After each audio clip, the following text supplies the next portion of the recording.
The rose stem in her hand was about 3 feet long and bent over to the ground. She held it out to him, beaming with delight. "Muffin," she said. She had a yellow ribbon tied in her hair. It didn't do anything for her. In fact, it looked as if it had accidentally snagged there. "Tarlin," he said. "You must call me Tarlin." "Muffin," she said, and smiled her huge smile.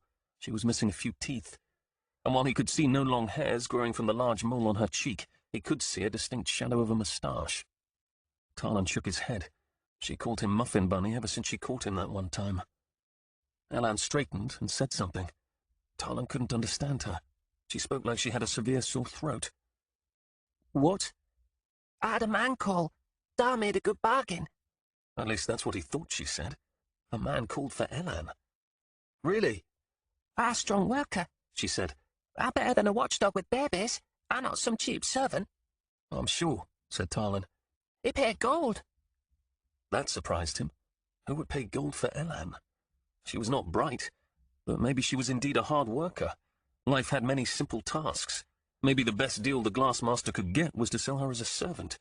He wondered if the purchaser truly was interested in her or was only trying to curry favor with a rich man. "I hope it goes well for you," said Tarlin. "Muffin Bunny," she said. "You wet?" Back at the house, Atra stepped outside. "Elan," she called. "Here," Elan shouted back. Atra walked down a path that led from the back door of the house. She was wearing a sky-blue sleeveless surcoat. The armholes were huge and showed her bright red tunic underneath. The effect with her black hair was stunning. And yet these were working clothes. The sky blue of the surcoat was from woad, not the expensive mollusk blue. And the red was not the scarlet of the grain, but something else. Beautiful, but practical. Tarlin's heart quickened. He took a breath.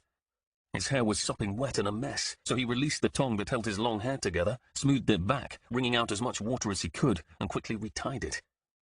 Atra smiled at him with a bit of chagrin, then addressed Elan. "You're not done inside yet." "I found him," said Elan. "I found him, Atra." "Elan," said Atra more forcefully. Elan sniggered, then walked back to the house. Before she went, she shouted out, "Atra told me a secret." Atra only rolled her eyes. Elan was a half-wit, but she had clearly enough wit to tease her sister. Tarlin smiled. There was more to Elan than he had suspected. "A secret?" asked Tarlin. Atra shrugged. "Don't listen to her." Then she looked up at Nettle and waved.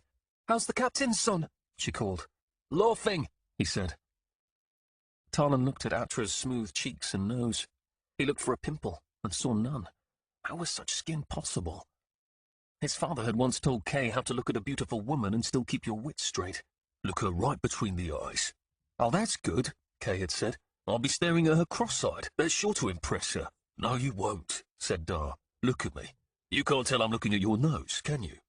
"Cross-eyed," said Kay. "I am not." "Ah, am not." They'd argued until Dar finally chased Kay out into the pasture. Atra turned to Tarlin again. "So, what brings you to our vale?" Nothing bespoke confidence more than the eyes. Tarlin wasn't going to be the shy little boy staring at girls' noses, so he looked her right in the eye, and promptly forgot what he was going to say. All that came into his mind was Nettle's line about breeding. The silence stretched on a bit too long. "The sun burns brightly," he finally said, "and so does your face." He cringed inside. What kind of an idiot statement was that? Nettle laughed and tried to cover it with a cough. Atra looked at him quizzically, then gave him that chagrined half-smile again. Something was off. When he'd last seen her, they'd spoken, and it seemed the stars and moon and torchlight had danced in her eyes. All that was gone. "You're wet," she said. "It's quite hot out," he said. "Isn't it?" "Not too bad," she said. Tarlin waited for her to go on, but his question was clearly not one of River's helpful types. "Right," he said. "Well, it's been a dusty road. My Dar was summoned to the council. We're on our way back." "I'm surprised you two dare to travel alone," she said. "We heard about the creature coming for that woman. To think she's loose again to work her depravities. My Dar hopes the Skearmaster mounts a hunt the likes of which has never been seen. When he captures her, Dar will volunteer to fetch the crows that will pick her head to a nub." "Oh," said Tarlin. "Yes, he's been quite affected by this whole thing. Did you know those people?" He thought about the two hatchlings back at the house. "What do I know?" he said. "Nothing, except that this woman should be brought to justice. Tell me what you've heard." Atra began to talk, repeating many of the same rumours Talon had heard today. He nodded and added a comment here or there, but mostly he just let her talk. She was definitely an irrigation ditch. Or maybe she wasn't. Maybe "tell me" was one of those helpful questions. Thank the creators he'd stumbled on it. He began to hope that he'd mistaken the shift in the feeling between them, and that her talking would restore the ease they'd shared the time before. As she talked, Talon looked at her eyes. He concentrated on them. He noticed that they were not all of one colour. There was a darker ring of brown inside a lighter one. Talon wondered if that's what perhaps made them so beautiful. But he decided against it. It was more their size and the loveliness of her brow. Then Talon realized she had just said something, and he had no idea what it was. "I'm sorry," he said. "I fear the new baker puts more than flour and honey in his small cakes. What did you say?" Dar was right. She'd gone from Sleth to something else, and he'd missed the whole journey looking into her eyes. She shook her head. "I said that it seems Koromites are out of favour." Her mouth was drawn in a line of disappointment. Had she just told him he was unwelcome? "Well, not all Koromites, I hope." She didn't reply immediately, and Talon's heart began to sink. "You can't judge a whole people by the actions of a few." "No," she said, "but some people do." Then she changed the subject. "Would you like to see my new saddle?" "I'll gladly view anything you want to show me." She looked at him oddly. "Anything having to do with saddles," he said. The delight he'd enjoyed before flashed across her face, but then faded. Talon needed another helpful question. He couldn't quite believe, didn't want to believe, she'd said what she had about Koromites. Maybe she didn't lump him in that group because he was going to be part of the Shukka. "Tell me about your saddle." Atra turned to Nettle. "Does the Lordfin Captain want to see a saddle?" "No," he said. "One saddle is pretty much like the other." "Your loss," she said, and turned to Talon. "This way." Then she walked into the stable. "Fishmonger," Nettle mouthed. Talon rolled his eyes and followed Atra to the back of the stable. It wasn't proper for a boy and girl of courting age to be alone, but Talon decided they weren't really alone. They were just going to look at a saddle, nor were they courting.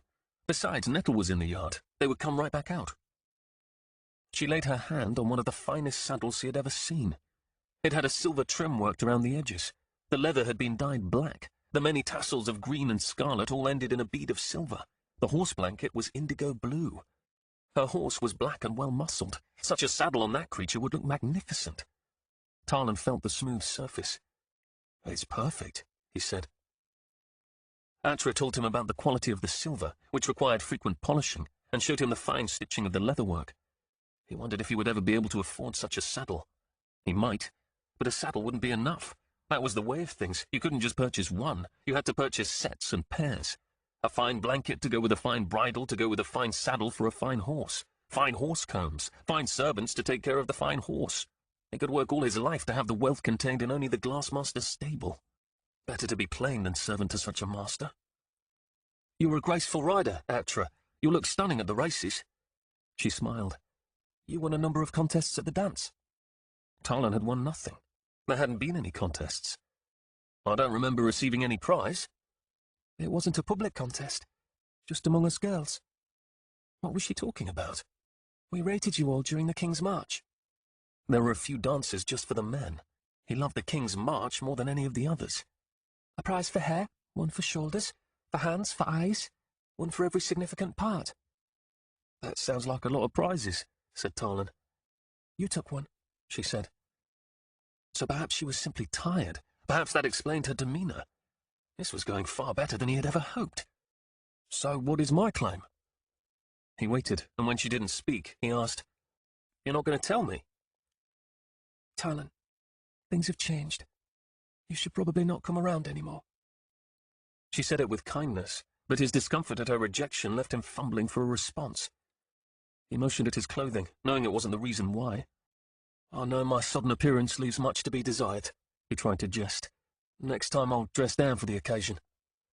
"Talon," she said, then looked past him at the door to the stables. Her eyes widened a bit. "What's going on here?" Talon turned. The Glassmaster stood with his hands on his hips. Talon had met the Glassmaster when Uncle Argoth had introduced them last spring. He'd complimented Talon on his aim with the bow. But today, the man had a hard look that suggested to Talon there was probably no helpful question that would ease this man into a conversation.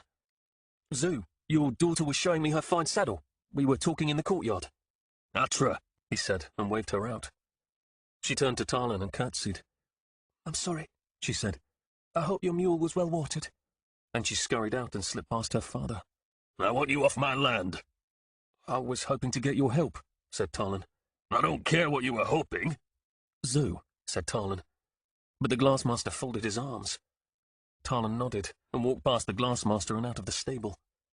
Zoo, said Nettle, we need your help. The Glassmaster said, Your uncle is a great man. He turned to Tarlin. And I've never had anything against your da. But it's clear you need to stay to your own people.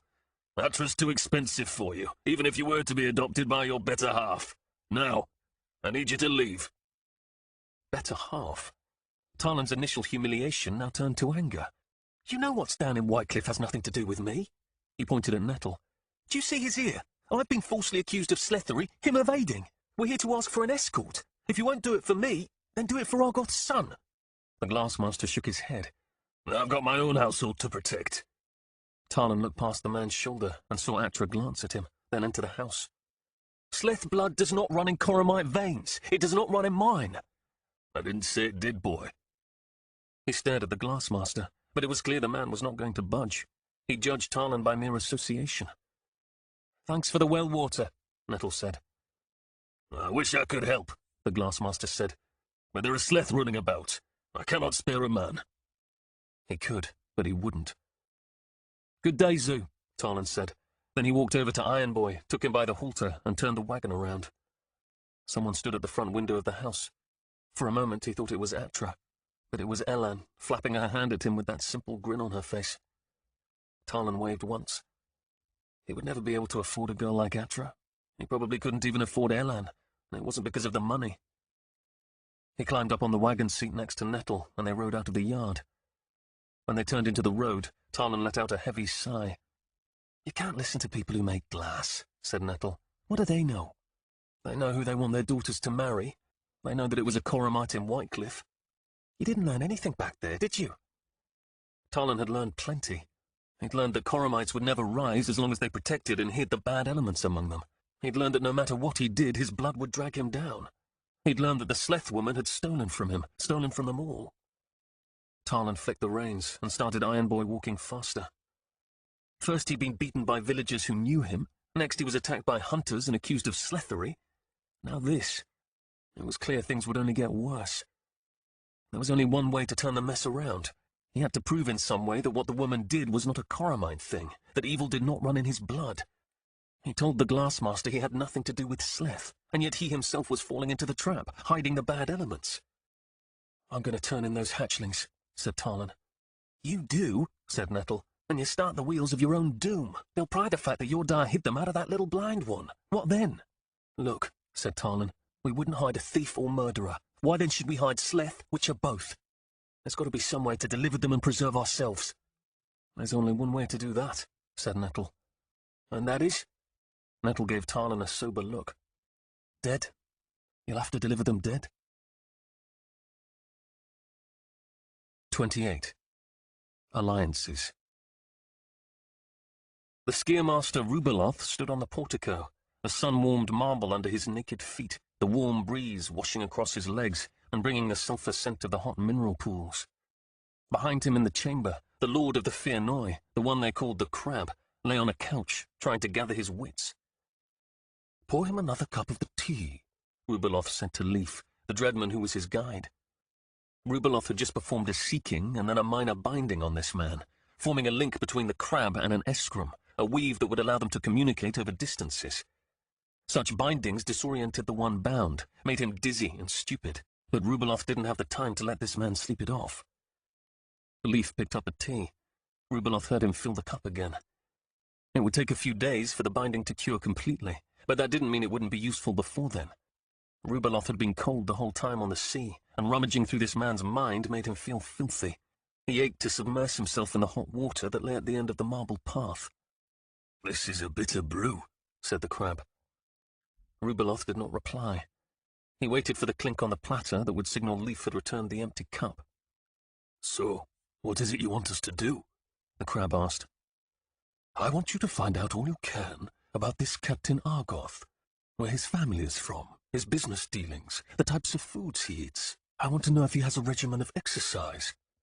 Exercise, Great One. I want to know what he puts in his body and what comes out. You'll dig in his privy, you'll search his pantry and root cellars. Anyone who uses the law needed to eat certain foods to keep the body from wasting. They needed to exercise in a certain way to prepare the body for the moment of quickening. Do you suspect him? I suspect everyone, clansman, including you. Argoth's sister married a Coromite, said the crab. There are a number of us in the council who have never trusted him. You will provoke nothing, continued Rubaloth. He must know nothing. His wife must suspect nothing. You will take action only upon my command, and that will come to this minor binding. What about questioning the Coromite? Your tower is not secure. You'll move him immediately, far from Whitecliff. Yes, said the crab. Do not touch him. If the Coromite had anything to do with the rebellion here, if he had any secrets, Rubaloth would seek them out himself. He didn't want to risk incompetent men killing or damaging the man. You do not want us to press him. What did I just say? The crab bowed. Please forgive my stupidity, Bright One. Be faithful over these few things, and you shall be made ruler over many. Fail me, and you will be cast aside like rancid meat. He heard the crab rise. His voice slurred slightly. My heart is given to Mokad, he said. His heart was given to Mokad only because he saw that as his path to glory. Rubaloth felt that clearly during the seeking. He also felt nothing to suggest the crab was part of the cabal that had murdered Lumen, which meant such ambition could be used. Prepare yourself. Wait for my command to use the weaves I've given you. Yes, Bright One. Rubaloth turned the screw one last time. I expect great things from you. Remember, the Glory is searching to replace Lumen. He is looking to raise 1 or 2 candidates. It is not impossible for a man of your experience and talents. The crab bowed even more deeply. I will not disappoint you, Bright One. Rubaloth dismissed him and let Leaf walk him out. When Leaf returned, he asked, Do you trust him? I trust his ambition, Rubaloth said. He took a breath, satisfied with this part of his plan. Where's Uram? He's coming, Bright One.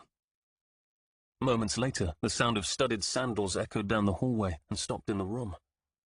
My lord, said Uram in his pleasing voice. Rubaloth said, Argoth must come to the ship willingly. That is your mission. If he tries to escape, subdue him, but avoid killing him at all costs. When we're out to sea, I will be more comfortable pressing him, but not a moment before. Defer to him. Treat him as you would a lord. May I respectfully suggest that we do not know the enemy's size or strength? Will it not be safer to take him directly to the ship, Bright One? Safer, yes, but also less effective. This enemy is a serpent, Captain. The moment it feels threatened, it will attack or flee. And so we shall give it no cause for alarm. When he's cut off from all help and all prying eyes, I shall crack his mind like a nut. In that moment, surprise will be on our side. We will know his secrets. And if he is Sleth, then I will direct our allies here to quickly and quietly move on them all. Yes, Bright One. You may go, Uram. I will see you on the morrow. Rubaloth turned to Leaf. Now, our part. We cannot let a pack of traitors think we are uneasy, can we? He held out his arm for Leaf to take and turned to the pools. Have you brought the wine? Yes, Bright One. I have also arranged for a young man to work the knots out of your back. Excellent, he said. And then they walked out of the chamber and down the path arm in arm. At that moment, a clamour arose ahead, punctuated by screams. Rubaloth felt for Leaf's mind so that he might see more clearly in the world of flesh what he saw in the world of soul. And they underestimated the enemy. Through Leaf's eyes, he saw a number of knee-high, red-faced beasts run across the path. A troop of green and white-clad servants ran after them with sticks and stones. Gauls, he exclaimed. Woodikin. Leaf drew the sword he kept at his side. The beasts ran up the hill on his left and disappeared over the top with many screeches. The servants followed, throwing rocks and ringing bells. Another servant carrying the wine walked along another path as if nothing were happening. Leaf called to her. Oi, what is this? The servant bowed deeply. Monkeys, Zoo. Monkeys, said Rubaloth. Yes, Bright One. We must be ever vigilant to keep them from the baths. Rubaloth shook his head in disgust. What Lumen saw in this land I will never know. He released his hold on Leaf's sight.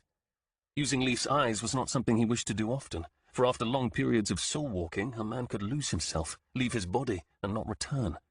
And so he continued with Leaf to the pool and soft steams, seeing them as they were in the yellow world.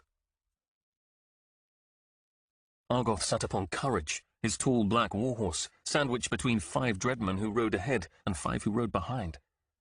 The bright brass armor of the dreadmen clinked and clattered and blazed in the sunlight. Beneath it, they wore close-fitting scarlet tunics and black pants. But this armor was meant only to dazzle the eye. The metal of their cuirasses was exceedingly thin. Brass was not a metal to stop swords. If they had wanted protection, they would have worn steel segments or plate on top, a chainmail tunic underneath, and padding beneath that. They would have worn helms with faceplates to deflect arrows.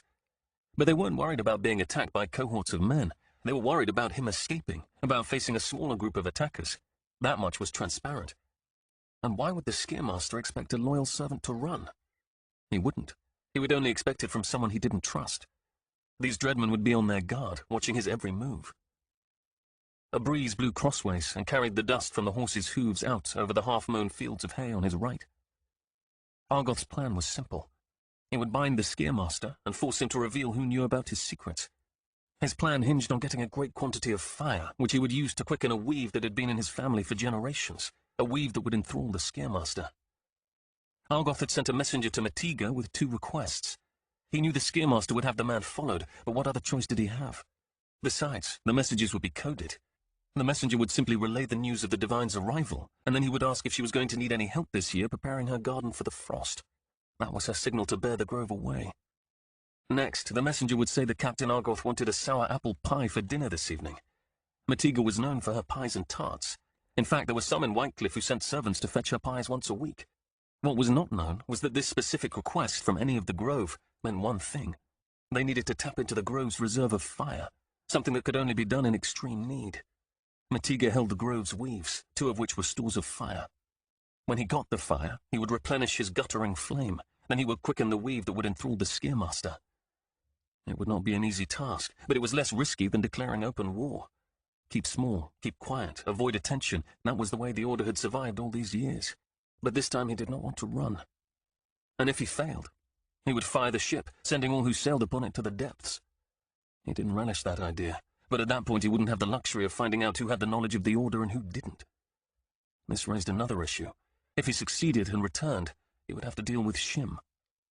Tucked under his sash was a message forced into his hand back in Whitecliff by an unmarked messenger. To Argoth, old woman's delight.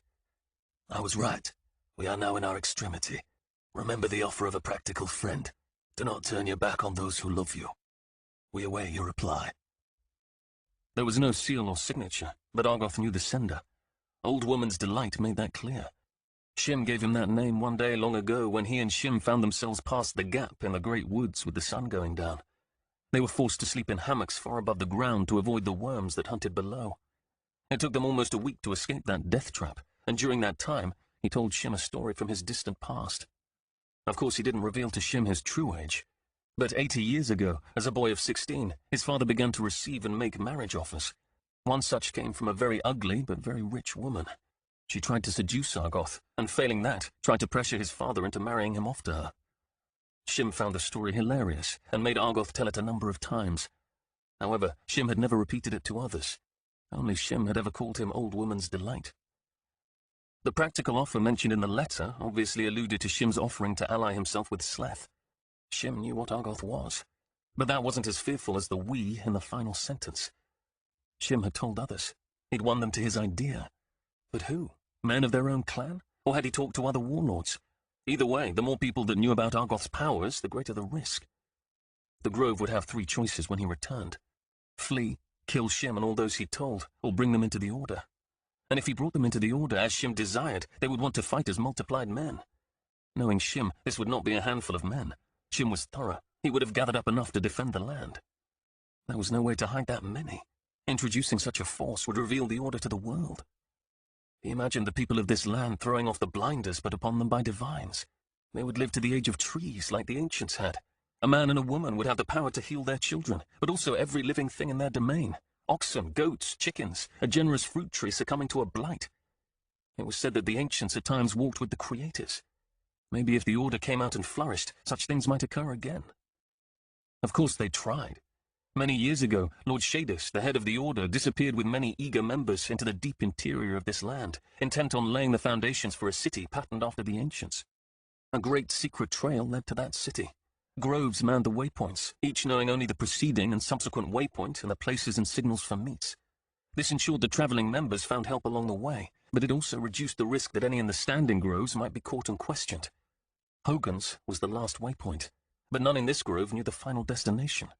Their instructions were to lead whoever was travelling to the city to a certain lake, 3 days' travel through the mountains. They were told Lord Shadis would send someone to gather them in. But none from Hope had come for a number of years. Some of the Order had struck out to find the city. Most did not return. Those that did spoke of terrible creatures that burrowed vast warrens, small men that lived in the tops of the great trees, a salt sea, mountains that smoked, and other wondrous and perilous things.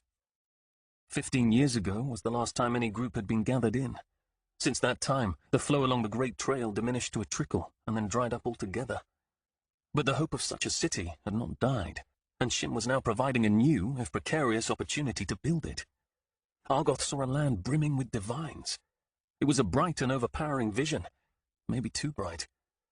It was possible that Shim was loyal to Mokkat, that he was an agent of the Seeker trying to ferret out information about the Order. But Argoth didn't think so.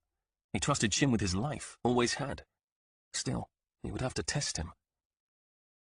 As he rode, he thought of how to write the message and get it to Shim anonymously. When he got home, he found a new parchment and wrote, "Show me the depth of your love." He sealed it with a blob of wax, but not with any mark that would give an indication of who had sent it. Then he secretly gave it to a servant and told him to deliver it without being seen by even Lord Shim himself. There was nothing more to be done. Hogan would be furious, but he would come around. The vision was breathtaking. The opportunity was right. He could feel it quaking in his bones. Argoth basked in that bright hope for a moment longer, and then brought himself back to the present. Right now he needed to focus on the Skier-Master and these Dreadmen, otherwise that fine dream would never come to pass. 29. Fright. Murder, Tarlan thought. That's what Nettle was proposing. Except killing those outside the law wasn't murder. For example, it wasn't murder to kill bonefaces wherever you happened to find them, nor was it murder to kill someone the law demanded exterminated.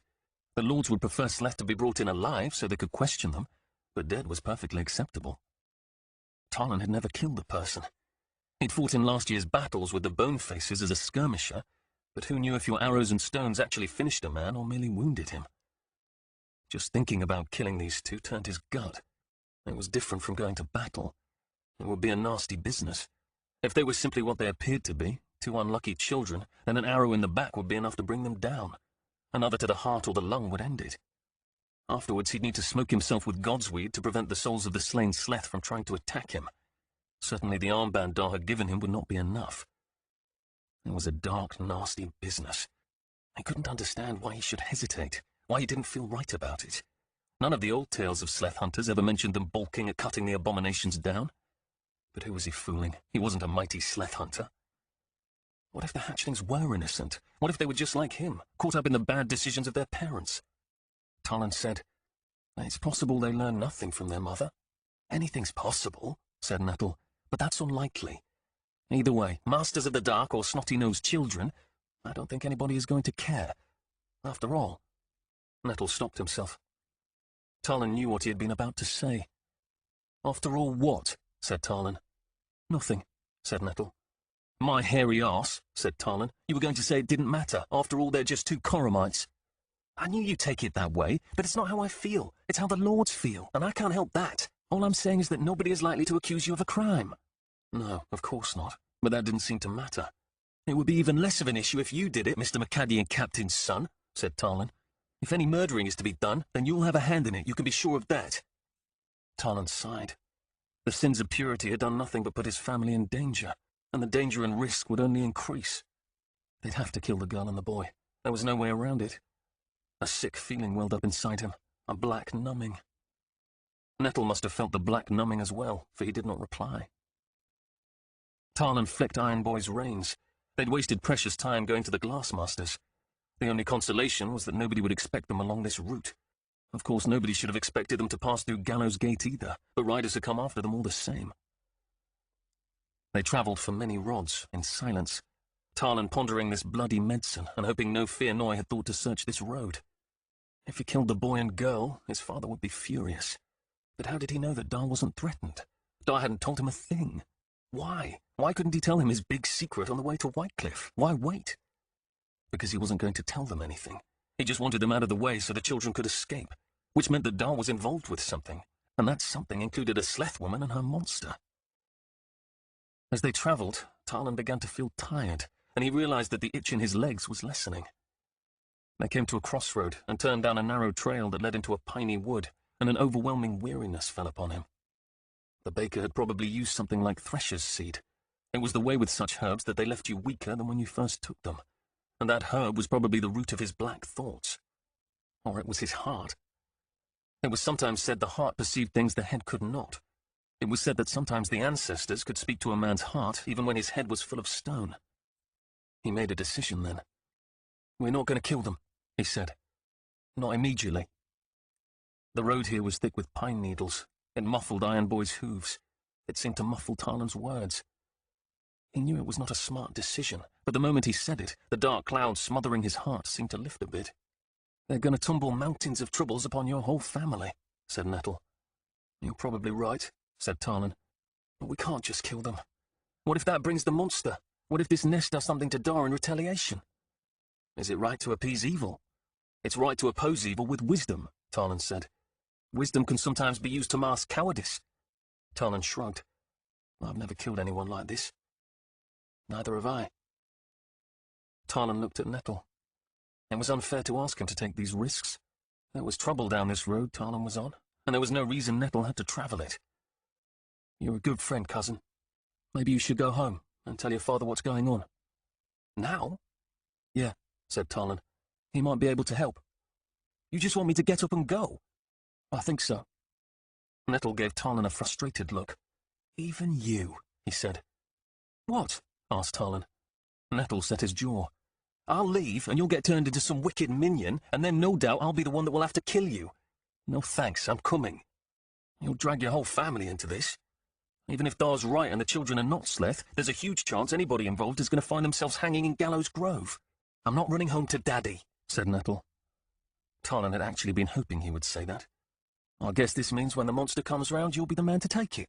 "I said I wasn't running home, not that I was an idiot." "Oh, you're an idiot," Tarlin said. "That's already well established." "Right," said Nettle. "And if I'm an idiot, that puts you somewhere just above the level of a cabbage." Tarlin smiled. With all that had happened, and all that was a risk, the clear and easy choice was for Nettle to take his leave. A wave of gratitude washed through Tarlin. There probably wasn't a finer friend in all the new lands than the one sitting next to him on the wagon.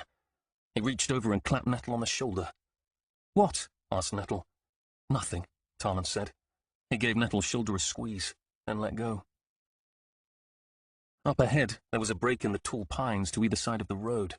The sun cast long shadows across that part of the trail. Tarlin saw one lone firefly shine and wink out as it ascended to a tree. In a few hours, the woods would pulse and sparkle with thousands of them. Iron Boy's ears suddenly pricked forward. Tarlin looked up the road, but didn't see anything that should alarm him. Iron Boy raised his head up and slowed. "What is it, boy?" Tarlin scanned the woods and caught movement out of the side of his eye. He turned. Iron Boy pulled to a stop, blew his lips, and stamped one foot. "Where are they?" asked Nettle. "It's not a they," said Tarlin. "It's an it." "Where?" Tarlin pointed at a tree in front of them. Something was standing in the boughs about halfway up. It was not a mountain cat, not nearly that large, nor was it one of those troublesome monkeys that were expert in stealing everything from knives to fruit. It was about the size of a small dog, hunched and long-limbed. He looked closer. It was a light grey, the colour of shadow and bark, and its limbs seemed awkward and long. Or maybe it was just the light. "What is that?" Nettle followed Tarlin's gaze and stared. "Well, it's kind of hard to say. I can't be sure, but it looks like a tree to me." "Got in the tree, about 15 feet up that pine. There's something looking at us." Nettle looked at Tarlin. He looked back at the tree, squinted, and looked back at Tarlin again. "Nothing's there." "It's right in front of your face." "Hallucinations," Nettle said. "Maybe those stupid sweet almond abominations did have comebacks." Tarlin wasn't seeing things. It was right there. "I never have this problem with bread pudding," said Nettle. Whatever it was moved out of the shadows of the trees and into the waning light. Tarlin blinked. It was still there. Iron Boy chuffed. "See that?" Tarlin asked. "Iron Boy didn't have any sweet almond." He had to admit the colouring of the thing made it difficult to see. It put him in mind of insects that camouflaged themselves to look exactly like bark or leaves. "There's nothing in the tree," said Nettle. "Nothing on the trail. Let's just get home." Tarlin flicked the reins and started Iron Boy into a trot. The mule protested and tried to turn away, but Tarlin gave the reins a good tug to keep him on the road and put Iron Boy in motion. When they passed by the pine, the creature began to move again. Iron Boy whinnied and picked up his gait. The creature swung down the limbs of the tree to the pine needles on the road. Then it began scampering after the wagon in an odd hunched gait, quickly closing the distance. "You're right," said Tarlin. "I'm hallucinating." Because if he wasn't, that meant they'd attracted the attention of a small nightmare. What else could it be? As the thing drew nearer, Tarlin could more easily discern the eyes, hands, and feet. But they were misshapen. The nose was flat and crooked, the fingers too long. There were creatures not wholly of this world. There were the mighty skier that the divines enthralled, there were the souls of the dead, but there were also other things, some of which could, under certain circumstances, be seen with the naked eye. This thing matched the descriptions of one of those. Tarlin had never seen one before, but he'd heard about them. They fed upon the fire of the weak and dying. Like the creatures that ate carrion of the flesh, they were attracted by death and disease. They shadowed the edges of armies and hid in the cellars and thatch roofs of villages smitten by pestilence. They did not flock in great numbers like crows and ravens. At least he'd never heard tell of anyone seeing more than a handful together at once. But did numbers matter? When they got hold of you, they burrowed in like ticks to gorge upon your fire. And like ticks, they were hard to dislodge and sometimes left bits of themselves behind. Godsweed was supposed to keep them at bay, which is why soldiers smoked themselves with it before battle. Drinking it in tea was also supposed to help, but such a tea gave men horrible cramps. Tarlin reached up and felt the Godsweed braid on his arm. Even wearing the herb was supposed to have an effect. Iron Boy trotted down the road, nervously turning his head to the left then right so he could get a better view of what was behind him. Tarlin looked back again, and the hair stood up on the back of his neck.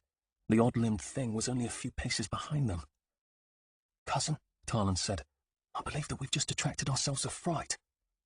At that moment, the creature closed the final distance. It grabbed the wagon bed with one long-fingered hand and disappeared underneath. 30. Secrets.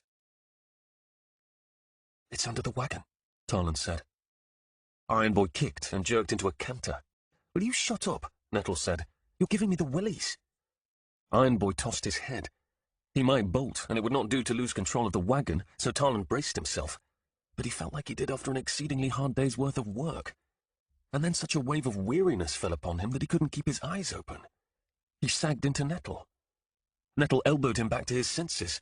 "What are you doing?" "I think the comebacks have finally worked their way through," Tarlin said. "Take the reins. I've got to lie down." "What about your fright?" asked Nettle. Tarlin looked down at the boards beneath his feet. Frights didn't have the power to steal from a healthy man.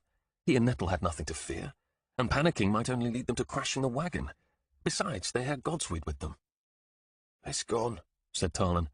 "A vapour of my mind." "Lords and lice," Nettle said. "I've never heard of comebacks like this. We've got to get you to River." Tarlin wasn't going to argue. "Sure," he said. Then he handed the reins to Nettle and half climbed, half fell into the wagon bed. He rode that way, flat on his back, looking up at the tops of the pines and the darkening sky beyond. Nettle drove too fast. Once Tarlin almost bumped completely out of the wagon bed, but he couldn't bring himself to object. Nettle kept turning around to look at him. At one point he reached down to feel Tarlin's forehead for fever, then turned back and spurred Iron Boy even faster. Tarlin said nothing. The moon and the stars shone through the breaks in the tops of the trees. After a time he realized something cold lay on his ankle. Tarlin looked down. There, squatting in the back corner of the wagon, was the fright. It was a hideous thing, all twisted and grey like a piece of knotty driftwood. One of its long fingers touched Tarlin on the bare skin of his ankle. He kicked, and the thing released him, but it soon stretched out its finger once again. "Nettle," he said, but Nettle didn't turn. Then Tarlin remembered the Godsweed charm about his arm. Maybe he could brandish it and chase the thing off.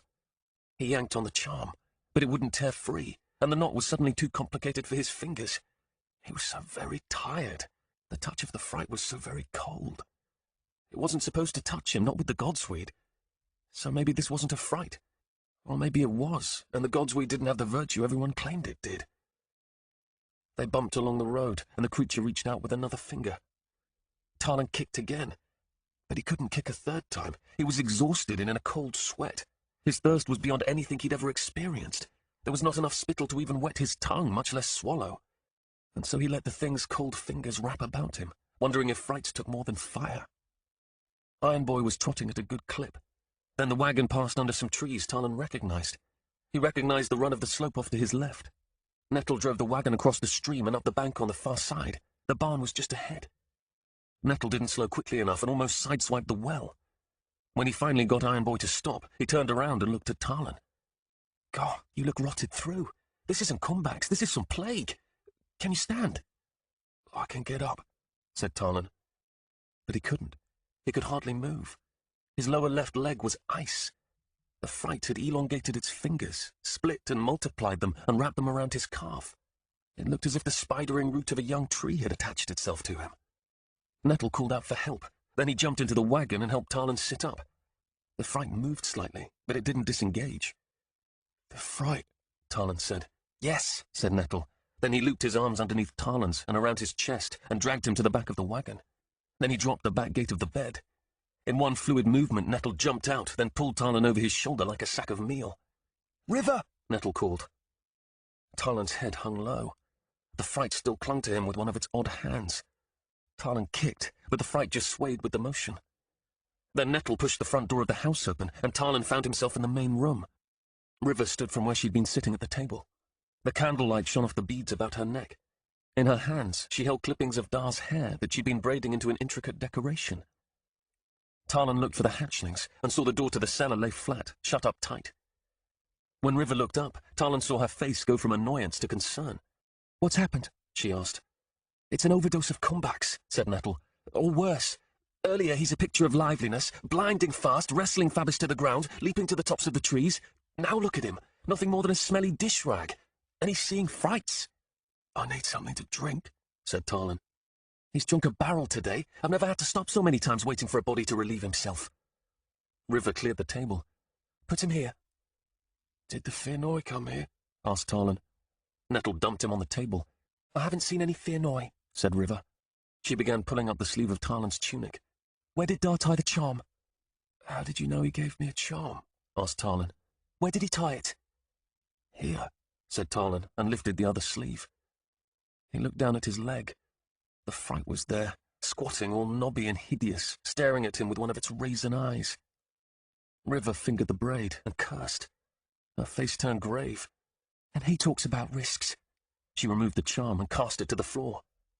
Who? Asked Talon. Nobody, said River. She slid her hand into the collar of his tunic. She had no sooner put her hand to his chest than she gasped and withdrew it. He's got the plague, Nettle said. Doesn't he? Do you have any of the baker's goods left? 3 small cakes, said Nettle. I'll get them. Then he went back outside. Has he poisoned me? Asked Talon. No, said River, and it's not Nettle's plague either. She looked at him, and Talon could tell something had happened. She was deciding if she should share some secret with him. God, he said. It was the kiss. That girl. He'd been wrong. They would have to kill her after all. Talon's weariness pressed down upon him even more. And her familiar has attached itself to my leg. River said nothing. But of course she wouldn't, not if the girl had magicked her. He thought of the girl kissing him, and of kissing Atra, and then about being married, and that idiot that was courting River, and then he realized his mind was wandering. He focused on River, and it all came back to him in a rush. We'll have to be quick, he whispered. What? Said River. Quick, said Talon more loudly. Quick! Kill them, the boy and girl, quick! At that moment, he saw movement out of the corner of his eye. He turned and saw the girl standing in the doorway to the back room. River followed his gaze. He's out of his mind, she said to her. I'll divert her, said Talon. You clobber her with the pot. Be still, River commanded. Talon looked at the girl for a while, waiting for her to spring. Playing us like a cat. Is that your pleasure? Sugar, River said. I need you to fill the mule's watering trough. We're going to need to lay Tarlan in it. Have Nettle help you drag it in here. Sugar looked at the two of them, a storm brooding on her face. Tarlan thought she was going to say something, but she must have decided against it, for she strode across the room and out of the door. Now's the time, said Tarlan. Will you shut up, said River. You have no idea what you're talking about. This isn't her doing, it's Dar's. That made no sense at all. But River wouldn't listen to him. She brought a candle near to get a good look at his eyes and mouth. Then she began peppering him with questions. When did the thirst start? How many small cakes did he eat? What did Dar do when he tied the charm on his arm? Had he been hearing a ringing in his ears? Tarlan struggled to answer them all. Finally, he held up his hand. My leg. She's sucking the life out of my leg. Something moved at the window. The shutters hadn't been closed tightly, and a pair of pale twigs seemed to shoot in over the sill. From his position on the floor, he couldn't make any sense of them, but there they were, tree roots on the window. Then a twisted head appeared, followed by a long body. Another fright, smaller than the one about his leg. It pulled itself up onto the sill. There's another, he said. Another what? Nasty little thing, he said, and motioned at the window. It's got cold fingers. River looked up and followed his gaze.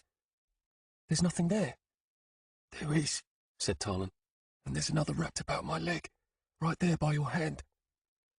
River froze, her expression changing from puzzlement to dismay. The creature about his leg didn't move either. It watched them, extending its fingers in a slow crawl. River put her hand on Tarlan's leg, partially covering the thin fingers of the fright. Her hands felt warm. You're touching it, Tarlan said. Did you not feel it? She pulled her hand away. How many are here? 2, he said. She cursed, then calmly picked up Tarlan's godsweed charm, took it to the hearth, and thrust it into the fire. The godsweed smoked, then caught fire. And thus a portion of my life goes up in smoke, she said, which made no sense at all to Tarlan. Then she pulled the weed back out of the fire, blew out the flames, and tossed the smoking remains onto the ash pan. Then she took a pair of tongs and removed 3 hot coals from the fire and put them in the pan as well. Where are they now? She asked. The little one's at the window. The bigger one is right here. Tarlan moved his leg. River picked up the ash pan and then approached, blowing on the smoking braid. She blew smoke into his face, blew it on his leg. Godsweed was not a sweet herb, and Tarlan didn't like the taste of its smoke. Don't worry, he said. Nell says it's just the comebacks. Begone, said River. She blew more smoke about his leg. The knobby creature on his leg eyed her. It's not afraid of you, said Tarlan. River blew again and waved the smoking pan around him. The creature turned as if trying to avoid the smoke, but River blew again, and the thing released Tarlan's leg and jumped to the floor. There he goes, Tarlan said. But the thing only shuffled a few steps, then stopped. River followed Tarlan's gaze. She waved the smoking bowl around in the air, blew more smoke. Then the fright scuttled up the wall and out of the window. The little one lingered a few seconds longer, then followed the first. You got him, said Tarlan. He's off to torment the chickens. Then Tarlan wondered why it would do that. Was this the reason Dar's last batch of hens died off? It seemed reasonable. They're the ones killing the chickens, he said. You're babbling, said River. She went to the window and waved the smoking bowl there, and then she closed up the shutters and brought the bowl back and placed it in the middle of the room on the floor. There was no fire to it anymore, just coals and smoke. Nettle and Sugar opened the door and bumped their way through with the empty trough and set it close to the hearth. Stand over that bowl, she said. Smoke yourselves. God, Nettle said. Are you kidding? A real fright? Just do it. When Nettle and Sugar finished, River said, Now fetch the water. With a fright out there, the smoke's in your clothes. Move. Nettle growled, and Tarlan couldn't tell if it was in frustration at River or to muster up his courage to face the fright. Then he marched out the door, the Sleth girl right behind him. River walked over to the wall where their 5 white ceramic plates hung. She took down one plate, brought it to the table, and broke a small cake upon it. Then she lit 4 more candles and turned them on their sides about the plate to give the small cake more illumination. She dug at it with the point of a knife, examining the crumbs. I see nothing. She held one up, sniffed it, and then took a bite. After savoring it for a while, she swallowed it and shook her head. She ate the other 2 small cakes and drank a cup of water. Sometimes certain herbs magnify the effects of the charm. but I can detect nothing of that sort in these," she said. "If there's anything in them, we'll shortly know. In the meantime, you need to soak. Take off your clothes." All this time, Nettle had been hauling in water, first to fill the large pot Sugar had put over the fire, and then to fill the trough. The thought of moving daunted him, and Tarlin found he couldn't do more than look at that trough. "Never mind," River said. "I'll do it. Sugar, is that hot yet? We don't want to freeze him." Tarlin wanted to protest, but it was no use. River had him out of his tunic and pants in moments. Mercifully, she left his linens on. Then she helped him over and slid him into the trough. The trough was slick with orange slime, and the freezing water just about sent him into shock. But a second later, he couldn't muster enough energy to care. The cold meant nothing. He didn't even care when the girl dumped the boiling water in too quickly and scalded his legs. The hatchlings were in control now. It was too late for all of them. His eyes were heavy, so itchy with sleep. He closed them. A moment later, River shook him by the shoulders. "Tarlin!" "Let me alone," Tarlin said, and drifted off into no thought at all. River slapped him, then slapped him again. He opened his eyes. "Listen to me," she said. "You will die tonight if we do not change the course of what's happening." She pressed her hand to his chest again, as she had done at first. "This isn't comebacks. Some herbs can heighten the effect, but there was nothing in those small cakes. If there had been, I'd be feeling the effects by now." "Effects?" repeated Tarlin. Something about that struck him funny, and he giggled. River stood and addressed Nettle. "Keep him awake. Use whatever it requires, but don't let him sleep." She moved to the table and began unraveling her weaving of Dar's hair. Nettle first tried to make Tarlin talk. When that failed, he began with slapping, pinching, and poking. But Tarlin didn't care. He just wanted to close his eyes. The next moment, a searing pain ran up Tarlin's arm. He cracked an eye and saw Nettle standing there with a stick from the fire. "Are you trying to roast me?" "Aha," said Nettle. "It's fire that'll keep him awake." But he was wrong.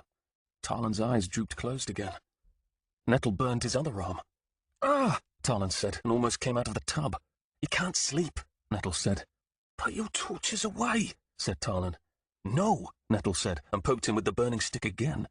"God," Tarlin said. "You and that Sleth girl can perform your depredations after I've rested."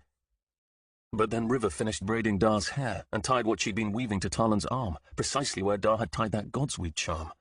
"I'll give it a few minutes," she said. It sounded like she was trying to reassure herself. "There's no virtue in hair," said Tarlin. "There isn't?" asked River.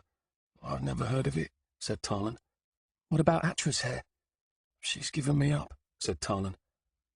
River made him relate the whole story of what happened at the Glassmasters until Tarlin realized all she was doing was trying to keep him talking so he'd stay awake. "I'm going to sleep," he said. "Burn me if you like, I don't care." River put her hand to his chest again. She looked desperate. She took him by the head then, her two hands clasping the back of his skull. "You need to help me," she said. "I can't get up," he said. "You'll have to kill her yourself." "Tarlin," said River, "I can't stop the flow. You're bleeding fire. Your days are rolling off you like smoke. You must help me." "Fire?" asked Tarlin. River glanced at Nettle and Sugar, then faced Tarlin. She decided something. He could see that by the set of her brow. "You've been multiplied," she said. "Dar began your awakening, but it's all gone wrong. You need to close it off." That made no sense to Tarlin. Only Dreadmen and Divines could do that.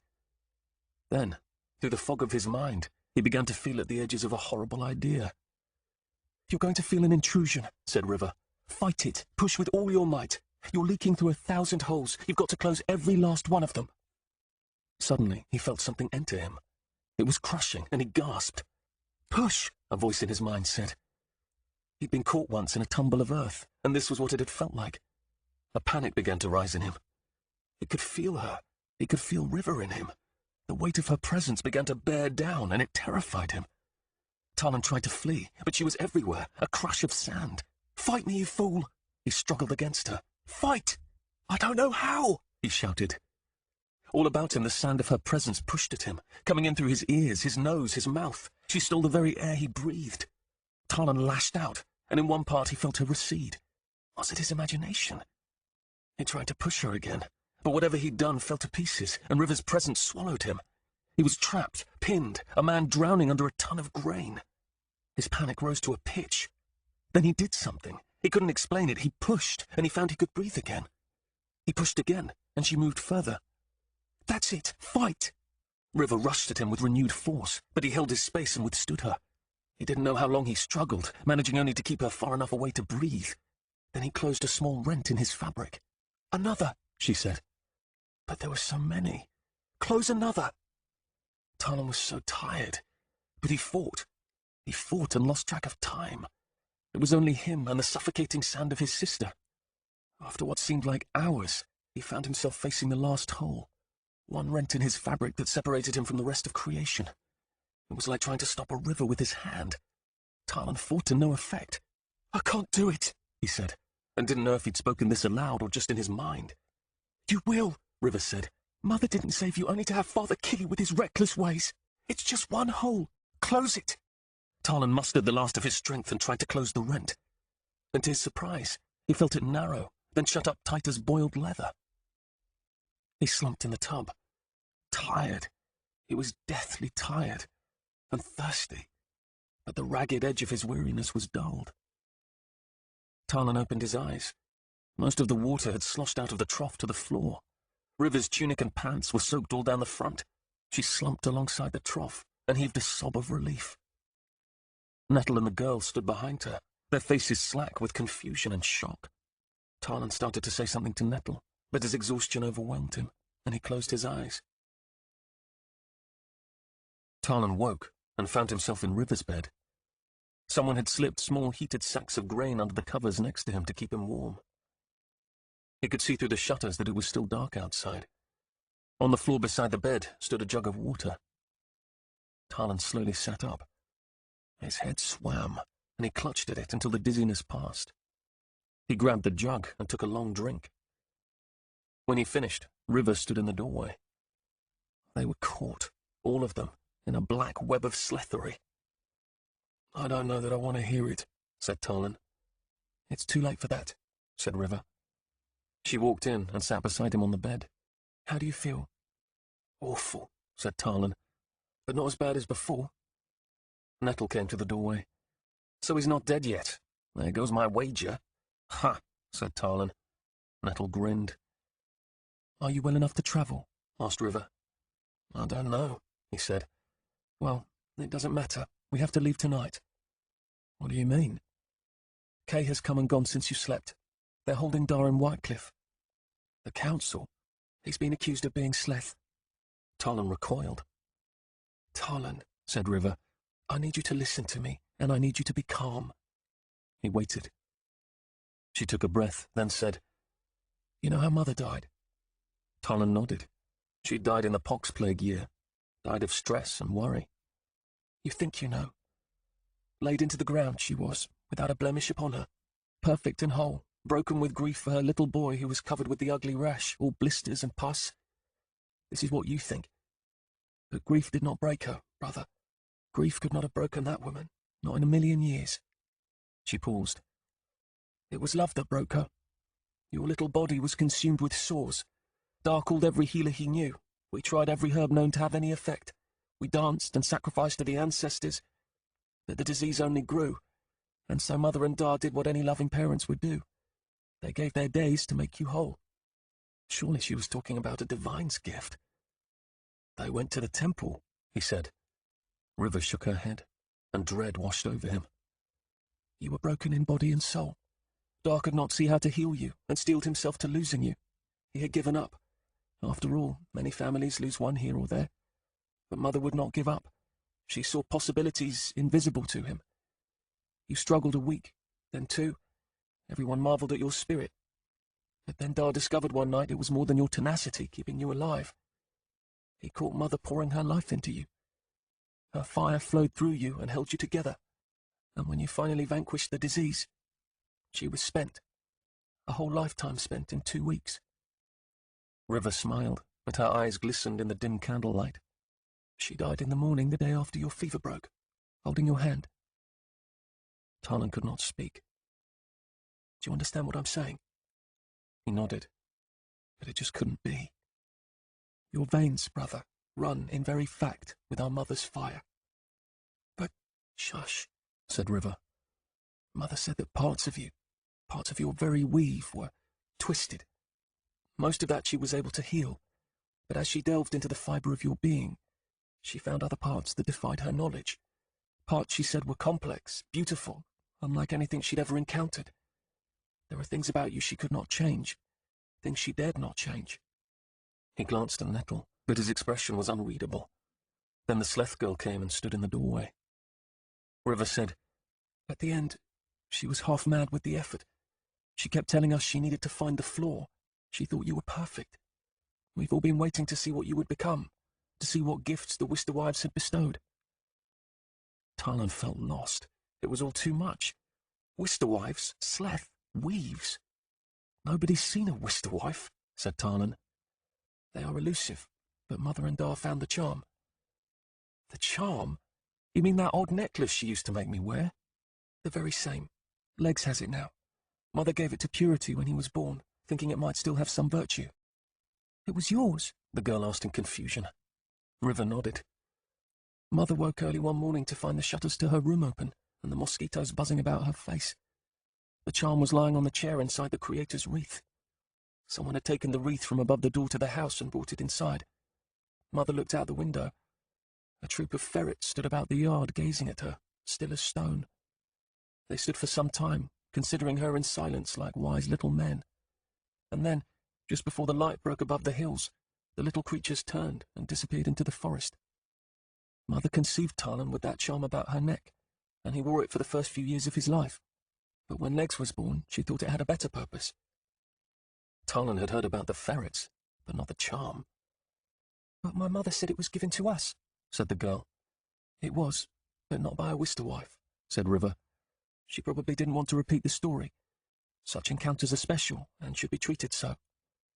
Talon said, "Did Mother see the Wister wife?"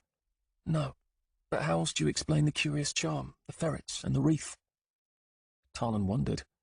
Wister wives were said to bestow great blessings upon humans.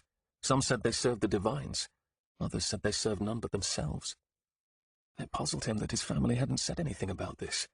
Of course, a Wister wife's charm was a rare and precious thing because it gave fertility and health. He supposed if people knew the source of that necklace, they would have stolen it. Perhaps that was the reason for the silence. Or perhaps it was something else. "Regret has servants as well," said Talon. "How do you know it was a blessing? How do you know it even has anything to do with me?" "I don't," said River. "I'm trusting Mother's judgment." "I might not manifest anything at all," said Talon. "Maybe those changes were already in the bloodline. Traits can sometimes skip generations." "That's true," said River. "But the differences in your weave were exceptional." She shook her head. "And they needed exceptional care. Dar was reckless.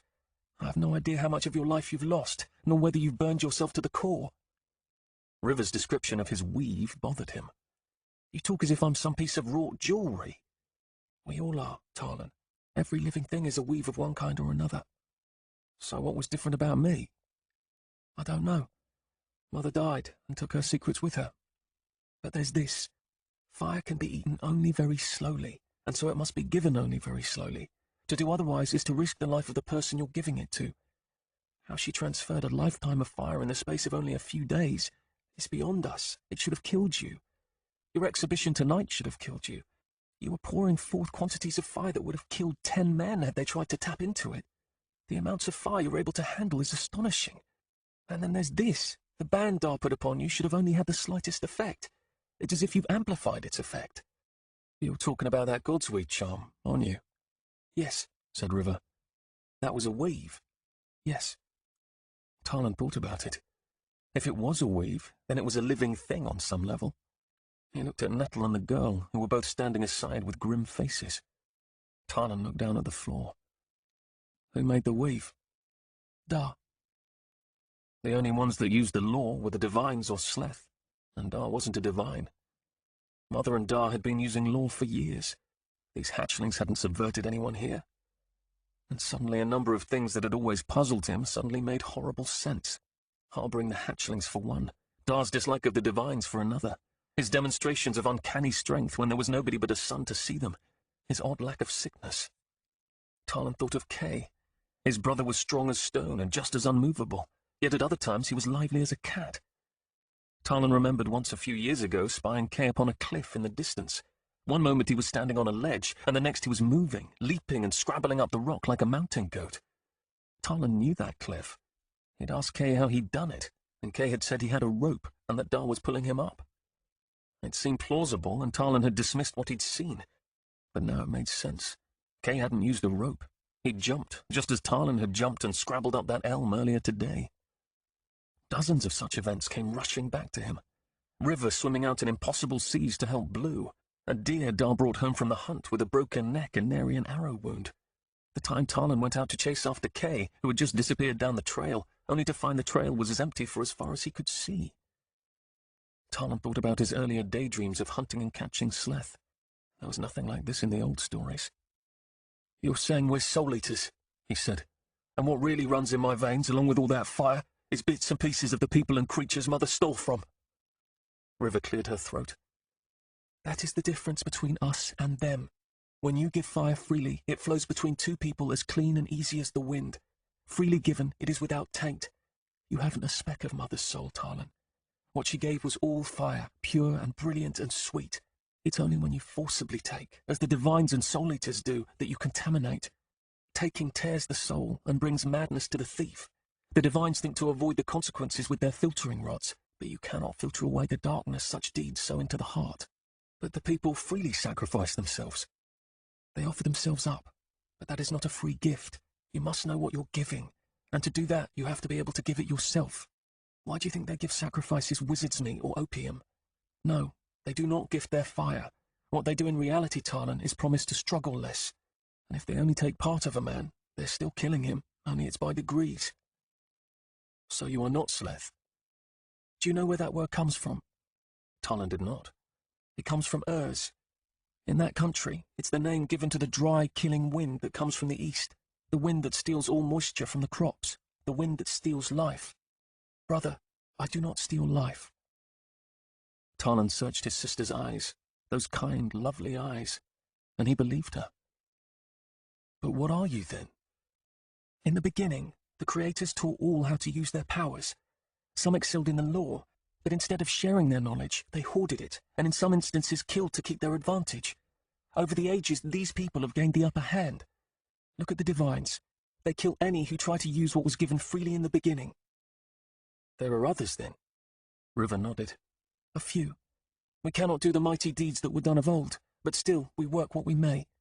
We are banded together in an order, whose purpose is to break the yoke of the divines, and let every man, woman, and child control their own fire just as they control their own breath." Her words astonished him. "How do you know you're not under some spell? How do you know your master, or whatever you call it, hasn't subverted your will?" "Tarlin, there are those that practice wickedly. There are indeed nightmares in this world, but I'm not one of them. This is the truth of the matter. But why was all this kept from me? Because telling you would endanger many lives. Despite what Dar thinks, I do not have a butter jaw. I can hold my tongue. No, that isn't what I mean. It doesn't matter how much you want something. You need the skill to perform the act. You have a pure and loyal heart, but you don't have the skill to close your mind to a seeker, and that can't be taught to a child. And so it's better to tell you nothing, so that if something happens and you are taken, you have nothing to share. The Order is not yet powerful enough to reveal itself. One day we will walk in the sun, but for now we must keep to the shadows. We are bound by oath to do so." The little blind boy joined Nettle and the girl in the doorway. Tarlin felt too ashamed to look at them. Nettle said, "So, Purity, Sugar's mother, and my Dar are both part of the Order as well?" "Yes." Tarlin's world was spinning. "And the creature?" Tarlin asked. "That thing that fetched the Sleth woman?" Tarlin didn't want to hear the answer to that question, but he steeled himself. "Her name is Purity, not Sleth woman," River corrected. "And we have no idea what the creature is, much less who it belongs to." Tarlin heaved a sigh. At least there was that. Then something struck him. "If I couldn't keep a secret yesterday, what has changed so I can keep it today?" "Nothing," said River. "A seeker would ransack your mind as easily as you would a cupboard. But as I said, we're leaving.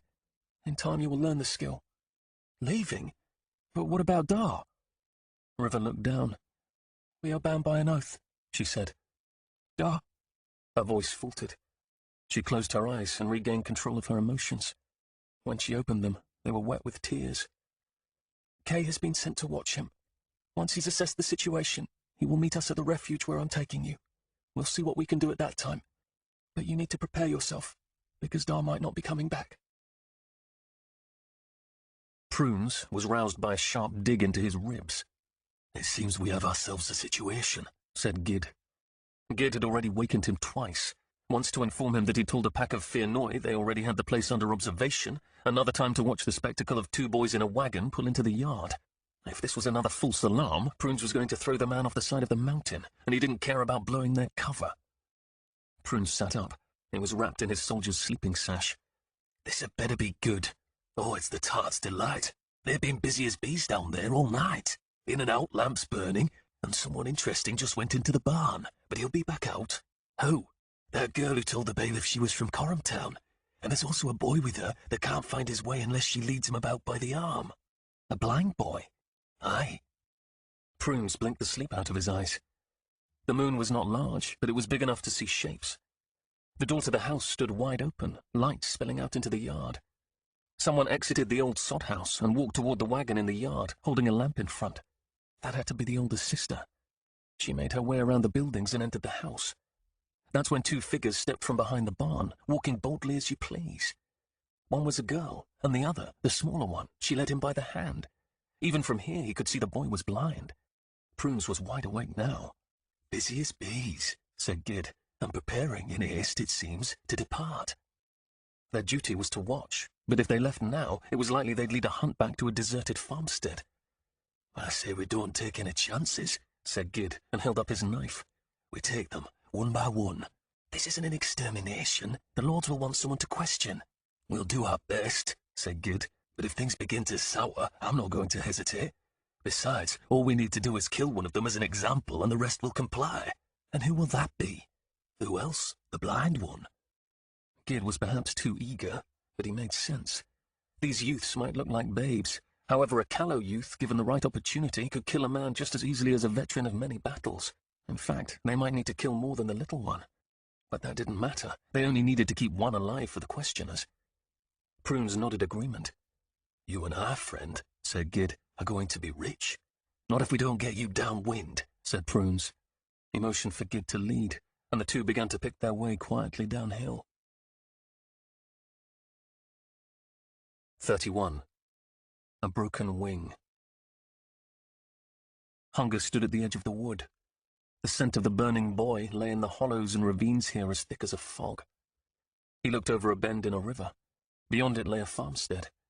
That's where the boy would be, waiting like a fat chicken in his coop.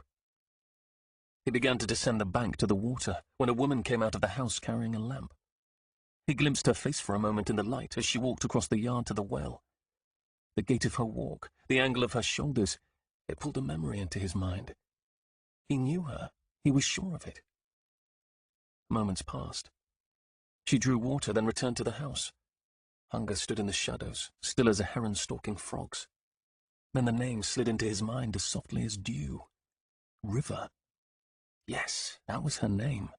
And with that name, a number of strong memories rose in his mind. He followed them, and every one of them ended with this. She'd held his hand once, and he had been unable to speak. Not because he found her so lovely. No, it was not his desire for her that had stolen his words. It was gratitude. He remembered one spring evening in a bower, blindfolded, waiting for River, who had worked so hard to make the match, waiting in the moonlight with the lilacs in bloom, their fine scent perfuming the night, waiting to hear the feet on the path, the rustling of skirts, and then River taking his hand and putting Rosemary's warm, strong hand in it. River removed the blindfold so he could see Rosemary standing there before him, holding the flowered crown that meant she'd accepted his offer of marriage, looking at him with those laughing, moon-sparkled eyes. Rosemary, the carpenter's daughter, the face of the woman he'd remembered after eating the man who had been humming as he washed himself, the man who was called Laughter, and now hunger had a name to hang that sorrow upon. He stood motionless, contemplating the horror he'd become. The water ran below him. 3 deer came to drink and left. And then he realized that River was the one he needed. Her brother, the burning sun, was nothing. He wasn't even part of the order yet. But River, she was skilled at all sorts of weavings. She would know the workings of the collar. She would fix it, and he would bind the mother, bind her and destroy her. River had been a beauty to him, then friend, and finally sister. She would not run away. She would see through his rough form, he was sure of it. River would help him. He took a step toward the water, and something moved downwind of the house. He peered closer. 2 men crept along in the grass, their helmets and knives shining in the moonlight. Whatever their intent, they would flush River like untrained dogs flush quail from the brush. Except once River ran, you didn't catch her. Those 2 would have to go. Silently, but they would have to go. Hunger waited to see if there were more of them, and when he saw they came alone, he descended the riverbank and quietly entered the dark waters. Prune stood in the shadow of a tree. Across the yard, Gid peered between the cracks of a shutter on that side of the house, just to make sure there were only 5 of them. Prune scratched his neck. And when he looked back at Gid, something monstrous and dark had risen, it seemed, from the very earth. It was bigger than a man, hairy in patches. No, not hair, grass. Then Prunes recognized it from the stories of the creature at Whitecliff. "Gid!" he shouted. Gid turned, but it was too late. The dark shape engulfed him. Only the silhouette of Gid's lower half was visible in the moonlight. He struggled, cried out, and then the thing shook him out like a wife shakes a rug and cast Gid's broken body aside in a heap. Prunes was rooted to the spot in horror. That thing had killed Gid like he was a fly.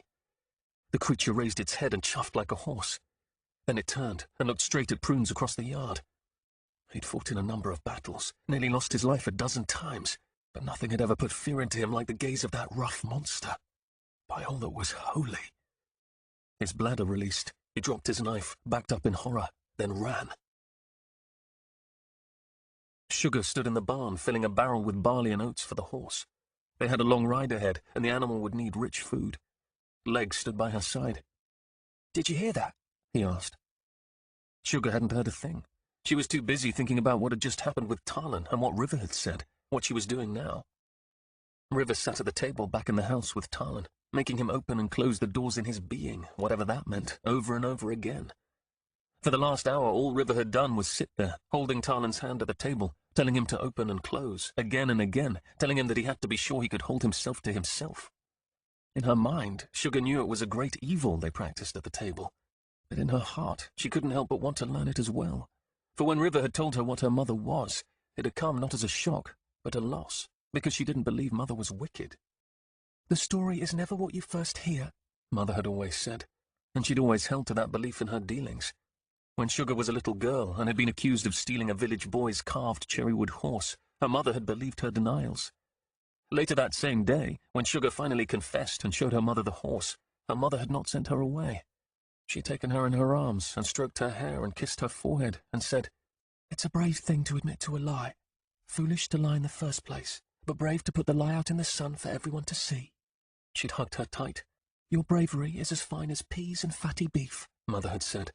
Fat peas and fatty beef. From that time forward, fat peas and fatty beef had been their saying. How many times had Mother seen through her mistakes to what was praiseworthy?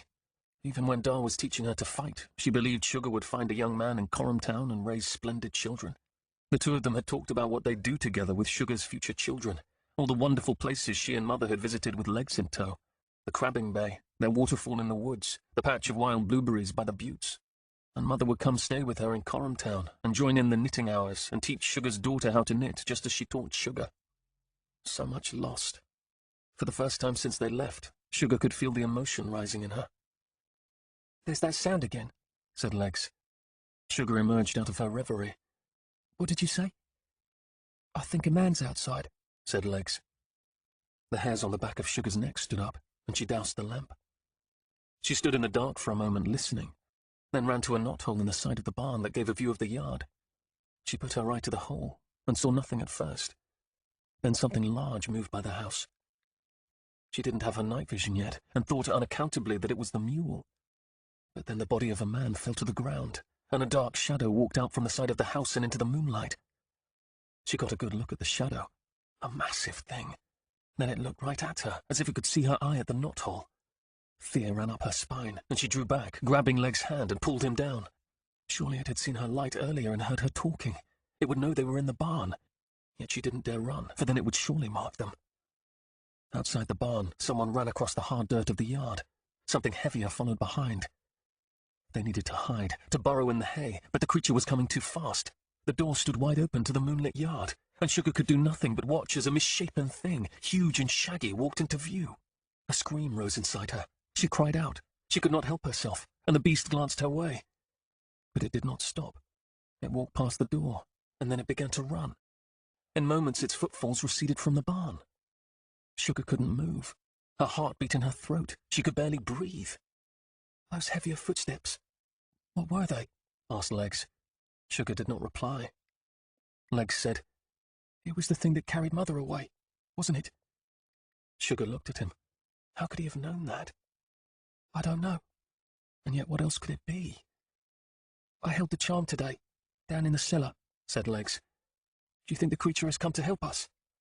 No, said Sugar. Not that thing.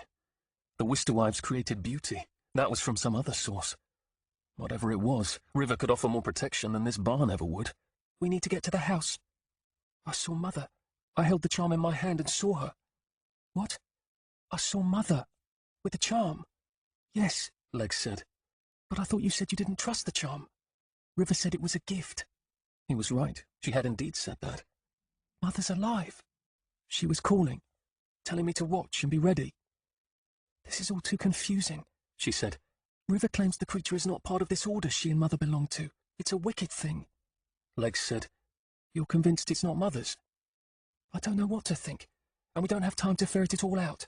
We'll discuss it later with River. She took him by the hand, stood, and quietly walked to the barn door and peered out into the night. Then, with all the courage she could muster, she tightened her grip on Legs's hand and dashed across the yard. When they burst into the dimly lit house, both Tarlin and River looked up at them. It's here, said Sugar. The creature from Whitecliff. Both looked at her in silence. He killed a man right there, said Sugar, and pointed to the wall where she'd seen him fall. River rose and cautiously looked out the door to the side of the house and gasped. I told you something was there, said Nettle. River shut the door and turned to face them. Tell me what you saw. Sugar told her everything, except Legs's comments about seeing Mother. When she finished, River stood looking at the floor, gathering her thoughts. After a moment, she looked up at them. Listen to me. You have one chance, and that is out the back window. Run as quickly and quietly as you can. Under no circumstances will you come back here. None. I'll meet you at the Creek Widow's. The Creek Widow was like an aunt to them. Every year Dar hauled them over to help her harvest her apples, except this year the Creek Widow and Dar were feuding. Where are you going? Asked Tarlin. To play a game, she said, of hide and seek. Tarlin set himself to argue, but before he could say a word, River slipped out of the door and into the yard. Sugar felt like her one stay had just been taken out from underneath her. She wanted to cry out, but could find no words. The four of them stood frozen. Then Tarlin broke the silence. You heard her, he hissed, out the back. Nettle went first, then Legs and Sugar. Tarlin tossed his bow and a quiver of arrows through to Nettle, then tumbled out. When he rolled to his feet, he pointed toward the shallows dozens of yards up the river and said, We'll go to the bank of the river and then up to the crossing. He turned to Nettle. We'll take the hill road past your house, then on to the widow's. He and Nettle dashed for the river. Sugar held Legs' hand and followed, crouching low, the tall autumn grass brushing the tops of her thighs. At the lip of the bank, she risked one look behind her and stopped. Beyond the house and barn, past the pig pen, out in the mule's field, she could see River's slender shape in the moonlight and the beast's larger form approaching her. River changed her course and began to walk away from the creature. It followed her, and Sugar realized River was leading it along, dragging, as it were, a broken wing, like a mother bobwhite luring a fox away from her nest. She turned and ran with her brother to catch Tarlin, and in that moment, Sugar realized she was running again, running as she had when Mother and Dar were cut down, running from the very creature that knew where Mother was. Things to act, things to be acted upon. Now was not the time to flee. It was a mad idea, wild, but no more so than anything else that had happened in the last few days. Tarlin, she called. Tarlin made an angry silencing gesture with his hand, but he did stop. When Sugar caught him, she held Legs' hand out. Take him. He's your brother, said Tarlin. You don't have time for me to explain, she said. Keep him safe. She couldn't argue or wait. She bent low to her brother's ear. I'm going to find Mother. Legs, ever brave, reached out for her arm and gave it a squeeze. She squeezed back, then turned and ran back from where they'd just come, back to the house and around the corner to the moonlit yard. She paused and glanced back at the river. Tarlin and Nettle ran along the bank, each holding one of Legs' hands. Tarlin could have balked. He could have left Legs on the banks of the river. He could have done a great many things besides help, and a wave of gratitude welled up in her. She faced the yard and field beyond. This was the creature that had stolen Mother, It hadn't killed her, but taken her away, and this might be, as crazy as it seemed, the only chance to follow it and find its lair, or its masters. Perhaps it had fed on Mother, and all she would find was a half-rotted carcass. But perhaps it had not. Mother might yet be alive. And who knew? Maybe finding the location of the monster's lair might tip this battle. She had no idea what she would do if she found Mother. But whatever it was, it would be more than she could do hiding in holes. And if the monster caught her, would that be any worse than being caught by the Fear Noi or some bounty hunter? What could it do to her that flaying knives couldn't? She stole past the house, across the yard, and into the shadow of the barn. When she looked out at the field, she thanked the creators that River had not yet disappeared into the woods. Sugar crouched as she ran to the fence bordering the field. Then it was up and over the fence and into the field as sly as a cat hunting prey. She moved as quickly and silently as she could. And when both River and the creature finally did disappear into the woods on the other side, Sugar stood and ran. River came within a half a dozen paces of Hunger, but then she began to walk at an angle away from him. Hunger followed, but she kept just out of his reach, like a reluctant horse that didn't want to be harnessed.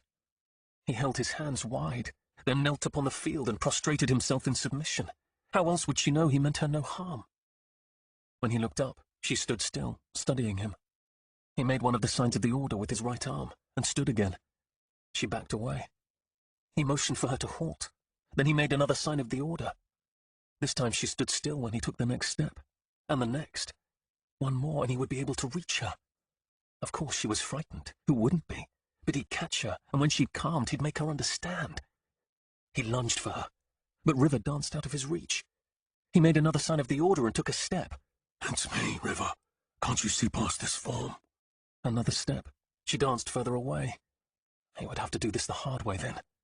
He picked up a stone, made sure she saw he had it, and hurled it at her head. Not too hard, but enough that she'd have to duck, enough to distract her.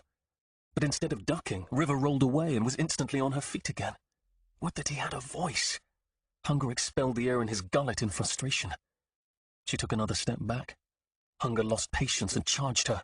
1, 2, 3 steps, her hair flickering through his fingers, and then she was into the wood, running, lively and elusive as a deer.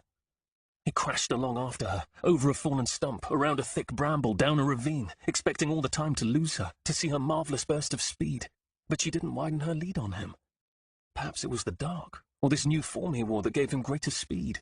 Whatever the cause, he could keep pace, and that gave him great satisfaction, for she would tire, and he would not. It might take some time, but she would tire, and he would not. "She's leading you along, you fool," the mother said. With those words, his hopes of persuading River fell. "Turn around, and she'll come to us." Hunger resisted her.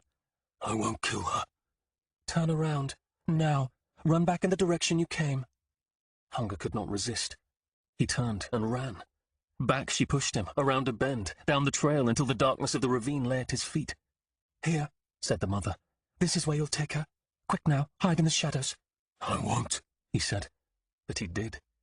He descended into the darkness and stood waiting, the exposed roots of a tree at his shoulder. He prayed River did not return, prayed the mother was wrong. I don't want her, said Hunger. "Oh, but you do." He knew what she wanted River for. Your ugly children can rot. "Mine? You simple creature. Did you think the other humans would follow something like you? That's much too obvious. You can't handle them that way. No, she will become one of those that govern." He could not imagine of what she spoke. But he didn't have time to ponder it, for River appeared at the top of the ravine in a shaft of moonlight. She paused, silent and lovely as a moth. She took a step down into the ravine and paused again, listening.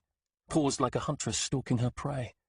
Another step, another pause, another step. The mother had been right. River was coming back to find him, to lure him, to make sure he didn't find the others. Another step, pause, another, until she stood only feet away. Down in the depths of the nightshade of the ravine, he could only just see her face and the pale whites of her eyes. He smelled her stink. But underneath that, Hunger caught mint and sweat and the smell of fresh-cut barley. He pushed his fingers into the bank of dirt at his side. He would throw dirt at her in warning, and she would run away. "No," said the mother. "Take her." At that very moment, as if River had heard the voice in Hunger's mind, she turned and looked at him. He could not fight the compulsion. He released the dirt he was going to throw in warning. Forgive me, sister, Hunger thought. Then he struck, and with his rough hand snatched her by the face. 32. Spore. Hunger could not contain his rage. He hated the mother, hated her. He quickly changed his grip on River and threw her over his shoulder. With his free hand, he grasped one of the roots exposed by the bank of the ravine. The root was as thick as a man's leg and rough with bark. Hunger gave the root an angry shove. Other roots popped, the tree shook and listed to one side, and then the root he held broke with a loud crack. This infuriated him even more, and he jumped to the top of the ravine, River still upon his shoulder. He struck the tree squarely in the trunk with all his might, once, twice, each time hating the mother more. His blows shook the tree, rustling the branches and leaves above. He gave the trunk a massive shove that sent the whole tree crashing down, breaking other trees as it fell, lifting both him and the earth he stood upon with its root pan. He jumped to get out of the way of the lifting root pan. Above him, a large branch that had been knocked loose from another tree crashed toward him. At the last moment he stepped away, knocking it aside, and immediately realized that it could have killed River. If that branch had come down upon him, it would have broken her like an anvil would break a gourd. He sagged with dismay. The mother made him destroy everything that was most precious to him, and it didn't matter that she'd not forced him to shock River's soul from her body on the spot, because that only meant River would have the agony of living in the darkness with the other woman before her end came. River lay on his shoulder, struggling against his grasp like some animal caught in a snare. It couldn't be comfortable being held there for great distances, so he brought her around front and cradled her like a father might his babe. Her face, he knew, would be bruised from his initial grip. He tried to stroke her hair to calm her, but River did not stop struggling. She pounded at him and then began to tear at his eyes. She would hurt herself more than anything else, so he caught both her hands in his ragged mouth and held her close. I cannot die. I cannot disobey.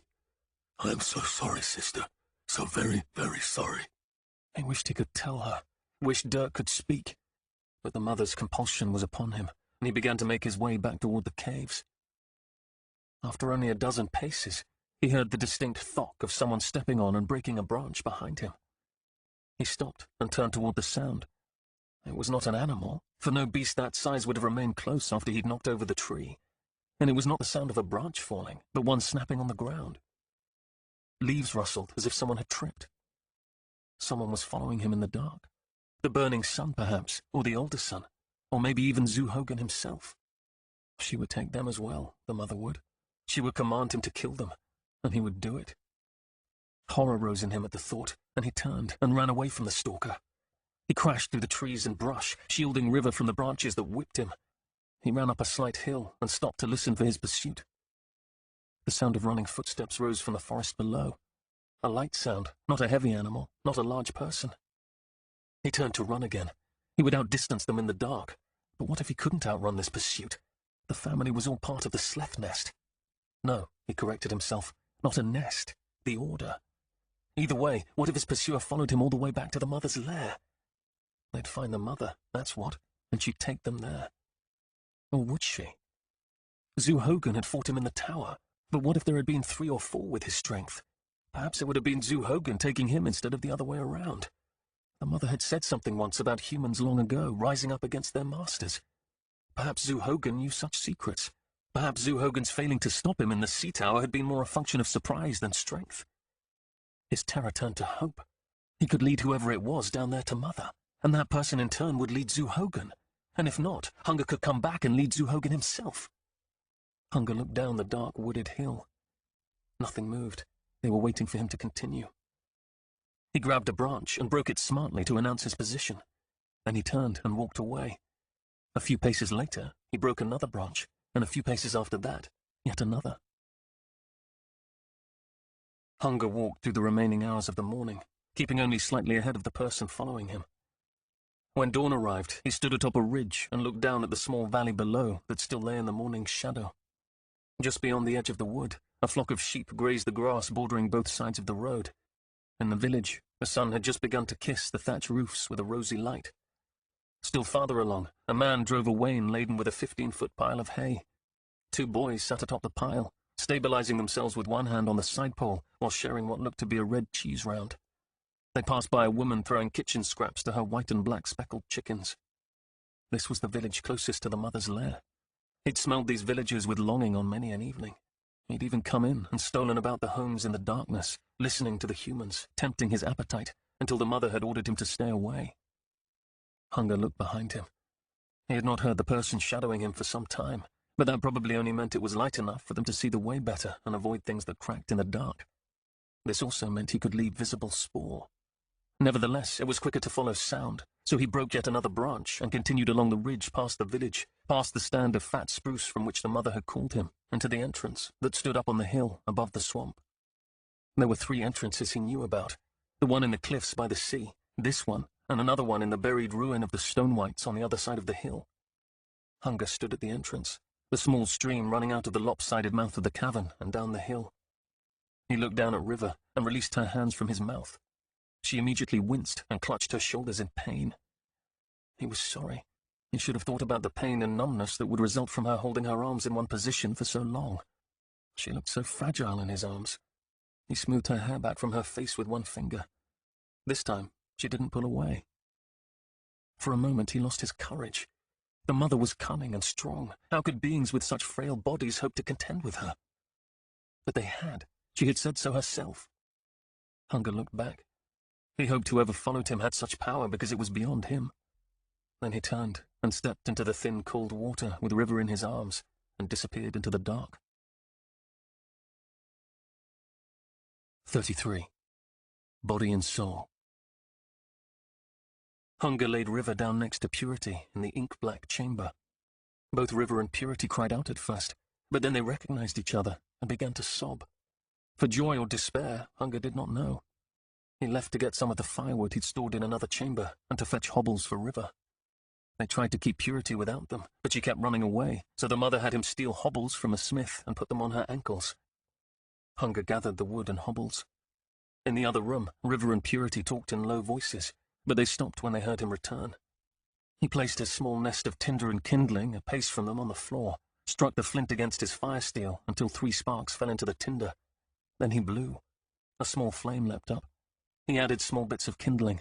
The fire grew. Then he finally added a small stick. He felt the mother behind him. Had she discovered his plan? A small panic rose within, and he turned. But it was not the mother that stood before him. Instead, a woman of strange and exquisite beauty, clothed in brightness, looked upon him. Dark hair tumbled down her naked shoulders, pale skin. He'd seen this woman before. The memory of that face lay just under the surface of his mind. But she was not human. Was this another of the mother's kind, then, come to steal the souls of these women? He rose in alarm and prepared to defend them. "You've lost your focus," the beauty said. Hunger could not tell if she spoke the words with her mouth or directly in his mind, but he knew it was indeed the mother. "You are beautiful," he said, in both wonder and confusion. But this was some trick. He looked closer to see if he could detect the lie, then reached out and touched her arm, but she was as real as the rocks about him. What kind of power must one have to change the very form of their body? Surely more than anyone in the Order, and that thought filled him with dismay. He looked at her again and swore her visage shifted. "What are you?" he asked. She ignored his question and held up the stomach that contained the souls of his family. "You still fight me. Have I ever given you a reason not to believe I will do what I say?" Why was she still holding that stomach?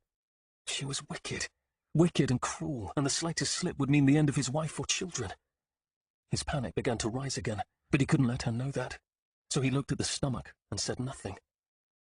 "Wicked?" she asked. "Is it wicked for the master to demand obedience from his dog? Is it wicked to break a beast of its rebellious ways?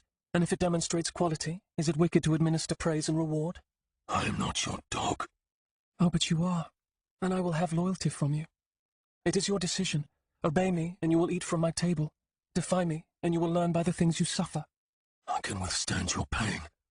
"Perhaps I did not state myself clearly before. You can be free one day, and so can your family. I'm not a cruel master. I don't want to be such, even when such methods do have their advantages. No, I govern by giving you choices. You've chosen poorly, and shall reap what you've sown. But I will give you this. I will let you decide which one I shall eat." His panic swelled. "No," Hunger said. "Choose." "I'll do whatever you say," he said. "Spare them." "It is too late," she said. "Take me, then. Eat my soul." He was close enough to reach out and steal the stomach from her, but he couldn't move, and the horror of his helplessness rose up to drown him. "Then I shall choose," she said. "I will take the lesser of them to show you I am merciful. I shall take the young male. No, he said. Not his son, not any of them. She opened the mouth of the stomach, reached in and withdrew a shining form. It bucked and sparkled like a hooked fish in the sunshine. Souls held the same rough form as the bodies they animated, or so the wise ones said. And while Hunger could see part of the form, he couldn't see it all. It was like glimpsing something in the water, seeing only one distorted facet. But distorted facet or not, he knew this soul. Russet, he whispered. Son. I keep my promises, she said. Remember that. Then she opened her mouth and fell upon the shining thing like a cat might the neck of a large hare. This was a nightmare. No, Hunger cried. The silvery light struggled violently. Then she wrenched it. The light flexed in one brilliant flash, then hung limp in her hand. She gulped a portion of his son like a swamp snake gulped in part of a piglet, like a man gulped over large quantities of blood pudding. Hunger's mind split. His world turned white. Rage and horror and grief flooded him. He turned to the women behind him. The mother wanted them. Well, he would deny her that. He might not strike her, but he could strike them and deprive her of their service, whatever hideous form that would take, and by so doing he'd save them from her awful bondage. "Halt!" said the mother. Let me go, he demanded, and fought her binding with all the force he could muster. He succeeded in taking one step toward the women. Ah, he crowed in triumph. Enough, said the mother, and Hunger found he could not move. A smoke of confusion clouded his eyes, and he knew no more. Hunger woke on the cave floor and smelled the women. He smelled the coals of the dead fire and remembered Russet, his son. His grief rose like a tide, and then anger. He lunged to his feet and tried to strike the mother, but his limbs would not obey. You have a choice, said the mother. I will not listen to you. Quiet. Hunger fell in on himself. Pursue this course, and I will eat them all. There are 3 others here in this stomach. Live to free them. I've given you my promise. I am not cruel. Obey me, and reap your reward. He could not trust this creature. When will you free them? When your loyalty is thoroughly tested, and then, after a time of service, I will free you. You lie. The mother shook her head. Prove to me your loyalty. Stop fighting me. You will see I am just. He could be freed if he could only fix the collar. No, the mother said. Do you think I did not know your plans the very moment you removed the collar from the woman? Do you think I was ignorant of the man washing himself or the burning sun? Did you think you could hide your thoughts from me? Yes, said Hunger in defeat, and he knew it was hopeless. It had been hopeless from the beginning. He should not have resisted her, and now his stupidity had cost him his son. Your people will prosper under my hand, not be left to fend for themselves as happened with your last inattentive master. I will make your lands fertile. I will fight your battles and keep you safe. Serve me, and all your kindred will flourish. He could not die. He could not disobey. He could not even hide his thoughts. What was left to him? He was indeed a dog on a chain, a horse corralled for the breaking. The mother, this creature, whatever it was, held more power than any human, more power than the divines. She was as far above him as a man was above a beast. She was a god. And he wasn't even a man. He was something else, a soup of souls and stone. Why then should he not obey? That is correct, the mother said. Perhaps she was just. Perhaps she was doing nothing more than teaching the dog that it was a dog, not a master. And in that thought, he saw a clear path, a small glimmering of hope. He would be her best servant. He would meet her every whim. He would be the dog that the master grew to love and call to feed at his lap. And by so doing, he would save his wife and daughter and remaining son. He would serve this creature with all his mind, might, and strength.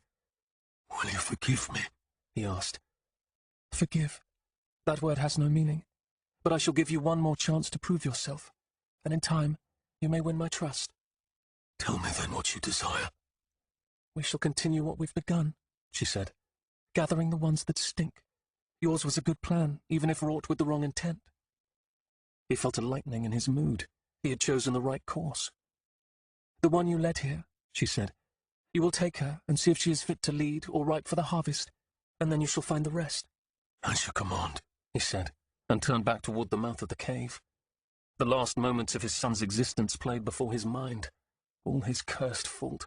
He should never have plotted against the mother. Never. And he would never do it again. He was the mother's now, body and soul, and he would demonstrate that to her. 34. Sacrifice.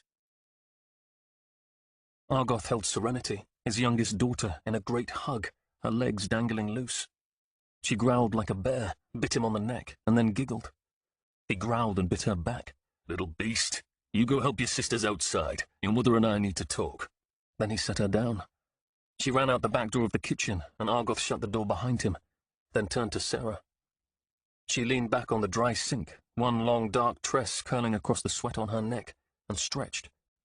Before her on the table lay the carcasses of 5 pheasants, along with the celery, raisins, and cut onions she'd been stuffing them with, the giblets from the birds soaked in a bowl of brine.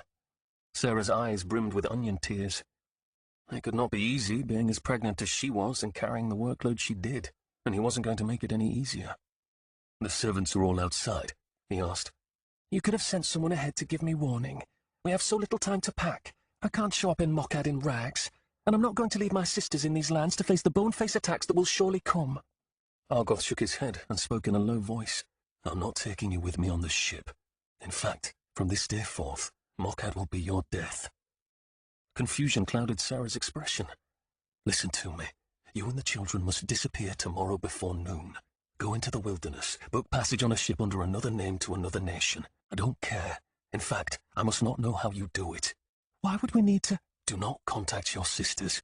In 3 days, I will either return whole, or your world will begin to fray like a cheap rope. I'm sorry, Sarah. I never wanted this. But it has come upon us. Do not wait. You will not be able to flee in the moment of your crisis. Sarah's face turned from confusion to disbelief. Mokkad has made some treaty with the Black Art Bone Faces, haven't they? Just like Coram did with Mokkad. Argoth shook his head. No, nothing to do with the Bone Faces. I cannot explain it to you now.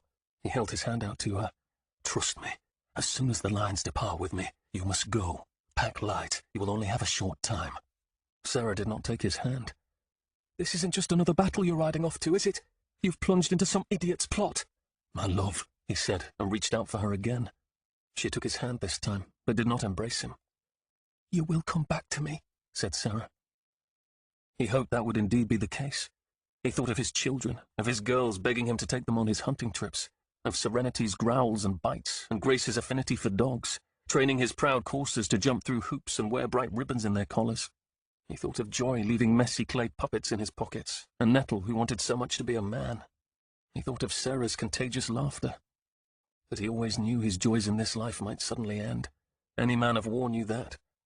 If that happened, he was prepared, and he'd wait for them in the world of souls. Husband, said Sarah, more tears brimming in her eyes, I'm weary of worry. I would rather you eat that bitter bread than feast on the bleakness that comes with oppression and slavery. She looked down, and he stepped toward her, enfolding her in his embrace. Her hair smelled of the lager she used to bring forth its brilliance. This time she yielded to him. I know you must go, but sometimes I wonder if you love war more than flesh and blood. My capable and sweet wife, I love our life so much I cannot see it ruined or stolen by greedy men. She sighed. If you were a little less noble, I think we'd find a little more peace. He did not respond. How could he? Come back to us, she said. Come back and put down the sword. And what would I do? Grow vegetables, race your dogs, and sit in the sun. When our children are grown, you can dote upon your grandchildren with figs and cakes. And when you die, you will be old, shriveled, and happy. The vision of it tugged at his heart. Will you be shriveled by my side? She looked up at him, her smile full of weariness, pain, and love. Women do not shrivel. Argoth laughed. And in that moment he realized he'd made a huge mistake. He should have never kept the grove from her, despite the risk her blabbermouth sisters posed. If he survived, he would never keep another thing from her. He only needed Matiga to deliver the weave so he could face the Scaremaster, and then everything would be different. He'd start anew. When I return, he said, I'm going to tell you a story about a man who held too many secrets, and the woman he loved. And then you will tell me what the woman did when she found out she'd married a monster. It was well past midnight. Argoth stood outside his house in the dark, his chances of ever returning to his wife and children slipping through his fingers like sand. There had been no word from Matiga. He wondered if perhaps the Scaremaster had killed or intercepted his messenger. Had he killed Matiga? No, the Scaremaster wouldn't be so foolish. He wanted to only give them a scare so they would run and he could follow. Perhaps the messenger delivered the coded requests, but Matiga felt it too risky to send him the weave he needed so desperately. Or perhaps she had already gone to the Grove's refuge to prepare to bear the Grove off, and the messenger found her house empty. Whatever the reason, dinner had come and gone, and now it was late, exceedingly late, the stars shining above. Argoth did not have the fire to battle a divine, and even if the weave arrived this very minute, he suspected it was too late. Fire could be poured out in great quantities, but to swallow such a flood would be the death of any man. Fire could only be accepted in a trickle. It took time, and time had slipped away. Out in the darkness, half of the lions patrolled the border of his yard. One stood just a stone's throw away, his bright helm gleaming in the moonlight. Argoth thought of Shem. He could send word to him. And what? Have him arrive here only to be slaughtered by this troop of dreadmen? No, this was his burden. His mind raced for other options, but all of them ended in death. And then he heard the lion below him call out for someone to identify themselves. Nettle's voice came in reply. Argoth's hopes soared. Perhaps Matiga was sending the weave with Nettle. Argoth left the side of the house and went to greet his handsome boy. He found the dreadman holding him at the point of a spear. Nettle's face was anxious, and there was no sign of his horse. Something was wrong. "His man," said Argoth. "Yes, Sue," said the dreadman, raising his spear out of the way. Argoth put his arm around Nettle and began walking him back to the house. Nettle looked up at his father with urgency. "Da," he said. Argoth shook his head. "When we get in the house." They walked to the front door and entered. When Argoth shut the door behind them, he turned to his son. "Did the Creek Widow send you?" "No," said Nettle. "We're on the way there." Argoth's heart fell. Without a weave he could do nothing. Nothing. "Who's we?" he asked. Nettle spoke in barely a whisper. "River told me everything." "What do you mean?" "I know, Da," he said. "I know what we are. River sent us to the Creek Widows. The hatchlings were at Uncle Hogan's. Then the creature came, and River led it away, Talon and the boy waiting in the woods." "You mean the monster from Whitecliff?" Argoth asked. "Yes." Argoth's heart fell. This confirmed his previous guess. It was the Divine's creature. And that meant the Divine would be watching his family. It meant Sarah and the children would be caught when they ran. Caught and questioned and tortured. In the end, they would die horrible deaths. The picture of Serenity being flayed to make Sarah speak rose in his mind. "Da," asked Nettle. He couldn't believe the end had come like this. He was caught. His family was caught with him. There was only one way out. He still had the tin of poison he'd given to Purity. He looked down at Nettle. He had enough for all of them. "Come with me," he said, motioning to his library. He opened the door, the comforting smell of the two well-oiled sets of armor that sat in either corner filling the room.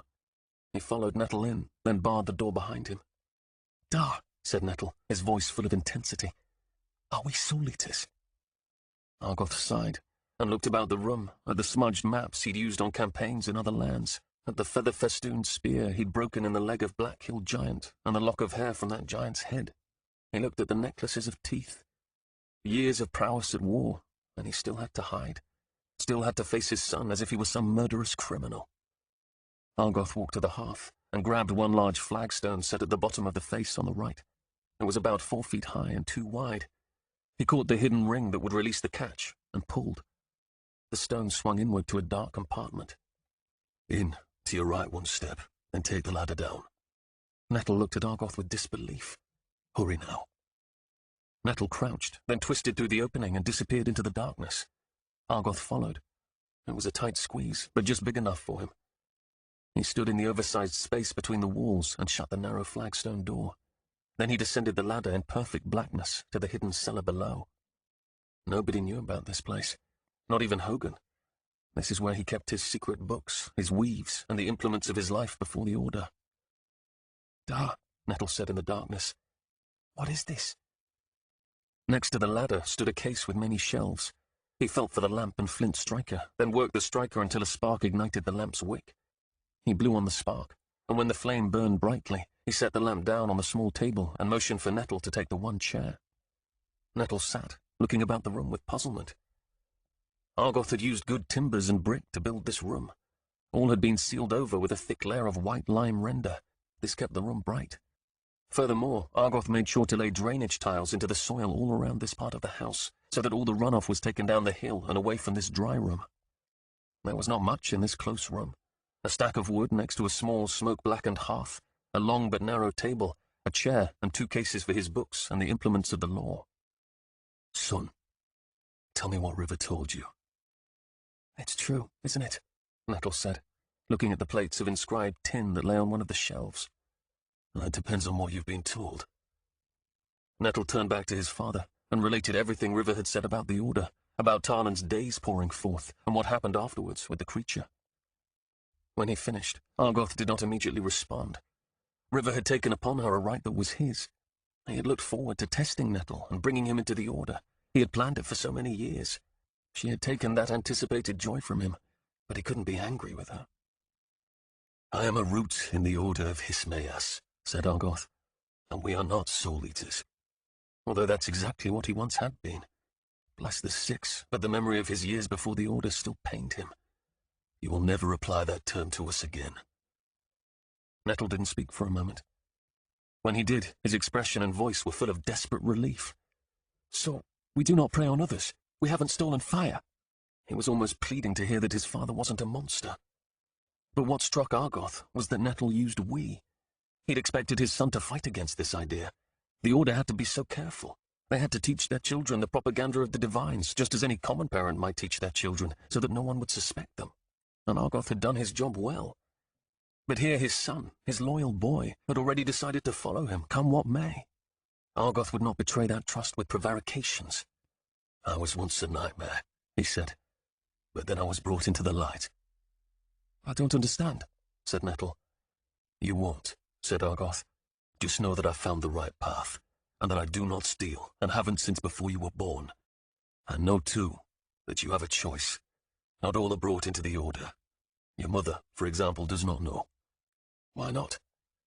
Your mother is trustworthy and fit in every aspect, except her inability to keep anything from her sisters. But that will change.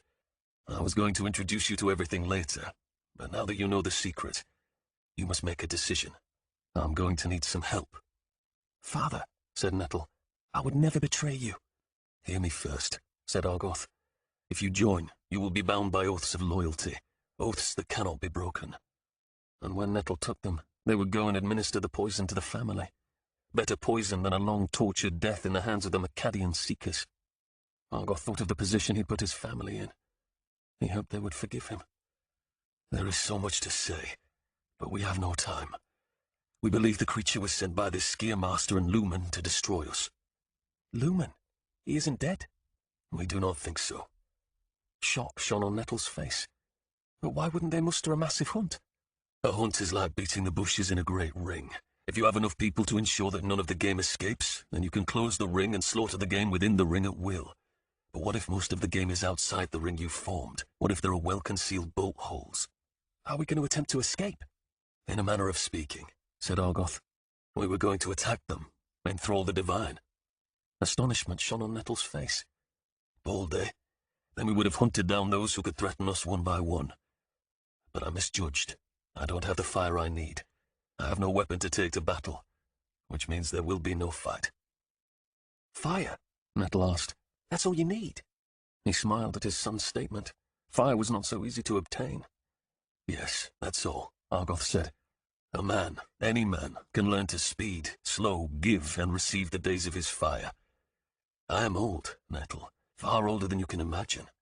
I have secretly given my last days out to the dreadmen of this land. My fire gutters low, and I cannot accomplish the task at hand as a normal man. Then teach me how to release my fire to you, said Nettle. That won't work. To learn that very elementary skill can take a very long time, weeks, sometimes months. But Tarlin sat at the table with River doing just that, opening and closing his doors, fire pouring off him. Tarlin is not what he seems, said Argoth. Besides, even if I could teach you in a matter of hours, it would be too late. It takes too long to transfer the quantity I need.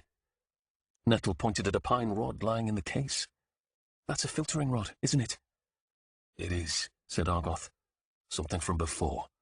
He kept all the old implements around to remind him of those former days, to remind him what he was, so that he could never forget how the Order had changed him. Do you know how to use it? It has been a very long time. Then take the fire from me. Son, Argoth said, you don't know what you're asking. Do I have enough fire to supply your need? Yes, but that's not... Then use it, Dar. The divines do this, don't they? He was so brash. He had gotten his clan wrists this year, but he was still a boy. Nettle, I swore never to take fire again, only to receive it from those who freely give. If I take your fire, you will be changed. When you forcibly take fire, you cannot avoid also taking portions of the person's soul. You take their memories. You take the force that controls the very nature of their bodies. He continued, this is why many who go to the temple to make an offering claim to feel as if they've lost something. But it's not an effect of being touched by holiness, as is claimed. It's the effect of having your fire ripped from you. The divines are no better than soul-eaters. Both are thieves. Do you understand? I understand. Do you? Do you know why some die on the altars? When the divines take a great quantity of fire, they will simply drain a man until he dies. Because if they were to stop short, we'd all see the effect of having so very much of their soul leached away into the rod. You might become a drooling invalid, or a wild man to be roped and chained. You might lose all memory of us. No one can predict the full effect of taking the quantity of fire I need. And once the soul is caught in the filter, it cannot be returned. At least none know that law. But we can predict the effect if I don't, can't we? Argoth said nothing. Such courage and trust. Nettle didn't know what he was saying. Argoth had seen that ardent desire so many times in the eyes of youth going off to their first battle. None of them knew the sacrifice that lay ahead. Da, he said. He held up his wrists with their tattoos. Do you, even you, mock me? No. But you do.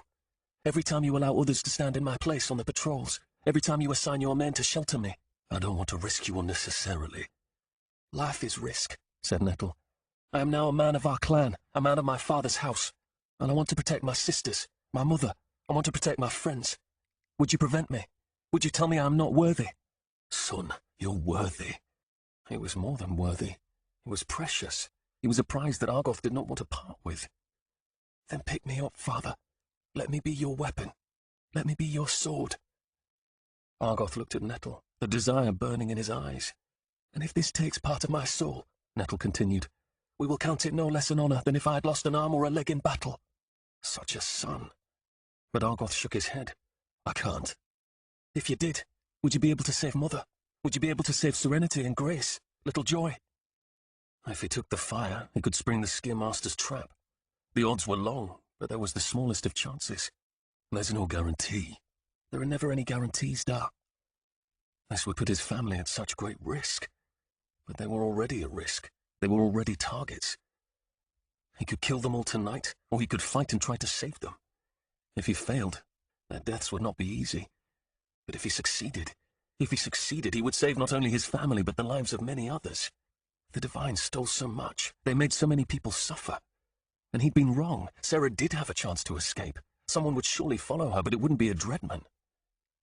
He looked down at Nettle. He didn't have to draw all his fire. He didn't have to kill him. He knew of no law that could return the soul once it had been taken. They'd hoped such things would be contained in the Book of Hismaeus, but he could not make this decision based on a wild hope of opening that tome. If Nettle sacrificed himself, there would be no restoration. Argoth found tears in his eyes. Nettle reminded him so much of Eumon, his son of so long ago. His son who had ridden out and never come back. His son who he had risked unnecessarily. Argoth wished this crisis had come upon them 6 months later. By then he would have brought Nettle into the Order, and Nettle would have been able to give him his fire. But Argoth knew that was a lie. He wouldn't have brought Nettle into the Order. He'd pushed the testing off for more than 2 years now. He would have waited another year. They would have been in the same position they were now. Pick me up, father. Let me stand at your side. Let me be a man and fight for what is ours. Yes, Argoth thought. Let us fight. Let us not falter in the moment of crisis. The divines were no better than soul-eaters, and was he not a root of the Order of Hismaeus, an order established by the creators themselves to bring humankind back into the light, to restore that which was lost? He looked at his son with new eyes. Nettle was a man. It was time to let Nettle stand at his side as what he was, to treat him as Argoth would any other man. I will pick you up, said Argoth. You will stand at my side, and together we shall smite the enemy. He reached out and took his boy in his arms and hugged him tightly, hugged him for what would be the very last time. Because if he did survive, if he came back from this battle, the Nettle he knew very well might be gone. Argoth left Nettle in the secret room and went to the kitchen and put a pot of water over the fire to boil. He listened to the sounds of his family sleeping upstairs, and a memory of Nettle as a little boy pushed its way into his mind. Years ago, he and Sarah stood to the side of the kitchen window, spying on Nettle playing with Grace and Joy. Each child had a number of Nettle's new brightly painted wooden animals. The animals mustered a defense against raiders in the flower pots. When the waves of bone faces had all been tromped, gnashed, and thrown in the privy, Nettle's pig said, "Want to roll in the mud? A triumph celebration," said Grace's horse. Soon all the bright animals and the children were covered with mud. The children had played until dark fell, and Argoth and Sarah had been content just to watch. Tonight that little boy had shown his mettle, and Argoth, for all intents and purposes, was going to have to kill him. Kill his own son. But maybe not forever. His heart swelled within him, and then the water began to steam. He swung the pot off the fire. He poured the steaming water into a teapot, brought a pitcher for himself, fetched a cheesecloth tea bag, and returned to the hidden cellar to make a wizard's meat tea. A fire burned in the hearth of the underground room. Nettle stood at the case, examining a rough necklace. "That is your great-great-great-grandfather's weave," said Argoth. "A thrall that we will use upon the Skiermaster." He took a porcelain crock on the shelf and placed it on the table. He unstopped the crock, removed a pinch of the small wizard's meat leaves, measured a small amount into the cup of his palm, then put the rest back. "Wizard's meat has a stench that makes many gag, and not only does it smell, but it will leave a taste in your mouth that will take a day to fade. But you need this, for your first response will be to fight me." Nettle picked up the cup. "How old are you?" "I am in my 96th year," said Argoth. Nettle's mouth hung open in shock. "Nobody here knows, because we emigrated from the old lands. Back there, before I joined the Order, I did what the divines do. Consumed fire harvested from others to renew my body and extend my days. I was more than 80 when I joined the Order, and swore to live by the fire I possessed or that which was given freely." "Then I have brothers who could be my father." "No," said Argoth, and he didn't expect it to hurt so much to remember. "They were all murdered. But that's another story." He motioned at the cup. "It doesn't need to steep long. You can drink it now." Nettle drank it with a grimace. Then he handed the cup back. Argoth took the cup and set it aside. It would take a few minutes for the herb to work. Argoth motioned for Nettle to take the other end of the table, and they moved it close to the hearth. "Take off your tunic, then lie here." He went to the case and retrieved the draw collar, tongue, filtering rod, and stomach. "You're going to feel a relaxing comfort come upon you. Next, you'll find you can't move, not without great effort. Do not panic." Argoth laid the harvesting weaves onto the table beside Nettle. He covered Nettle's lower torso with his tunic, leaving his chest bared. Argoth picked up the draw collar. "Do you know why weaves are so often made of gold?" "Because it's a noble metal." "Yes, but why is it noble?" Nettle shrugged. "You can make a fine, powerful weave out of willow. In fact, in some ways it's better than gold, but only if the branches are still green. Still, over time it begins to leak. Gold, on the other hand, holds it tight as a drum. Gold can also be wrought into many shapes. You can pattern a weave with gold wire that's impossible with plant materials or harder metals. Now, I want you to look at this." He held up the collar. "Such things are woven by canes, and they would have you believe only they possess the secrets. But you see here that it's a lie." He paused. This was the moment where his words became deeds. One last time he considered giving up and killing them all with a quick poison. But he looked at Nettle again. He thought about the girls and their eventual children. He thought upon grandchildren and great-grandchildren. Sometimes the choices of one father or mother affected generations. Nettle's might be the sacrifice that opened the way to thousands throwing off the yokes of the divines. And if he and Nettle failed, then they did so in struggle, not by choice. "You," said Argoth, "are a lodestar shining in our bright heaven." He loved him with all his heart. He lifted Nettle's head and placed the collar around his neck. Into a lock on the collar, he fitted the end of the rod of pine. "The collar is woven to draw the fire forth. The rod will catch your soul, but we shall not burn it as the divines do. No, we shall keep it as the testament of your sacrifice. We shall keep it in hopes of restoring you one day." He stroked Nettle's hair. "Can you move your arm?" Nettle just looked up at him. The wizard's meat was taking effect. "In reality, any wood might do as a filter, but it was found long ago that pine held onto the soul better than any other wood. I will not suffer one particle of you to be lost." The varnish adds a layer of protection. Argoth picked up the tongue.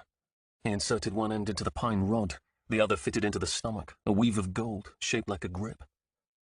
Collar, filter, tongue, stomach, all was ready.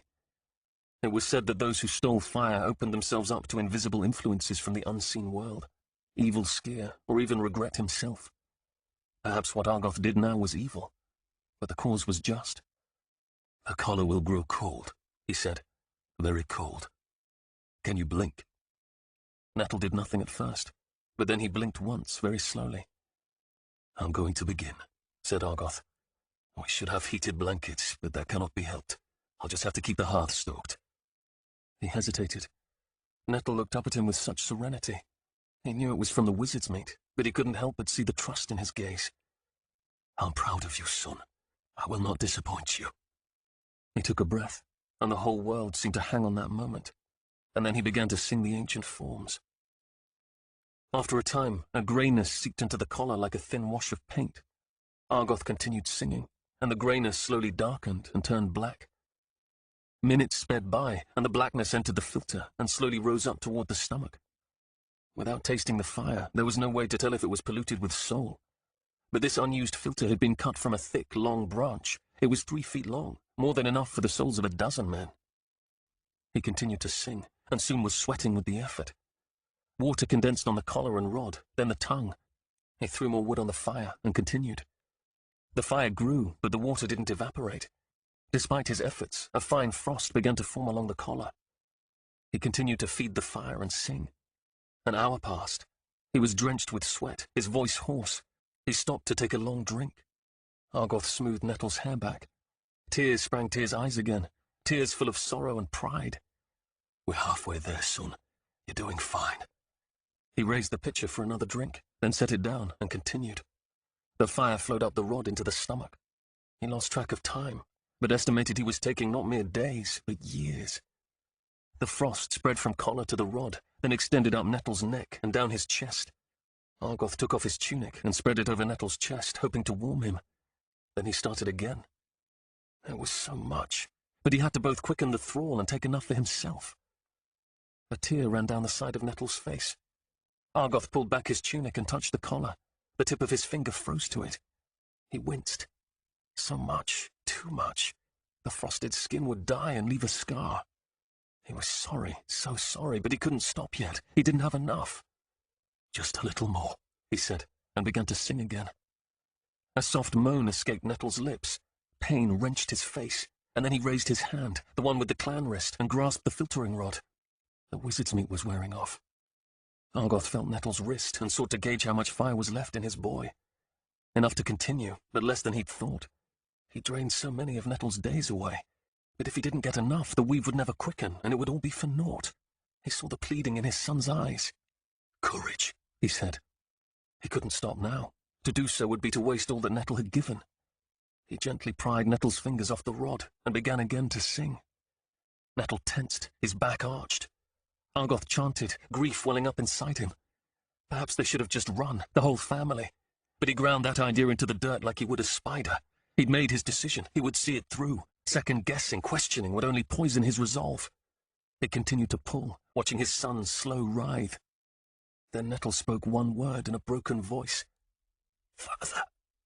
Argoth closed his eyes. Lords, he said, forgive me. He could not continue. He would have to succeed or fail with what he had. It is at an end, he said, his voice faltering with emotion. We're done. Your test is passed. He quickly removed the rod from the collar and began to chant the form of emptiness, and the blackness in the rod quickly leached up into the stomach. When he could see no blackness in the tongue or rod, he set the rod, tongue, and stomach aside. Nettle lay upon the table, laboring to breathe. Then his breathing calmed, and he fell asleep. Sometimes people died during the rite, but if they made it to this point, they usually lived. Argoth left the collar around Nettle's neck. It was still black, but if he left it there, the body would quickly draw back any remaining soul captured within. Argoth's mouth tasted like a bitter cucumber, a side effect he'd forgotten about. He put his hands to Nettle's chest, trying to warm it, then added more wood to the fire. When he'd finally cleared the frost, he saw the skin underneath was dead and white, blackened in spots. Argoth pulled his own tunic off and stretched himself along Nettle's side, warming him with the heat of his own body. He held Nettle close until he could no longer feel the cold of his skin. When he was satisfied, he clothed Nettle, then sat with the stomach and thrall and pulled his son's fire into himself. Then he directed it to the thrall. Just when he began to worry that he would not have enough for the thrall and himself, he felt the weave quicken in his hands and thrum to life. It was metal, nothing more, but it felt like a living thing, like a snake in his hands. With the thrall quickened, it was now time to replenish the stores of his own fire, but he didn't know what time it was and feared dawn had come, so he put the stomach in his pocket and clambered up to the library. It was still dark outside, but he knew morning was close. He would have to wait to eat the fire he'd need. Argoth returned to the cellar and carried Nettle up to the study and laid him upon the couch as if he'd fallen asleep there. Then he realized he needed to get something to cover that neck. He stroked Nettle's hair again. Such a fine, strong young man. What would he have become? Argoth would never know, and the pang of that loss stretched as wide as the sea. He kissed Nettle's brow. Then someone knocked at the door. He crossed the room to the door and unbarred it. Oram stood there in the darkness, holding a pry bar. "Forgive me, Zoo, but we thought something had happened. I've been knocking for quite some time. We need to be going. The Skiermaster likes an early start." "It's been a long night, Captain. My son has fallen ill." Oram looked beyond Argoth into the room. "I'm sorry to hear that, Zoo." "Captain, if you'll step aside, I shall call my family and bid them farewell. Then I will join you outside." "Yes, Zoo, of course," Oram said, and stepped back. Argoth retrieved a lap blanket to pull up around Nettle's neck. Sarah and the children were already roused, standing with blankets around their shoulders. He hugged each, knowing he might not come back, then bid them farewell and walked out to join Uram and the other dreadmen outside. He mounted his horse, gave his family a wave, and rode into the night. When he reached the road, he turned to survey his family and lands one last time, but the night still lay thick and dark. 35. Crossroad. Tarlan squatted with legs behind a tangle of blackberry brambles that grew at the wood's edge. In front of them, a small orchard of pear trees glistened in the moonlight. At the end of one of the rows and across a path stood Uncle Argoth's home, and patrolling the grounds about the house were 3 lions of Mokat, dreadmen all. Tarlan had his bow and more than 20 arrows. He might be able to pin 3 regular soldiers down for a minute or 2, might even be able to take out one of these lions if his aim was true and the arrow took the man in a vital part, but the others would not stay put, and once they entered the woods, his arrows would be worth nothing. So Tarlan sat and waited, and while he waited, he practiced what River had taught him. He opened himself. He closed himself. He opened, he closed, over and over. It still wasn't easy, but he figured it would become as natural as swimming soon enough, which wasn't a hopeful thought. He still couldn't believe what she told him. Rotted Sleth. That's what his family was. And here he was himself most assuredly practicing some form of the abomination. "He's not coming," whispered Legs. "It's past time." "What did this boy do, count the seconds?" "Since when do the blind know what time it is?" asked Tarlan. "The mosquitoes have begun to rise. The mice and deer are moving. Morning's coming." Mice and mosquitoes. Then Tarlan realized he had indeed just shooed away a mosquito. He looked to the eastern horizon and saw the faintest lightening of the sky over the peaks of the mountains. The boy was right. "So you're not blind?" asked Tarlan. "I'm blind. I just pay attention." Tarlan grunted. What had happened to Nettle? Was he sleeping peacefully, knowing that coming out would only reveal them, or was he on some table being put to the question? Tarlan whispered, "What else have you been paying attention to besides deer and mice?" "Nothing," said Legs. "If the dreadmen know we're here, then they don't care. Or they're waiting for daylight to get a good look at us." "Give me a hand," said Tarlan. "It's time for us to go." "You're just going to leave him?" "I don't see that we have much choice," said Tarlan. "Besides, Uncle Argoth's with him." "Maybe they have him too," whispered Legs. "Then our only hope is to muster the rest of this order." Nest is what he had wanted to say, but he just couldn't apply that term to Dar, River, and Kay. He didn't know what terms to use. Sleth, good soul-eaters, bad divines. It was all a bewildering mess. Legs held his hand out. Tarlan took it, and then they picked their way carefully down the line of brambles. The forest canopy here was thick, and as a result squelched almost all growth on the forest floor. Still, he had to keep an eye out for branches that would crack underfoot and give them away. They passed a fat chestnut, and Legs yanked on Tarlin's hand. What? There's something dead here. Tarlin paused and smelled the air. Some carcass was indeed rotting nearby. The leaves off to their left suddenly rustled. Tarlin froze. His heart began to palpitate. The last thing he wanted was to stumble upon some bear's or wildcat's kill. But then Argoth had dogs, and they would have smelt this out long ago. They would have chased off any cat or bear. The leaves rustled again. Whatever made the noise, it was something smaller than a bear or wildcat. A weasel or badger, perhaps. Tarlin's heart calmed. He realized he hadn't seen Nettle's dogs, nor had he seen Blue or Queen back at home. They'd often go hunting in the evenings, but they never stayed away. They always came home before it got too late. Had that beast gotten them? He thought of River running out to draw that thing away, and a gloom descended upon him. Dar had fought it to no avail. It had eluded the cohorts of the fortress. Surely one girl, even with River's talents, couldn't best it. He wanted more than ever to get to the Creek Widows to see if River had arrived. They needed to move faster. This way, he whispered to Legs and pulled on his hand. We're going to take the roads. Won't that be risky? Asked Legs. Yes, but I don't know the woods in these parts like I do at home. We'll be stumbling about. If we're going to sneak, I want to do it quickly. They left the line of bramble, and as carefully as they could, took a direct route to the road. Not too much later, he saw the road cutting like a pale ribbon through the dark woods. When they came to the road's edge, they stood in the darkness of the forest for some time, watching and listening. When Tarlin was satisfied they were alone, he led Legs out onto the moonlit road, and hand in hand they went, Legs keeping his other hand out in front of him so something didn't smack him in the face. Down the hill they walked, to the first crossroads, a left over a muddy brook, around the bend where a Widdickin had been spotted last year, and along the Misty Falls trail. Their grip became wet with sweat. Change hands, said Tarlin. He released his grip and switched his bow to the other hand. We'll go faster if you just give me a stick, said Legs. I don't doubt it, said Tarlin, but the last thing we need is for someone to hear you rattling along. Change hands. And it wasn't just hunters he was worried about. What if that beast was out here? The whole incident with that thing back at the house was unreal. But River's comments about him were more disturbing. So he could handle astonishing amounts of fire. So what? She made it sound like he'd been put together by some carpenter. And the whole business about Mother pouring out her life into him, and her odd comment about him needing a floor. What did it all mean?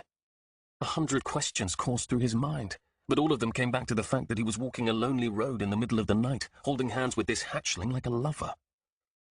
So did your mother teach you anything about the black arts? They're not black, said Legs. No, of course not. There's just that ragged dirt and grass monster killing people left and right and chasing down our women. But other than that, I'm sure the whole business is as pure as the morning's dew. So did she teach you anything?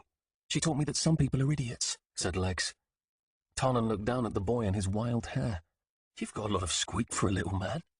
Look, you and I are in the same boat, heading down the same river toward the same rapids. Besides, having been worked on by not only my father and my mother, but now also my loving sister, I suppose I'm more hatchling than you. And it was true. Lords and lice, what would the bailiff say now? They took another few steps in silence. Do you trust your sister and father? Legs asked. Do you trust yours? I'm blind, he said. I've had to trust them all my life. So it doesn't bother you that your mother is Sleth? Sleth isn't the word we use, said Legs. Weren't you listening? Squeak indeed. Whatever they're called, the Order then. Or was that just another lie? They'd lied to him all this time, years of lying, and if they could hide such a huge mountain of stinking cess, then they could lie about anything. Your mother lied, said Tarlin. Yes, she did, said Legs. But everyone lies.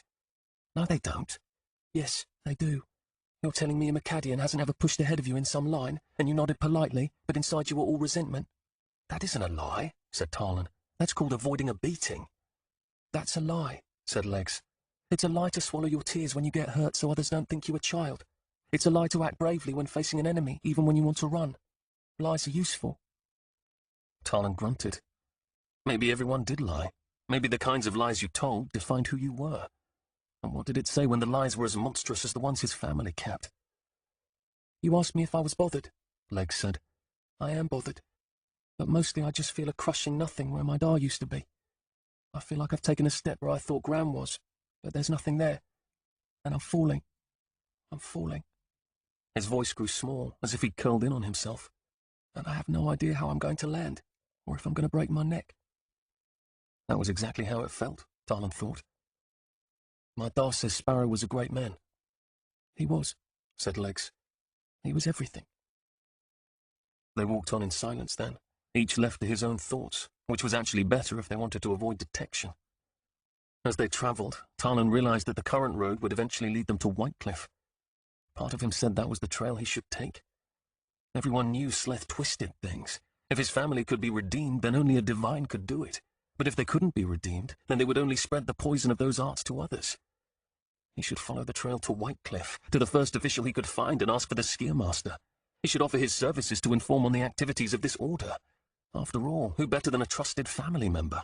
And if they tortured and killed him, what of it? He'd done his duty. Dawn was coming. It was light enough for him to see quite a distance down the path. He could be in Whitecliff before some of the rich there took their breakfast. But what if River was telling the truth? What if? They walked some distance further, and when they came to the turn-off that led to the Creek Widows, Tarlan stopped. What are we doing? Asked Legs. I'm getting my bearings, said Tarlan. Give me a moment. Following a trusted face, that was how one lost his bearings. You hesitated, wanting to show mercy and patience, wanting to give people the benefit of the doubt, and soon enough you lost all perspective. Soon enough you wanted justice to prevail only when it was convenient, and then not at all, for by that time your idea of right and wrong was so warped that it couldn't serve as a standard. Perhaps the only defense against the Dark Ones was a heart of stone, a heart so hard with righteousness it could carry through the murder of those it loved most. No wonder the Divines destroyed whole families. Tarlan knew where his duty lay. He should march this blind boy right into the hands of those who sought him. And yet despite the secrets River had revealed, there wasn't an evil bone in her body. Lords and lice, she was his sister. And what evil grew in Dar or Kay? None. This he knew. But that didn't mean they couldn't have made an honest mistake joining this order. It didn't mean they couldn't have been coerced. But if what River had said were true, what if the Divines really were nothing more than a guild that chased away all competition? If that were so, then he'd be making the biggest error of his life. Was it possible that the world was as topsy-turvy as she described, with Divines hunting down those who encroached on their monopoly like greedy merchants? Was it possible the creators gave vast powers to commoners?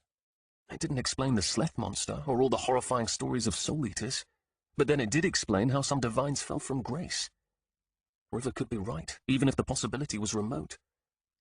Tarlan looked down the road to Whitecliff again. He owed it to River to give her a chance.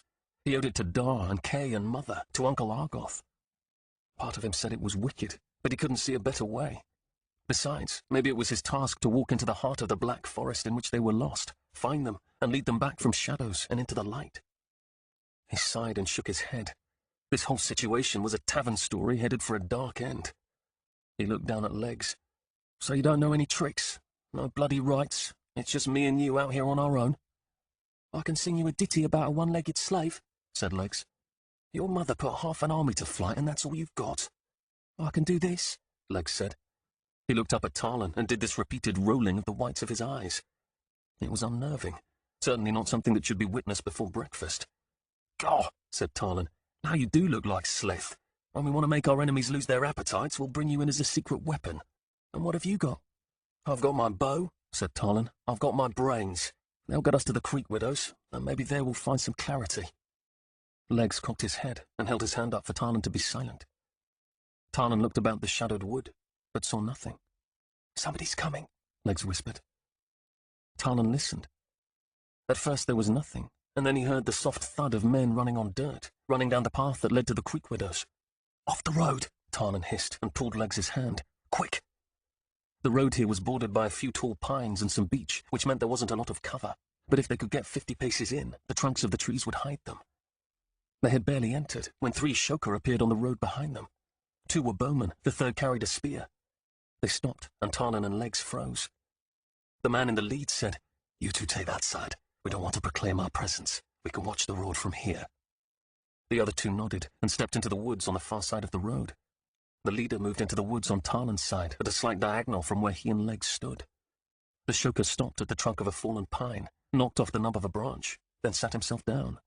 He was close enough that Tarlan could have pinged him in the head if he were spitting seeds in a muskmelon contest.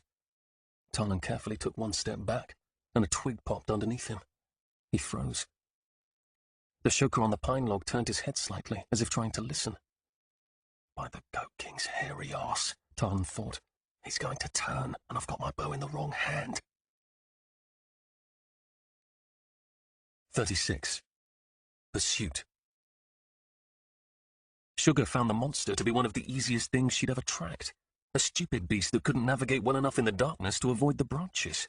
But when there was light enough to see, she realized that the branches being broken were not those that someone would accidentally step on and break, nor were they ones that would break easily as someone brushed past. No, they had been broken on purpose. She concluded River knew someone was following and had done this to leave a trail. But Sugar now looked down at the spot where an immense rotted log had recently lain and was not so sure. Worms and grubs wriggled in the soil of the impression. This log had obviously been moved aside, but it was too large for River to do such a thing. Sugar attempted to push it, but couldn't move it an inch. How could River have moved it if she was carried along by that beast? To Sugar's left rose a steep hill. On her right, the ground descended to a cluster of 100-foot bald cypresses, their massive knees rising out of the dark tea water. A muskrat swam through a layer of duckweed out to a clear slip of deeper water. She wondered if the creature had taken River into that mess. Lilies, bog bean, and goat willow choked the far side. The place breathed with the croaking of frogs and stank of things rotting in the water. But she knew that it was full of far more than frogs and stink and scum. She'd find snakes, leeches, and snapping turtles there in abundance. A chip of something small and dark fell from the cypress trees above. Sugar looked up and saw a handful of grey fans, large game fowl that fanned their feathers when threatened. They stood in the branches above, pecking for the cypress seeds. More dark chips fell, and she realized it wasn't bark, but grey fan droppings. She stepped aside in disgust and walked toward the swamp to see if perhaps the mud at the edges would show any footprints. But as she did so, a crack sounded up the hill. The creature had gone up the hill, not into the swamp. She turned and followed the noise, glad to leave the stink and the rising mosquitoes. A few paces later, the tree cover gave way, and a trail of footprints led through the dew-soaked undergrowth, clear as you please up the hill. Sugar followed the trail back into the trees, always going up, finding scuffled leaves here and there or matted grass until she came to a small stream. She stopped and looked about, then saw a footprint in the stream itself. She followed the stream uphill to a slight ridge of rock, crossed over, and found herself standing in front of the mouth of a cave, a cool breeze blowing out of the darkness and into her face. She immediately crouched and moved to one side so she didn't darken the entrance with her silhouette. She wondered if this was a natural cave or one made by the stone whites. If it was one of the ancient ruins, did that mean this creature was connected with them? Many had been lost in the stone white ruins. All of Sugar's life she had been warned to stay clear of them, for who knew what dark thing waited within? But this is where the creature had taken Mother, and so this is where she would have to go. She looked down the hill. You'd have to be standing right where she was to even see this opening. She now wished the monster had taken River to the swamp. At least there you could at least see what you were about. Here, the creature might be only a dozen paces away, watching her from the darkness. The hair on the back of her neck stood up. Sugar listened. She could hear nothing but the trickling water. She waited for a long time, but nothing stirred. The breeze meant this would be a long cave. It was quite possible that the monster's lair was hidden deep within. She would have to go in, if only a small distance. Whoever she brought back would want to know what lay just inside this entrance so they might avoid a pit or slope. Any information she could give them would be better than blindly charging in. She edged toward the darkness. Then Crab walked in and waited for her vision to adjust. The ceiling of the cave trailed up and was lost in the darkness. The walls were narrow and tilted to one side, water oozing down their face. Sugar moved further in, away from the sound of the water outside, and listened. She thought she heard voices, but then decided it was only the breeze or water. Rocks fell in the distance, the sound echoing along the cave walls. Moments later, something splashed through the water, and then she realized it was moving, not away from her, but back towards her in the mouth of the cave. She couldn't judge the distance well, but it sounded close. Fear rose in her. She turned and scrabbled back, trying to keep a low profile. When she reached the mouth of the cave, whatever it was began to run. Sugar ran out of the cave into the light and considered running back downhill to escape whatever it was coming at her from the inky darkness. But because running downhill was her first choice, she rejected it. It would expect her to run downhill. It would expect her to hide somewhere away from the cave, perhaps in the waters of the swamp. Moreover, the sound of her very footfalls would make her an easy mark. No, she wouldn't run. She looked around for a place to hide close by, and spotted one above the mouth of the cave behind an outcropping of rock. She didn't know if it was big enough to hide her, but it would have to do. Quickly, carefully, she moved away from the mouth and climbed up the small ridge that ran along the brow of the cave. Below her, just inside the mouth of the cave, something splashed through water. She took one more careful step and slid behind the rock. But she didn't have time to lie down, for the beast burst into view below her. It took a number of steps, then stopped, surveying the slope below. The creature stood like a man of freakish proportions, heavy-limbed, wide, maybe 7 feet tall, with a small, odd-shaped head. It was immense. She thought she saw an ear on the side of its head, but it was too ragged to tell exactly what it was. Shaggy grass grew in patches over the whole of its body. One patch along its back appeared to be green grass mixed with the small yellow flowers of creeping wood sorrel. If the beast turned around and looked up, it would see her. But she didn't dare crouch, didn't dare make adjustments for fear of making even the smallest of sounds. The creature moved slightly and made a hideous sound that froze her spine. It moved again. Again came the awful sound, and Sugar realized it was the intake of breath. A loud, horrid gasp like a man suffering from the black lung. Was it trying to scent her? The air about her was still, no morning updrafts or crosswinds, no downdrafts. The breeze in the cave blew outward, and so the thing would not have smelt her in there. But that also meant the breeze might, at this very moment, be carrying the scent that pooled about her. A crack sounded from the woods below. The creature turned to it. Heartbeats pounded in her ears. Then the thing moved, loping downhill in the direction of the sound, the grass about its body jolting with every stride. Sugar realized she'd been holding her breath and gasped for air. The creature bounded into the air, clearing a large tangle, and landed heavily on the other side. 2 more strides, and then it was nothing but a flash through the trunks of the trees. She gauged the distance it had covered in the few breaths since it had first moved. Never in her life could she have outrun it. The rustling of a tree sounded from below, and she knew when it found nothing below, when it smelled her trail growing stale, it would come back. Her legs shouted out for her to run, but she fought it. Sugar turned, and carefully, oh so carefully, began to ascend the hill. She would find her escape on the other side, or not at all. Hunger backtracked for about 1/4 mile along the trail he'd taken earlier, and then stopped under a cluster of tall pines. He had seen nothing, heard nothing but a bunch of noisy grey fans. He would find nothing along this trail. The scent had been stronger back at the cave. He turned and began to walk back, looking, listening for anything at all. He came to the tree in which the grey fans sat. He searched the ground and then looked up. It didn't take long before he found it, one rotted branch hanging at a broken angle. Noisy birds, cracking branches, that's what he chased after. Or maybe some deer. It could have been anything that had made the noise earlier. He cursed himself, crouched down on all fours, and began to follow the scent more closely. It was the woman that had followed him. He could smell that. Back up the slope he went, making sure to check for trails of scent leading away from this one. But he found none. He stood at the mouth of the cave and could smell her in there. Could he have run by her in his haste?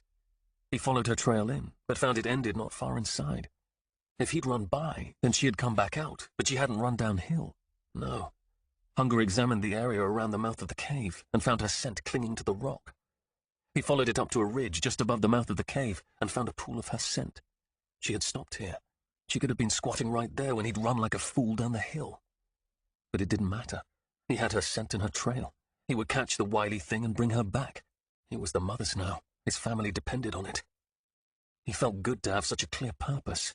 He felt as if a burden had been lifted. Serving the mother wasn't such a bad thing after all. Hunger followed the woman's trail, sometimes loping on 2 limbs, sometimes staying close to the ground on all 4s.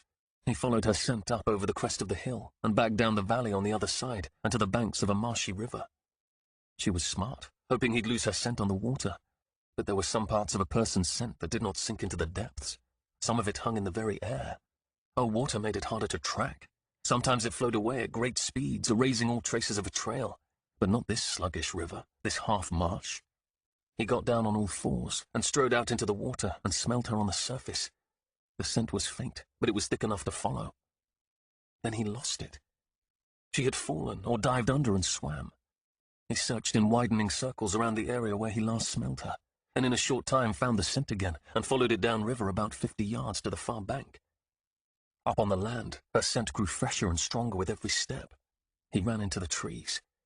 Here, the dampness and the cover from the sun kept her trail together and made it as easy to follow her as a slow parade of cattle. Her scent grew stronger and stronger until he broke from the woods upon a small farmstead. Hunger paused to survey the area. A small herd of brown and white milk goats grazed in a pasture beyond a house, but there were no farmers out and about this morning. The scent was strong here, exceedingly strong. She was here. He followed the woman's trail to the barn and found the doors standing open. He strode inside and stopped. He smelled horse and hay and harness. He smelled her as if she was standing in front of him. He had her trapped in this barn like a mouse in a box. Hunger closed the doors to the tidy barn behind him. There was one stall and a loft of hay. He looked in the stall and found it empty, which meant she'd buried herself in the hay in the loft. He leapt to the loft and landed in a crouch, waiting for her to run by him. He waited. Nothing. He kicked through the hay, reached into the deepest parts, but she wasn't there. He looked around, but there was nowhere else to hide. Hunger cursed and walked back out and circled the barn. Only then did he realize what had happened. He breathed in deeply to smell it for sure. There had been a horse here. She'd taken the horse. He walked out of the barn and followed the scent for a short distance. Yes, she'd taken the horse. He looked at the prints of the hooves. She had kicked it into a trot. She was not galloping, not that woman. She had shown herself too smart for that. Hunger almost chased after her, but he stopped himself. He could match the speed of a horse, but not for long. He would fail along the way if he didn't replenish his fire. He needed food. He turned back to the farmhouse and pushed the door open, but he only found a table and an orange cat hiding under a chair, looking up at him in fear. An old couple must live here. He saw one pair of large, muddy wooden clogs next to the door. Or maybe it wasn't a couple. Maybe it was just an old man and his cat. Either way, the house was empty. He left the house and cat and went to the pasture. The brown and white goats scattered at his coming, but they were no match for his speed. He caught one whose horns had split into 4 curls, shucked it, and devoured both its fire and soul. It was not enough, and he chased down 3 others, leaving their bodies lying on the chewed grass. When he drained the last one and felt satisfied, he stood. The power surged in his limbs. The scent of the horse mixed with the female still lay thick along the road. The sun and wind would disperse it, but not before he caught her. 37. Sleth. Tarnan held perfectly still. The seconds stretched into a minute, maybe 2. Then the shoker on the pine turned his attention back to the road. Tarnan didn't dare take another step. He didn't even dare switch his bow to the other hand. Movement drew the eye. And even though it was yet dark, if he moved too quickly, the 2 across the way would see him. He knew that because he could see them even now. The problem was he and Legs had to move. Right now there was still enough darkness in the woods to obscure them. However, in half an hour, the morning would lighten most of the shadows, and they would be standing there plain as day for anyone who just happened to take a gander in their direction.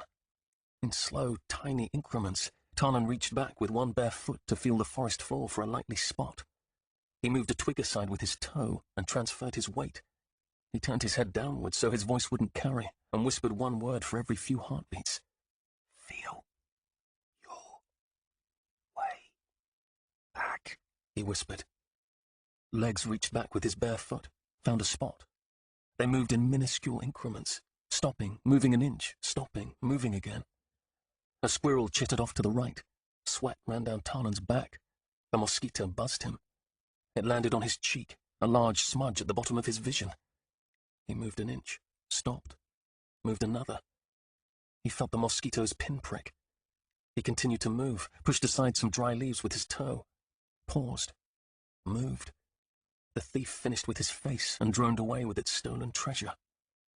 This was taking too long. The morning light was coming too fast. He could see the 2 shoker on the other side of the road now well enough to make out the colored bands on their arrows. The hoofbeats of a galloping horse sounded along the road. The shoker stood, moved forward to the edge of the tree line and looked up the road. "Slowly," Tarnan said. He and Legs took another step. A moment later, a rider on a tan horse could be seen through the trunks of the trees. The 3 shoker stepped out onto the road, bows and spears pointed at the horseman. The man brought his horse to a halt. It was another shoker, wearing the green patterned sash of that clan. "Hoi," the man said. The 3 shoker must have recognized him, for they lowered their weapons. "Keep moving," Tarnan whispered to Legs. They took another slow step, then another. "Spread the word," the horseman said. "The hatchlings have been spotted. Prune saw them with his own eyes." "Where?" one of the shoker asked. The tan horse pulled on the reins, trying to get its head. "At the farm of Hogan the Coromite." Wonderful, Tarnan thought, just wonderful. He knew prunes. The man had been one of those the bailiff had brought with him to search the farm, which meant the bailiff must have posted a watch. They should have thought of that. He and Nettle should have scouted the woods for those Fiannoy armsmen, if for nothing else. There was an enormous beech with a trunk a few feet in diameter, only a few paces away. If they could get behind that, it would hide them. To your left, Tarlin whispered. There's worse, the rider said. That monster from Whitecliff was with them. It killed Gid, twisted him up like a rag. The bailiff's calling a full muster. Everyone in the district will be standing guard over their families or going to Stagholm. There's another 9 men down the trail, one of the Shooker said. We've got dogs. Bring them or keep them with you. We've already sent out for 5 teams of hounds to follow trails in and out of that place. Now, if you please, I'm off to Lord Shim. Then he urged his mounted to a gallop and thundered away. Tarlin and Legs took another step toward the beach. They only had one more step to go. The Shooker with the spear turned and sprinted back down the path he'd first arrived on, probably to spread the word to those 9 other men.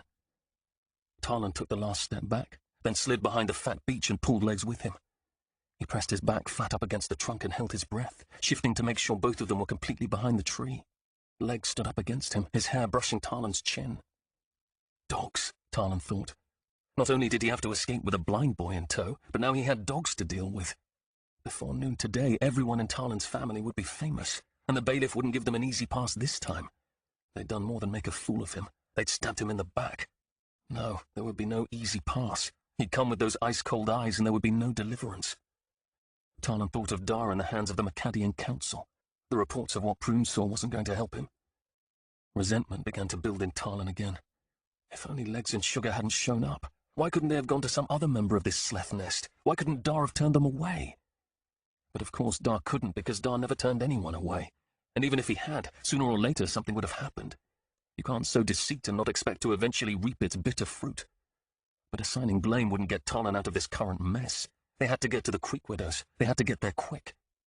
Tarlin counted to 600, the whole time his heart beating like a drum in his ears. The squirrel they'd heard earlier chittered again in its tree. Slowly, Tarlin turned around so he was facing the beach. Then he leaned ever so slowly until he could just peer around the side of the smooth trunk. Both of the remaining 2 Shooker were in the woods on this side of the road. They were crouched over, slowly moving forward, bows at the ready, listening and watching the woods.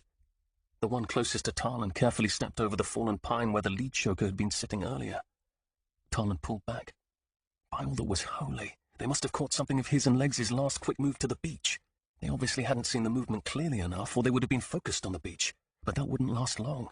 If they continued forward, they would soon find Tarlin and Legs. The choice now was to run like idiots or wait and greet the Shooker with a pleasant hello when they found them.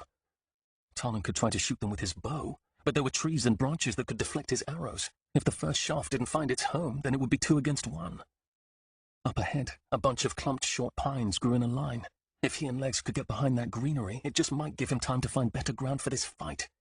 "We're going to run," Tarlin said, and took Legs' hand. "Are you ready?" "Ready," Legs said. "Now," Tarlin said, and dashed out from behind the tree. Legs stumbled, then he cried out and stumbled again. Tarlin gripped Legs' hand tighter and kept him on his feet. The Shooker shouted and called for them to stop, but Tarlin kept moving until he and Legs skirted the end of the clump and were well behind the thick boughs.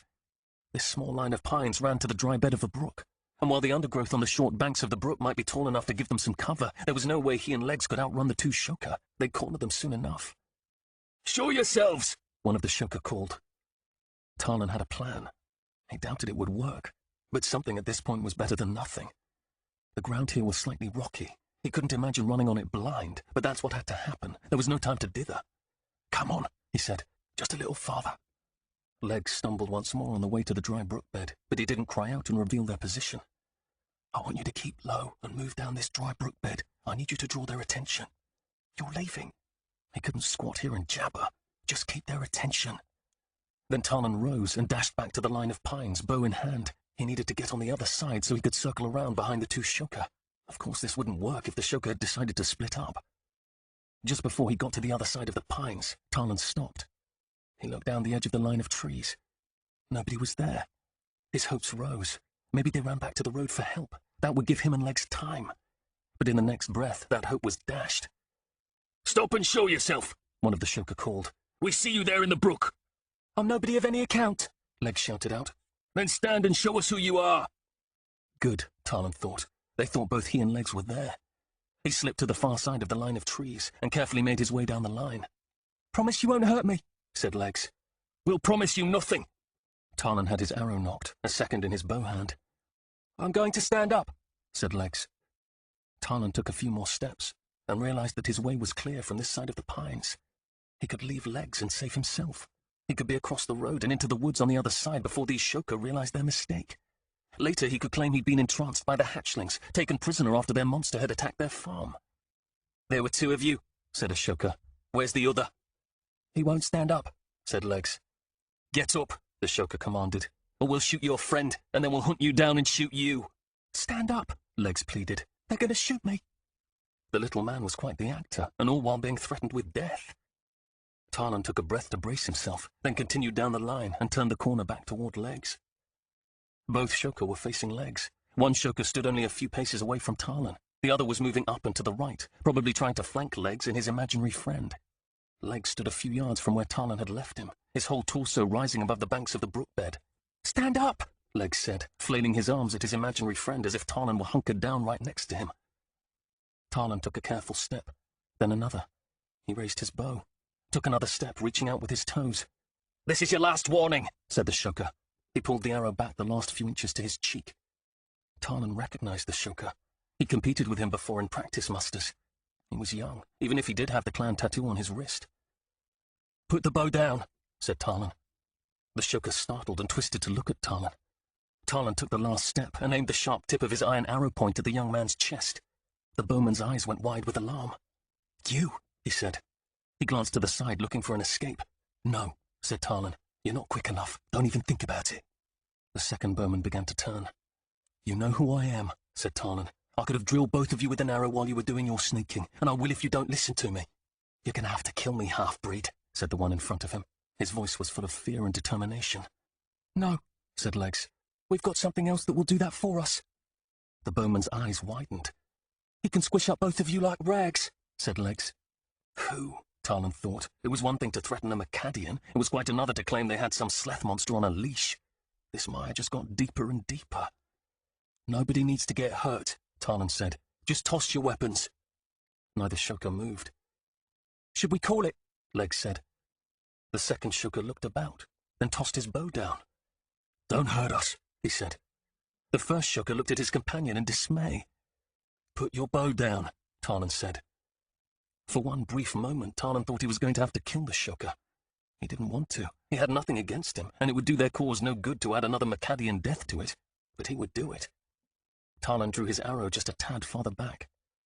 The Shoka licked his lips in calculation, then released his draw and dropped the bow and arrow onto the pine needles at his feet. "Knives too," said Tarlan. Both Shoka unlooped the knives at their waists and cast them aside. "On your bellies, over there," Tarlan said, and pointed to a flat spot of ground. Legs decided that was the time to step out of the brook bed.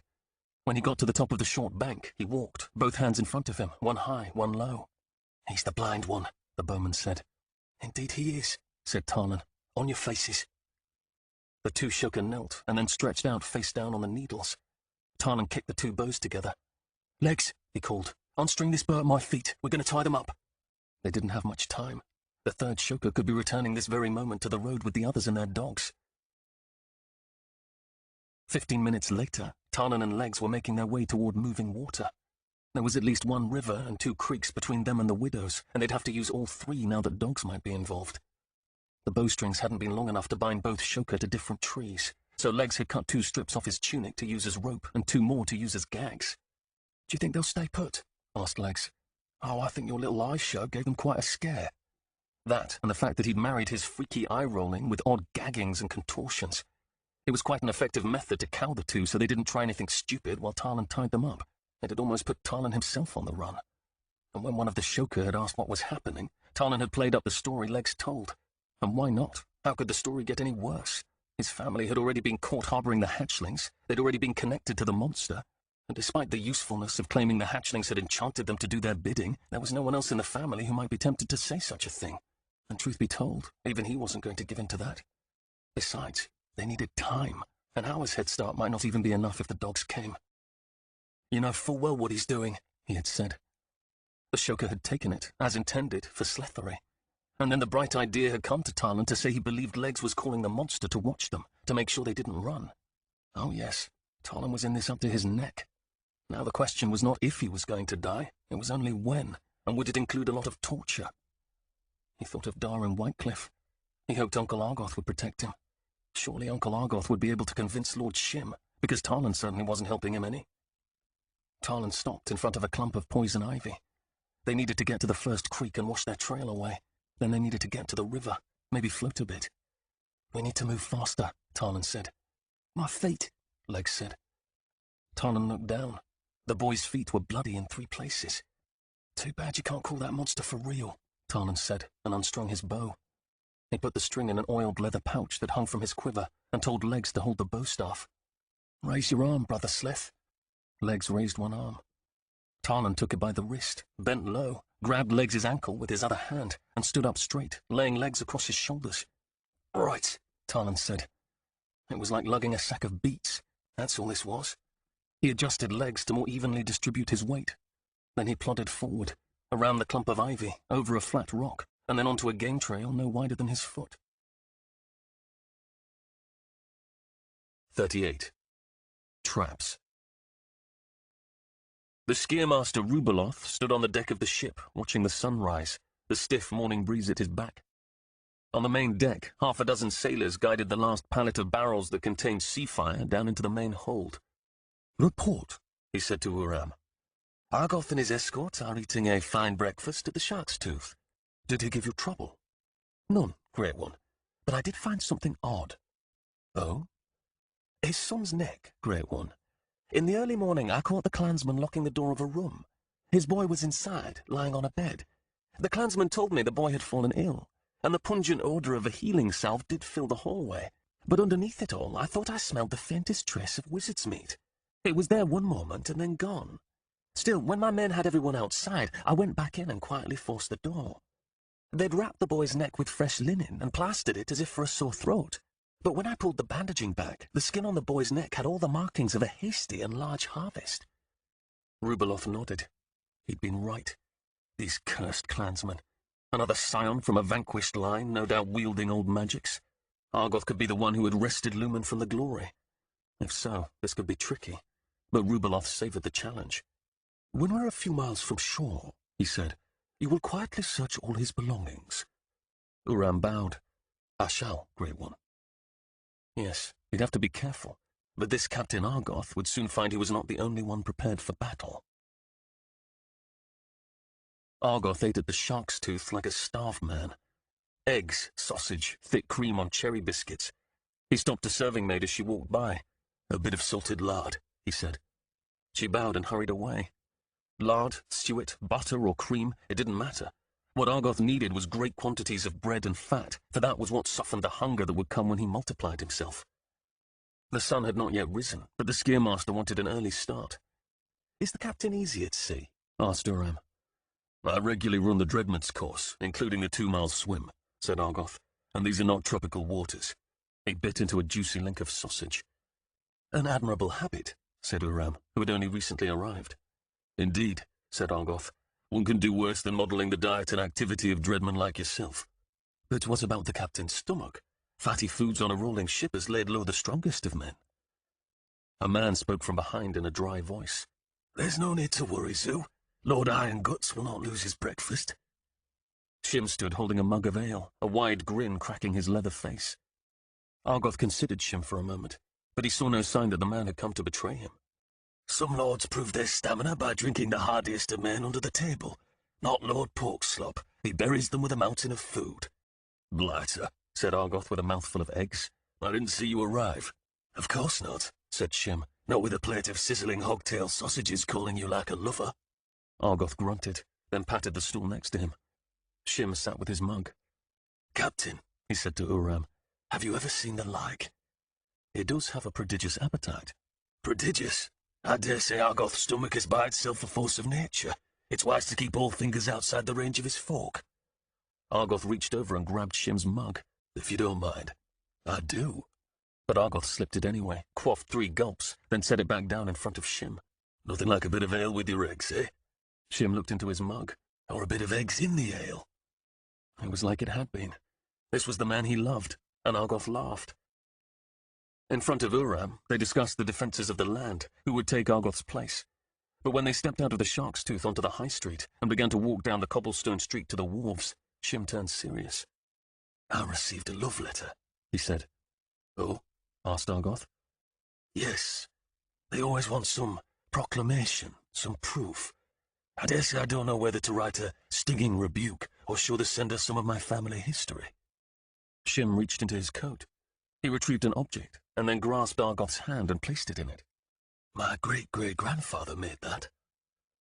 Argoth glanced down at it and closed his hand again. It was a weave, an ancient dead thing that looked like it should hang from a necklace, but a weave nevertheless. Shim put his arm around Argoth like a friend. Have I proven my love? Shim was not a dreadman. That meant this weave was his or one loaned from another. In either case, it meant he had placed himself in grave danger, because possessing such a thing was a crime punishable by death. Unless, of course, he was part of this Skeermaster's plot.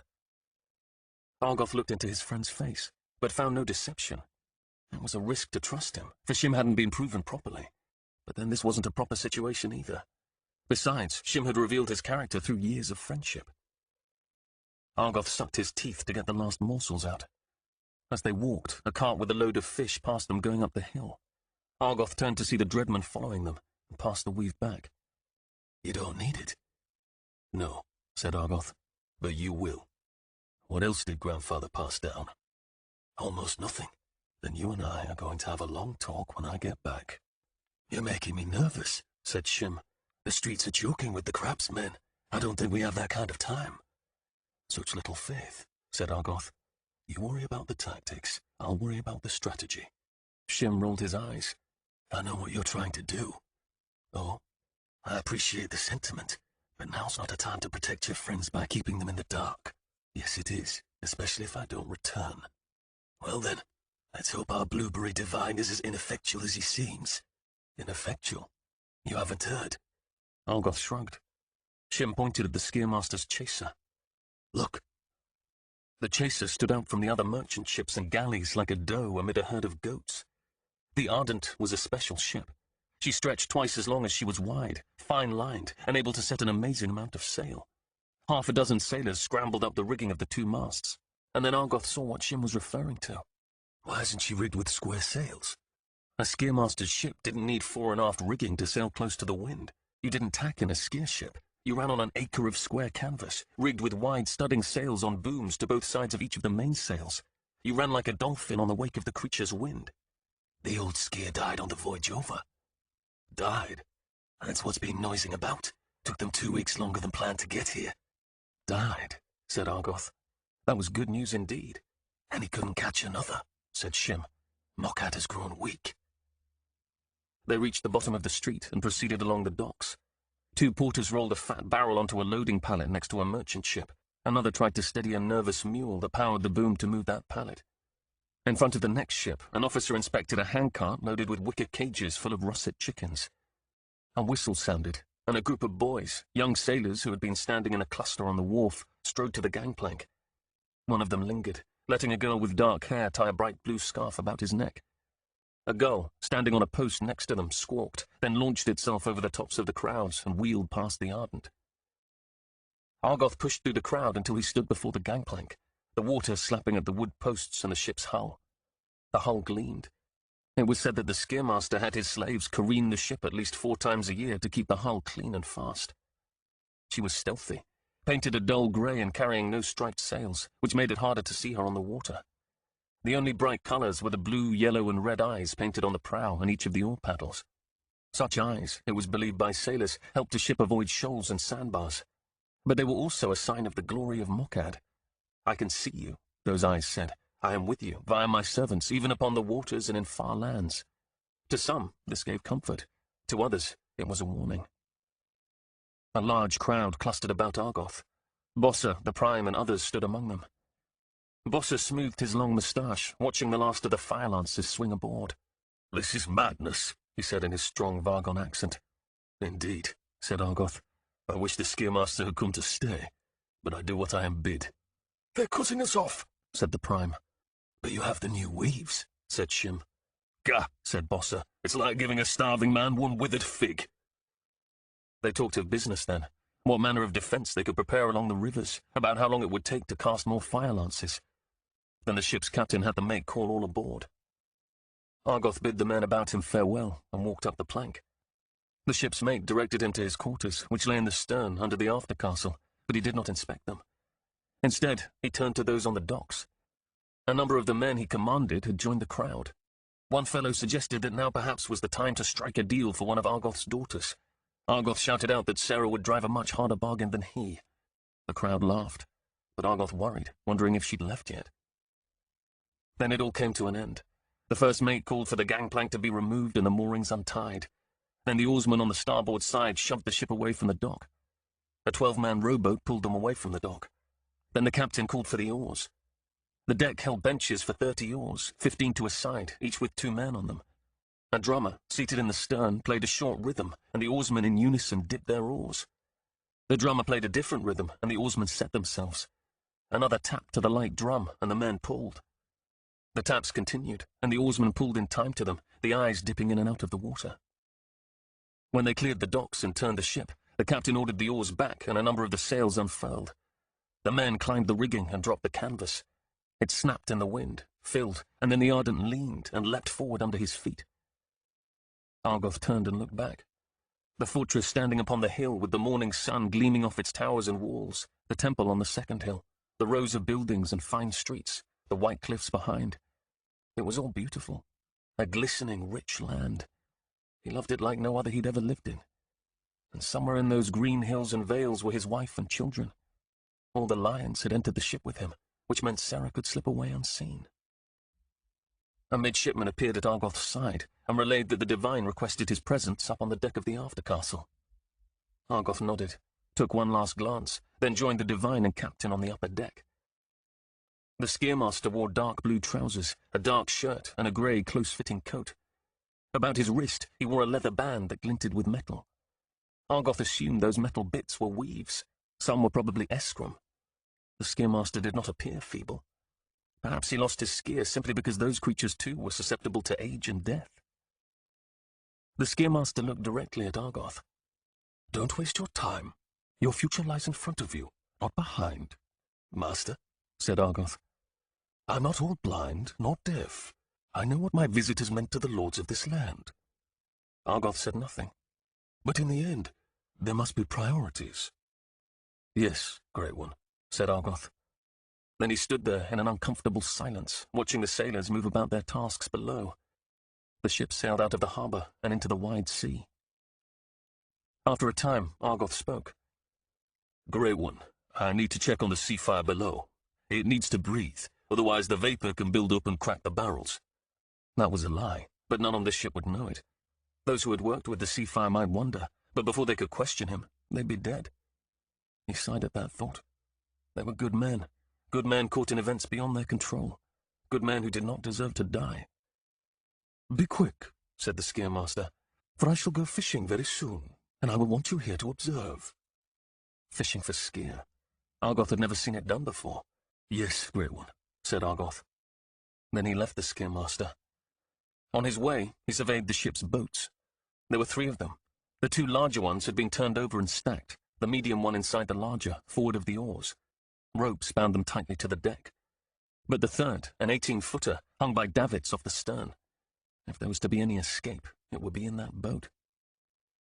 Argoth descended the stair to the main deck and entered the doorway to the aft cabins.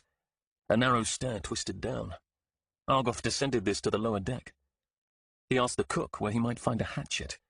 Then, hatchet in hand, he walked past the goats, the water room, and barrels of hard bread. This ruse was necessary.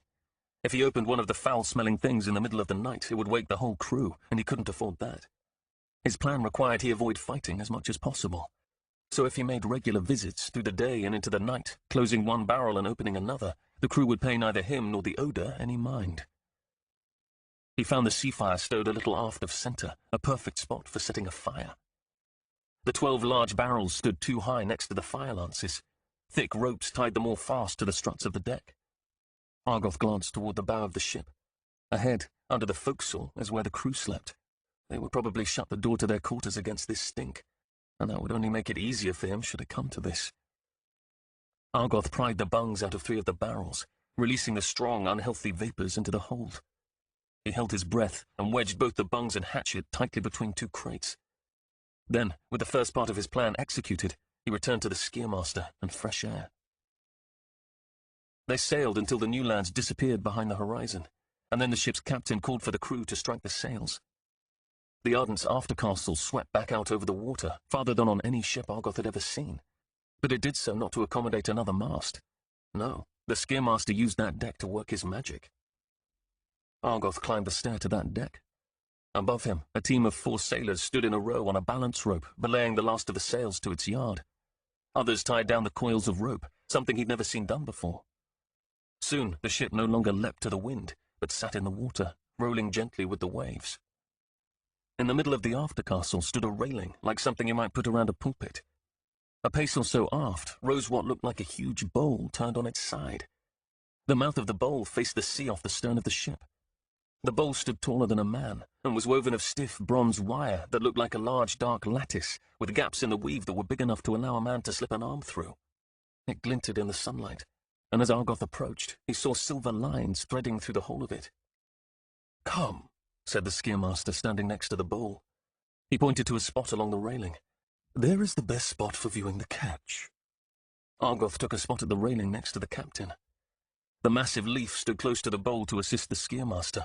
The tattoos flaring out from a man's eyes made him look wild. 2 of the crew stood by the other stair, holding a young boy between them. "Captain," said the Skiermaster, "the bait." "We'll fix him," the captain said to the 2 crewmen. They brought the boy to the bowl. He looked at Argoth and smiled, his eyes full of pleasure and lassitude. The boy was drugged. He stood in the trap, and when they bound him with hemp cords, he laughed in a high little boy voice. Argoth thought of Nettle lying on the table in his workroom, his eyes brimming with tears, and the sight of that boy pained him. The Skiermaster stood before the boy, poking and prodding him, inspecting him like livestock. Then he checked the bonds. Argoth spoke aside to the captain. "I thought the practice was to use a goat or ram." The Skiermaster overheard and answered. "Some fish fancy flies, others worms, others a bit of stinking gore. It all depends on what you're trying to catch and what the beasts are biting." "Yes, Grey One," said Argoth. The ship rolled with a large wave, and Argoth held to the rail. An officer called to the captain from the main deck. "Everything is secured, Zoo." "Great One," the captain said, and bowed slightly to the Skiermaster. The Skiermaster faced Argoth, his coat flapping in the breeze. He withdrew a large spike from his coat pocket and held it up. "Here is the spark. When I set it and quicken the weave, the bait's essence will rise into the sky like a smoke. It will call to them like a bloody chum calls to sharks." Then he turned and inserted the spike into a slot. When it was set, he inserted a pin crossways through the end of the spike to secure it. The boy in the bowl sagged. In that moment, Argoth told himself he was not like the divines. There was a difference. But then the boy looked up through his drugged eyes, and Argoth saw only Nettle. What had he done to his son? "Can you hear it?" asked the Skiermaster. "Grey One." "The singing." Argoth didn't know what he meant. He patted the great bowl. "The weave. It's calling, singing. They all do, great and small. That is the Cain's art, to weave the songs of power. You can hear this one if you listen carefully." Argoth knew that weaves thrummed when you quickened them, but singing.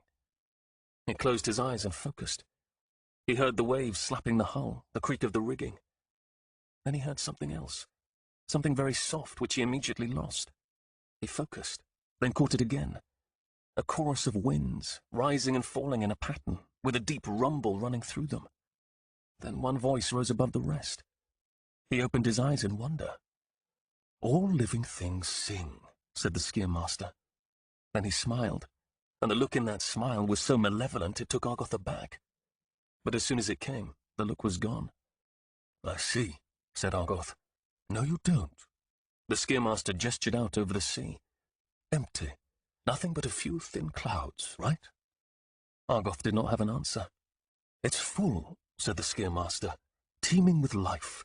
The air, waters, heavens and earth, teeming. The creators let nothing go to waste. Humans see, smell, perceive almost nothing." "And do you see it all, Great One?" asked Argoth. The Skiermaster did not reply. Instead, he reached into his coat and retrieved something made of gold. He held it out to Argoth. "Put these on." Argoth bowed slightly, walked to where the Skiermaster stood inside his pulpit railing, All this time, the boy and bowl had claimed Argoth's attention. Now he saw the pulpit railing circled a large weave of bronze inlaid into the deck of the ship. Argoth took the object from the Skiermaster's hand. It was made of 2 wafers of milky stone, about the size of duck eggs, affixed between 2 bows of gold. 2 long hooks were attached to the points of the bows. "Spectacles," said the Skiermaster. "Place the bow upon your nose and the hooks about your ears." Argoth hesitated. "It's wondrous," said the captain. "I've looked through them myself." Argoth could not fathom how he might see anything through the opaque stones, but he put the spectacles on. He felt a thrumming and knew it was a weave. "Give it some time," said the Skiermaster. Argoth stared at the milk walls of the stones. He wondered how many other weaves were aboard this ship. For a moment he thought about looking for them. They would be a boon to the Order. But then he discarded the idea. He was going to have enough problems enthralling the Skiermaster and finding out who else knew their secrets. He stood at the railing for half an hour, and then he noticed the stones begin to clear. That or he was seeing things. "Grey One, do you see them, clansman?" He saw a flash of something. The palest of lavenders with a yellow streak running through it.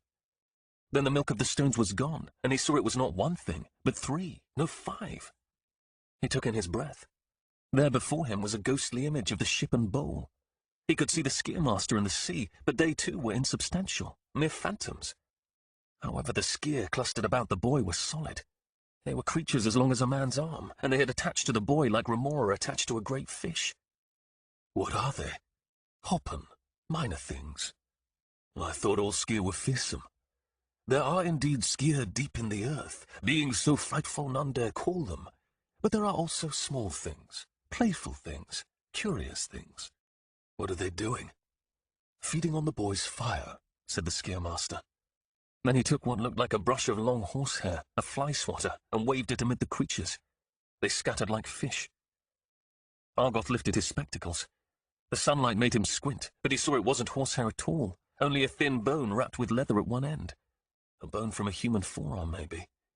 He replaced the spectacles and lifted them again. Only part of what the Skiermaster held in his hand was visible. "Do you see the ignorant pride of humans?" said the Skiermaster. "And this is only a part. Every time we extend our ability to perceive, we find a world already there." A chill ran through Argoth then. All his life he had thought himself wise with lore, wise with years. And now he realized he knew nothing. When he attacked the Skiermaster this night, would it be like a little boy carrying a stick attacking a man in full armor? Argoth replaced the spectacles. 2 of the creatures returned like magpies to carrion, hovering in the air just outside the Skiermaster's reach, their bodies undulating like sea snakes in the tide. The wind rose sharply about Argoth, tossing his hair and wetting him with sea spray. The captain let out a slow moan, and suddenly the wind was in Argoth, passing over his bones. All about him shone a brightness, a translucent presence like the rounding of a thinly tinted glass. The presence flowed over him, and then to the bowl. Argoth gasped. It was a creature as thick as a horse, but far longer, tapering and flattening at each end. It coiled one end about the bowl, the rest of its body stretching along the aftercastle and extended far out over the water. Argoth thought at first it was a giant serpent, but it had no head, no mouth, not one eye. Along its whole length undulated thousands of bright, fine hairs, half as long as he. In those hairs, smaller creatures moved, like bandfish in the tentacles of an immense anemone. "What is it?" Argoth asked. "An Aton," said the Skiermaster. The Aton inserted one of its ends into the bowl and began to feel the boy with its bright hairs. "How they can eat both fire and soul," said the Skiermaster, "we do not know. But when she's finished, the sacrifice will be hollow." The boy cried out, a soft moan that rose into a desperate keening. Then the Aton bent its end closest to the boy and pressed into the bowl, engulfing the boy in its hairs. The hairs tossed and jerked as if the boy struggled within them. "Lords," said Argoth in horror. "An amazing thing," said the captain, "isn't it?" Amazing was not the word Argoth would have used. When he finally found his voice, he said, "And this creature then powers the ship?" "No," said the Skiermaster, raising his hand and pointing behind Argoth. "She does." Argoth turned, looked up, and the immensity of what he saw stole his breath. Off port and high in the air flew a pale blue behemoth. It stretched hundreds of yards across, dozens deep, A mountain of a manta ray, flying towards them over the waves, its wings undulating with slow power. A multitude of other creatures whirled about it. A fear rose in Argoth. He hadn't felt this since he was a boy standing on the banks of a river and seeing something monstrous turning in the murky green waters at his feet. "That," said the Skiermaster, "is Shagom." Argoth lifted the spectacles. He could discern nothing in the air. He replaced the spectacles, saw the behemoth dive nearer the water. He lifted the spectacles again. The evidence of her passing was clear. The water fluttered and flattened out as if a white squall passed over it. The strip was darker than the sea about it, reflecting the sun differently. It seemed almost calm in the center, but at its edges the wind kicked up a scud of thick sea spray as it went. Argoth wondered if all dust devils and squalls he had seen were merely the effect of a passing skier. Suddenly the squall picked up speed. The captain braced himself. Argoth did the same and lowered his spectacles. The creature bore down upon them, covering the distance to the ship in only a few breaths, kicking up a huge wall of sea spray. Just before the wall broke up on the ship, the Skiermaster said, "It's a large one, my beauty. Enjoy the feast." The sea spray soaked Argoth, and then the wind slammed into him, almost ripping him from the railing. Again, something passed over and through him, the cold literally sweeping his heart. The ship leaned with the gale. The noise of the wind grew to a screech. He felt his spectacles almost torn from his face. Then the wind lessened, and the ship rocked back. Argoth caught his breath and turned. Long hairs covered Shagom's body, but along the edge of where he imagined her head would be grew a beard of whips or tentacles. She held the struggling Aten with these. The Aten thrashed, trying to break her hold, but Shagom shook it violently, then wrapped her prey with more of the long whips. Another thrash, then the Aten sagged. Shagom enfolded it in the hairs along her belly, just underneath her front edge. Then, with a gust of wind and sea spray, she rose above the ship. "Amazing," said Argoth. "But how shall you bind it?" "Bind it?" asked the Skiermaster. "Was that not the bait?" The Skiermaster smiled.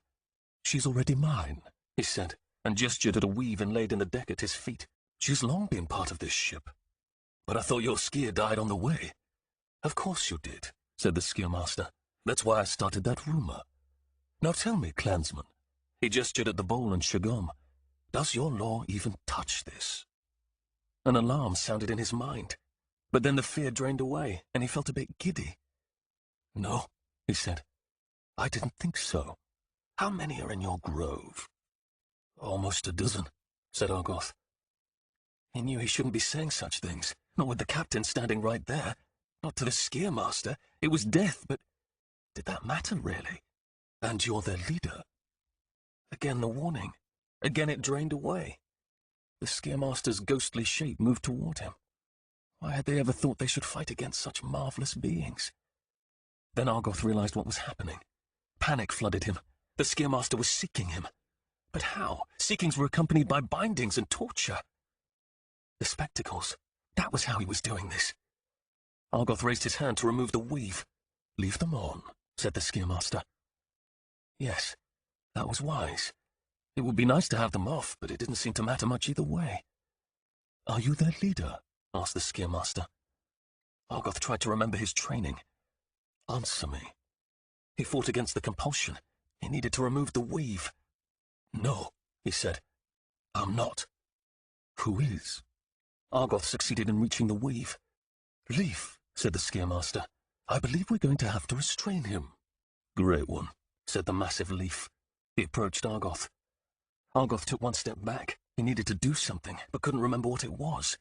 "Stand still," said the Skiermaster. The weave, he needed to remove it. Argoth gripped it with both hands. "Stop," the Skiermaster commanded. It took all his effort, but Argoth ripped the spectacles from his face. The world of sunshine and sea burst upon him. He squinted, immediately felt the ease of the Skiermaster lessen, and cast the spectacles to the deck.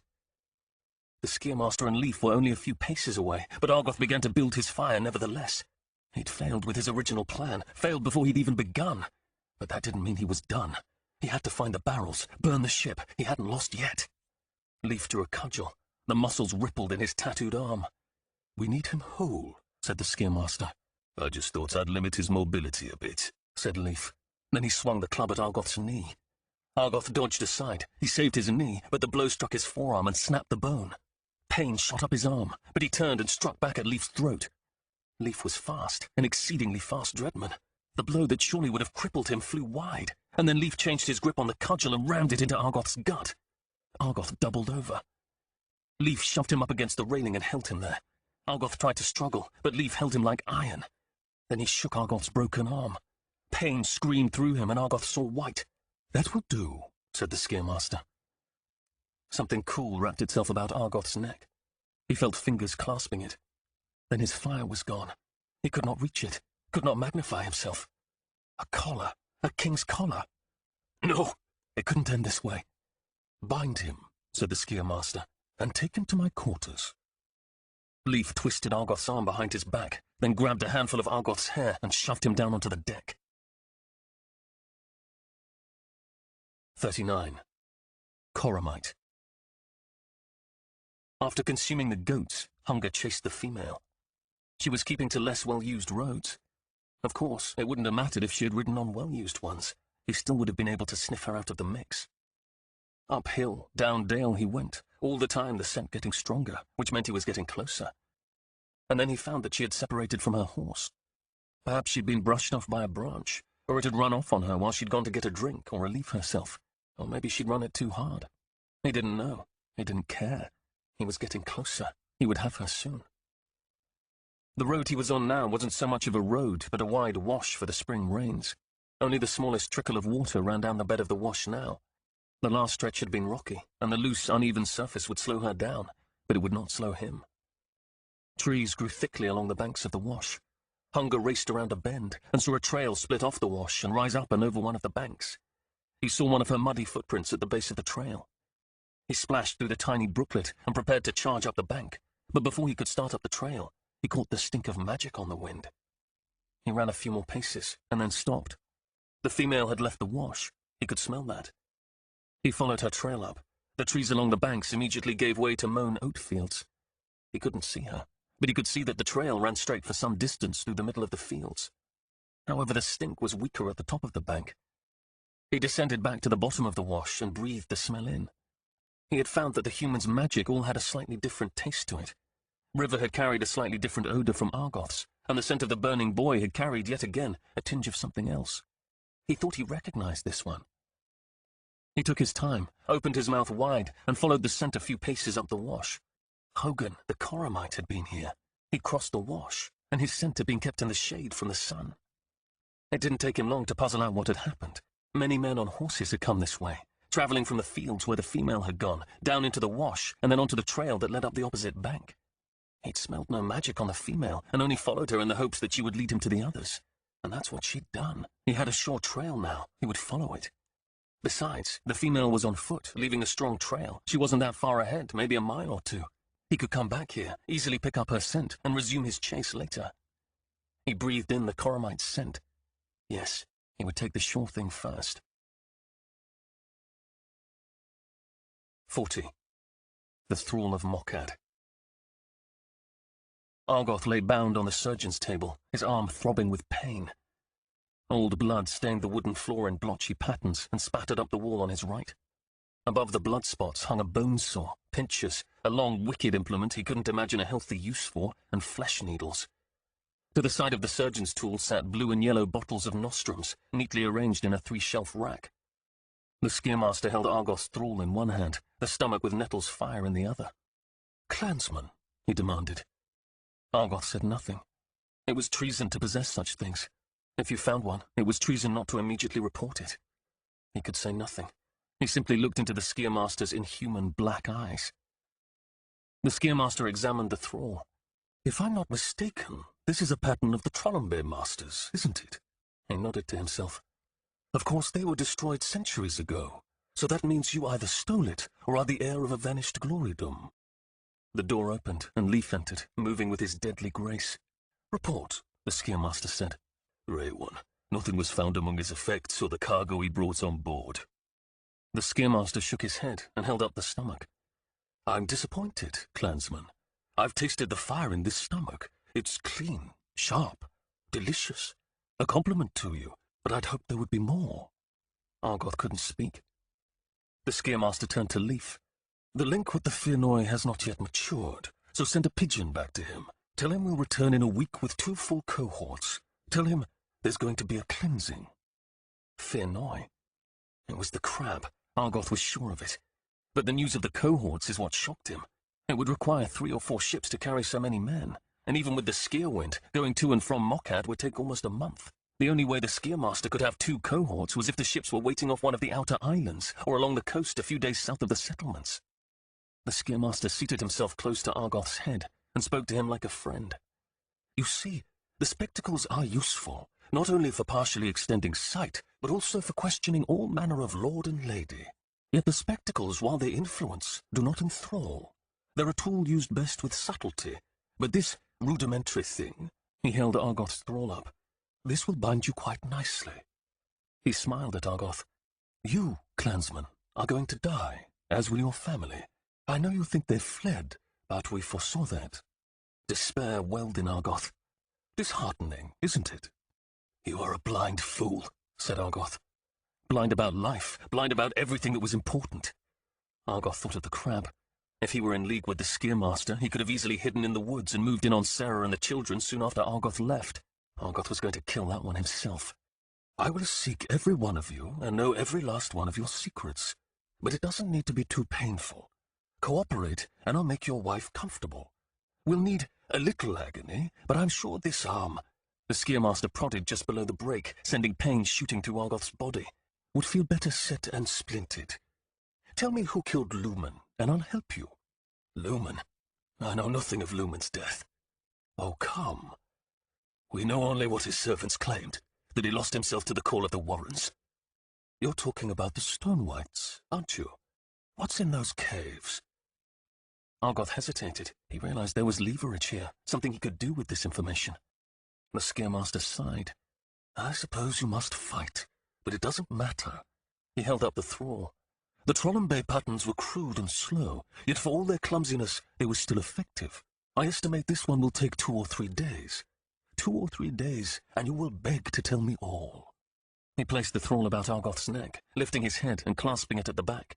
I'm going to remove the king's collar. It interferes with the working of the thrall. But do not think of escape. Your bonds are woven with wire. You will not be able to break them. Not even one as powerful as Leaf can do so. Then he released the collar. Immediately Argoth felt the change, felt freedom. He began to build his fire. The Skiermaster smiled. Multiplying yourself will only speed the workings of the thrall, clansman.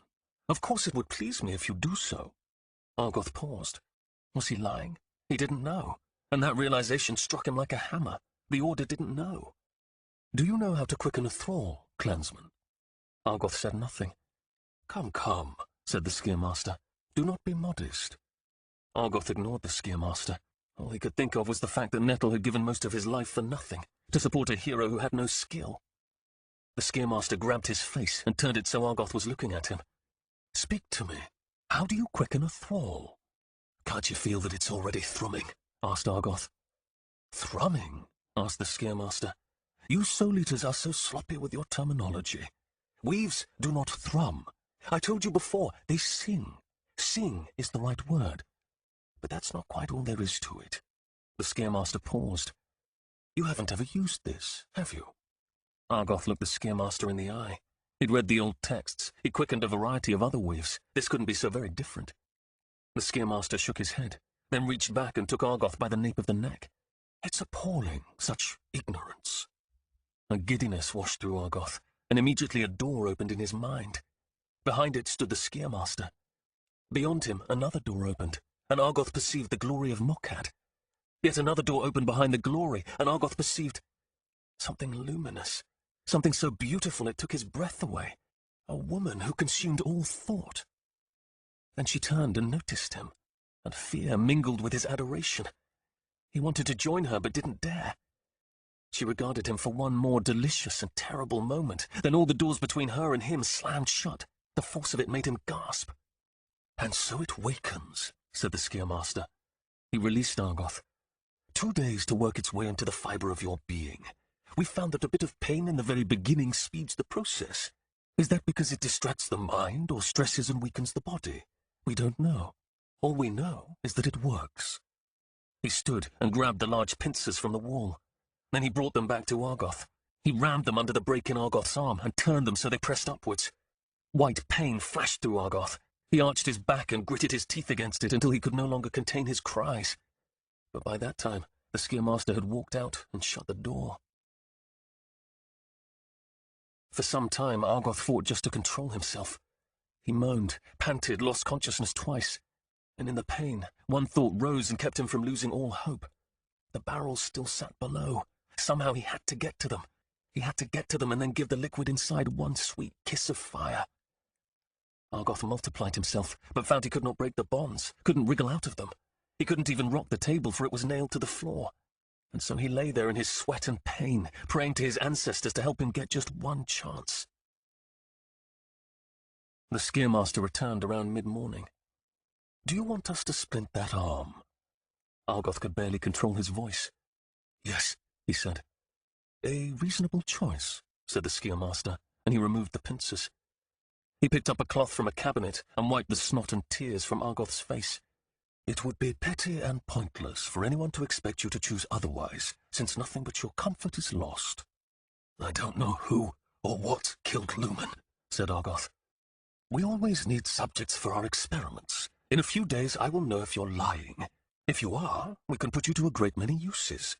Of course, that's after we've used up your wife and children."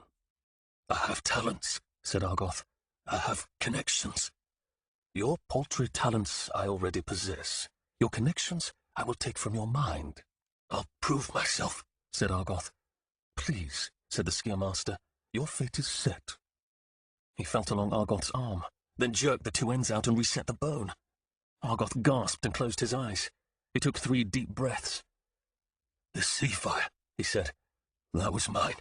You'll need more than facts, more than a simple recipe to make that." The Skiermaster retrieved 2 thin slats to use in Argoth's splint. He looked down at Argoth and said nothing.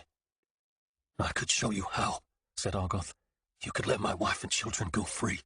"Stop it," said the Skiermaster. "I detest sniveling." Argoth looked away from the Skiermaster's face. "Yes, Great One." And in that moment, he saw an opening. A slim one, but an opening nevertheless. If he could only convince the Skiermaster he was one easily turned. "Why did you bring this thrall aboard?" "To bind you, Great One. To take what we could from your mind, then destroy you to preserve our secret." "Ambitious. And who is your master?" "Hogan, the Coromite. The one the Fearnoise so desperately wanted a seeking for." "The same." "And this man of grass and earth, who does it belong to?" Argoth paused. "We thought it was yours, Great One." The Skiermaster stood silently looking into Argoth's eyes. "Are you telling me there is more than one murder of soul-eaters in the New Lands?" "I don't know," said Argoth. The Skiermaster laid his hand on the break he'd just set. "A broken arm is a small thing, clansman." "I'm not lying," said Argoth. "When you seek me, you will see I tell the truth.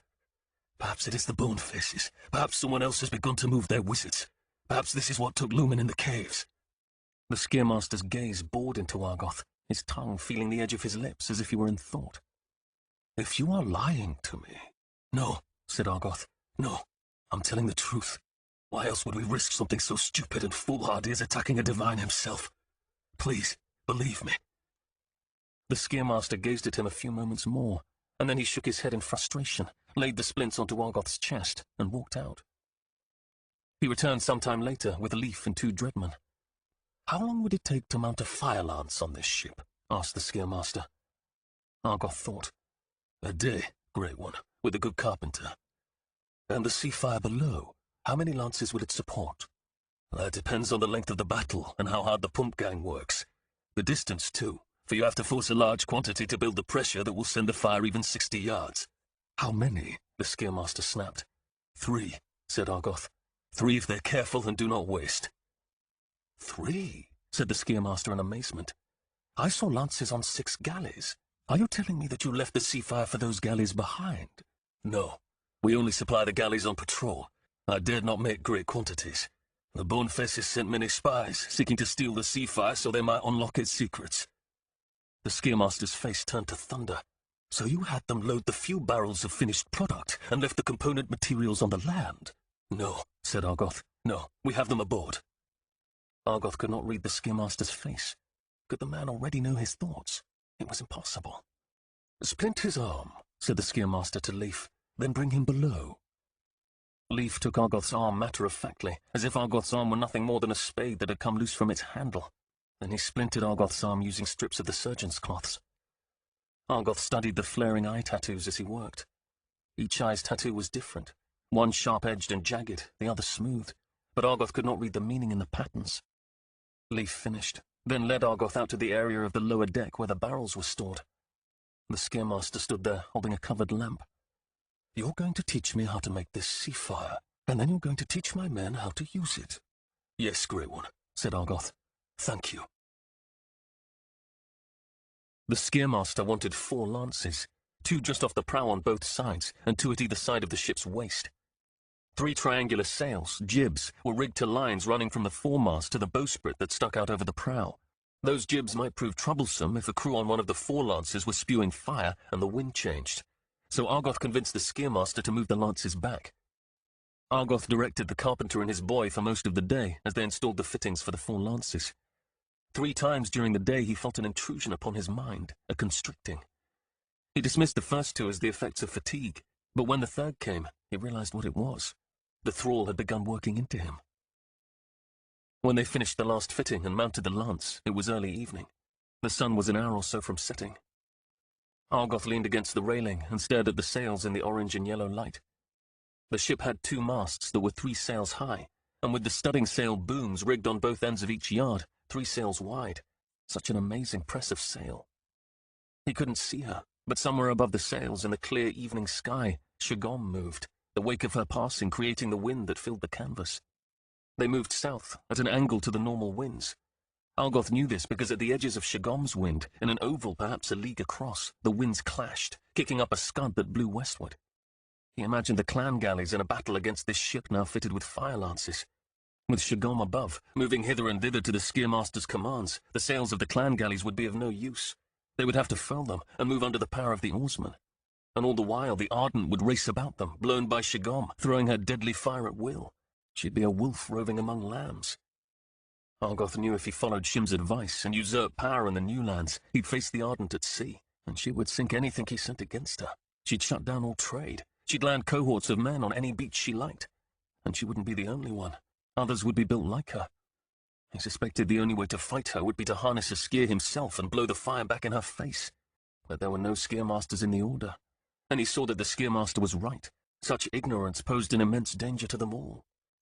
"Are you finished?" Argoth turned, expecting to see the Skiermaster standing right behind him. But the Skiermaster stood almost a ship's length away at the rear of the after castle. It had not been a shout, but a voice right behind him. "Clansman." It was the Skiermaster, a whisper almost.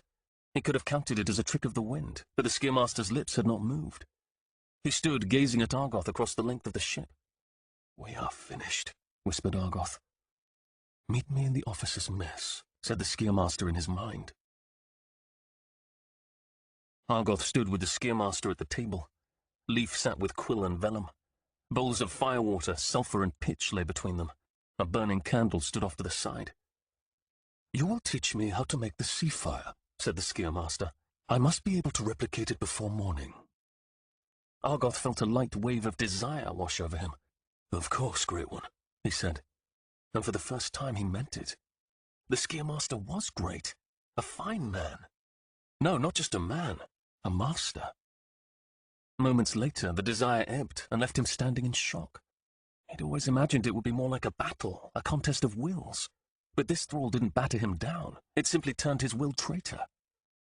"Well," said the Skiermaster. Argoth brought himself back to the task at hand. "Let us begin with the firewater. May we open the windows? The vapors are not good to breathe." The Skiermaster opened the windows, letting in a small but ineffective breeze. Then Argoth began. He told them how one gathered the firewater from black springs and distilled it. When Leif had captured every detail on the vellum, Argoth poured a small measure into an empty bowl. He picked up a cord and held it in the candle's flame until it ignited. Then he brought the cord over and touched it to the liquid that immediately spat to life. Argoth said, "Such is good for firepots, but you want something that'll burn on water and cleave together like tar. For that we must add pitch from pines and terebinth trees and a fine sulphur powder. Such a mixture can be extinguished only with great quantities of vinegar, urine, or earth. He told them how to make the pitch, how to find sulphur of the right colour and grind it to powder. Leif wrote everything up, moving the pen with as much grace as he walked. But he didn't write quickly, and made Argoth repeat his instructions numerous times. An hour passed, maybe more. They moved to the process of mixing. He showed the Skearmaster how he had to mix the firewater and sulphur first, and wait. He showed him how he could tell this preliminary mixture was correct by the colour of the flame and the quantity of smoke. Then the Skearmaster demanded to do it himself. Argoth walked the Skearmaster through each step, and admired his quick mind, the way he said aloud what he was doing as he did it. At one point, the Skearmaster stretched as if to relieve his back, and Argoth found himself standing next to him holding a chair. Perhaps you'd like to sit, Great One? No, the Skearmaster said, and waved him off. Argoth was crestfallen. Forgive me, he said, and replaced the chair. How could he have been so stupid as to offer a chair? Who needed chairs? Certainly not someone as strong and capable as the Skearmaster. Argoth resolved to be silent until spoken to. He stood aside, watching the Skearmaster continue with the preparations. Argoth suddenly realized he was in a very special position. For how many people had the opportunity to stand in the presence of such a great man? How many people had the opportunity to share their talent with him? Argoth was among a fortunate few, and he beamed at his fortune. In the back of his mind, a resentment and anger twisted upon itself. How dare this man take on such honours with lies? But Argoth began to admire the fine lines of the Skearmaster's hands, and the thought passed. The Skearmaster arrived at the step where he needed to measure in the pitch, but he had too much in the cup. Suddenly, the Skearmaster stopped.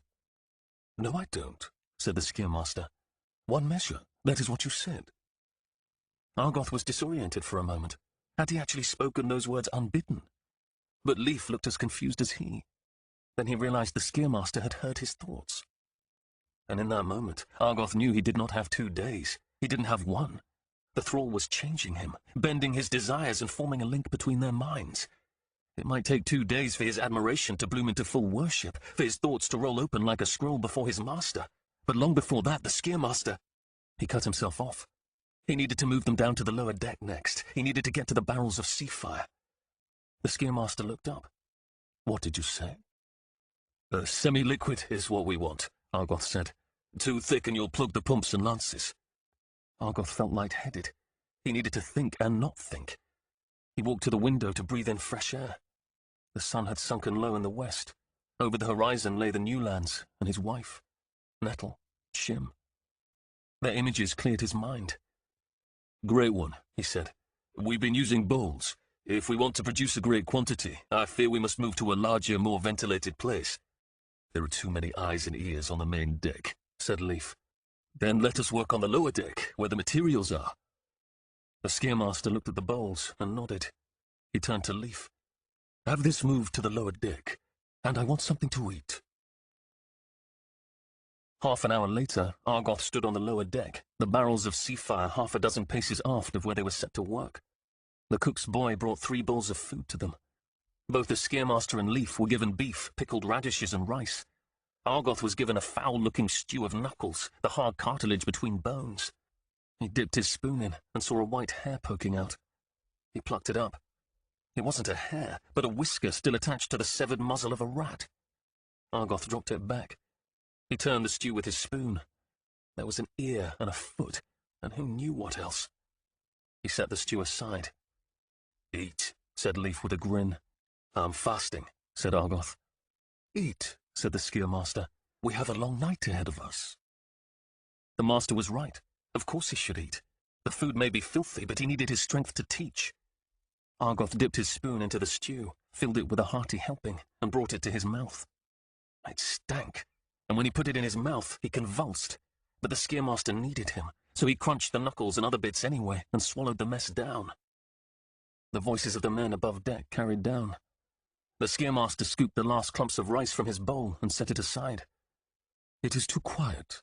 We need more privacy. Order pipes and dancing." Leif nodded and took the stairs above. Soon the pipes started, and the men began to pound deck. Leif returned, this time with grog, which he held out to Argoth. Argoth was sure someone had pissed in the cup, but the master had said he'd need his strength, so he brought it to his lips, and immediately thought of Nettle. The boy had pissed in his cup once as a child when they'd weaned him from diapers.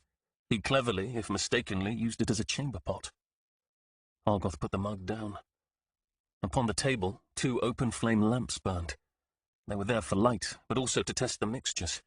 Unfortunately, they were too large to fit through the bunghole of a seafire barrel. The Skeermaster looked at Argoth with puzzlement on his face. Argoth cursed himself and quickly shifted his focus. It was good the bungholes were so small, he thought. Very safe, very much like keeping the lamps away from the bed when he and Sarah made love. However, the crew should be banned from this area, no telling what careless men might do. Argoth said, "Let us compare your mixture, Grey One, with the finished product." "Leaf," said the Skeermaster, and gestured at the barrels with his chin. Leaf walked over to one of the barrels, easily worked its lid off, and set it aside. Then he dipped a cup and brought it back to the table. The open flame of the lamps on the table, the dark bowl of sea fire, the open barrel just paces behind. He doubted he would get a better chance. The Skeermaster narrowed his eyes. "Observe the consistency," Argoth said. The Skeermaster reached out and grasped both lamps and pulled them back slightly. Argoth dipped the thumb and 2 fingers of his good arm into the bowl of sea fire and rubbed them against each other. He held them out for the Skeermaster to see. "That is what you want, Great One. Mark it." "What are you hiding?" asked the Skeermaster. He should not hide things from the Master. He should tell him all. He looked down at the stomach that contained Nettle's fire. Better yet, he would show him. He dipped his fingers again, making them good and wet with the moisture. "Here is what I hide," he said.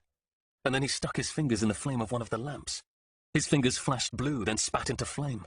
Argoth brought them up between him, Leaf, and the Master. The Skeermaster raised an eyebrow in alarm. Then Argoth mustered all his will, turned, and dashed for the open barrel. "Stop him!" shouted the Skeermaster. Argoth raced to the barrel, his fingers burning. One pace from the open barrel, Leaf grabbed his splintered arm and jerked back. The pain screamed up his arm, but he'd fought through worse. He turned and shoved his flaming fingers into Leaf's eye, wiping sea fire along the eye socket and nose and up the tattoo. Leaf cried out, raising one hand to his face, but he didn't fully release Argoth. Argoth twisted and chopped down with his good hand, and then he was free. He turned, lunged for the barrel. "Stop," the Skeermaster commanded. Argoth froze, the barrel only inches away, the pain of his blackening and blistering fingers shrieking up his arm. The Skeermaster strode toward Argoth, displeasure on his face. Horror overtook Argoth. What had he done? How could he have betrayed his master? He almost fell to his knees, but there was one small part of him that wanted something else. "Nettle," he said. "Down," ordered the Skeermaster. Argoth faltered, but then he mustered his strength. "Nettle," he said. And suddenly the Skeermaster's command seemed less important than it had. His son's sacrifice would not be wasted. "Nettle," he said more forcefully. This was for him, and for grace, serenity, and joy. For Sarah. A battle cry rose within him, and he shouted his son's name. "Nettle!"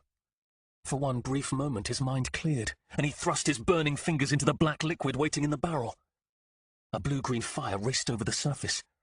Argoth almost faltered from the pain, but he snatched his hand back and wrapped it in his tunic, wiping off both flame and skin. The sea fire in the barrel spit, flashed, and then, with a cracking thunder, flames exploded upwards. Thick smoke poured forth and rolled along the ceiling. The Skeermaster took a step back. Argoth retrieved the hatchet he'd stowed between the barrels earlier. He brought it up and swung it against the rope binding the barrel, splitting it cleanly. "No," the Skeermaster said. "Yes," Argoth replied. Leaf was on his knees, trying violently to wipe the sea fire from his face with his tunic. The Skeermaster leapt over him. But Argoth grabbed the lip of the burning barrel with the head of the hatchet and pulled with all his weight. The barrel toppled over, splashing the burning sea fire over the deck. The remaining contents of the barrel spilled forth, washing over and around the Master's boots, circling the man. The blue flame raced over the surface of the widening pool. Argoth backed away. The Skeermaster looked down at the spreading fire. Then the pool of sea fire burst into flame and choked the passageway with smoke. Clasping the hatchet, Argoth turned and ran. Men shouted from the stern. The cook stepped out holding a long knife, probably the very knife that had hacked up the rat that had gone into his soup, and looked up the passageway. Argoth swung the fat of the hatchet and struck the man in the face. The cook fell back, and Argoth raced past him up the stairs to the main deck. Thick brown and yellow smoke billowed out of the hatches, the skeerwind carrying it forward over the deck, into the sailors who had recently been dancing. An officer shouted for a team to descend with barrels of sand. Argoth leapt up the stairs to the aftercastle and raced to the stern. A dreadman stood by the helmsman. "The Skeermaster!" Argoth shouted. "Help me get the ship's boat in the water!" The dreadman hesitated, then joined Argoth. He ran to the rope and pulleys of one of the davits, Argoth the other. But Argoth had no time for an easy lowering. He hacked through the ropes, and his end of the boat swung down and out. The unexpected weight caught the Dreadman off guard. The rope raced through his hands, burning them. He stumbled forward, cursed, and looked at Argoth with anger. The boat had fallen, but not all the way. It dragged behind the ship, half of it still out of the water. Argoth raced to the Dreadman's side. He acted as if he were going to hack through the tangle. Instead, he buried his hatchet in the man's leg. The Dreadman yelled out. Argoth yanked the hatchet out and kicked the man in the head, knocking him overboard. Men raced up the stairs to the aftercastle. Then an explosion rocked the ship, sending the man racing up the stairs sprawling. Argoth brought the hatchet down with all his might, cutting the rope, and the boat fell the rest of the distance to the water. A man shouted with blood-curdling intent behind him. Argoth turned and saw a Dreadman charging him, sword held high. A large eye had been tattooed on his bare chest. Argoth brought his hatchet up and parried the blow, but the force of the blow knocked the hatchet out of Argoth's hand. The Dreadman brought his sword back. Argoth was not in a state to fight him, so he scuttled backward and flung himself over the edge of the stern. Then he was falling, watching the Ardent pull away with the Dreadman looking on. Argoth pulled his broken arm to his chest to protect it, bracing himself, thinking he was going to land on the boat. But he didn't land on the boat. He crashed heels over head into a shock of the cold water.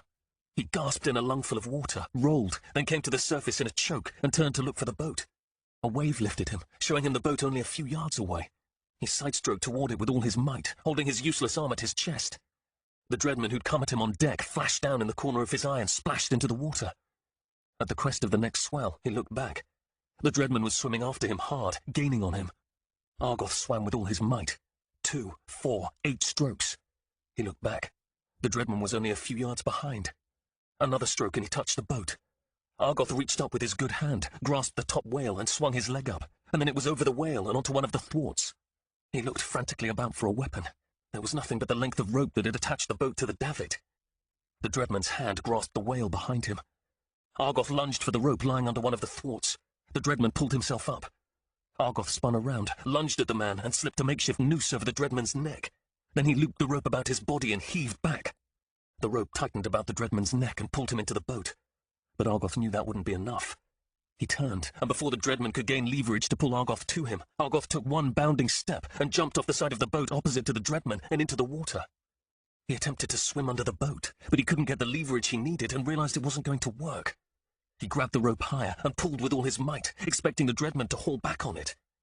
But no tug came, and Argoth burst to the surface. He treaded water, fearing what would come, but nothing moved on the boat.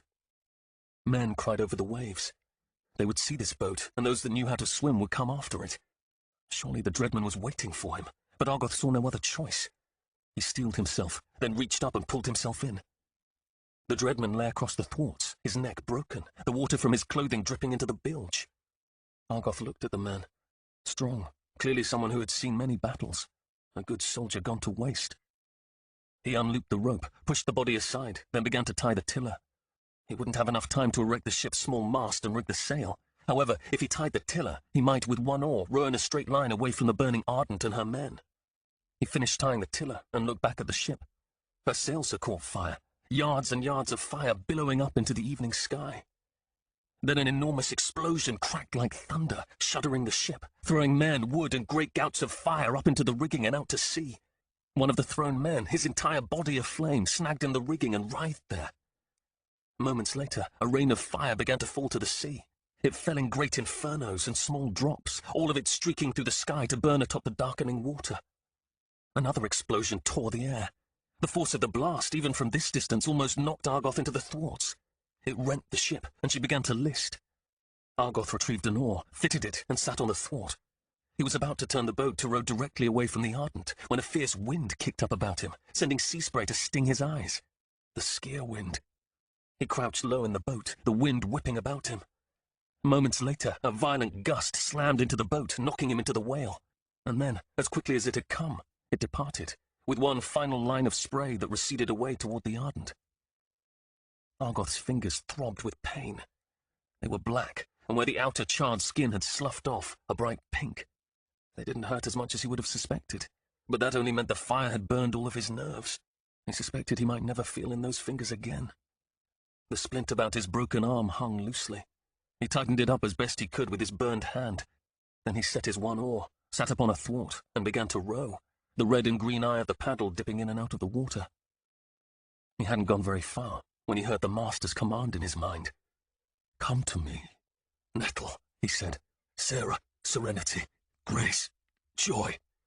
Come to me." But Argoth repeated the names of his family members again like some murmured prayer. The Skiermaster shouted again in the back of his mind. But Argoth rode on. "Nettle, grace, joy, serenity, Sarah. Nettle, grace, joy," he muttered. The ship burned brightly.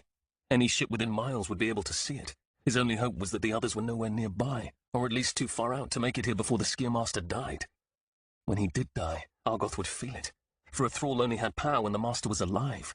When he died, so did the bond. Of course, he had read that the bond worked through a man like roots in the soil, so although the bond might die, the roots would remain, and it would take some time before all traces of the thrall were gone. Argoth wondered how many thralls the Master had. Dozens? 100?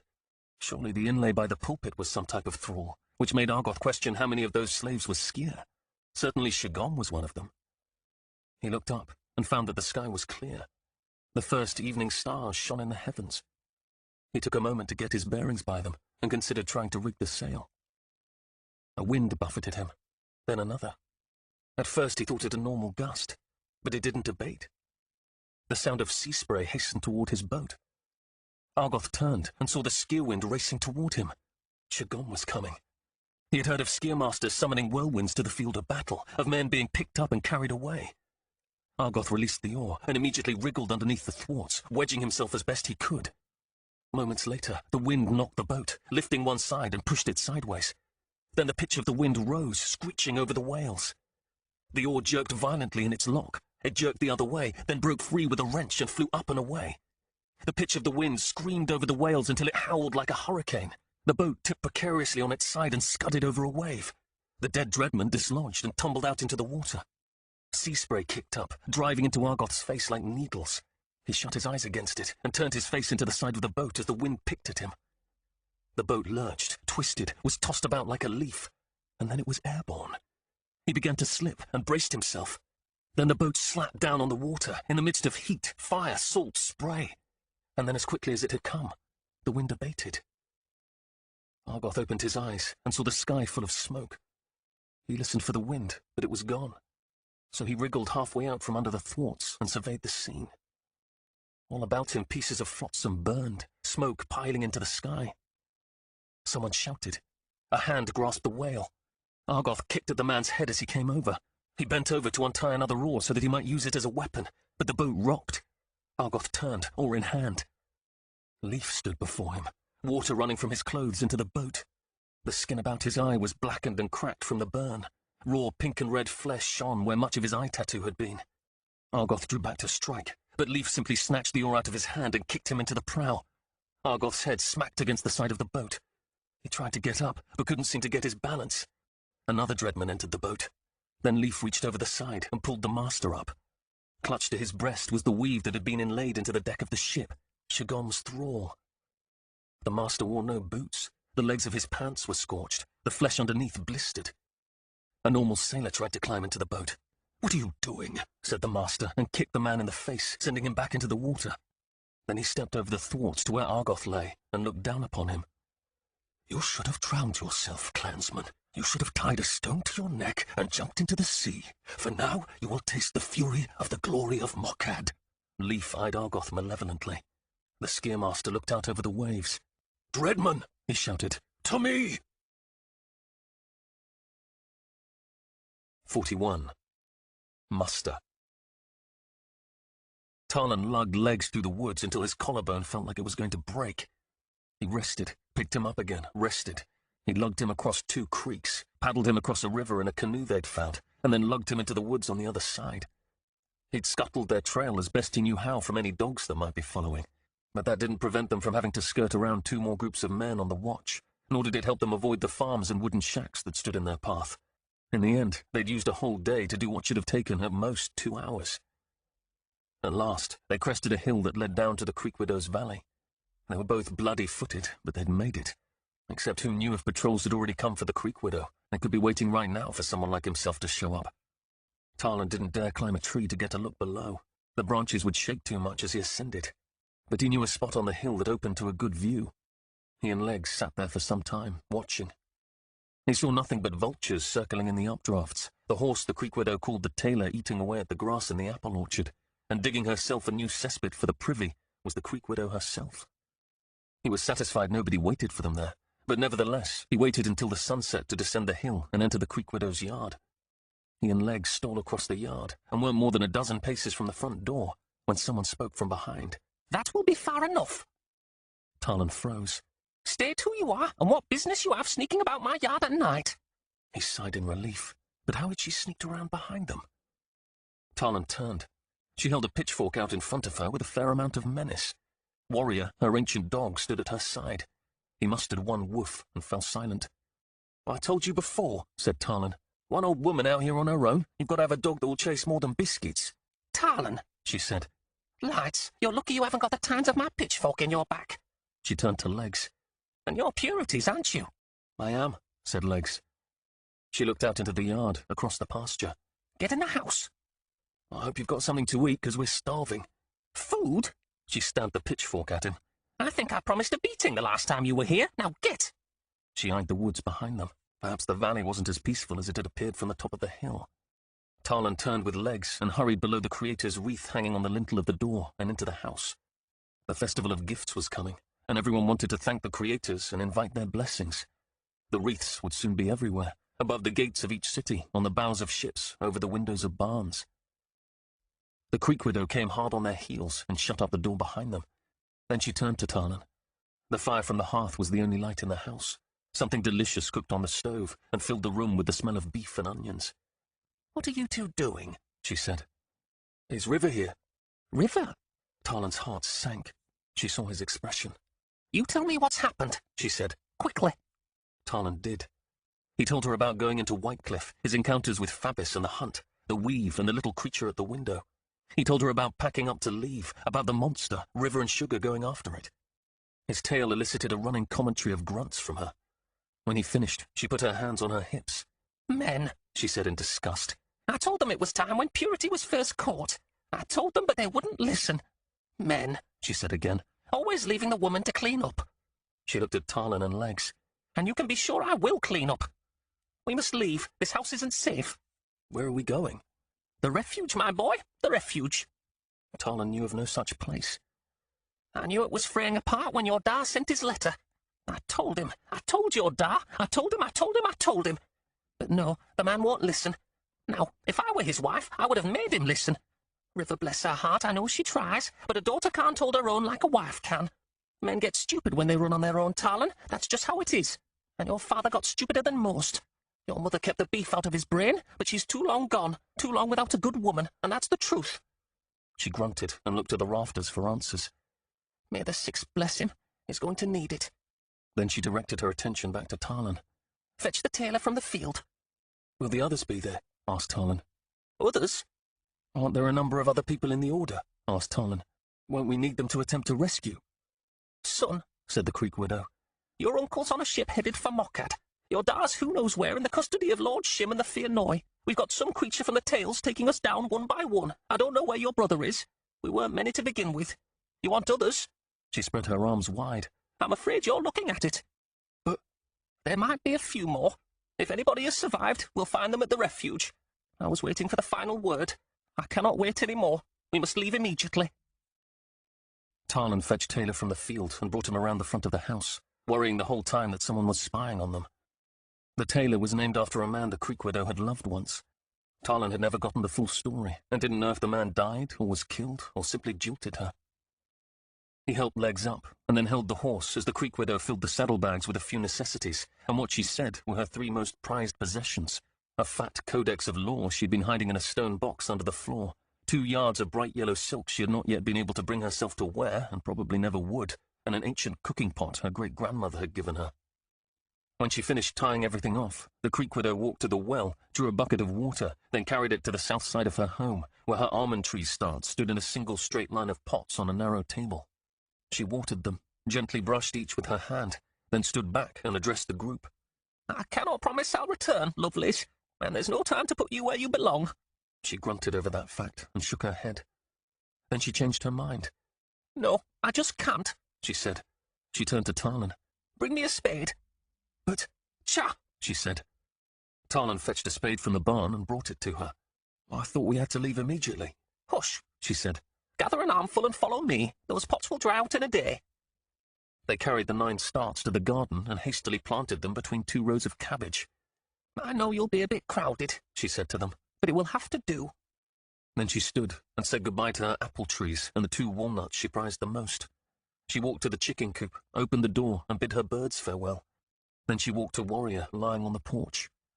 My lovely old man, she said, giving him an affectionate rub about the neck. Keep a good watch on the ladies. I'm counting on you. A branch cracked in the woods that started just on the other side of the road running by the house. All 3 of them froze. The crack was followed by the sound of someone pushing through brush. The Creek Widow pointed at the barn. Hide, she whispered. Tarlan pulled Legs off the horse, then sprinted with him across his shoulders to the barn door. He rolled it open just enough to slip inside. There was more cracking and sweeping of limbs. Then a female, "Hoi, anyone?" "Sugar!" Legs shouted. He let go of Tarlan's grip and darted out of the barn, running toward the sound, one hand high, one low in front of him. "Sugar!" he shouted. "Quiet!" the Creek Widow commanded. Sugar ran to her brother and wrapped him in a hug. "Thank the creators," she said. "Thank Tarlan," said Legs. Tarlan walked out of the barn, and Sugar looked over at him. "Ah, we've become bosom buddies," said Tarlan. "Have you been followed?" asked the Creek Widow. "No," said Sugar. "Well, I don't think so." "There was no way you were coming back from chasing that monster," Tarlan said in awe. "You obviously underestimated me." The Creek Widow waved off their conversation. "Tell me what you did. Hurry, girl." "I trailed the monster to its lair, but I didn't go into the cave because it returned. I was close enough to almost reach out and touch it. It chased me for a time, but I haven't seen sign of it since this afternoon." "You're a brave one," said the Creek Widow. She looked at Tarlan meaningfully. "That's something to mark, boy." He couldn't tell if that meant Sugar was to be lauded, or that he was cowardly in comparison, or that this should be tallied in her favor as a potential quality mate. "Are we going to help my mother?" asked Sugar. "What happened to River?" Tarlan asked. "Everything in its time," said the Creek Widow. "And now is not a time to chat in the yard. You 3 will follow me, and not a word until I say so." Tarlan looked at Sugar for his answer. "It took her," she whispered. "I saw it in the morning light, carrying her like a baby." "St," said the Creek Widow to silence them. She pointed at Legs. "Get him up." Then she walked out into the road. "Was she alive?" Tarlan asked. Sugar hesitated. "I couldn't tell." Tarlan nodded, then lifted Legs onto the tailor's back. At least River wasn't twisted in a broken heap like the Sugar back at the house. He took the reins and followed the Creek Widow into the night. At their departure, Warrior hauled himself up, padded over to the chicken coop, and dropped his bones squarely in front of the door. Tarlan considered the dog. Perhaps liveliness wasn't the only asset a hound might possess. Sugar walked alongside the tailor, holding her brother's ankle. She had been brave to follow that creature, braver than he. The thought had never occurred to him to follow River. It was true that she'd ordered him away, but he hadn't given it a second thought. He looked at Sugar with new eyes. They walked in silence, the Creek Widow in the lead, Tarlan coming behind, leading the tailor and Legs. As they walked, Tarlan whispered a prayer to the ancestors to protect River, Dar, Argoth, and Kay, whom he hoped was waiting at the refuge. The moon rose and moved across the starry heaven. Tarlan's weariness threatened to overwhelm him. He tried walking with his eyes closed, but he stumbled over a rock and upset the tailor. The old stallion jerked his head back and lurched to the side. Legs, who had drifted asleep, lost his seat and fell to the ground. He landed with a thump and cried out. Obviously, Sugar herself had been too tired to react swiftly enough to catch him. Tarlan steadied the horse and moved him away from Legs. Sugar knelt at her brother's side, feeling for breaks and cuts. "I'm fine," he said, and climbed to his feet. "Tie him in the saddle this time," said the Creek Widow. Tarlan moved to the saddlebags to find the rope the Creek Widow had put there. "Look at the 3 of you," the Creek Widow said. "Bone tired." She tusked. "This will help." She produced a little satchel and removed 3 square pieces of crystallized honey that had been cooked with vinegar and horehound. She'd given them to Tarlan before. They were bitter and sweet. Then she cupped each of them in turn about the neck, just as Dar had cupped him about the neck when he tied the Godsweed charm about his arm before they'd gone to Whitecliff. Just like Dar's, the Creek Widow's hand was icy cold.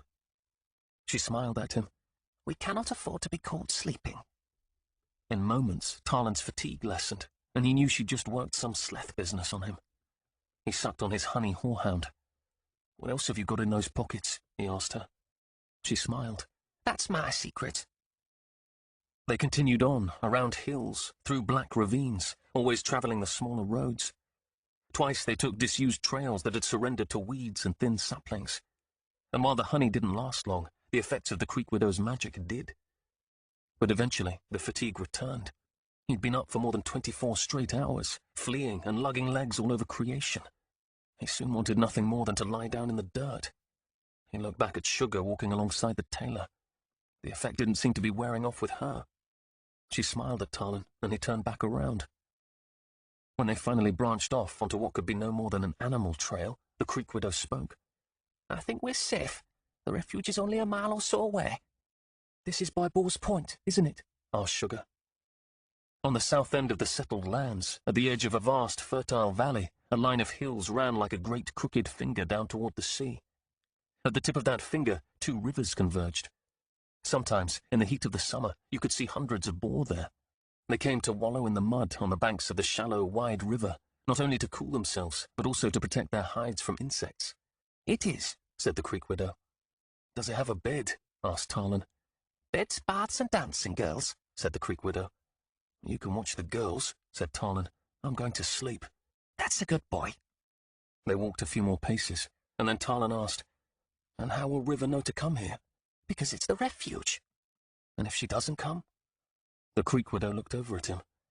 "What do you want me to say, Talon?" He wanted her to say that everything would be all right, that this awful storm would blow over, and they could go back to mowing hay in the autumn sun. But he knew that never would be. Everything was all wrong, and it would only get worse. "I don't know," he said. And suddenly the whole mess overwhelmed him. Dar, River, the beast, it was too much, and his eyes began to sting. A few paces more, and the Creek Widow reached over and felt the tears on his cheek with the back of one finger. When she pulled her hand away, she grunted. Then she turned and stopped them. "I want you 3 to listen to me." "I wasn't weeping," said Talon. "Cha," she said, cutting him off. "There is no shame in tears, especially when they're motivated by love. But the strong do not wallow in bleakness. Until the very end, they look for leverage, for a way to make the best of the situation. They generate options and plans and act. Hope. We must never lose hope." "It's not that easy," said Talon. "Of course not. That's why it's so powerful." She measured him. "Even death can be turned to victory." Talon didn't see how that could be. "Your mother did that," she said. "My mother was a soul-eater," said Talon. He didn't mean it that way, but that's how it came out. "Such words," she said. "I should slap you down like a dog. Your mother was no soul-eater. She died saving you, boy." He sighed. "I know. You're right. Still, my mother doesn't matter. The question is, what do we do about Dar? What do we do about the creature and River?" "We stop the creature," she said. "As for your Dar, Kay will let us know the situation. We will slay Hogan as a last resort.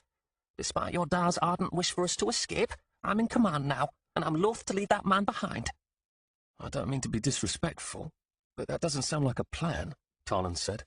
"Interrupting is not helpful," she said. "You're right," he said. "Let me begin again. What manner of creature is this?" "That is a more fruitful question. We shall talk as we go." They began walking the animal trail again. She held a thin branch out of the way. Talon took it, made sure it didn't smack the tailor or Sugar, then joined her again. The Creek Widow said, "When Argoth told me about the fight in the tower with the beast, I began searching my memory. I remembered a small note on one of the sheets in the codex about a beast made from the thin branches of a willow, a wicker man, if you will, but it was only mentioned in passing. I think it was a copy of a fragment long forgotten." "But this thing was covered in grass." "Not quite wicker, is it? But I wonder." "So we don't know what it is?" "We have no name for the thing," she said, "but that doesn't mean we don't know anything about it." "Do you think there are more? That this is some male claiming his territory, or a female preparing to breed?" "No, not even the ancients knew the patterns that allow a creature to bring forth after its own kind. This thing was quickened by a lawmaster possessing breathtaking secrets, but the magic to breed was not one of them." "But every living thing breeds in some fashion." "No," said the Creek Widow. "that's not true. The armband your ridiculous father almost killed you with, that was a living thing. The weaves given to Dreadman, they live after their fashion. You'd be surprised how many weaves of one kind and complexity or another there are in the world. But there's a sharp dividing line between those that can bring a soul into the world and those that cannot. Those that can bring a soul into the world. Something about that seemed significant, but Tarlin couldn't see the connection. People are weaves, Sugar asked. Mark it, she said, a manifestation of the perceptive nature of females. I told your mother, may the Sixth Keeper, you should have been brought inside the grove last year. How could people be woven? It didn't seem right. People, animals, even insects weren't things to be fashioned. Of course they could be bred, and wasn't that a type of weaving? So, am I a weave? Asked Tarlin. A bit shabby here and there, but yes, and with enough brilliant parts to capture the eye of those who can see it for what it is. But Tarlin wasn't thinking about the compliment. He was thinking about the power to weave living things.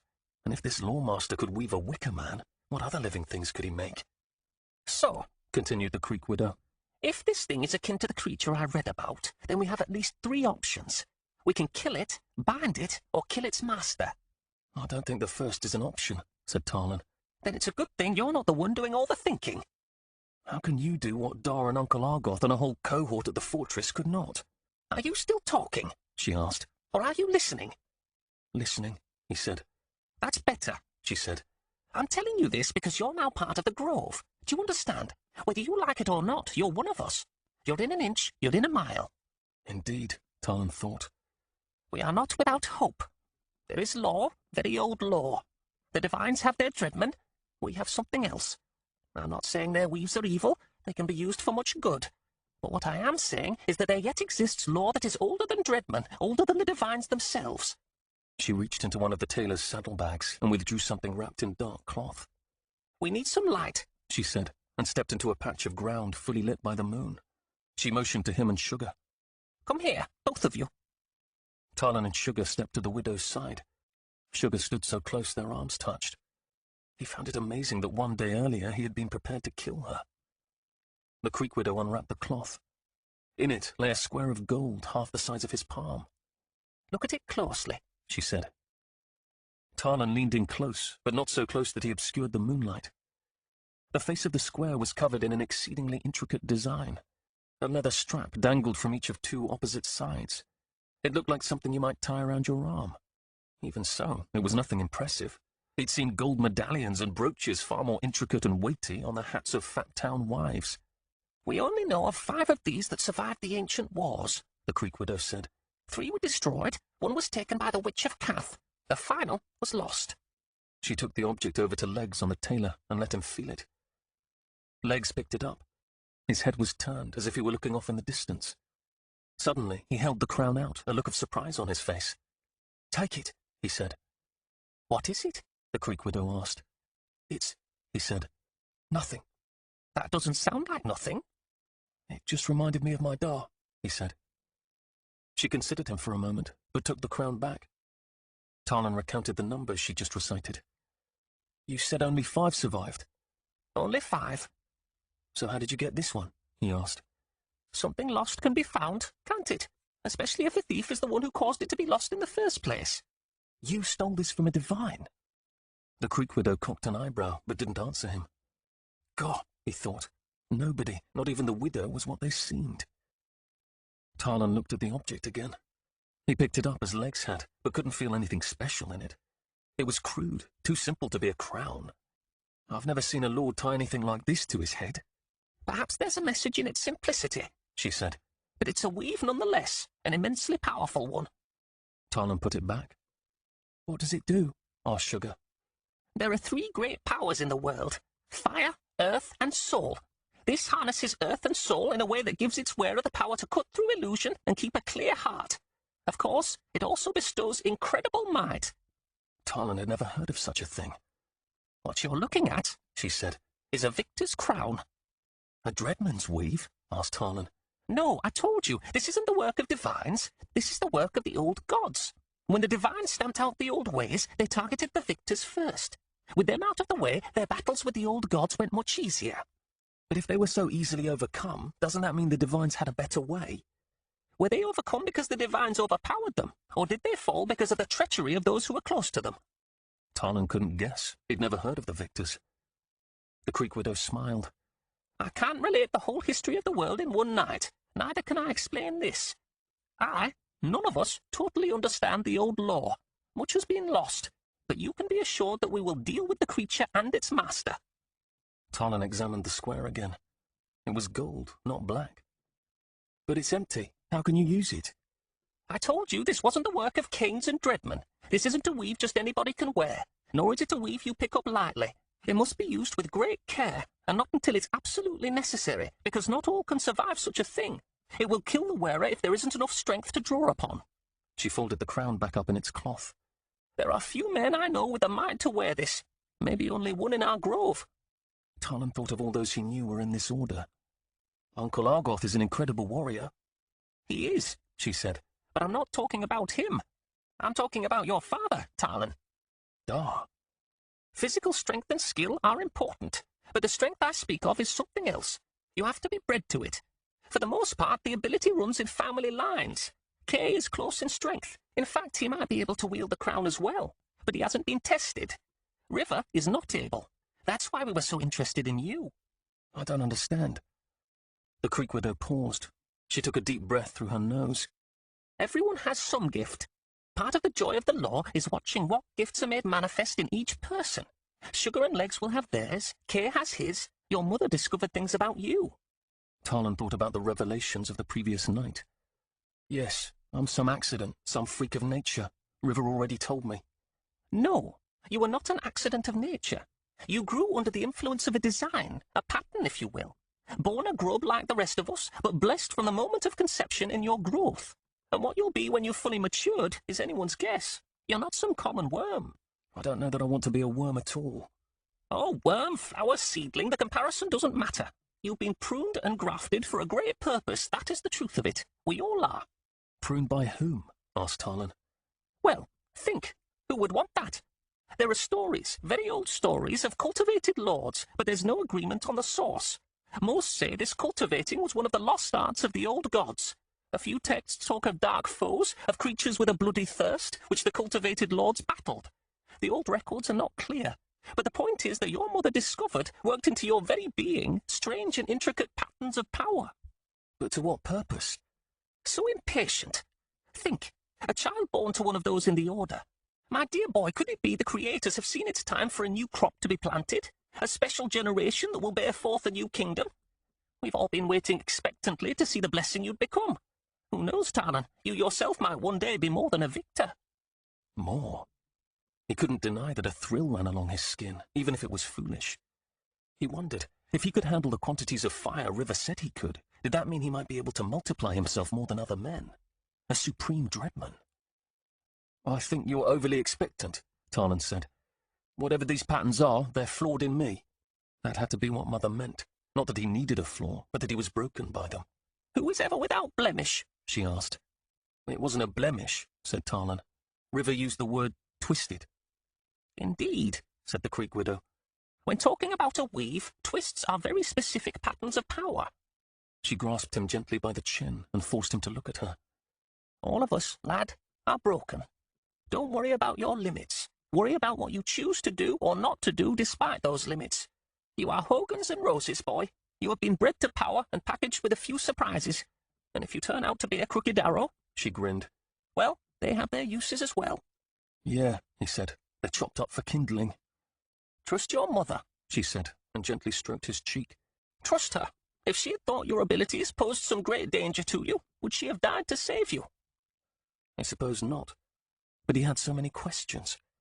He glanced at Sugar and wondered if her mother had worked magic on her as well. The Creek Widow placed the wrapped crown back in the saddlebag. We'll find the others at the refuge. It requires a trio to waken this crown, and when it awakens and covers your dar in its mantle, then we shall go hunting. And if we cannot rescue him? Then we shall work around our limitations. 42. Like a spider. Hunger had been right. The female's trail was easy enough to pick up again. She'd gained a few hours on him, but he'd made most of that up. More importantly, the mother was pleased with his performance. He'd followed the trail of the Coromite up and out of the riverbed and into the buttery of an old Fearnoy hunting lodge. The Coromite had tried to burn his magic, but the king's collar about his neck only shunted it off like a fat stovepipe. It had been easy to take him. Almost all the Fearnoy guarding him had run. The one in the cellar had tried to kill the Coromite, but Hunger had wrenched the guard's arm loose and left him screaming. Unlike the guards, the Coromite did not run. He rose and stood before Hunger, the king's collar about his neck glinting in the light. This time, the collar did not tempt Hunger. It only brought to his mind the pain of losing his son. So he took the Coromite, who was now safely stowed in the mother's cave. And Hunger was on the trail of the female. He'd find her and the others, and the mother would release the remaining members of his family. Hunger tracked the female up one hill and around another. He tracked her past a farm he recognized as belonging to a woman called Matiga, yet another member of the order. He'd searched the place. Pockets of stink hung here and there, but he found nothing but a dog and a few chickens. So Hunger continued on. The female had joined up with others, one of which had to be Matiga, for he'd smelled her all over the farm. The whole lot was moving south. In the back of his mind, he knew that was significant, but not until he entered a small, kidney-shaped vale did he know why. He recognized this vale from the memories he'd obtained by eating Lartha, and the memory made Hunger tremble with delight. He was in the finger of hills that ended at Boar's Point, and not far from that point, in a small, narrow valley hidden in the crook of the finger, lay the Order's refuge. It was a cave located at the foot of a large, steep hillside. He could see it in his mind's eye, less than a mile away, through this small vale, up over the saddle between the two hills, and then down into the next valley. That's where the female and Matiga were going. There, the Order would have chambers and rooms, barrels of beans and grainy honey, water from the mountain, and an immense stone to cover the mouth of the cave. It had a place for horses. The Order could live there for weeks on end. Of course this is where they'd go. Why hadn't he thought of this before? His heart leapt within him. He would find them there. He would find all the rest of them there. Up ahead he heard sounds. Voices. The female and her group were only a few 100 yards away. Hunger thanked the creators. His opportunity to free his family had come. There was a trail that wound through the vale, an animal trail that broke off of the one that ran along by the creek. It would take him to the refuge, but he knew another way, a faster way along the cliff. He would hasten to the refuge, and when they arrived, he would be waiting for them. The refuge had two ways in and out, the mouth at the base of the hill and a small bolt hole some distance up the slope. The Order covered both entrances with large stones. Doing so kept it tight and hidden from man and beast. Hunger approached the upper exit from above, carrying an enormous log. This he carefully placed on top of the stone already covering the bolt hole. It would take 2 or 3 of them multiplied to push that off. Then he quietly descended the slope. When he reached the base, he caught the faint scent of wood smoke. The best place to catch one of the Order was in the cave, all bottled up like a fly. Let them out, and they'd flee. So he'd pen them in the cave, roll the large stone over the entrance behind them, then bind them one by one. He stood for a long time looking for the watch they'd surely posted, but nobody stood on watch. Hunger approached, picking his way around the brush and trees, avoiding the spots where Zuhogan had pointed out the cleverly concealed trip lines, and soon stood before the mouth of the cave. A man was burning a small cook fire inside. Hunger could smell it. Something moved in the brush behind him. He turned, expecting the watch, but instead saw a small herd of deer moving through the trees off to the right. Hunger looked about once more, then silently slipped into the cave. The first chamber was where they kept livestock. It was large enough to hold 12 horses, but there were no horses, no goats, nothing but a large pile of hay by the stalls. He looked up the corridor that led to the second and third chambers. The far chamber was dark, but the flickering orange light of a fire spilled out of the door to the second chamber and played on the rock wall of the corridor. Hunger went back to the entrance, took hold of the large, squarish covering stone, and pushed it back into place. "Who's there?" Kay said from the second chamber. Hunger walked to the entrance of that chamber. Kay, Zuhogan's son, stood above a small fire over which he roasted 3 rabbits. He held a knife in one hand, a staff in the other. Hunger, as Lartha, had been clouted by that staff more than once in weapons practice. Kay was powerful and fast, deadly. "Who are you?" Hunger couldn't answer. He simply stepped out of the shadow into the light of the small fire. Surprise flashed across Kay's features, but he just as quickly recovered and with blinding speed threw his knife. It buried itself in Hunger's eye. He didn't expect the pain that shot through him. He thought he was beyond pain. Yet this didn't debilitate him. It was strong but dull, and he shrugged it off. Kay took advantage of his hesitation and darted past him toward the mouth of the cave. Kay was fast, but not as fast as River. Hunger ran after him and caught him at the entrance by the shoulder and whipped him around. Hunger expected Kay to try to free himself, but Kay grabbed Hunger by the crotch instead. He lifted Hunger and hurled him against the wall of the cave. Kay was always one to try something surprising, and it had always worked. But not this time. Kay pushed the stone covering the entrance. Hunger lunged forward and latched onto Kay with both hands. Then he swept Kay's feet out from under him, dropping Kay like a stone. Hunger landed atop Kay and knocked out his breath. "There's no escape," thought Hunger. "Not for you, brother. Not for me." Kay struggled mightily, but Hunger held him tight, then tied him up with the rope kept by the stable. He laid Kay in the third chamber where they kept the beans and water, then went back to the mouth of the cave and shoved the rock aside to open it for the others. He looked about, considering the best place to hide. Then he looked up. Hunger climbed up the high, sloped ceiling above the mouth of the cave, up into the inky dark, and there he clung, waiting like a spider for the others to enter his trap. Tarlan followed the Creek Widow to the bottom of a narrow valley between two steep and stony hills. Sunrise was still a ways off, but the sky had begun to lighten at the eastern edge, and he could see the valley well enough. The woods broke on a clearing that began by the brook and ran halfway up one of the hills. "Here it is," she said. "Here?" asked Tarlan. Such a clearing couldn't provide much protection. He thought she'd said it was a cave, but he could see none. "What do we do? Hide under the bushes?" "Yes, Tarlan," she said. "That's what the great minds of our order came up with. Hide under the bushes."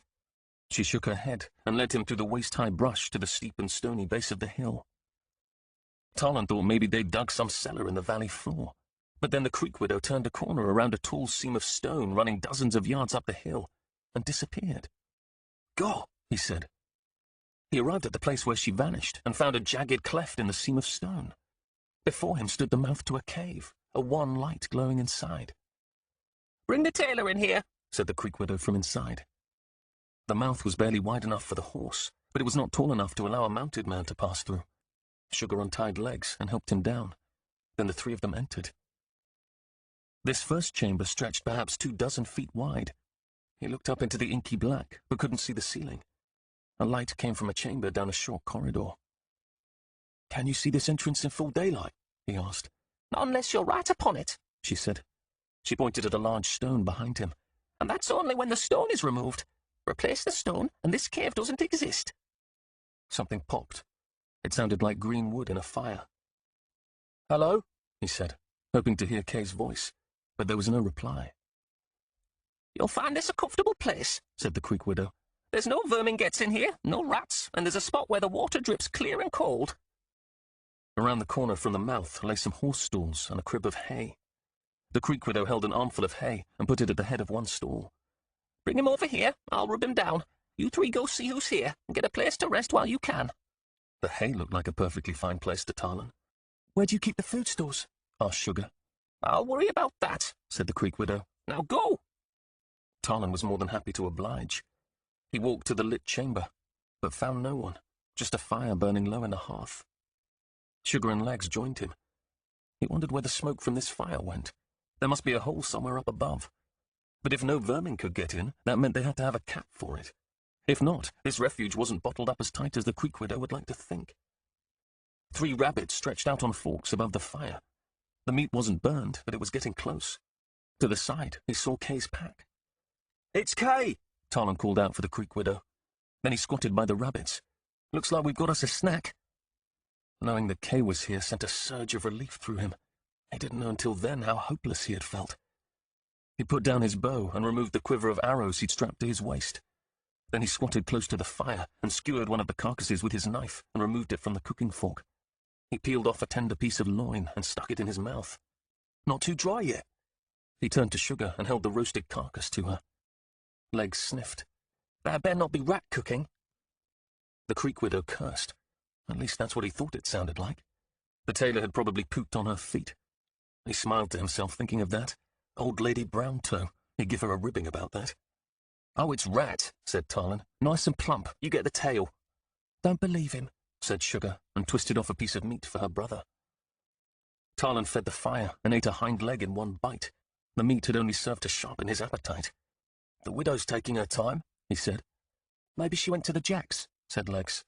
"Probably," said Tarlan, "but I ought to go see if she needs help. Along the way, I'm going to see what else they have here to eat."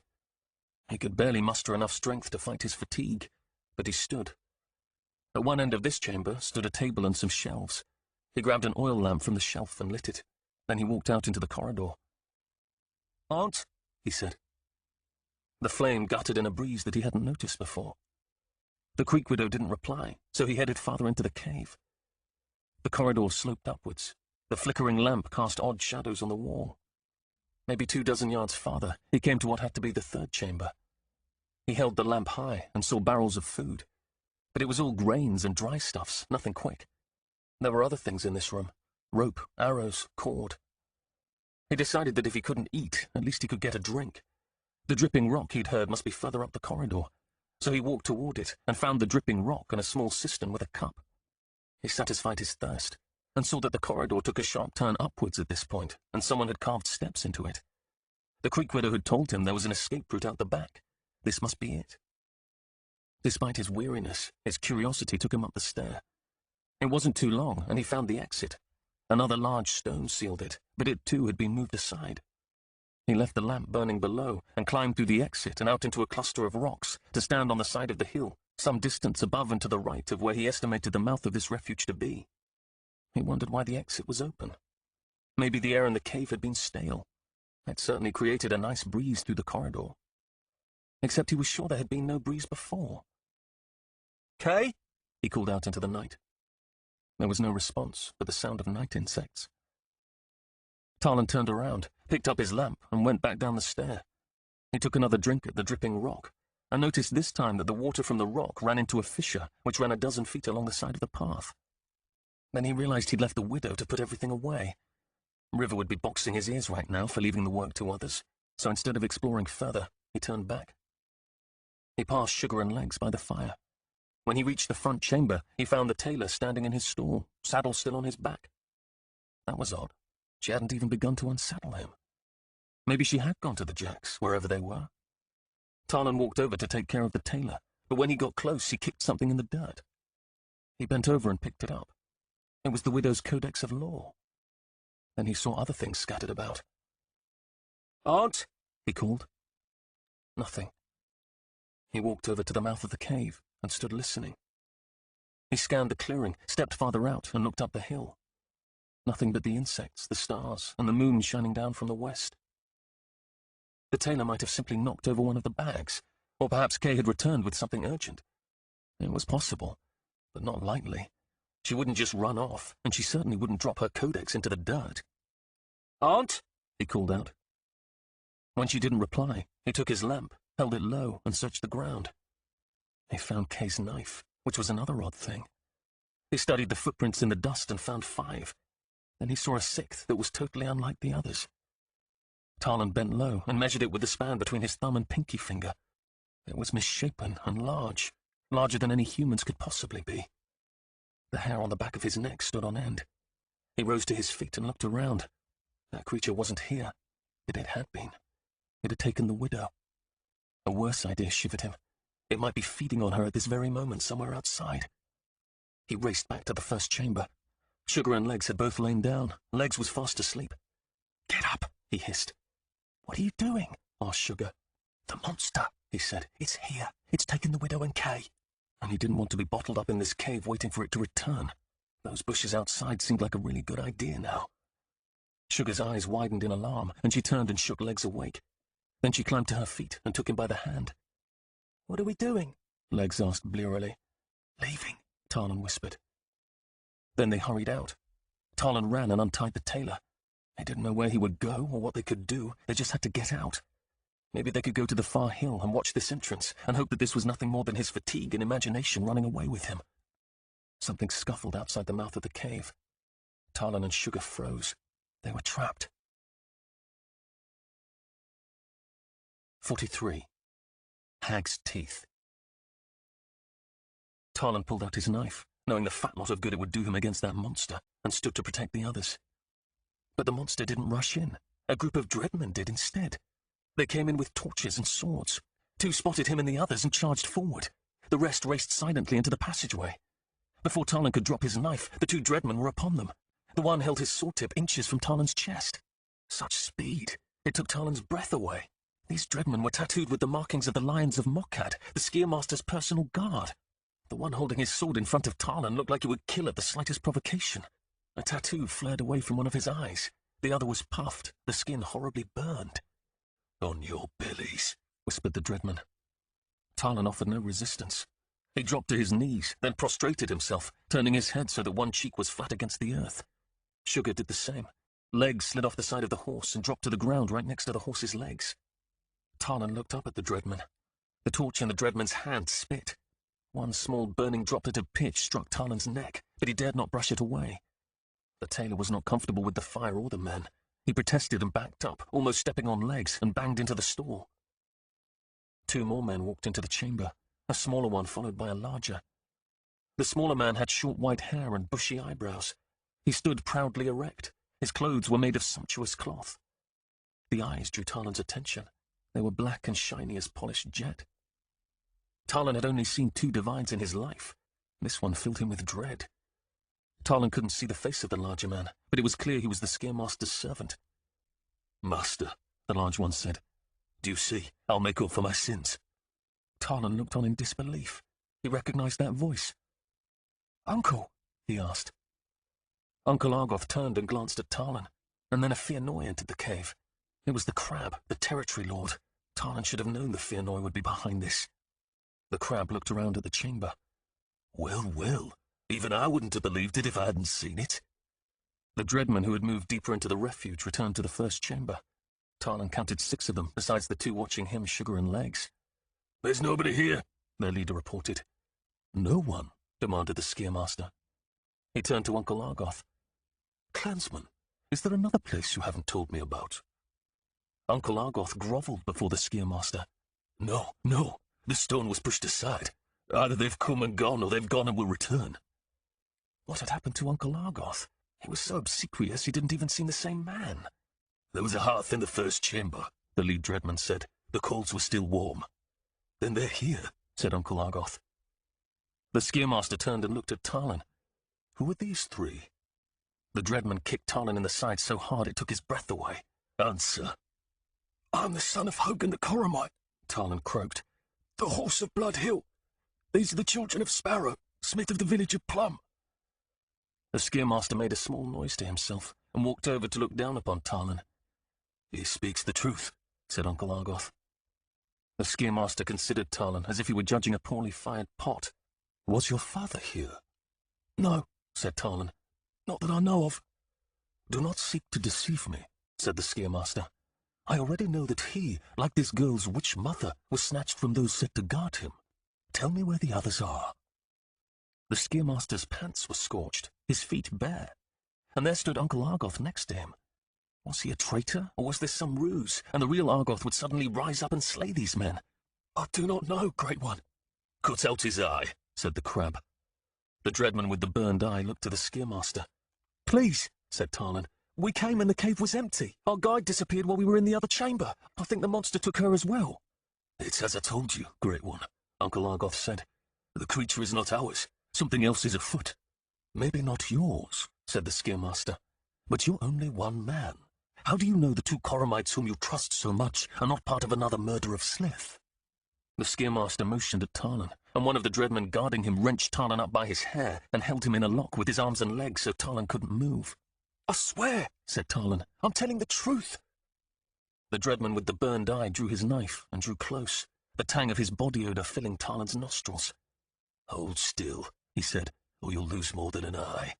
"I can show you the footprint," cried Talon. "The monster was here." The Dreadman changed his grip on the knife and readied it to plunge into Talon's eye. "Stop," said the Scaremaster. Talon stared up at the thin point of the blade. "Tell me everything you know." Where would he start? With his mother? With the fact that he was some Soul Eater's artifact?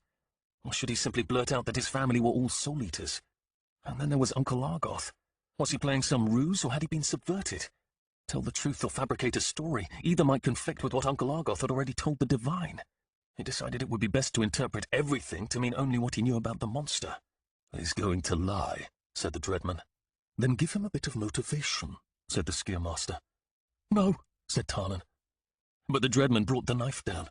His face with its burned eye was terrible to behold. Talon tried to squirm away, but the man's grip was like stone. Talon closed his eyes at the last moment and felt the burn as the blade sliced open the skin on his cheek below his eye. I saw it first at our farm, said Tarlan. But the dreadman kept cutting. Blood ran down the side of Tarlan's face and dripped in his ear. Please, I only learned about the grove just 2 days ago. I'll tell you everything. He was ashamed at how easily he broke, but that disappointment was quickly put aside when the dreadman stopped cutting. Tarlan's mind raced. The monster was out there. Maybe if they worried about it, he and the others could slip away. So he started there and began to rattle off everything he knew about the creature. The dreadman lifted the knife away from Tarlan's face. Tarlan continued with every detail he'd seen and all those he'd heard from Dar about the battle in the tower. He ended by saying, Its footprints are here. I can only suspect it's taken my brother and the Creek Widow who led us here. I'll show you. The Skiermaster regarded him, then nodded, and the dreadman let him up. Tarlan immediately put his hand to the cut on his face. He pressed his fingers to the cut to hold it closed and stop the bleeding, then walked to the clearest set of prints. Here, he said, and pointed at a footprint. And here. The Skiermaster squatted down and examined the prints. After some time, he said, If it's a lawmaster this creature wants, then a lawmaster is what it will get. I think I know what's been let loose upon your lands. He stood and turned to the crab. We're going to need at least 5 sturdy ropes, no shorter than 40 feet. Go. Yes, Great One, the crab said, then exited the chamber. The Skiermaster turned to the lead dreadman.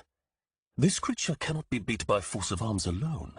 It was bred by law, and law alone can defeat it. If it's rescuing the Soul Eaters, then it will come for the clansmen. If it's merely collecting them, eliminating them, then it will still come, because I will raise a bait it can't resist. We need nooses and snares. You must hold the thing, if only for a moment. I want 5 of you here, set the other 4 to watch. You will distract it, and I shall take it with the Ravelers. What about Shagom? The Skier will conceal herself elsewhere. I must catch the creature off guard. Shagom will only make it wary. The lead dreadman bowed and led his men out of the cave. Tarlan looked over at Sugar, whose face was full of fear and dread. Legs still lay where he'd first dropped. The Skiermaster turned to Uncle Argoth. You didn't tell me about your nephew. He knows nothing, said Argoth. His father only recently tried to waken him. He is of no consequence. Remember, clansmen, one day more, and I will have all of your secrets. Tell Leaf to bring me the sack. Yes, Great One. Thank you, said Uncle Argoth. Moments later, Uncle Argoth returned with the large dreadman that had cut Tarlan's face. The man carefully placed a worn leather sack at the Skiermaster's feet. Where do you want the crab's men? He asked. I want them hidden as much as possible, and where it's not, they need to appear to be no threat. Then the Skiermaster opened the mouth of the sack and withdrew 3 items. The first was a thin silver case etched in a marvelous design. It was about a span long and half as wide. The remaining items were 2 gauntlets worked in silver and gold. They were not steel-plated gloves used for protection in battle. They were made of whitened leather. The sleeve of the glove extended past the wrist, partway up the forearm. An unfamiliar looping design was painted there in red and blue. The hand of the glove was studded with gold. Sewn into the palm was a gold disc the size of a small coin. But Tarlan knew that wasn't a coin. It had to be a weave of some type. The Skiermaster put the gauntlets on and tied the sleeves tight to his forearms. Then he opened the case. Inside, secured by silken threads on a bed of blue velvet, lay 3 gleaming spikes. Their lengths, too, had been etched with an unfamiliar design. The Skiermaster held the open case for Uncle Argoth to see. Are they wild? Asked Uncle Argoth. Indeed, said the Skiermaster. There were weaves that only a lawmaster could use. There were others, wild ones, like those worn by dreadmen, that operated of their own accord. Are they hag's teeth? Said Uncle Argoth. Not the proper name, said the Skiermaster. But yes. Does the Order know how to fashion these? Argoth looked at the spikes as if he were a boy looking at an unclaimed walnut pie. No, Great One. It will unravel the seams of soul and body and fire of any living thing. It takes months to complete the very first step, requires the fire from scores of lives. One of these is worth any number of fiefs. There are only 3 glories with the knowledge of how to make them. We would not be able to stand against such, said Argoth. Of course not. That is why you run and hide. We are fools, said Uncle Argoth. Yes, but capable enough to attract the attention of someone with power.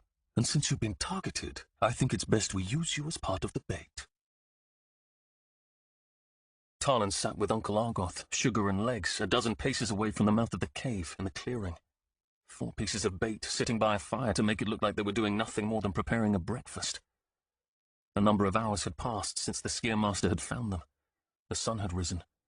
Because of the steep slopes of this valley, the sunshine had not yet reached every corner of the valley floor, but morning had begun. A meadowlark sang in the scrub a few dozen yards away. The stream that cut through this vale burbled. Beyond the meadow, a huge flock of blackbirds squabbled in a single tree. And yet, as late as it was, there had been no sign of the monster. The crab stood watch a few paces away. The Skier-Master waited by the mouth of the cave. The crab had brought 50 men with him, who loitered in groups in various positions around the cave. To the casual observer, it might look like they stood in random places. But the Skier-Master had ordered them so that one approach to the cave lay wide open. He expected the monster to come that way, and when it reached them, 5 dreadmen positioned by the Skier-Master would spring. Talon had overheard some of the Fianoi talking. 20 dreadmen had been in the Skier-Master's guard. The big one that was his eye made it 21. But 12 of those had been lost at sea in a fire, and Uncle Argoth had come back snivelling and cringing. He hadn't been able to hear what had happened. He doubted even the Fianoi knew.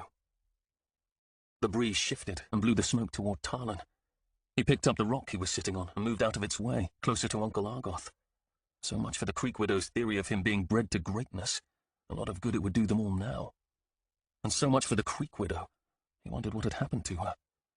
He wondered about Dar. The Skier-Master had said the monster had taken him. Talon had tried to talk to Uncle Argoth, but the man totally ignored him. He ignored everyone and sat to the side, rocking on his haunches, and muttered something unintelligible under his breath. "What do you think will become of us if the Skier-Master kills it?" Talon asked. "I don't think we have to worry about that," said Legs. "Usually the bait is the first thing to go." "True enough," Talon said. They were silent for a time. Talon wondered where Nettle was at this moment. He hoped he was safe, but at the same time wished that he was here. Then Sugar spoke up. "Once he faces off with that creature, I say we slip away. Because if he kills the thing, then that means its lair will be unguarded, which means we can walk straight in and retrieve whoever is still alive. And if he loses his battle, then I certainly don't want to be here." Talon didn't think it would work, since the Fianoi had horses, but thinking about escape was better than thinking of being devoured by a monster or questioned by a divine whose ship had burned underneath him. "The only clear path is up that hill," Talon said. The outer dreadmen and Fianoi had positioned themselves everywhere else. Uncle Argoth reached out and gripped Talon's arm much too tightly. "Uncle?" Talon asked. "He knows," said Uncle Argoth, his grip tightening even further. "He knows everything." "What's he talking about?" Sugar asked. Talon shrugged. He tried to pull away, but his uncle wouldn't let go. A dreadman in a full run broke the tree line on the other side of the meadow on the valley's floor. He was tall and thin and as fast as a horse at full gallop. It was a sight to see him cross the field and come to stand before the Skier-Master. "Cos and Hill are dead. Their backs broken." "Shagom reports nothing," said the Skier-Master. "They've been dead for at least an hour." The Skier-Master studied the hills about the valley. To this moment, he hadn't yet withdrawn any of the hag's teeth. He did so now, removing one of the silver spikes from its blue velvet bed and grasping it in his white gold-studded glove. "Where are you?" he said under his breath. As if in answer, Talon saw a stone above the mouth of the cave move. He looked closer. It was as if part of the hill had come alive. "God," he said. The crab followed Talon's gaze. Then the creature jumped, dropping down with a thud only paces behind the Skier-Master. In the morning light, its features were clearer than they had been that night in the yard. It was a grotesque giant, and while clumps of grass still clung to it here and there, he saw the underlying color was of dirt and blue stone. One shoulder was burned. Along the other, a patch of small white flowers grew. The Skier-Master whirled to meet it, but the creature slapped the hand holding the tooth. The hand flew backwards with a violence. The spike flew free in a silver flash that sailed toward Talon and the others by the fire. Then the crab cried out. He clutched at his throat, pulling on the spike that stood out of his neck, but the spike wouldn't move. Then the end of the spike curled like a worm, and in a flash of silver it wriggled into the crab's neck. The crab gasped and stumbled. He tripped toward Talon and the others. Talon tried to scramble back, but Uncle Argoth pulled him to the side. Then the crab twitched and toppled to his knees. He writhed and fell sideways into the fire, sending up a billow of ash. Talon choked on the ash and tried to pry Argoth's fingers away, but couldn't. The Skier-Master danced back with blinding speed, trying to pull another spike from his case. But the monster moved more quickly and swatted the case out of his hand. The case flew wide and disappeared into the brush a number of paces away from Talon and Uncle Argoth. "The teeth!" Uncle Argoth exclaimed. He released Talon's arm and scrambled into the bushes where the case had fallen. "Shagom!" the Skier-Master yelled. The monster lunged at him, but he dodged out of the beast's grasp. "Shagom!" The Scaremaster yelled again. Another Dreadman, who had been hiding only paces away from where the monster had first appeared, rose and flung his wide noose around the creature's head. He yanked back, pulling the noose tight about the creature's neck. Another Dreadman sprang from his hiding place in front of the cave and threw a second noose. A third Dreadman joined him, and the two of them pulled the creature back. It lurched back inside a small trap which had been dug. Yards away, a dozen Fearnoi heaved on the rope that lined the trap and caught one of the monster's legs. A Fearnoi slapped the hind of one of the two horses harnessed to that line. The horses surged forward. The monster spun. The power of the horses and soldiers would have pulled a normal man to the ground, but the monster was too quick, too strong. Instead of falling to the ground, it took a giant sideways step and then braced itself in a wide stance, the grass on its body shuddering at the impact. It reached down and grabbed the line around its foot. Another noose flew, but missed the monster. Leaf, the Dreadman with the scorched eye, cried out, drew a black-bladed sword, and charged the monster with frightening speed. In a blinding move, he hacked into the creature's side with the crow-black sword. Such a blow should have cleaved the monster in two, but the beast ignored Leaf and yanked on the line holding its foot. The Fearnoi on the other end stumbled forward, half a dozen of them falling into a heap. The two horses harnessed to that line were forced back and trod upon the men in the rear. The animals cried out, one leapt forward again, the other skittered sideways. Then, as if the monster had pinched the thin stem of a weed, the line snapped. "The teeth!" The Scaremaster roared. "The teeth! Here!" Uncle Argoth cried out from the bushes and held the case up. "Master!" The Scaremaster turned and ran for Uncle Argoth.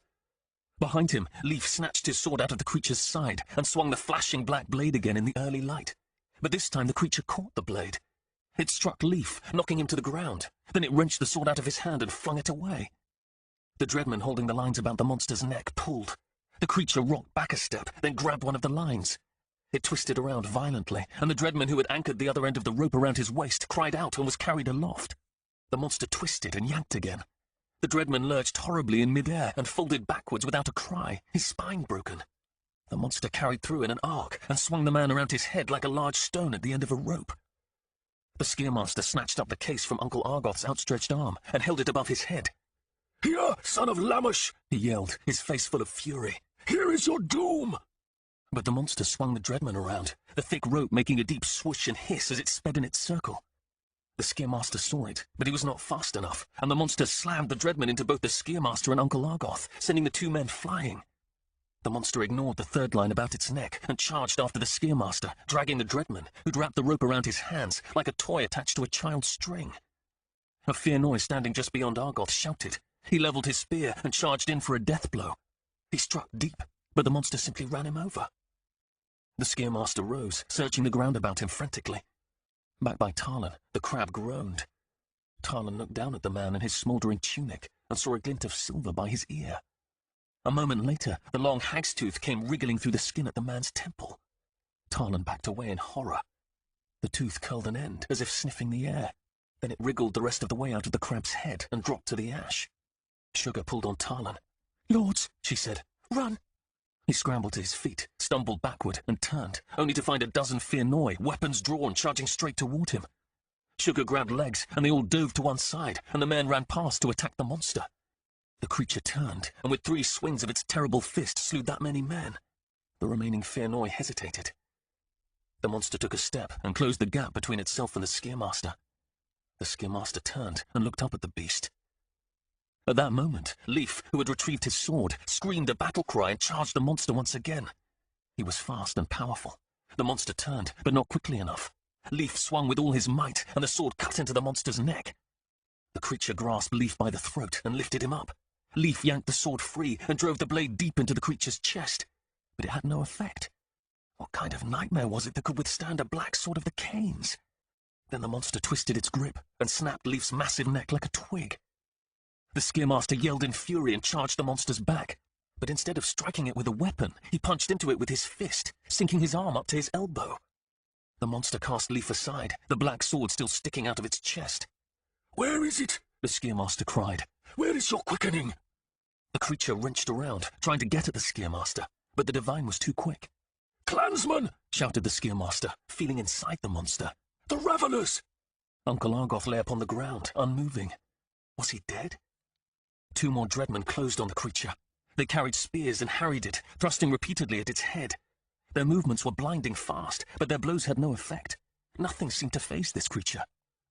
The monster snatched one of the spears and jabbed it into one of the Dreadmen's faces. The other Dreadman struck, but the monster swung the spear and gave the Dreadman such a blow to the side that Talon was sure half his ribs had been staved in. The Dreadman fell over backward. The Skearmaster withdrew his arm and punched into the back of the monster a bit higher. His arm sunk almost up to the shoulder. "Yes," he said. The monster twisted round violently, slamming the Skearmaster with its elbow, knocking him into the air. The Skearmaster landed with a grunt a number of yards away amidst some scrub. The monster made a sound, a loud, horrible sigh, and turned toward the Skearmaster. Men littered this small battlefield. Most of the surviving Fearnoi were fleeing to the slopes of the Vale. The Dreadmen were either dead or lying incapacitated. The Skearmaster shook himself and stood, disgust and anger twisting his face. He held up something dark, something he'd taken from deep within the monster. "You will not prevail," he said. But the monster strode forward. The Skearmaster stood his ground. At the far side of the meadow, a huge crack sounded. A tree limb as thick as a man's body was tossed into the air, and then a wind screamed across the meadow, flattening the scrub of the clearing as it came, kicking up a cloud of dust and debris. The monster charged. But the wind was faster. The Skearmaster stretched his tattooed arms out wide into the wind and was carried aloft like a leaf in a storm. The monster took 2 enormous strides and sprang after him, leaping a dozen or more feet into the air. Talon thought he saw it catch the Skearmaster's leg, but the wind thrashed the bushes, casting debris into his eyes. Then a huge gust slammed into Talon, knocking him onto his back. Something struck his face, nearly blinding him, and Talon rolled over, shutting his eyes. The wind howled about him, plucking at his clothes, and then as quickly as it had come, it was gone. He lay there a moment, stunned. And then he remembered Sugar's words. They didn't want to be here when this battle ended. Talon climbed to his knees and brushed his face, careful of the cut the Dreadman had given him. When he opened his eyes, he found dirt, leaves and sticks still fluttering about the meadow. His hand pained him, and he looked down and saw a thin twig sticking straight out of the flesh between his first and second finger. He plucked it out and cast it aside. Beside him, Sugar and Legs were brushing themselves off. He looked up. At first he saw nothing, and then, hundreds of yards above him, he saw the Skearmaster and monster. He watched them sail upwards into the morning sky until they were nothing more than black dots. "Let's go," Sugar said. Uncle Argoth shouted in pain. Talon turned and saw him huddled on his knees, the case of hag's teeth lying in the grass beside him. "Uncle," Talon said. "Uncle!" "No," Argoth said. "No, no, no!" Then he winced, as if someone had struck him, and cried out in extreme agony. Talon drew back, expecting a hag's tooth to wriggle its way out of him. Argoth jerked, and then the terror fled his face, and he sagged and let out a great sob. "It's gone. Lord, no," he said, and began to weep like a child. "Talon," said Sugar from behind, "get the horse." "You're going to be all right," said Talon to Uncle Argoth. "We're all going to be all right." But it was a lie. "By all?" Sugar said in dismay. The fear in her voice made Talon turn. He followed her gaze into the sky and saw the Skearmaster plummeting from the heavens. Down he fell in a slow turn, one leg in front of the other, as if he were taking a lazy step. He landed with a large, sickening thud at the edge of the clearing. A small group of Fearnoi soldiers who had not fled shouted and pointed toward the sky. Talon looked up. Another figure, larger and darker than the Skearmaster, fell from the heavens. It slammed to the earth only a few dozen paces from the Skearmaster. The Skearmaster did not rise, but a few moments later, the monster did, towering and fearsome. It was impossible. The Fearnoi cast their weapons and what armor they could from them and fled. "Run!" Talon shouted to Sugar. "Run!" He turned to Uncle Argoth, who lay upon the ground, huddled in on himself. "Uncle!" he shouted. "Get up, Uncle!" He ran to him and shook him. "Uncle!" Uncle Argoth turned and looked up at Talon, grief racking his face. "Get up," said Talon. "We need to leave." "Talon," he said, and touched Talon's face. "He's gone. He's gone." Talon grabbed Argoth's arm and tried to haul him up. Talon glanced back. The monster raced toward them with giant strides. Talon stood and tried to haul Argoth up, but there was no way they could outrun it, no way he could get to the tailor and ride, even if the horse was fast enough. "The monster's not done with us," Uncle Argoth said. The creature crashed through the brush behind them. It stood not more than 2 paces away. Great hunks of dirt were missing here and there from its body, exposing bones of rock and some other substance. And yet the skin, if that's what you could call it, moved like hundreds of worms to cover the rents. The thing snorted and shook its head, and then it reached out and took a step forward. 44. The Monster's Lair. The Scaremaster had been very hard to break, but hunger had killed him, just as the mother had commanded. Killed him, and reached through the doors of his binding to ravage the enemy whom the Scaremaster served, until she broke the binding that connected her to her servant. Now he needed to eat. The battle with the enemy's Scaremaster had required a tremendous amount of fire, and while he felt no physical pain, his body had sustained a large amount of damage. It would require fire and soul to repair itself completely. He watched the Fearnoy soldiers flee. His desire to chase and consume them was immense, but he dared not. If he distracted himself, he might lose his opportunity while it was in his grasp. The mother had commanded him to gather in all of this grove of Sleth, all those who stank. She'd commanded him to find the young male.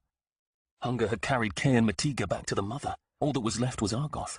Well, there were 2 others Latha had known about, but one had been lost for a very long time. The other, the rumoured half-beast named Harnog, was elusive, unstable. In all the years Latha had been part of the grove, he'd never once seen him, which meant that all those that lived on this side of the mountains had been accounted for. Argoth was the last. As for the young male, he was here as well. Harnog could smell the mother's magic on him. He could feel the mother's anticipation, and his own anticipation joined with hers. When he delivered these 2, his task would be fulfilled, and she would be bound to let his family go. In the back of his mind, he feared she would not keep that promise, but he pushed those fears aside. She kept her word. Hadn't she already proven that? Sugar ran with Legs toward an outcropping of rock on the hill, hoping she and Legs could find a place to hide before the monster noticed them. When she reached the rocks, she turned and saw the monster swat Talon aside as if he were nothing more than a grass doll and tower over Argoth. Zuargoth knelt in the grass, rocking back and forth, oblivious. The monster bent over and picked up Zuargoth, cradling him in one of its massive arms, and then it turned and looked directly at her. "Down!" she said to Legs, pushing him behind the rock. "Down!" She prayed that it hadn't seen her, or that if it had, it would be more attracted to the small cluster of Fearnoy soldiers making their way up along the road into the vale. She waited, listened. Legs clutched at her hand. And then she heard the pounding thump, thump, thump coming up the slope. She shrunk down deeper into the rocks. The thumping came closer, and then she heard the creature spring onto the rocks behind her. She glanced back. The horrible thing was already reaching out. With one arm it cradled Zuargoth, with the other it stole Legs from her grasp. "Sugar!" he cried, panic on his face. She clutched at him, but the monster pushed her away, and then it was loping up the hill. She bolted after him. "Sugar!" he yelled. But the creature's strides were immense, and it pulled away, racing up the steep slope. Sugar chased after them, but the creature was too far away, increasing the distance between her and it with every stride, and then it crested the crown of the hill and disappeared over the side. "Brother!" she yelled. Her lungs were burning. "Brother!" She doubled over, resting her hands on her knees. He was gone. Gone. "Lords!" she cried. "No! Please, no!" She laboured another rod up the hill, then slumped to her knees, panting, her mind racing. There was no way she could catch it, no way she herself could defeat it. But she did know where its lair lay. She could lead an army there. No, that would do nothing. It had already fought a small army. It couldn't be killed, not by dreadmen or scaremasters or whirlwinds. And then she thought of the hag's teeth. She turned and looked back downhill. The bodies of men lay scattered in the grass and scrub. The crabs smouldered in the coals of the fire, sending up a smoke that thinned in the breeze. Talon was on his hands and knees. He grabbed something and stood, clutching his ribs on one side as if injured. "Hoi!" she called out. "Talon!" Talon turned, spotted her, and held something up that flashed silver in the morning light. It was the case that held the hag's teeth. Across the meadow, the morning wind stirred the treetops. She spotted the Scaremaster lying at the edge by a cluster of massive elms. She knew where the cave was. Below was the weapon capable of killing this beast. All that was needed was for someone to finish what the Scaremaster had started. "I'm coming, brother," she said. "I'm coming," and ran back down the slope. Talon met her at the base of the hill. He said, "I saw it take Legs." Sugar said, "We can get him back. We can get your brother and sister back. We can get them all back." He held the case up, showing its contents. The shining silver spikes were the length of 2 spans, etched all over in arcane designs with tips sharp as needles. "We're going after the others," Sugar said. "Of course we are," said Talon. "We're going to the cave," she said. "Right," Talon nodded, "although it does seem preposterous." At that moment, a Fearnoy slowly rose from his hiding place. He spotted Sugar, looked at Tarlan, and then ran for the horses at the far end of the meadow. Tarlan and Sugar watched his backside. Tarlan said, "Look at that form." She said, "You suppose he thinks we want him for breakfast?" "Breakfast?" Tarlan asked. "I've sworn off Fiannoy. Too tough and gamey." They watched him go, watched him catch a horse and ride off. "He's going to alert the countryside," Tarlan said. "Which means we don't have much time." Tarlan said, "I can't find the third tooth. It crawled out of the crab and headed for the bushes." Sugar was horrified and quickly scanned the ground around her, fearful of where it might be. Tarlan said, "We're going to need the gauntlets to handle them." She remembered the speed of the monster and imagined trying to wield these things. "How are we going to do this?" He smiled a tired smile. "I have no idea. I doubt the creek widow foresaw us facing these kind of limitations, but we'll do the best we can." "You were holding your side. Are you okay?" Tarlan tried to move his arm and winced. "It's nothing. Probably only a minor shoulder break from the monster's love tap. It'll heal wrong and I'll be deformed for the rest of my life, but such is the life of a fearsome sleth like myself." Sugar smiled. "So we make sure we rescue your sister. The law can heal as well, remember?" "Sure," he said. "Hand the teeth to me," she said. "You're in no condition to slash and throw. It looks like I'm going to be the one that'll have to tangle with the monster. Do you think it'll scare as easily as that last Fiannoy did?" "Not quite," he said, and handed her the case. "And while you may be the one to deliver the blow, you'll not tangle with it alone. Nor will we make it back to the cave looking like two Coromite youths. I'm bigger than you are. Not as big as the Skier-Master's Dreadmen, but big enough to wear some of their armor and fool people from a distance." She nodded and motioned at a big Dreadman close by. "I'll strip him. You get the horse." The big man was hard to roll, but she finally got him on his side and out of his shining cuirass. She gathered up his helm, his black sword in its scabbard. While she worked, Tarlan went back into the refuge and returned with the tailor and the leather sack from which the Skier-Master had withdrawn the hag's teeth and gauntlets. Sugar buckled the Dreadman's armor on Tarlan, and then attached the bright yellow cloak of the Lions of Mokkad. When it was time to mount the tailor, Tarlan reached up to the saddle and sucked in at the pain. "Come on," she said. "I'll give you a leg up." "I don't think that'll work," he said, "because once I'm on, how am I going to pull you up? We need a rock to stand on."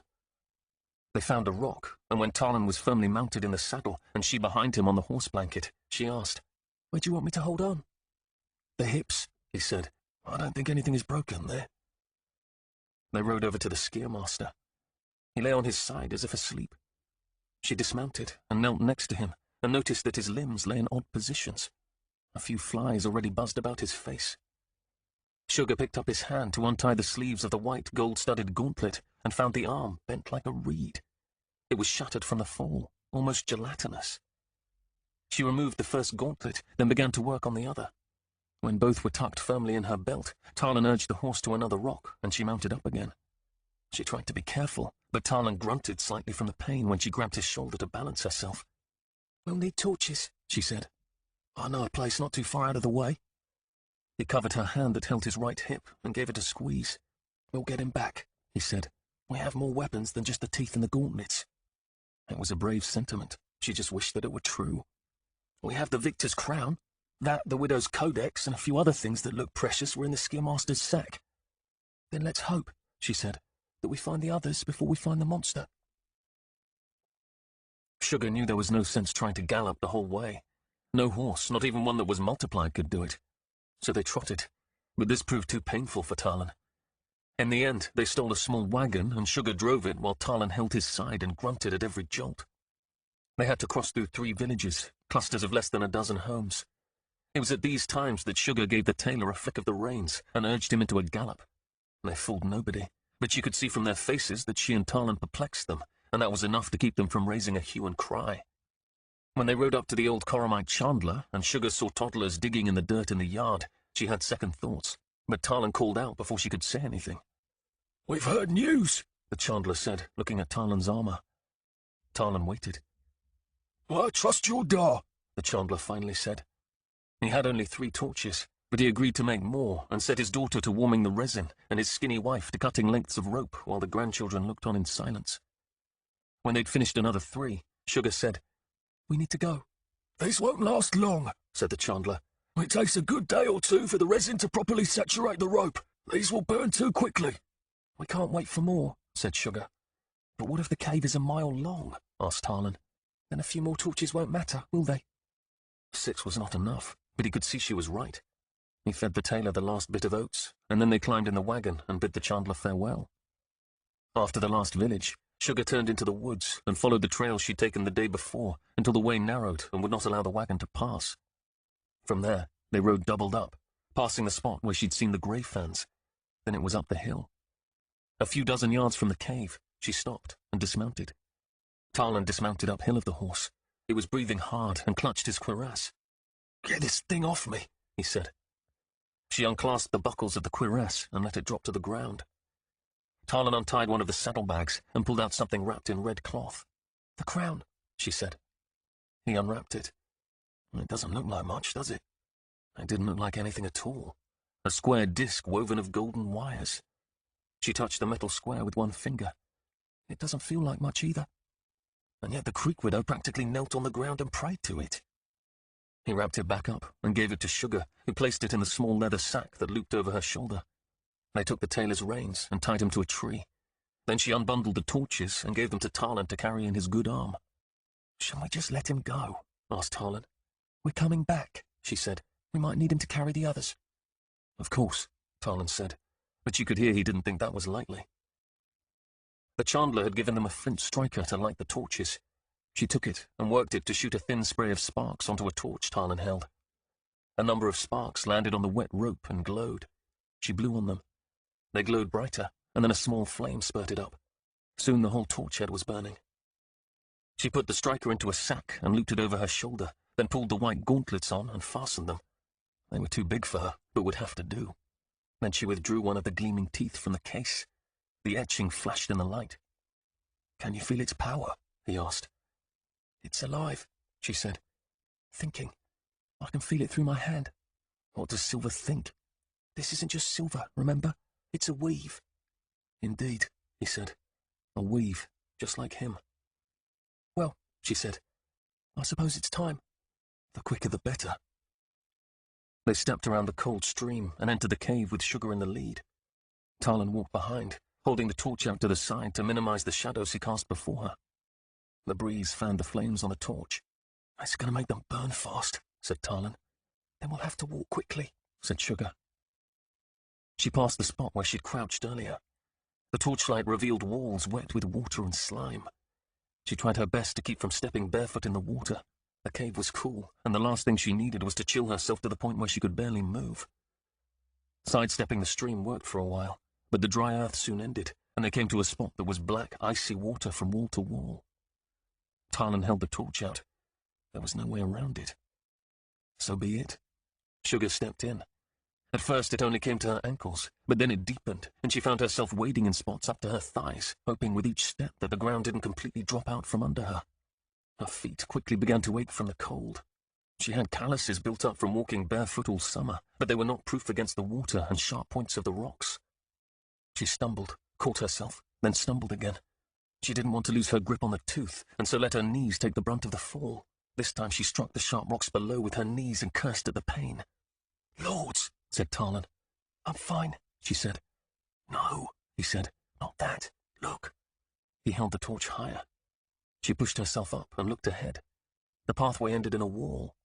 "Are you sure this is the right cave?" he asked. "I'm sure," she said. But then her courage faltered. Maybe the thing climbed the walls. Furthermore, in many places, the torchlight didn't reveal this wall's total height. Maybe the creature's lair was up, not forward, and they'd already walked past it. She took the torch from Tarlan and splashed forward. When she got to the wall, she held the torch up. The jagged wall stood perhaps 12 or 15 feet high. Water dripped down from the ceiling. She could hear water splashing from above like a brook cascading over rocks. She reached out and felt the slippery rock of the wall. There was no way they could scale it. "There," said Tarlan and motioned to the right. "We can get up that way." On her right, the rock face was broken and free of slime. From below it looked like a narrow ledge joined up with the area above the wall. "How are you going to get up that?" she asked. "You go first, and pull me up with the rope." She looked at him. "I don't know if your lame carcass is worth it." "Oh, it's worth it," said Tarlan. She looked up into the blackness. "It's going to be up there waiting for me." "Maybe," said Tarlan. "And I can't climb that with one hand." "No, you can't, but I'll hold the light for you." You're a big help. He shrugged. I'll carry the torch in my teeth, she said finally, and put the hag's tooth back into its case and slipped that into the bag at her side. She didn't take off the gauntlets. If something was up there, she wouldn't have time to retrieve the case and put them on. When she finished tying the case to her, she put the stem of the torch between her teeth and began to climb. If the creature caught them now, they were lost. There were plenty of foot and handholds, but they were not as dry as they seemed, and her dripping clothes only added to the problem. But even if it had been dry, her feet and legs were still stiff and hurting from the icy water. Nevertheless, she rose. It was slick and slow going, and she expected the monster to appear at any moment. But then she reached the ledge. It was perhaps 2 feet wide and more than enough for her to sit on. She clambered over the edge and then took the torch from her mouth and held it to see farther down the passage. The ceiling seeped. Long stalactites and stalagmites had formed, looking like huge caramel teeth. Further down, water poured out of a rent in the side of the corridor, then tumbled over the wall. Beyond that was blackness. This ledge did indeed join that passage. She untied the case, placed it on the ledge beside her, then threw down one end of the rope. Talon tied the remaining torches into a bundle, and she hauled them up. When the torches were resting next to her, she held the light out for Talon. I can do it without a rope, he said. It's slicker than it appears, she said. I can feel that, he said, especially where you dripped. Then he began to climb, gingerly at first, careful of his shoulder, then more quickly. Soon he was almost at the top. Ha, he said. Lame indeed. But at that moment, his footing slipped, and he lurched to the side, then backward. He tried to catch himself with his bad arm and winced. Sugar reached out for him, but instead of grabbing her hand, he reached out wildly and grabbed a thick handful of her hair. His grasp caught her off guard, and she was yanked toward him. They were both going to pitch over the ledge. Talon shouted his dismay, his eyes wide. Then Sugar caught a seam in the rock on the ledge with both hands and pushed back. It was like a man trying to tug a donkey, except in this instance Talon was the man, holding onto a fistful of her hair, and she was the donkey. He swung left, and for a moment she thought his weight would pull them over, but then he got a secure foothold. The change in balance was enough for her to reach up and grab his arm, and then, with a mighty tug, pull him over the brink and onto the ledge. Talon finally let go of her hair and pulled himself to sit with his back against the wall. He held his shoulder and grimaced. Sugar felt her scalp. You couldn't have grabbed my outstretched hand. I tried, he said. God, she said. I don't know who's going to kill me first, you or the monster. I'm doing my best. The way he said it made it sound like he was doing his best to kill her. She looked over at him, and a surge of hilarity welled up in her, and she laughed long and loud. It was surely her nerves, but she couldn't contain it, nor did she want to. It felt too good. Talon looked at her like she'd gone mad. If you're going to dispatch me, Hogan's son, you're going to have to try a lot harder than that. Talon finally got it and grinned. I guess we could look on the bright side, she said. If it wasn't already aware, your yelling and my laughter have certainly alerted the monster to our presence, so that'll save us some walking. We're brilliant and we don't even try, he said. Now, give me the torch. If I'm going to meet my death, it's going to be with thawed toes. That was a good idea. They both turned and sat cross-legged, facing each other, with her holding the torch between their bare feet, Talon's back facing the main corridor beyond. The warmth was wonderful. That's going to be a bugger going back down, he said. No, next time, seeing how poor a climber you are, we'll just be sure to use the rope. I think I'll tie it around your neck. He grinned again. Something sounded in the corridor behind Talon's back, and they froze. The torch, he said, and motioned at her. Sugar handed the torch over, then fetched the Skiermaster's case and withdrew the hag's tooth.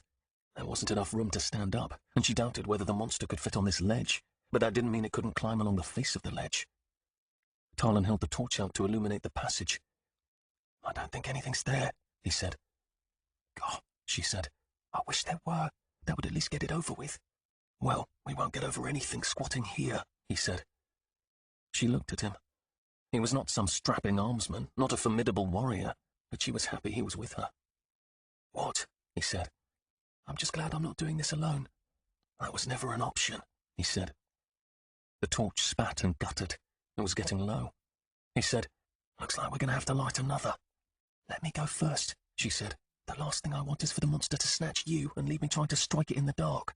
What are you going to do? Crawl over me? Yes, she said. When he saw she was serious, he lay on his belly. She crawled over him, careful not to touch his ribs or shoulder, then moved along the ledge until it joined the main passage and she could stand up. Talon scrambled after her. When he joined her, he lit another torch and held it up. Gone were the stalactites. The walls here rose up to an arched ceiling in smooth lines, carved with patterns that complemented the geometric pattern of different-coloured stones at their feet. "This is stone white work," Tarlan said. "Do you think this monster is one of them?" "Who knows?" he said. "Where's the bat dung?" she asked. Most caves like this were heaped high with beetle-infested guano, the stench of it assaulting the nostrils. But there was no dung, no bats, no cave vermin, just dust. Tarlan held the torch higher to get a good look at the floor. "Look," he said, and pointed to a spot on the tunnel floor. "And there." Sugar followed his finger and saw a brief series of regular markings on the floor. They were partial footprints, not a human's, but something two-legged that was large and twisted its right foot slightly as it walked. "I've seen this before," she said. "We're in the right place. You keep your ears perked." Tarlan nodded, looking down into the darkness, and let Sugar take the lead. He made sure he kept to the side of her so the torch would illuminate a greater area. They proceeded down the corridor this way, the inky dark only a few strides away. They passed many carvings. One was of a great tree with all manner of beasts in it, another of a bear carved with such fine detail she could see individual locks of its fur. Yet another contained a panel of ancient writing carved from top to bottom. They came to a large chamber and passed through a number of pillars carved out of the rocks.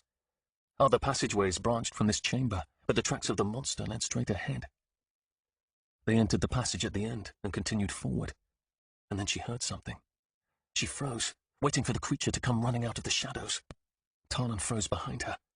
The silver hag's tooth gleamed in the torchlight. The tooth was long and felt well balanced for throwing, but she couldn't risk a long throw. After seeing the battle with the Skiermaster, she knew she'd only have one chance. They waited for some time.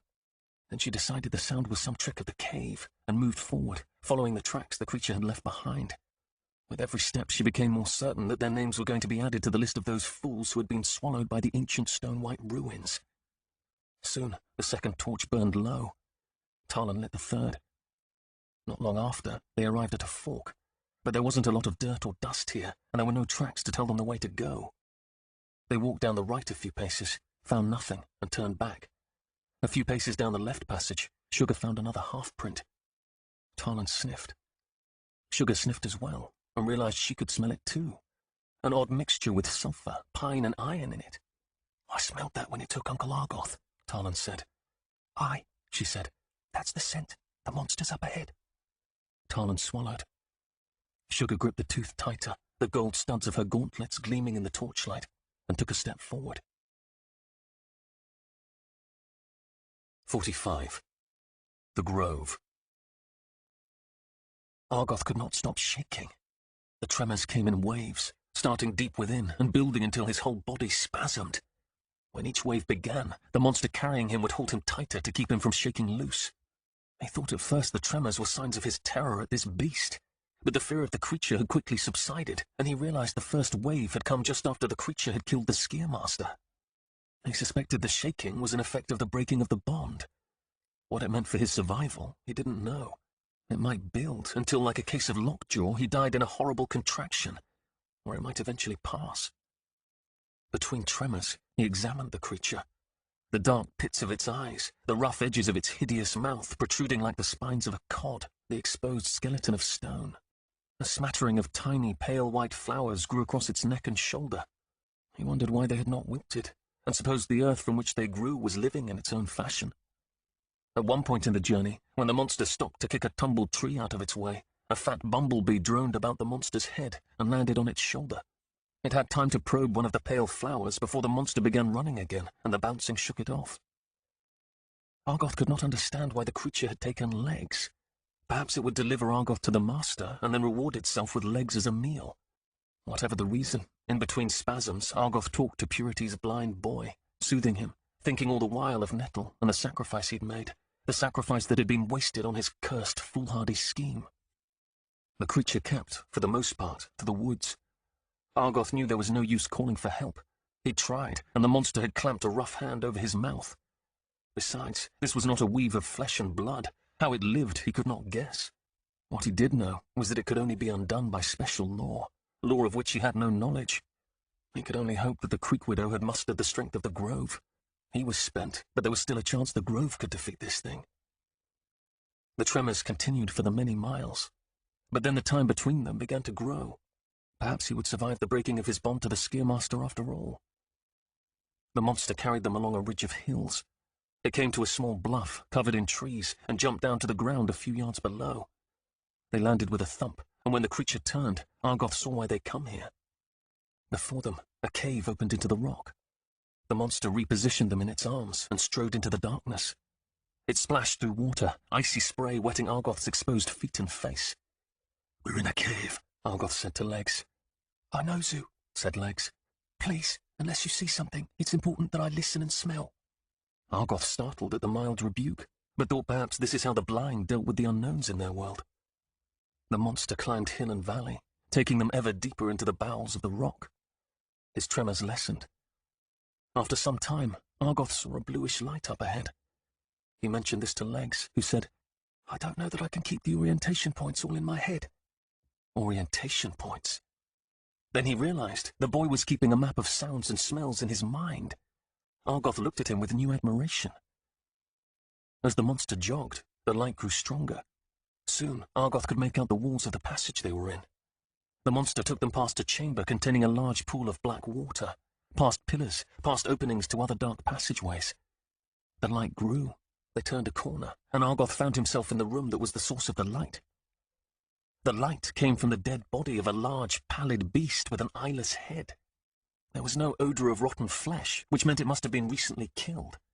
It lay on the far side of the chamber. It looked like a monstrous salamander, as long as a man, but with a stubby tail and the tusks of a boar.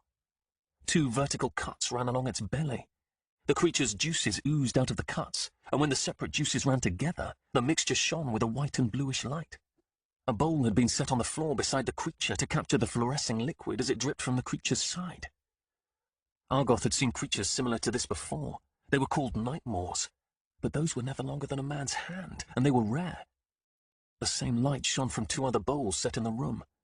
It was not the blinding light of the sun, but an odd light that still left much of the room in shadow. The monster set Argoth and Legs down. "No," someone said. Argoth turned. Chained at even intervals along the wall to his right were Hogan, the Creek Widow, Kay, River, and Purity. "Not you too," the Creek Widow said again, her voice full of despair. Argoth's heart sank. He'd hoped at the very least that Kay had escaped to call in the last 2 members of the Grove. But that would not be. There would be no muster. Purity looked like the walking dead. Hogan didn't look much better. "Legs," Purity said. Argoth stepped toward them, but the monster grabbed him by his injured arm and wrenched him to an open set of manacles. Pain shot up Argoth's arm, and he took in a sharp breath. Legs carefully walked to his mother, hands out front. The monster stood Argoth a few paces from River and closed the manacle about his ankles and then his wrists. It passed a chain through both to a stout ring in the wall, then bent 2 links of the iron with its bare hands to secure Argoth to the ring in the rock. It yanked on the chain to test its strength. Then the creature gaped open its mouth and coughed. It coughed again and plucked something dark and wet off its tongue. The object writhed like a worm or serpent between the monster's 2 rough fingers. The thing was as thick as a man's thumb and maybe a foot long. Argoth backed up against the rock wall. The monster reached out, steadied Argoth's head with its free hand, then held the wet serpent close to Argoth's throat. Argoth felt a cold touch at the hollow of his neck. Then the creature slithered up and around and circled his neck. The monster stepped back. Argoth braced himself, but nothing happened. The monster ran a finger along the creature and then turned and walked over to Legs. He plucked him up from his mother and exited out of an opening in the far side of the chamber by the pallid beast. "Mother," Legs called from the corridor. "Be brave, son," she called after him, her voice hoarse. Argoth stood frozen, still expecting the creature about his neck to bite or burn. He reached up carefully and touched it. It was cold and smooth as silk. "It's a king's collar of sorts," said the Creek Widow. "At least none of us can work any power that it doesn't immediately consume." Argoth looked at each of them in turn. All wore a similar creature. The Creek Widow shook her head in the pale light. "You were our last hope. We're not going to be able to resist her for long." Her? Argoth tested the chains. They were heavy and strong. The weight of them made his injuries throb, and he was cold. Another tremor built in him. The shaking increased. He braced himself, but it faded as quickly as it had come. "Who is this new enemy?" he asked. "Is it Mockad? or some rogue soul-eater? Neither, said Hogan. She is nothing like you have ever seen. Hogan sounded weak. He was covered with bruises and lacerations. The Fianoi had obviously tortured him. She is looking, the Creek widow cut in, for a young male. What? Who is this woman? They see a woman, said River. I see a man. She's right, said the Creek widow. It's no woman, no human. We're dealing with something else entirely. Something very old, said Hogan. And it was searching for a male. They were talking about Talon. They had to be. Except the creature had cast Talon aside and taken legs. But how could she know about him? Hogan coughed wetly. Brother, he said, we were stewards of a great gift. Rose warned us he was special. We should have known that dark powers would seek to destroy him before he came into his powers and could threaten them. But we were fools. Who could have suspected this? Asked the Creek widow. At least he's not here, said River. No, but who will train him? Hogan asked. Who will hide him? Harnock refused to come. How will he do it alone? His awakening almost killed him. Hogan pulled at the creature about his neck. It will only be a matter of time before she cracks his identity out of us, and that's if he escapes. And then Argoth realized what else Hogan had just said. The enemy was like nothing he'd ever seen. You feel awe for this enemy. She is glorious, Hogan said. Argoth searched within himself and felt the awe he'd felt before. No, he said. No, these aren't just king's collars, they're thralls. He reached up and tore at the creature, but it only constricted tighter. He pulled again, but it was strong as iron. He shuddered, and his heart sank even lower. Please, he said in a prayer to his ancestors, we cannot end this way. River pointed toward the side of the chamber where the pallid beast lay. It's not just us that will be broken. Something lay on the floor beyond the pallid beast. He'd missed it in the surprise of seeing the grove. It was a body, crude-featured and dark. It looked to be made of earth. He saw another figure beyond it, and then another, and another. Lords, he said, and counted them. There were 9. 9 more horrors like the one that had brought him and Legs to this chamber. They had slightly different shapes. One's head twisted into a point like an onion. Another had no discernible head at all. Yet another seemed to be made more of withies than stone and grass. A fourth had exceedingly long arms. But they were all of the same make. He'd seen what the monster could withstand. He'd seen what it could do to the mightiest of men. A chill ran through him. All this time they'd worried about bone faces and divines, while this was happening under their noses. He felt sick. He looked at the earthen figures. What rough magic had been growing in their midst? Despair welled up in him. The grove, he said, is undone. 46. Mantle and Crown. The torch in Talon's hand spit and hissed as he and Sugar walked farther into the bowels of the ancient warren. With every step, the earthy smell of the monster grew stronger. Sugar held the tooth in front of her in her white-gloved hand, like someone might a knife. Part of him couldn't believe they were doing this. Ahead, the passageway curved to the right. The walls were not as well preserved here. The stalactites had grown, and here and there parts of the wall had crumbled to the floor. They stepped around a pile of rock that had caved in from the high ceiling and found a gaping hole in the wall. The hole was big enough to belly through, big enough for the monster. They both stopped. I really don't want to crawl into that, he said. She pointed ahead at a scuffle in the dust of the floor. I don't think we have to. They skirted the hole and continued on. But as they did, Talon swore he saw something move in the dark depths. Hide the torch, Sugar said. Talon turned to her. What? I think I see a light, she said. But the torch is ruining my vision. Muffle the light. There was nowhere else to hold the torch but in the hole, so he walked back and thrust it in, and saw nothing but rock. He heaved a sigh of relief, and then he turned his head away from the light and stared into the darkness, waiting for his vision to adjust. A few minutes later, she said, Do you see it? There's a faint bluish sheen reflecting from the rocks, he said. Bluish lights had been seen in the caves of the Stone Whites before. Of course, very few who went to investigate the lights ever returned, and the reports of those did seem to conflict.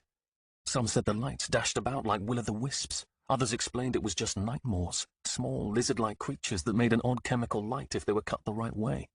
The blue light has always been part of the caves, Talon said. Might not have anything to do with the monster. Or, she said, it might mean the beast has been there all along and has only recently come out to forage for food. Talon wondered if the monster was like a lion that killed its prey immediately, or like a spider that stunned its meals to let them ripen. Or was it like a leech, draining the life out in small portions? What if this monster had a brood to feed? He imagined a number of rough children wrapping rough limbs about Argoth and legs, the Creek Widow, draining them until they were nothing more than husks. The very thought of being eaten sent fear down his legs to the soles of his bare feet. But it didn't matter. They needed to move more quickly. Every minute they hesitated gave whatever was up there more time to devour those it had taken. They both stood there a moment longer. "We need to pick up the pace," he said. "Right," she said. "I think we might have surprise on our side," he said. "We've come a long way.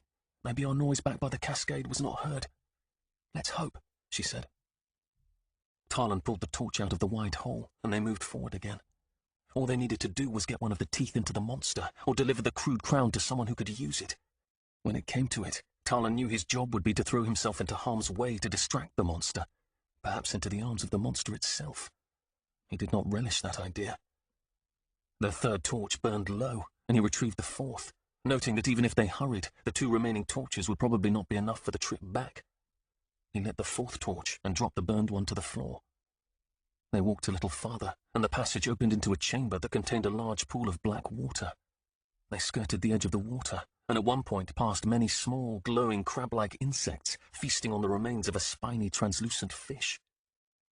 The bluish light coming from the end of the corridor grew stronger, as did the odd smell.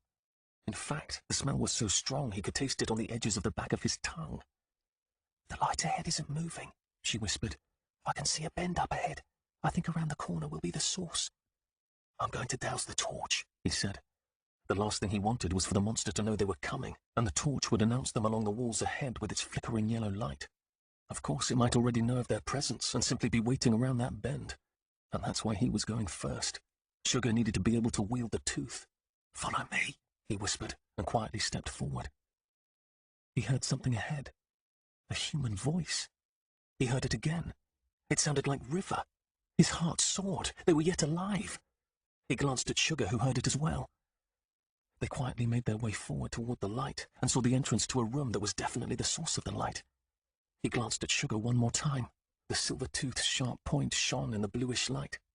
He would distract the monster, draw it to them, and she would stab it anywhere she could. "Are you ready?" he mouthed. She nodded. Talon turned and stepped around the corner and into the full light. He expected an immediate attack. At the very least, he expected the creature to see him and charge. But no such thing happened. Dar's voice sounded from around a bend in the room where Talon couldn't see him. Talon took another step forward, then another, until he saw first Uncle Argoth, then River, the Creek Widow, Dar, Kay, and another woman with cuts and bruises whose hair had been shaved off, all manacled at even distances with chains that had been fastened into the semicircular rock wall. Kay stood. The rest of them sat with their backs against the wall. The monster was nowhere to be seen. "Mother!" Sugar cried and rushed forward. The conversation ceased. All of them looked up. Sugar ran to the woman Talon hadn't been able to identify. "No," the woman said, "not here." But she held up her arms anyway and received her girl in an awkward embrace, Sugar holding the hag's tooth well away from her mother. "Talon," Dar said, "what have you done? You must flee." Talon withdrew the red cloth from his pocket, unfolded it, then held the odd crown up by one of the leather straps. "I thought you might need this." "Organ," said the Creek Widow with some hope. "We can't use it," said Dar. He motioned at his neck.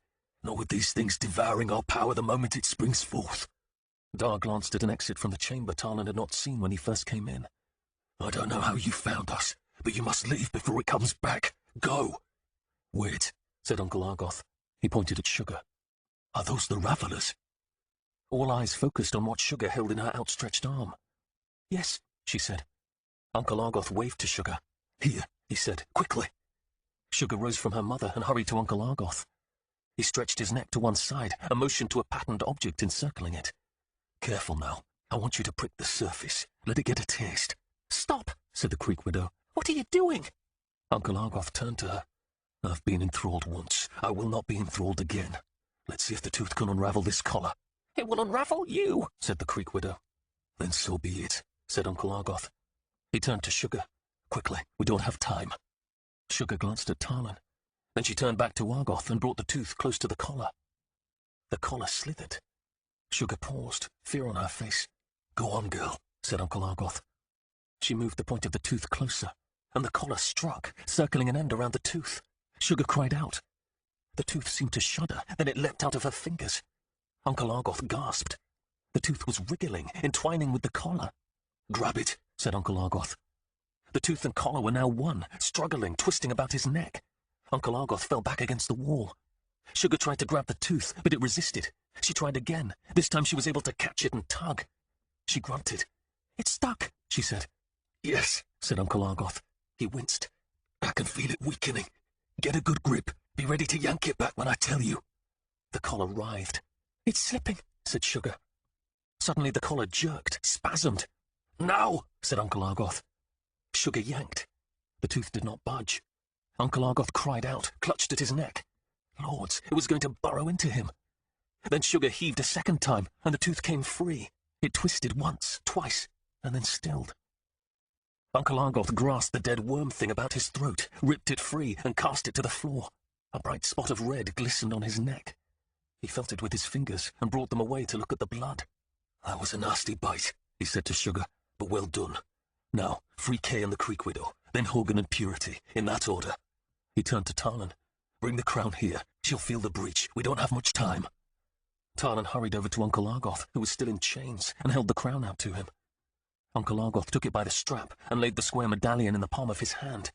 He stroked its surface with his finger. Sugar moved to Kay, who stretched his thick neck to the side. "Wait," said Tarlan. "Give me the other gauntlet and tooth. We'll do two at a time." Sugar nodded and removed the second gauntlet from her belt. She tossed it to Tarlan. He caught it mid-stride. It was light as silk and thin. Even the weave in the palm was thin. He expected to feel some surge of power when he pulled it onto his left hand, but he felt no such thing. It felt simply like an exceedingly fine glove. The gold studs were small enough that it wouldn't affect the grip of the glove too much. He had no time to tie the sleeve, so let the straps dangle. Sugar laid the silver case containing the last tooth on the floor and turned to Kay. When she put the tooth to his collar, he gasped. But this time, she kept a firm grip, and the tooth didn't jump from her hand. Tarlan bent down, opened the case, and removed the last tooth. He approached the Creek Widow. Her eyes danced with delight. "Did I not say you were the one to watch?" She turned her head and put her arms behind her back, her chains clinking and clattering. How they were going to break those he didn't know. He now saw that the collars weren't all one colour. Instead, they were dark and muddy, shot through with browns and greens and a heavy blue. There was a pattern to it, but it was all too dark to distinguish it well. They reminded him of hideous eels. Tarlan didn't hesitate, but quickly pricked the creature with the sharp point of the tooth. He was not ready for the power and slipperiness of the tooth. It jumped like a fish from his hand to twine and wrestle with the dark collar. Then it began to wriggle in. Frantically, Tarlan grasped for it. He caught the end barely before it completely disappeared into the body of the collar. He glanced at the Creek Widow's face. She was grimacing in pain, gritting her teeth. The collar about the Creek Widow's neck jerked and rolled. The tooth strained against his grasp. And then it stopped, and the collar hung limp about the Creek Widow's neck. Tarlan yanked back on the tooth, and it came out, trailing some substance that was dark and sticky. Behind him, he heard Kay grunt.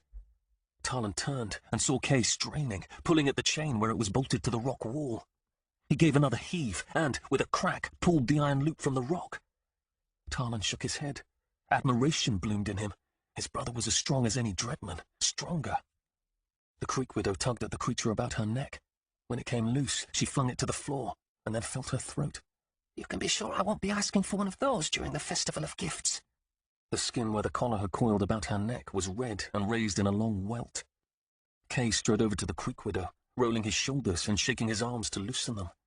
He looked at Tarlan and grinned. "Step aside, little man." He picked up the chain binding the Creek Widow to the wall, grimaced, and gave it a mighty yank. The chain ripped completely out of the wall. Kay grunted. "Handy, isn't it?" said the Creek Widow. "Now get your sister." Tarlan rushed to River and found the left side of her face covered with purpled bruises. She turned her head to expose her long neck, and he pressed the raveller to the thrall. However, it had only begun to work when River cried out. "Remove it," she said. Tarlan yanked the tooth back. "What is it?" She gasped. "It was in me. Give me a moment." Behind him, the Creek Widow joined Kay and Uncle Argoth off to one side and formed an odd circle where each turned sideways and placed their left hand on the crook of the arm of the person in front of them. With their right, they each held a bit of the crown. They began a chant where one would speak and the other two would repeat it in unison. Talon couldn't understand the words and realized they were in some odd tongue. To Talon's left, Dar fell to his knees, Sugar's tooth still struggling with the collar about his neck. "Grab it," Dar said to Sugar, gritting the words out.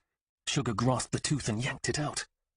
Dar groaned in pain, heaving great breaths. He turned his head to look at River. "You and I have worn the collars longer. The binding must be tighter. Be prepared. It's going to take part of you. You're not going to want to let it go." "I felt that," said River. Dar turned to Sugar. "Finish it." She put the tooth to him again, and he winced. Talon turned from Dar and looked at his sister. "Are you ready?" She held her hand up. "A moment," she said. They didn't have a moment. "The monster's close," he said. "I can smell it." The Creek Widow cried out in delight. "It's quickened," she said, and held the crown aloft. Dar gritted his teeth, his face red and sweating with the strain. "It's done," he said, and Sugar withdrew the tooth. Dar ripped the lifeless collar from his neck, exposing a thin line of blood. "Quickly," the Creek Widow said, and hurried to him. Uncle Argoth and Kay followed. "The crown's still gold," Talon said. "Shouldn't it be black?" "I told you," the Creek Widow said. "It operates on different principles, and it's very much alive. Long ago, perhaps in a different age, 3 years of life were poured into it. The power of 3 years of life. You can feel it pulsating. It requires 3 now to waken it." Dar stood and struggled with his chains, but couldn't remove them from the wall as Kay had done. "Now," said Dar. The Creek Widow strapped the crown to Dar's head. "Can it be ripped off?" "Once the crown and your father are joined," said the Creek Widow, "no power can separate them." Kay, the Creek Widow, and Uncle Argoth formed their odd circle again, turning sideways to the center of the circle, placing their left hands on the neck of the person in front of them, stretching their right arms out to the center of the circle to rest on Dar's head and touch the medallion. This time, Dar spoke the strange words, followed in unison by the other 3. Sugar, her tooth in hand, stood in the center of the chamber like a guard dog. "We need to get this off me," River said. "The 3 of them will be useless once the bond fully forms." Talon returned his attention to his sister. "Are you ready?" She nodded, her eyes shone with determination. He held her chin still with one hand and pricked the collar again. Immediately the raveler and collar twisted and writhed in their battle. River's face screwed up in pain, and she began to pant. Tears formed in the corner of her eyes. "Do you want me to take it out?" he asked. "No," she grunted. But moments later, she sank to one side, and Talon quickly removed the tooth to avoid stabbing her. In spots, the coloring of the collar had turned ash-grey, yet he could see other parts were still very much alive, undulating as if it were taking long, slow breaths. River panted, the thing still about her neck. Talon saw specks of light. He blinked and looked down at the hag's tooth. Had it affected his vision? He rubbed his eyes with his free hand and looked again. A handful of shining flecks were floating in the chamber. They looked like dust motes, except they shone with their own light. What's more, they seemed to be floating lazily toward Dar. "My eyes," he said. "Not your eyes," said River. "The crown." There were more sparks now. Talon couldn't tell where they were coming from. The Creek Widow, Uncle Argoth, and Kay stepped back. "The crown bestows its wearer great strength," said the Creek Widow, "but it also calls forth a mantle of incredible might. It is said that the Creators seeded the world with power to be given to those of their choosing, and to those who respond to their call, the power distills upon them like the morning dews. Until then, the powers remain locked up within the earth and sea. It is almost finished. A few minutes more." This didn't make complete sense to Talon. Didn't the Divines wield great powers as well? And this monster wasn't something to be ignored. Obviously the power wasn't all locked up. The sparks floated in through both entrances, but more seemed to simply spring forth from the rock about them. Talon caught a twinkle in the dust at his feet, and then the fleck of light floated free to join the rest. The sparks coalesced into thin, whirling streams that were drawn to Dar like water is drawn to the center of a lazy whirlpool. Dar knelt in his chains as the bits of light flowed and clung to him.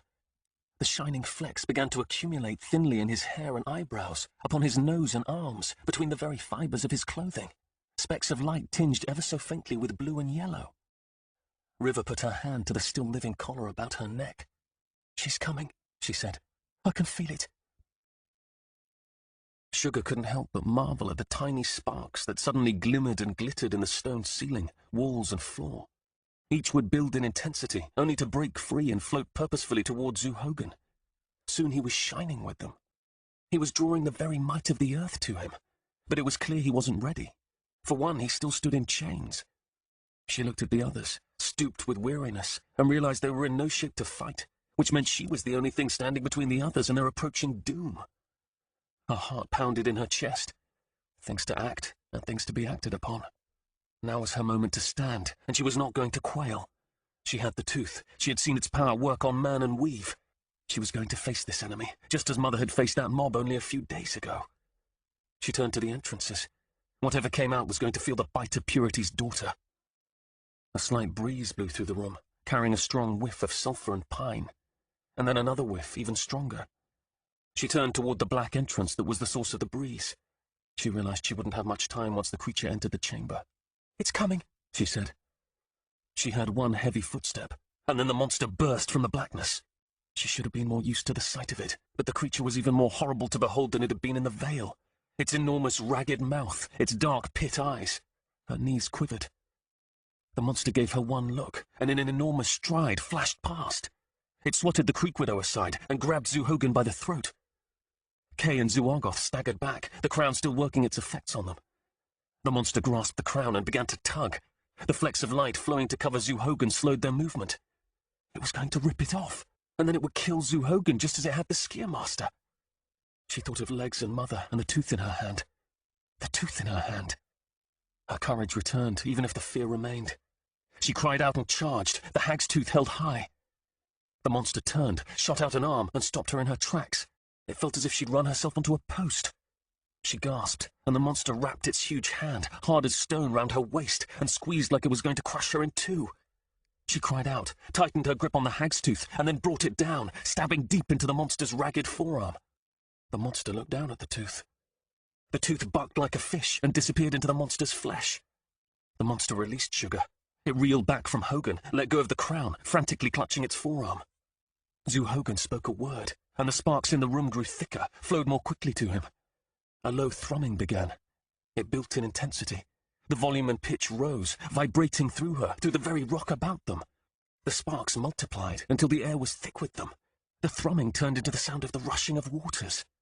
Zuhogan stood, his chain still binding him to the wall, and stretched his arms wide.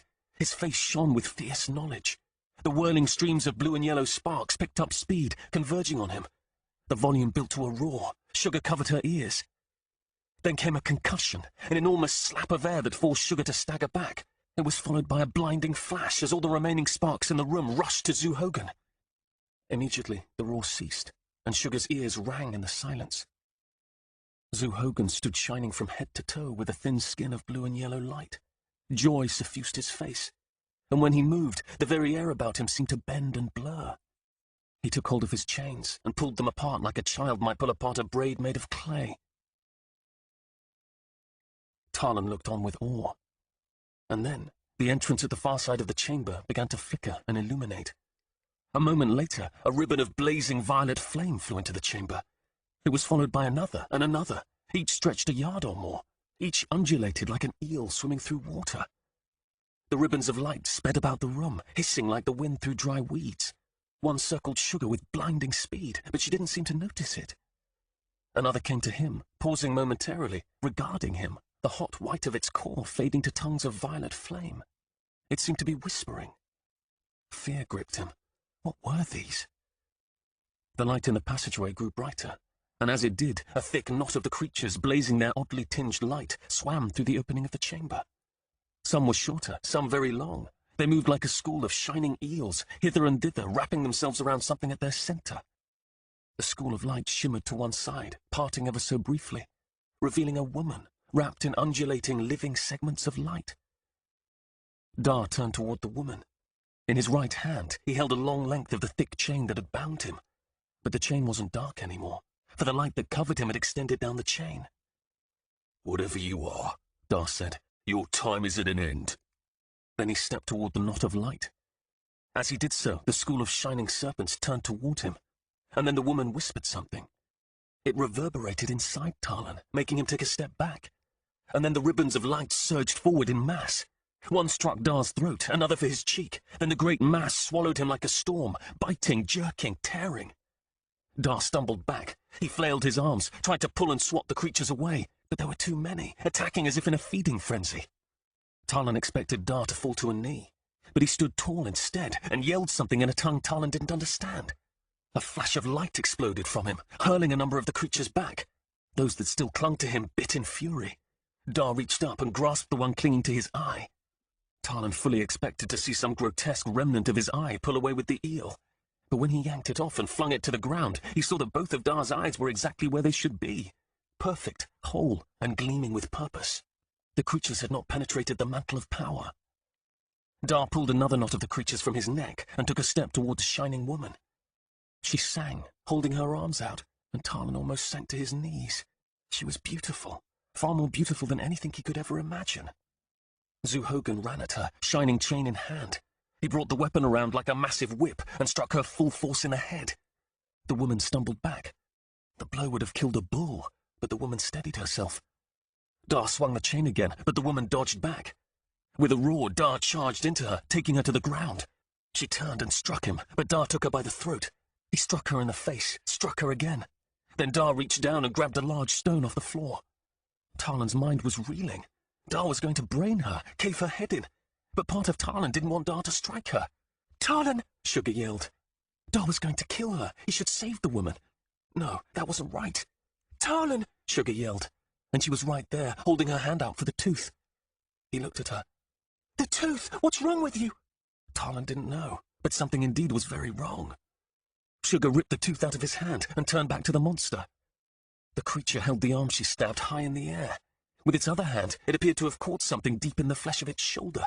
It stood with all the concentration of a surgeon, its fingers deep in its arm.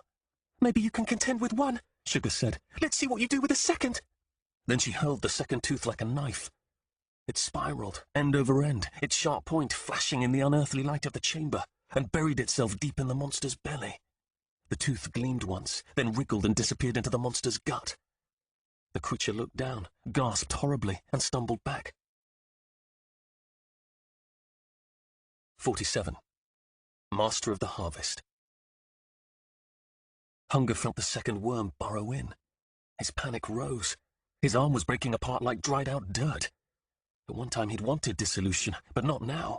He saw his daughter, wife, and remaining son before him, caught in a stomach. The mother would not spare them if he failed. He was their only chance. The second worm burrowed deeper, burning, burning, burning as it went.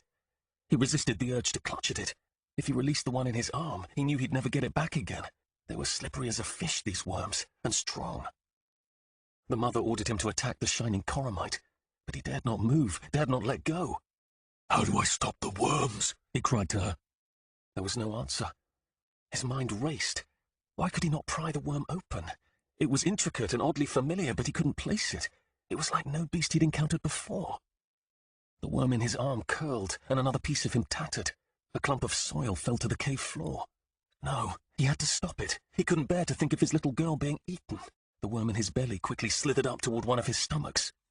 "Creators," he prayed in his mind, "if you have any mercy at all." And then he realized where he'd seen the weave before. He'd seen it deep within himself. The thing was woven with some of the same patterns as he. Yes, he listened to the song of the worm in his arm, its trilling and thrum. He knew this weave, and with that knowledge came the knowledge of how to break it. With a great tug, he yanked the first worm out of his arm. The second worm wasn't hard to find. It was moving toward one of his stomachs and the life there. He speared a hole into his gut with the tips of his fingers, then pushed deeper and grabbed the second worm. It fought him, wriggling with violence, but he knew its secrets now and withdrew it from his body. In moments, he held both teeth in front of him. The weaves were beautiful, curling in the light. Beautiful and deadly. He grasped them tightly, found their weak points, and attacked. They resisted, but he was stronger, and in a moment they were unraveling like a spool of thread. Their curling slowed, their song wavered, and then it stopped altogether. The mother commanded him to her. "I'm coming," he said, but he was talking to his wife and daughter, deep in the mother's cave, still caught in his stomach. "I'm coming." Argoth wanted to fight, but his limbs were sapped of strength. Across the chamber, Hogan raised a stone to cave in the woman's head, but she struck his arm, knocking the stone from his grasp. Then she bucked and slipped out from under him. Hogan chased after her, caught her, and slammed her against the rock wall. The ribbons of light flew at him, clustered around. Hogan grabbed her around the neck with both hands and began to throttle her. The lines of his body blurred at the edges, blurred even her form. She was choking. Her ribbon familiars seemed to shudder with sympathetic pain. For a brief moment, her visage flickered. One moment she was a woman whose face shone with such beauty it almost took Argoth's breath. The next, the woman was gone, and in her place was something horrible, with a round sucker mouth so full of teeth that it looked like it belonged on a leech or lamprey. Her undulating creatures seemed to swim with less vigor for a moment, and then the goddess was back. She held a pointed weapon in her hand. With a quick jab, she thrust it at Hogun's gut. There was a flash, but it didn't look as if it had penetrated the mantle. Argoth began to believe they might win this fight. But then the monster rose from the ground, holding out the two hag's teeth in its rough hands. Argoth watched in dismay as the teeth stilled their movements. Then the monster crushed the teeth and threw the lifeless twists of metal to the dust. "Hogun!" Argoth yelled in warning. But it did no good. Hogun was too focused on the woman. The monster charged. With 3 enormous strides, it covered the distance between it and Hogun. It dropped its shoulder and crashed into Hogun, its large bulk hurling him away from the woman. Argoth wanted desperately to join in the battle, but the crown yet drew from him, leaving him with hardly the energy to even walk. Hogun whirled on the monster, and, with terrifying violence, struck it in the head with his stone. The monster reeled to one side. Argoth marveled at the power of Hogun's blow. He'd seen the Dreadmen attack this thing. He'd seen the Skiermaster. None had come close to this. Hogun followed with another blow, the very air seeming to bend before him. The monster fell back to the floor. There was more in those blows than a simple force of stone. The mantle was at work. He could see the stone glistening with the power of it. The ribbons of light swirled about the room. A number still clung to Hogun, and Argoth could see they'd eaten part way through the mantle. Hogun raised the stone again, and then the woman attacked him from behind, penetrating the mantle, stabbing deep into Hogun's back. He jerked in pain, then twisted around and struck her with an elbow. She flew backwards, but Hogun dropped to one knee. He tried to rise, but the monster fell upon him and ripped the stone away from his grasp. Hogun struggled. He delivered 2 mighty blows to the monster, but they were not what they had once been. Argoth could feel a weakening in the binding between him and the crown. The monster caught the second blow in its rough hand and wrapped Hogun in its long arms. Then it took him down to the floor in a full body hold. Hogun thrashed, but he didn't break free. The woman walked up to Hogun, a number of her shining school of light still writhing, hissing and whispering about her. She reached down and clutched at the golden square of the crown. Hogun twisted in the monster's grip. Argoth felt the woman through the bond of the crown. It felt like something gnawing on his bones. She was breaking the crown. How was this possible? This was a victor's crown. It was supposed to be impenetrable. And then he realized the crown was, but the bond was another matter entirely. The bond suddenly changed. The harmony that sang through him departed, replaced by something painfully off-key. Then the bond snapped altogether. The Creek Widow cried out. Argoth felt a great gust of his essence whirl up and away. The break had rent him. In panic, he tried to close up the leak. Hogun grunted and struggled once more against the monster's grip. Argoth stemmed the rent in his being. A portion of his strength returned, but it felt as if a sword had just sliced through him. The woman ripped the crown from Hogun's head and tossed it aside. It landed only a pace or 2 from Talon. The monster squeezed Hogun tighter, shook him, and as it did, sparks of light fell from Hogun like pieces of ash to the floor. "Unruly beast," the woman said to Hogun. The remnants of her shimmering school drew around her, but not so tightly as before. She felt the side of her face where Hogun struck her with the chain, then turned to the monster. "Take him there," she said, and motioned to a place next to the rough figures on the floor. The monster changed its hold on Hogun to clasp him firmly in one arm and got to its feet. Hogun struggled, but to no avail. The monster dragged him to the earthen bodies lying in their horrible rows on the other side of the chamber. "That one will do," said the woman. The monster laid Hogun next to a rock and clay figure with a vicious muzzle. Splotches of dead grass sprouted from the side of the figure's head and chest. The woman moved close to the monster. She hovered over it. "This," she said, "will be your first child. He'll be more aware than you were, have more human memories from the start, and be more intelligent, more powerful. You were a mishmash of many things. I couldn't recover you whole, not with the binding your original master had put upon you. But he is unfettered and pure." What was she talking about? Fear rose in Argoth's mind. "Separate the man," she said. "Put his soul and fire into the body of earth." At first, Argoth couldn't believe his ears. Then the shock rolled over him. She was transferring Hogun's essence, spirit and soul to one of the still creatures on the floor. "No!" he cried. "Stop!" The woman turned to them. "You all will serve me," she said. with a lesser binding, or with one of rock and stone, with your current bodies or that of another. I am now your master." Hogan struggled in the monster's grasp. "Kay!" he called out. "River!" Kay was already charging. But how could he? The breaking of the bond had nearly crippled Argoth. Argoth marveled at the strength in the boy. Kay held Hogan's chain in his hand. In a blinding motion, he drew back and struck at the monster with terrible ferocity. The chain wrapped around the monster's neck. Kay grabbed the chain with both hands and yanked it backwards. Such a move would have ripped the head off a normal man. The monster jerked back, but it didn't loosen its grip on Hogan. Instead, it reached up with one hand and tore the chain out of Kay's grasp. Then it struck him with it full in the face, knocking him to the floor. Talon yelled. He held a knife aloft and charged. The monster turned slightly when Talon got close and struck out in an almost lazy fashion. Argoth thought he heard ribs crack. The blow sent Talon flying backward to land sharply on his side. Talon gasped, rolled over and tried to catch his breath. The monster turned back to Hogan. "Please," said River, her collar still circling her neck. "we can come to an agreement." But the woman paid her no mind. "Nothing!" Hogan shouted. "Give her nothing!" The monster covered half of Hogan's face and head with one hand. It put its other hand on the face of the earthen figure. The woman turned to the rest of them and spoke. Her voice carried like soothing music into his mind. "You cannot hide the one that was conceived and developed by my power." She held something up. It was the Wisterwife charm Argoth's sister had found on the chair in her bedroom. "Where is the one I planted? Where is the one that wore my might?" Her words confused him. The one she planted. Legs suddenly came shuffling in through the entrance to the chamber, feeling the wall as he went. "Sugar!" he called out. "You are such wild creatures," said the woman. "Such difficult things to manage." She motioned at Legs. "You fooled my servant with your ploy, but you cannot fool me." The ribbons of light obscured her face for a moment. "A new order is arising here," said the woman. "One that hasn't been seen in ages, and the master that leads this harvest will rule empires. You will bring him to me." Argoth looked at Talon, who was holding his side in pain. Argoth's mind raced. His sister, Hogan's wife, had conceived wearing that weave. She had worn it through the whole pregnancy, as the boy ripened in her belly. She had placed it upon Talon from the day of his birth. They had all suspected he would be a prodigy, a restorer of lost knowledge, a champion, a gift from the creators to help them fight their enemies.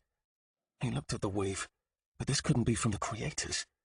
His mind snagged on something. This harvest, she had said. If her creature was any indication, he knew the kind of harvest she would oversee. Dear gods, what was Talon? A great foreboding rose up in him. Snippets of ancient tales and lore flashed in his mind. Tales of devouring.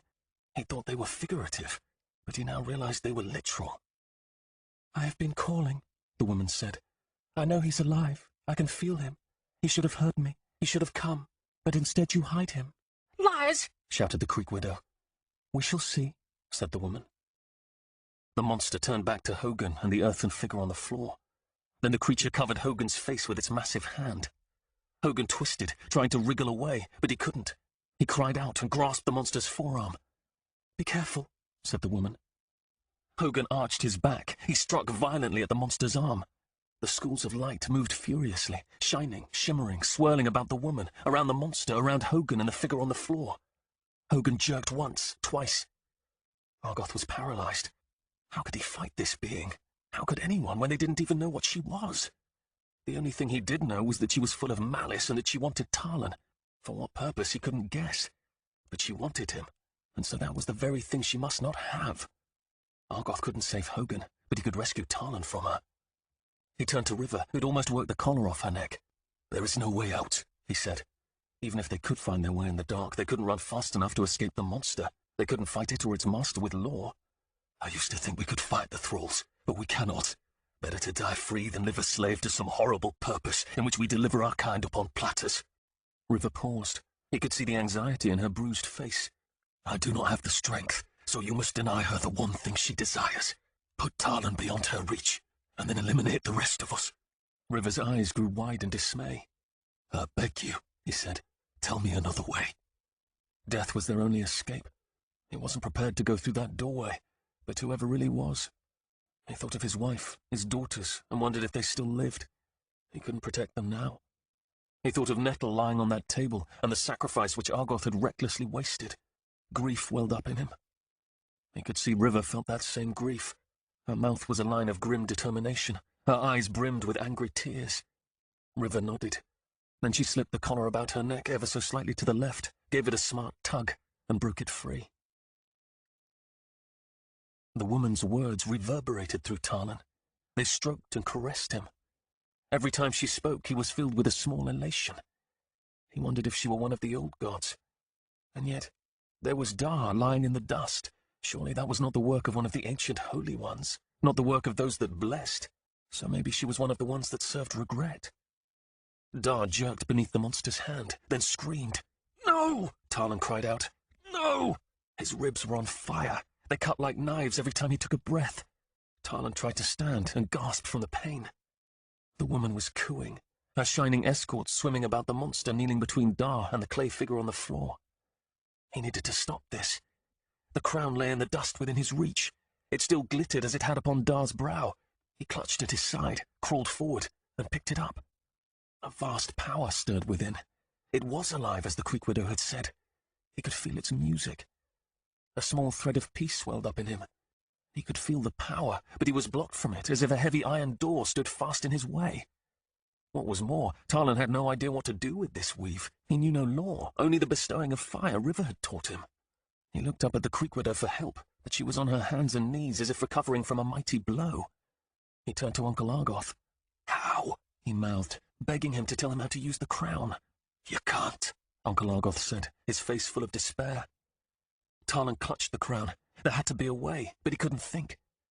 Through the ribbons of light, he watched a thick blackness pass from Dar into the monster's arm and rise up to its elbow. Was that blackness the essence of Dar's soul? Dar writhed.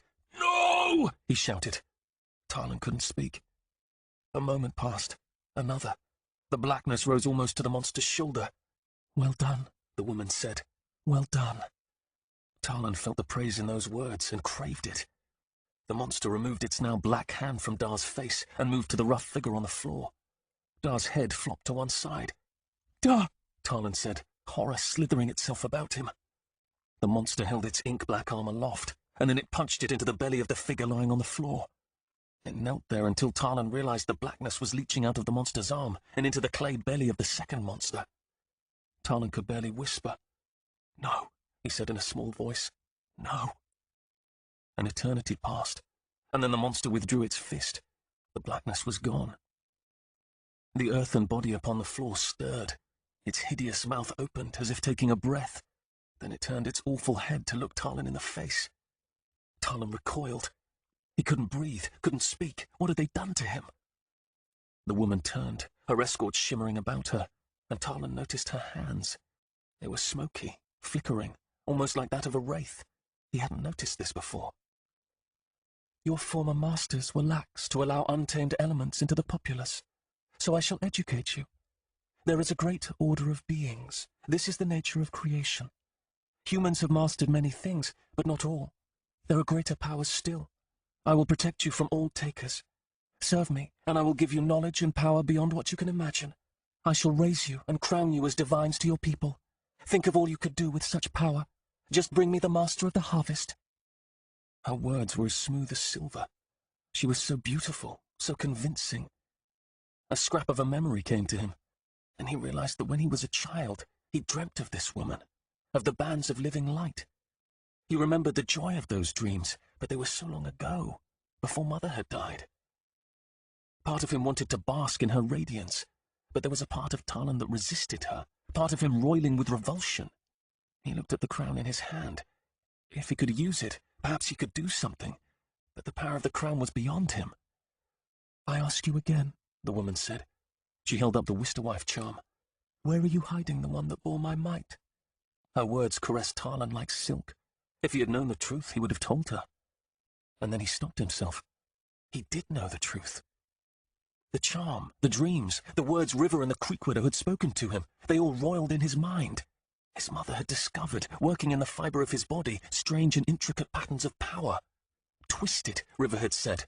Pruned and grafted for a great purpose, the Creek Widow had said. They had all suspected it was for some greater good, but none of them could have suspected this. "It's me," he thought.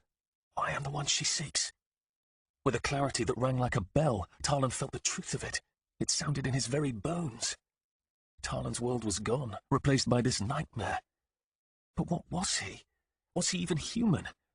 He felt the panic of standing next to a high precipice and knowing he was going to tumble over the edge. He felt the fear of being dragged by a treacherous current far out to the deep and rough waters of a cold sea. The woman motioned at Dar's body. He's cooling even as we speak, but it's not too late. I can reverse the quickening. Tell me where your master is, and you shall save your friend. He could save Dar. His mind told him this was true, but the crown in his hand whispered a warning. He looked over at River. Her face was racked with grief and fear. No, she shook her head. She'd freed herself of the collar, which meant she was probably working her law, multiplying her powers. Even so, what could she do that Dar as a victor could not? Her attack would be as futile as Case had been. Don't listen, said Uncle Argoth. She means to put us up like so much smoked meat. That is true, the woman said. But this is the order of things. You love and cherish your cattle, your sheep, your beasts, but in the end, you feed off them. Why should it be any different with us? Besides, you will fare better under my management than you ever could on your own. Your people will grow old in peace.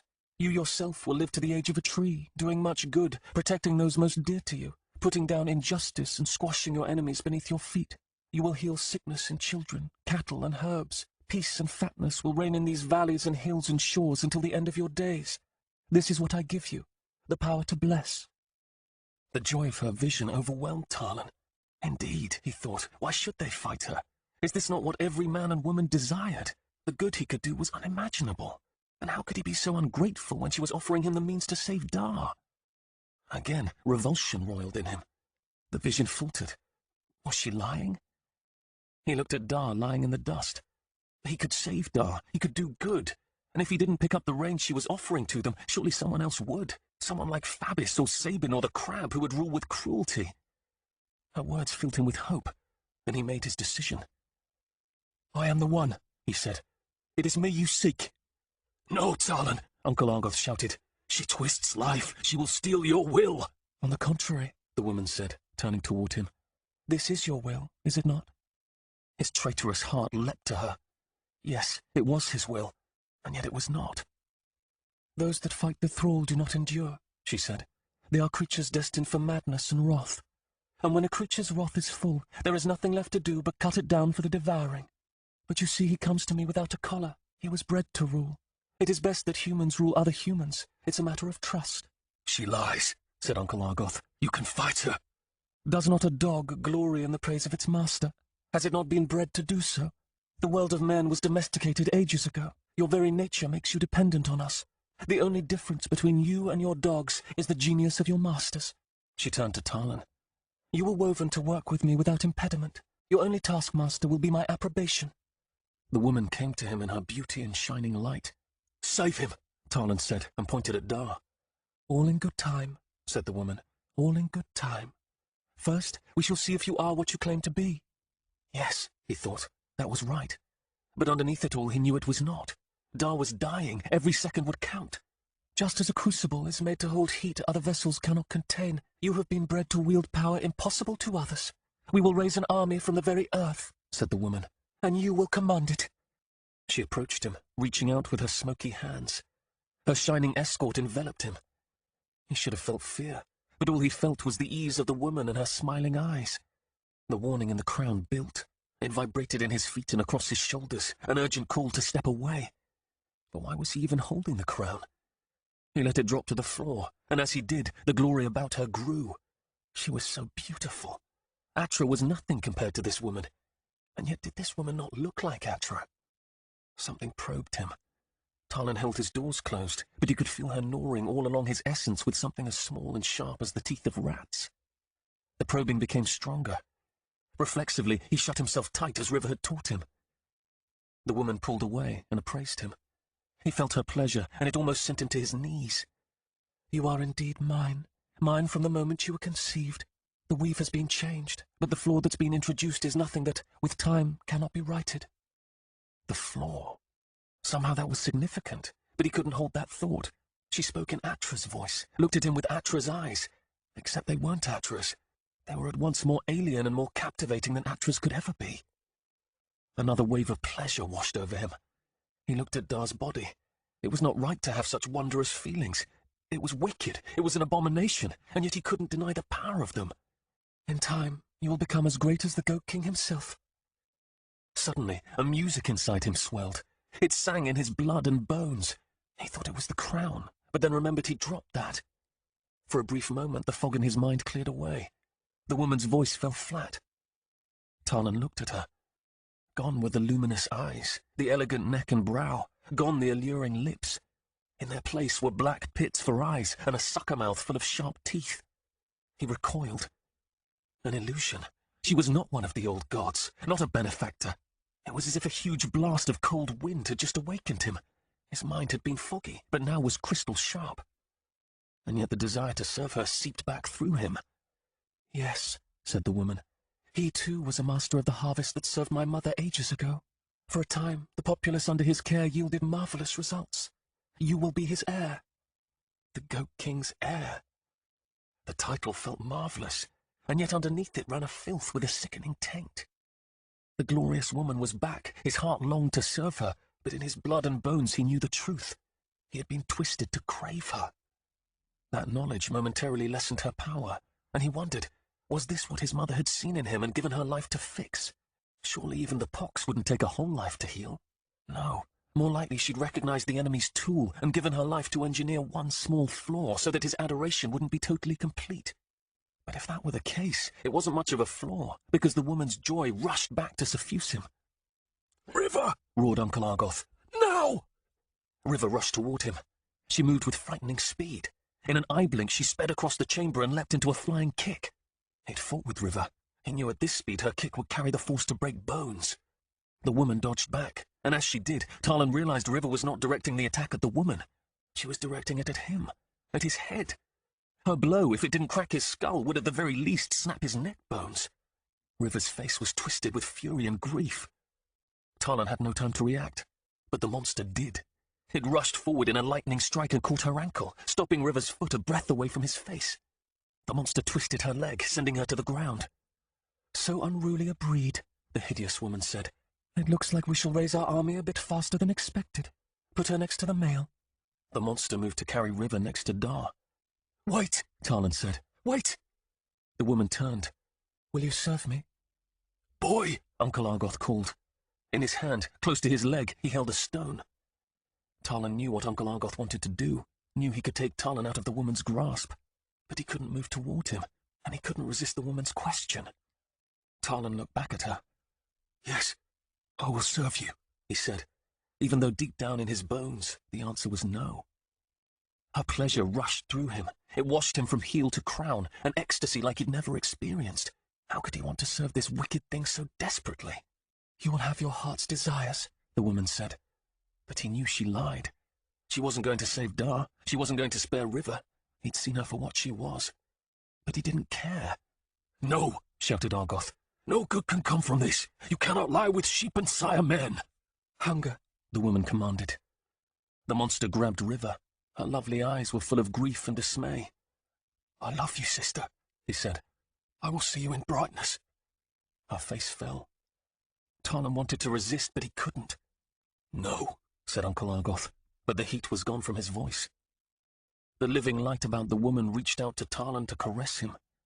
In the end, she said, they will see your wisdom and thank you. Now we must hollow you so that we may repair what was done. Hunger, come. The monster took River back to the wall and chained her with double the chains. When it was finished, it turned to face Talon. The mother spoke into Hunger's mind. As soon as we have the one bred to be the overseer in our control, you will take the others and quicken your brethren. "Yes," he said, and his heart fell. Hunger had done all she had commanded. He had kept his part of the bargain. But she had just lied to the boy. And if she lied to her overseer, why would she ever keep her word to him, a thing destined for the devouring? But what could he do? He could not fight her. In anger, he reached forward and took the boy by the throat. Talon was not a monster. He was not, and yet his desires told another story. The monster's rough and stony hand closed round his neck, and then something probed along the seams of Talon's being. Reflexively, he closed himself, just as River had taught him.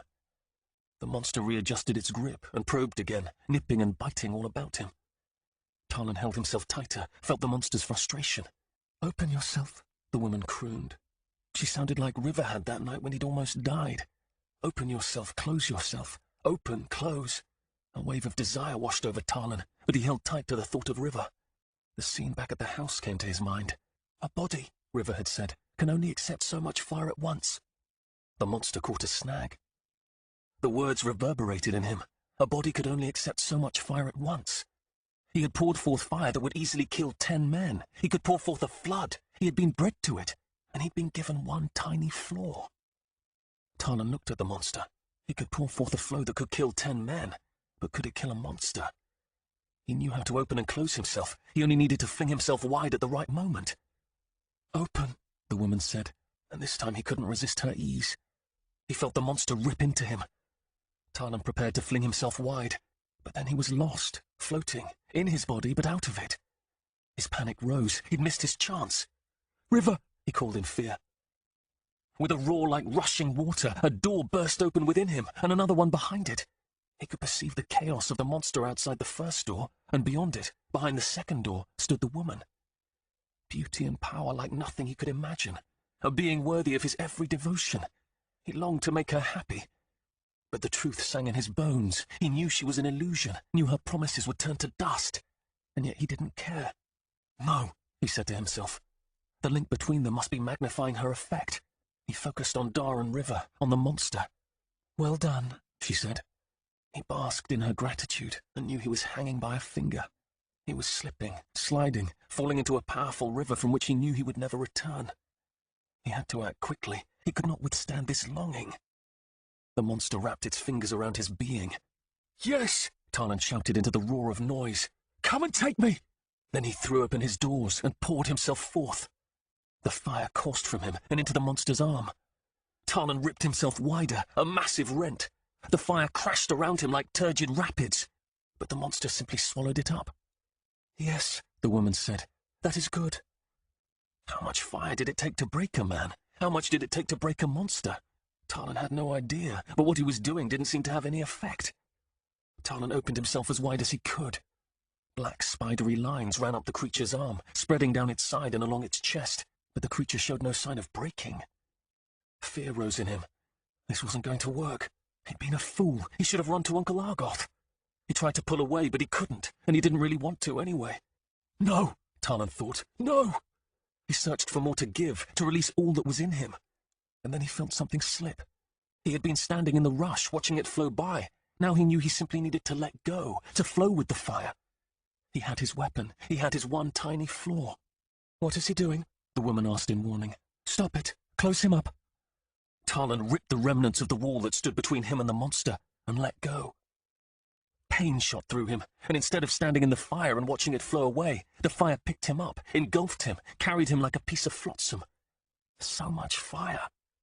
The tips of the fingers of the monster lightened like ash. A wave of whiteness passed up the creature's arm. "It's too much," said the woman. "Close him." The boy's power was immense, his pool of fire vast. Hunger had never felt such power in anything he'd ever eaten. He hadn't felt it in the mother, and she was the most powerful thing he knew.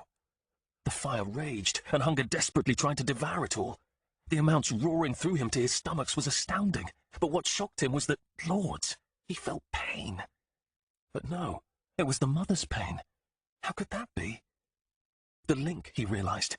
She used hunger to wield powers she could not, and the link was exposing her to the heat of the raging fire of the boy. "It's too much," she cried. An idea shot through Hunger. Hope sprang forth. "No," she said, and tried to break her bond to him, but Hunger held her fast. "Release me," she commanded. "Never," Hunger cried, and instead of funneling the boy's raging might into his stomachs, he directed it all through his bond to the mother. Tarlan no longer watched the fire. He was the fire. He was a furnace, an inferno, a roaring molten sea. He flowed forth, the fire engulfing everything. His vision blurred, his body screamed.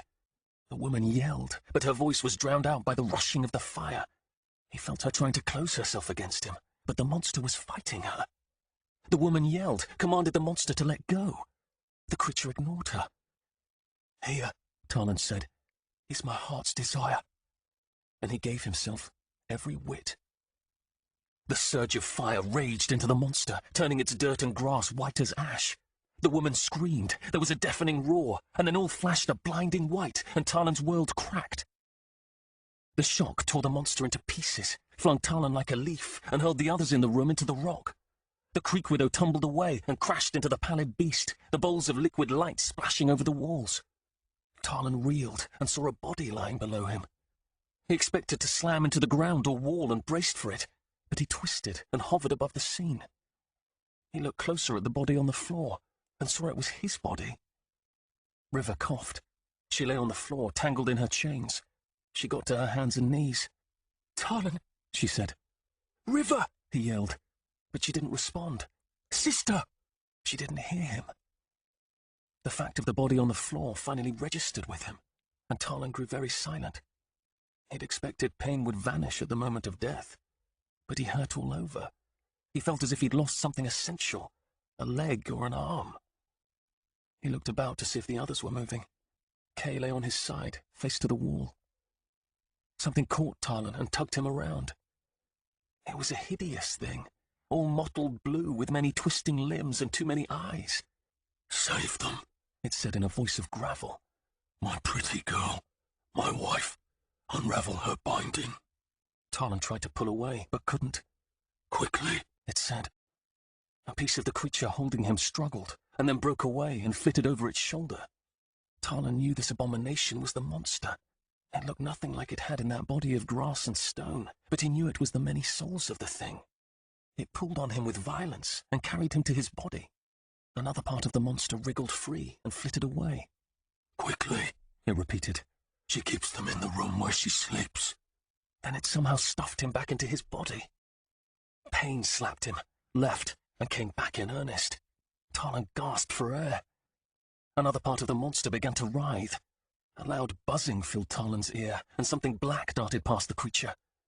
The monster turned, as if alarmed. "Find my stomachs," it said. "The ones she already took. Unravel them." Something struck the monster, seemed to bite or bore into its back. The monster winced in agony, but continued to close Talon in. "Loose them," it said. "Set them free." Talon's vision of this new world diminished, like someone had drawn close the mouth of a sack, leaving nothing but 3 horrid eyes. Then they too winked out, and the monster, the wicked buzz, the motion and light, all of it vanished. Talon gasped and choked in a mouthful of dust. He couldn't see, couldn't breathe. Lords, he heard. Something was broken inside his chest, cutting his innards like a knife. He rolled over and cried out at a searing pain in his ribs, a pain that stole his vision and turned it into a flash of light. "Merciful creators," he prayed, imploring, begging for help. "Duh!" But the pain was too great, and everything reeled to the side. 48. Shim. Talon awoke with his eyes closed, wailing in pain. "Talon," a voice so soft he almost didn't hear it. "Brother." It was River, but Talon couldn't contain his wails. River stroked his forehead. "Shush," she said gently. "Shush." He gritted his teeth, tried to stop. He panted, and then the wailing turned to sobs, great racking sobs, and tears streamed down his face. He opened his eyes. Blood had run out of one of River's nostrils and dried in the dust on her face. The odd beast light still lit the room behind her, but it had diminished greatly. "Where's Doc? Kay?" A weary grief rose in River's eyes. "Kay is fading fast." "And your father?" said the Creek Widow. "Let us hope that he's been gathered by the ancestors." Talon turned and looked at her. She tried to wipe it away, but he could see her mouth had been smashed. Dried blood caked the edges of her lips. It caked her gums. She was missing 2 teeth on one side. A sob rose in him, but he swallowed it. He couldn't fathom Dar being gone. Talon closed his eyes and composed himself. "It wanted me to unravel its stomachs," he said. The Creek Widow narrowed her eyes. "The monster," said Talon, "before it put me back." "Talon," Uncle Argoth said, "how did you do it? What magic was that?" Talon shrugged. "River had said you could kill a man by giving him too much fire. I gave the monster everything." "Incredible," Uncle Argoth said. The Creek Widow shook her head. My boy, She took his hand. my bright, shining boy, you have snatched victory from the jaws of death. But I didn't, he said. The monster put me back. What are you talking about? The monster, said Tarlan. It put me back into my body. But the monster lies in pieces, said Argoth. It was there, on the other side. I don't know how else to explain it. This place, said the Creek Widow, surveying the chamber. It will take a great many days to understand what went on here. Is the woman gone? Asked Tarlan. Can you feel her inside you? Asked Uncle Argoth. Tarlan turned inward. He couldn't feel her. I heard her scream, he said. Yes, said Uncle Argoth. We heard it also. There were doors between us, said Tarlan. He felt inward and could find no trace of that link between him and the woman. They're gone. Let us hope. But even if she is gone, said Uncle Argoth, I don't think her sisters will sit too long. To them we are mad bulls broken from the pens and goring the good villagers. Tarlan, said River, do you think you can stand? We need to make our way out while this odd light lasts. I can stand, he said, and rolled over and pushed himself to his hands and knees. Every joint of him protested in pain. His head swam, but he forced himself up. I can stand. A multitude of what looked to be pale sea kelp littered the chamber floor. What is that? He asked. The woman's creatures, said River. Or were they her children? Asked the Creek Widow. We should take some to examine, said Uncle Argoth. I've tried to pick them up, said River. I can't seem to handle them. Uncle Argoth bent and tried to pick one up, but it only slid aside. He tried again and failed. The Creek Widow shook her head. There are simply too many questions, and we don't have time for them. We need to see to purity. When Sugar recovered from the explosion, she ran to Mother, who was still chained to the wall, and knelt next to her. Mother was covered in dust, slumped, the living collar still coiled about her neck. Mother, Sugar said, and grabbed her hand. Mother! She didn't respond. Please, Sugar said, and felt for a pulse on Mother's wrist. There was nothing. She moved her fingers, moved them again, and then felt something. She pressed harder. It was a pulse. It was weak, but it was there. Legs, too, was covered in dust. They all were. Legs also had a cut on his head, and the blood had mixed with the dust on his face and in his hair. Sugar, he called. Here, she replied. And then Mother stirred. Sugar turned round. Mother, she said. Legs felt his way over and grasped Mother's other hand. And then Mother wearily opened her eyes. She took a shallow, exhausted breath, and then looked up at Legs, and then Sugar. My tears, she said. Bless the six. They're gone, Sugar said. We can get you out of here. Mother licked her dry and peeling lips, then reached out to touch Sugar's and then Legs' face. She smiled wanly. You shining children, you are the moon and the sun. Oh, Mother, Legs said, and pressed her into a tight embrace. Sugar pressed in as well, gave her mother a kiss on the cheek, then enfolded Legs and Mother in her arms. They killed Dar, Sugar said. I know, sweet, Mother said. The warmth of Mother's body, the stroke of her hand, the touch of her cheek on Sugar's skin. Suddenly the stone within her melted and was replaced with a wave of emotion that rose from within, bringing to the surface the grief that had deserted her since the mob attacked. She sobbed tears into the dust on her mother's neck. You're wonders, Mother said, and stroked her hair. You both are wonders. Thank the six. Then Mother winced and cried out in pain. Sugar pulled back. Matiga, she called. We're here, Argoth said behind her. The Creek Widow looked down at Mother and rolled up her dusty sleeves. You don't look good, my girl, but we can fix that. Look at that collar, Argoth said. It's moving. Can you still feel the woman? Mother reached up and felt the collar about her neck. It moved slightly at her touch. The link with her is broken, she said. We'll find a way to remove that, Argoth said. Mother shook her head. I've seen things here, she said. The woman took me abroad one night. Things are not right. What do you mean? The Creek Widow asked. The world of souls, Purity said. Behind them, Kay dragged himself to his feet. He was battered and bleeding about the head. He looked like he'd been worked over by a sledgehammer. He said, We need to leave. Our light is burning low, and we don't know what else resides in these warrens. We need to get out. The Creek Widow nodded. How'd you feel? Like a bag of rocks, he said. She motioned at the chains holding Mother. Help me with these, she said. River and Zuargoth joined her, and despite the fact that they were all injured, they pulled the chains from the wall. Help your brother, the Creek Widow said to River. Argoth and I will take care of Purity. River went to help Kay. Zuargoth reached down and gathered up Purity and her chains in his arms. What about Dar? Talon asked, motioning at the monster into which the soul of Zu Hogan had been transferred. Kay put his arm around River's shoulders and leaned on her. He lies there yet, he said grimly. I don't think the woman had the time to fully quicken the beast.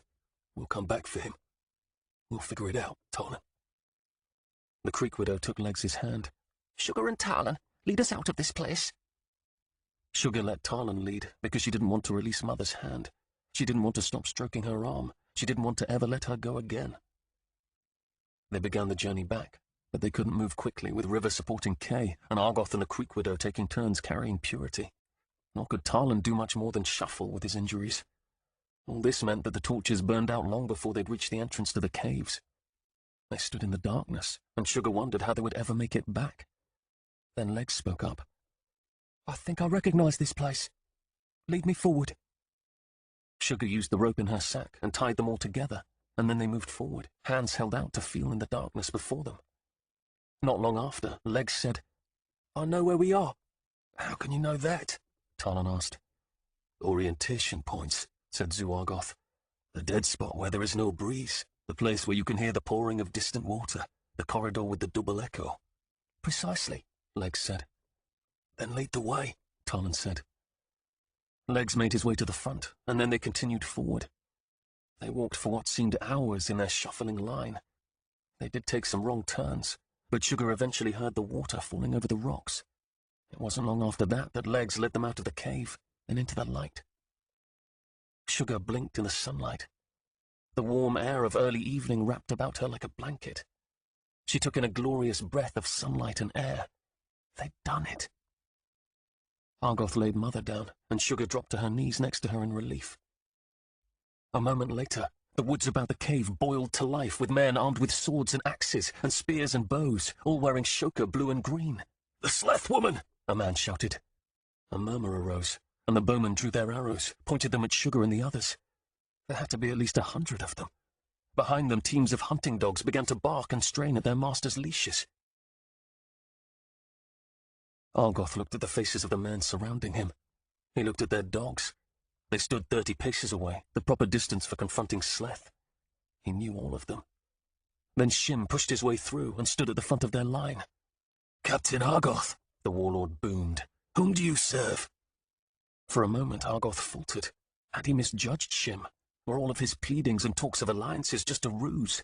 After all, it was Shim who had told him the lie that the Scaremaster had lost his beast. It was Shim who had wanted to expose the Order just before the Scaremaster arrived. I serve you, Lord. Oh, but I have a bailiff here that says the monster is yours. Shim motioned at the bailiff of Stagholm. Next to him stood the man they called Prunes, a warrior of many battles, a man that was frightened by neither death nor torture. His face, oddly enough, shone with fear, and Argoth realized these men were preparing to slaughter them. Argoth shook his head at the futility of their fight. They'd just dealt a blow to an unimaginable enemy, and these fools were going to kill them. What did you say? Asked Shim. The monster, said Argoth, is destroyed. And its master? Fled. But you can search the cave and verify what we say. You'll find a room with the bodies of Hogan the Horse of Blood Hill, who fell trying to protect the people of this land, as well as the bodies of 9 more terrors that would have been unleashed upon us. The warlord turned to the bailiff. Since you bring the accusations, I'm going to let you lead the search. Pick 50 men. The bailiff turned and looked at Prunes, who appeared to quail at the prospect of entering the cave. But he didn't refuse, and soon the 2 of them had selected the men to go with them. They decided to use Purity's daughter as the guide, bound her hands, and disappeared into the hole. The rest of the soldiers eyed Argoth and the others warily. What about the Sleth woman? A captain of the Shoka asked, clearly worried Purity might rise to attack them. Shim looked down at Purity. Is she Sleth? Or is she a victim of yet another Fearnoy plot against the Coramites? Was her guilt ever proven? If she truly is a wicked killer, then I will slit her throat myself. But first, I want answers. We should at least bind her and those children, another man said. Feel free, Shim said, and waved the men on. The men hesitated. Argoth said, I vouch for every one of them, but if you'll throw me your ropes, I will bind them. That seemed to satisfy the men, and they threw Argoth a number of lengths of cord to bind the wrists and ankles of the others. When he finished, Argoth sat on a rock, and they waited, the men of Shim's army ready to fill them with arrows. The search party returned as the sun was setting and confirmed what Argoth had told them. They brought with them the body of Hogan and part of the monster's leg. There were 8 others like this, said the bailiff. 8? But there had been 9. Hogan, Argoth thought. My dear friend, where have you gone? Captain Argoth said there were 9. We only found 8, Zoo. Argoth turned to River. Did I miscount? Were there 8 or 9? River didn't miss a beat. 8, I think, she said. Argoth turned to Shim. There were 8, but we cannot leave them there. They need to be collected and destroyed. Their Dark Lord must not return and find them. The bailiff said, We found a passage beyond the chamber where the battle took place. It is deep and broad and leads into the belly of the mountain. Shim nodded. For years we've lived with the caves of this land, ignoring them, ignoring those who disappear. Perhaps it's time we find out what lives in their depths. Shim crossed over the space between his men and the battered party and stood before Argoth. You've done well, Captain, he said. Very well. And you'll have your celebration feast, but not just yet. Argoth looked into the eyes of his old friend and found honesty. What a fool he'd been to doubt him. What's wrong? Asked Shim. Nothing, said Argoth. You don't trust me yet? Asked Shim. Lords, I should take offence. Nothing, said Shim. He pitched his voice low. Of course, maybe I should take that as a good sign. If I convinced you, then I convinced all the merry fellows I brought with me. Do they trust this? Asked Argoth. I trust it, said Shim, and they trust me. You're taking a great risk, said Argoth in a low voice. Such little faith, said Shim. He put one of his arms around Argoth's shoulders and turned to his men. My lords, he called. Lords? 2 men separated themselves from the other soldiers. As they approached, Argoth saw it was Bossa, a captain of the Vargon clan, and the Prime, the head of the clan council. Do you see? Asked Shim. You are not alone. Both Bossa and the Prime came forward to stand before Argoth. Bossa stroked the moustache that grew down to his chin. Welcome back, Captain, said the Prime. In a quiet voice, Shim said, It is time, my friend, for us to receive a little instruction. Argoth should have felt hope or worry, but after all that had happened, he only felt a weariness descend upon him. A new order will arise in this land, said Shim. The words struck Argoth. Weren't those exactly the words the woman had used? Argoth looked to Bossa. You don't know what you're doing. Not all the glories inherited their rule, said Shim. Some of them had to take it by force. There are more powers at work here than just those of men, said Argoth. Shim shook his head. Then we adjust the strategy, he said, and turned around to address the larger group.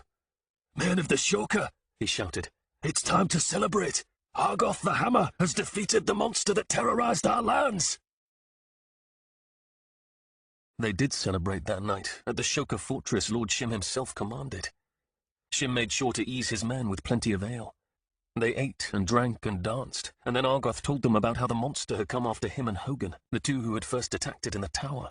He described the giant Nightmare in the cave and its bluish light. He described the power of the monster and its beautiful master. He told of Sugar and Talon having the courage and sense to deliver the Skearmaster's ravelers. Of the battle, he spoke little. Then he told of how Legs had let them out again. He left huge gaps in the story. He had to. Over the next few days, the men would begin to wonder. What a purity. Why did the beast rescue her? What was Matiga's connection? What was the refuge? He suspected the crab, before he died, would have revealed that the Skearmaster enthralled Argoth. He was sure that report was running, even now, through the clans. After the tale, someone called out for a song. That blind one's a singer, one of the men said. Let him earn his keep. Legs sat up, chewing on a mouthful of frog's leg.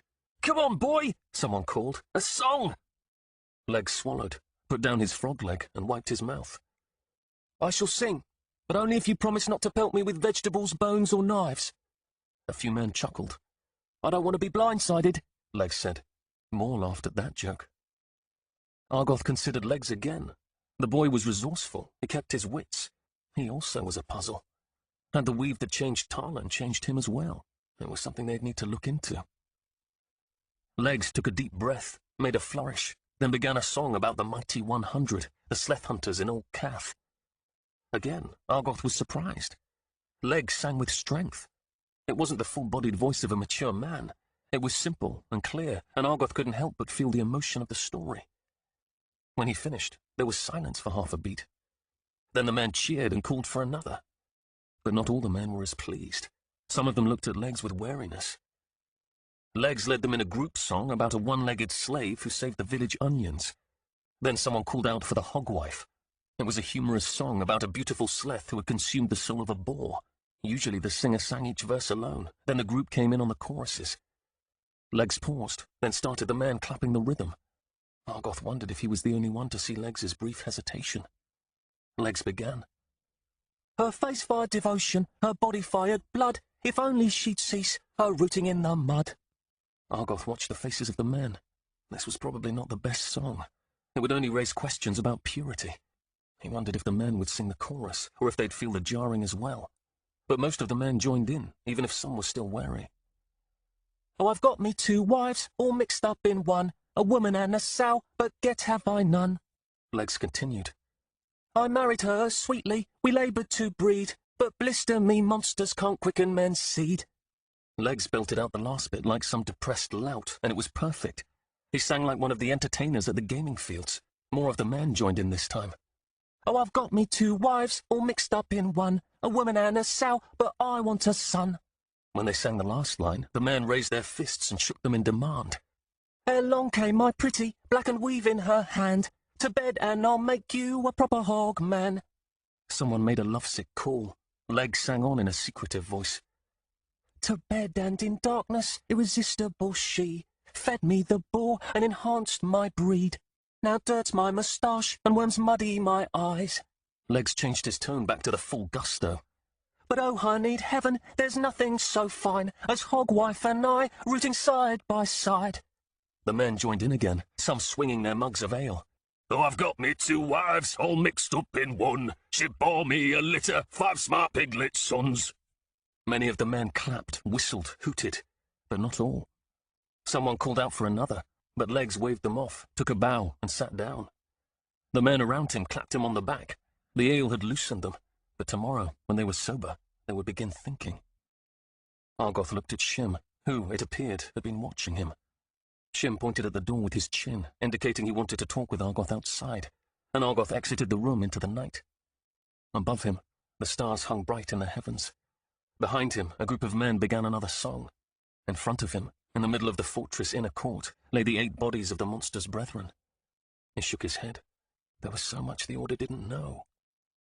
A few moments later, Shim exited the building. That blind one's full of surprises, he said. I'm sure we don't know the half, said Argoth. Shim nodded. Come with me. He led Argoth to his command room across the bailey. Shim lit a lamp. The shutters were closed, but Shim pulled a small, thick blanket across each. In the winter, such would keep the cold out, but they also muffled sound. They sat in chairs, the lamp burning on the table to the side of them. My friend, said Shim, I've shown you my love. I've shown you my trust. You need to honor that now, and tell me your tale. Argoth hesitated. Such secrets were too dangerous to tell. But he had hidden all his life, and it had led to nothing but loss. How could bringing the truth into the light of the sun be any worse? Give me your hand, Lord. Shim stretched out his rough and calloused hand. Upon the wrist was the tattoo of the Shoka clan. Surrounding that, and running up Shim's arm, were the tattoos of Shoka manhood and his military orders. Each clan had their own designs for manhood, military orders, and other markings, but each was built around the same simple clan pattern. Each child was required to have that pattern dyed into their flesh by a divine, the pattern of Mokad. And suddenly, something the woman in the cave said fell into place. He looked at Shim's clan tattoo again. Those who ruled by other glories had a different base pattern, and if they should be conquered or immigrate, the tattoo of the new ruler was added. He thought of Hogan with the simple Koromite tattoo and the Makadian added to it. He thought of all those he'd seen, the men of other nations, Bonefaces, Cath, all wore tattoos, all of them inked by divines. How could he not have seen it before? So simple, Despite all the flourishes added by the clans, the heart of the tattoo, the clan marking, was nothing more than an elaborate livestock brand. The woman was right. They were indeed cattle, marked by their various masters. "What?" Shim asked. "All in good time," Argoth said. "All in good time." Then he took Shim's hand. It was a rough hand, strong, full of experience. Argoth looked Shim in the eyes, then poured a small amount of fire into him. He still had great portions of Nettle's fire in him, and Argoth realized his son's sacrifice might not have all gone to waste after all. A moment later, Argoth connected with Shim's soul. Shim took in a breath. His eyes widened, but he didn't let go. Argoth said into Shim's mind, "In the beginning, all men were gods." Argoth told Shim the fragments of the history of humankind as he knew it. He told of the wars between the divines and the old gods, knowing now it was not a war between men, but one between men and the race of the creature in the cave. He told of Hismaeus, one of the last remaining gods, who sent his followers into the wilderness to hide, to preserve the truth until the time would come when they might throw off their masters. Then he told Shim about his tale, of his days of darkness and stepping into the light. He told of everything important up to and including the recent events with the Skiermaster and the battle in the cave. Shim said nothing for a long time. Then he pointed at a small chest on the table next to him. "Open that," he said. Argoth did. In it lay folded a cloth. Argoth picked it up by two corners and let it unfurl. It was a device in the shape of a shield that Argoth had never seen before. A field half blue, half white, and upon that field lay a sun, the thread of which was the color of brass. The sun glistened in the lamplight. "What is this?" "White for purity," said Shim. "Blue for courage and loyalty. The sun for knowledge and power. Where did you get this?" "It's old, my friend. Very old. Passed down for generations. This is going to be our standard." "Ours?" asked Argoth. "All those," Shim said, "who fight those that will be our masters." "I've watched the faces of the men," said Argoth. "They're going to have a difficult time accepting this. We can't simply dump the whole truth upon them." "No," said Shim. "First we will demonstrate our power, and when we have the confidence of those who matter, we shall tell them by what means we work. We will not have long. A few days at the most before they begin to question the fine points of our story." "What I need from you is living weaves," said Shim. 100 in 3 days. 3 days? It was impossible. Shim nodded. "We have some dry weaves, 24 maybe. You could fill those." That would leave about 75 weaves to create. Nobody in this grove knew how to make anything but crude weaves in metal. River could weave them of other things, but 100 was out of the question. Besides, they didn't have the fire. Only the current members of the grove could give fire, and Argoth would never take it again. "I can deliver another 10. 20, said Shim. "We must come to them in power. You can't train a dreadman in a few hours. We don't need full dreadmen. We just need to show them the power is available. Can you train the men and women you give the weaves to perform some feat?" "Yes," said Argoth. "But even if we're able to convince the lords of the Shoka, the Fearnoi will not go along. And if they turn against us, 3 of the other clans will follow." "In the beginning," said Shim, "they will resist us, but it will not last. The Prime is with us, Bossa as well. Furthermore, I have reports. The death of the Skiermaster has shaken Mokkad. The lords of Nilium are pressing this advantage. Mokkad, more than ever, has no resources to spare. The Fearnoi will receive no help." "They have weaves," said Argoth. "How many? 12. And every day we will add to our numbers. In a few weeks we shall have hundreds, and then we shall raise dreadmen who need no weaves, men like yourself. When the Bonefaces come, and these Mokkadian loyalists have to contend with them on their own, they will find their objections are small things." "Yes," said Argoth, "but we don't fight against the men of Mokkad or Kath, or even the Boneface ships. We fight against their masters. We have attacked, maybe killed one of their kind. You think the Glorydoms will join forces against us? Look at how Seekers work. They hunt Soul Eaters across the Glorydoms of the earth, and none bar their way. Why? Because they hunt a mutual threat." "Perhaps you are right," Shim said. "But perhaps they are not so different from us. Who is to say that some of these creatures might not find it in their interest to stand aside, to delay, in order to weaken an enemy? From what you've told me of the creature in the cave, they are not unified." "We should prepare for the worst," said Argoth. "If they come at us with all their might, can we withstand them?" Argoth had witnessed the power of the Skiermaster firsthand. He'd felt the might of the being in the cave. She'd raised living things from stone. She'd smitten him so powerfully with the illusion of her beauty that it echoed in his heart still. The old gods once fought them, kept them at bay for years, but it's clear we have lost much, and we've let the law we do know lull us into a false sense of security. Then we shall find a way to open the seal on this book of yours, and learn the things we forgot. We shall raise an army of dreadmen, and we will find someone who can bear the weight of the victor's crown. We cannot hesitate, my friend. Mankind's hour is in our grasp. Argoth looked at Shim and wondered. The man had a weave his family had passed down. He had an ancient device. What was his history? Not all humans could wield the powers of life with equal effect. Not all could quicken themselves to the same degree. Bloodlines mattered. Was he simply a man with a powerful family heirloom, or was Shim part of a line that stretched back to the old ones? Argoth felt as if he'd had this conversation once before. Indeed, had not both Nettle and Eumon, his son of long ago, been asking him to fight, to step fully out of the shadows? Perhaps Hismaeus had never intended his order to hide itself so deeply. He realized it was time, whether he wanted it or not. The wheels were in motion. The order was going to stand forth in the sun. Argoth said, "We can raise an army from Koromite and Shoka, from Vargon and Barund." He thought of the groves scattered through the many glorydoms. He thought of the dark days before he joined the order, of the men and women who yet walked those forbidden paths. And we shall send out a call. There are many in every nation who will answer. If Mokad gives us enough time, you will have your army. 49. Purity's Choice. The very next morning in Shim's hold, Argoth told Sarah everything. She did not weep. Instead, she fell silent, and her face turned hard as stone. Later in the day, Matiga, without invitation, showed up with a pot of spicy sausage and barley and her famous currant rolls. The girls ate it all with relish, but neither he nor Sarah touched their food. They both knew he had stolen her son, and that she had every right to hate him. When the cleaning was done, Matiga sent everyone but Argoth and Sarah outside. Then she turned to them both. "I assume he's told you all." Yes, said Sarah. "At least he got that right," said Matiga. "And I assume you know what will happen if you tell your sisters before Lord Shim brings this before the council." I do. "We will bind you with an oath," she said, "and you will keep it." I need no binding, said Sarah, but I will take it anyway. "Good," said Matiga. "It was stupid not to bring you in.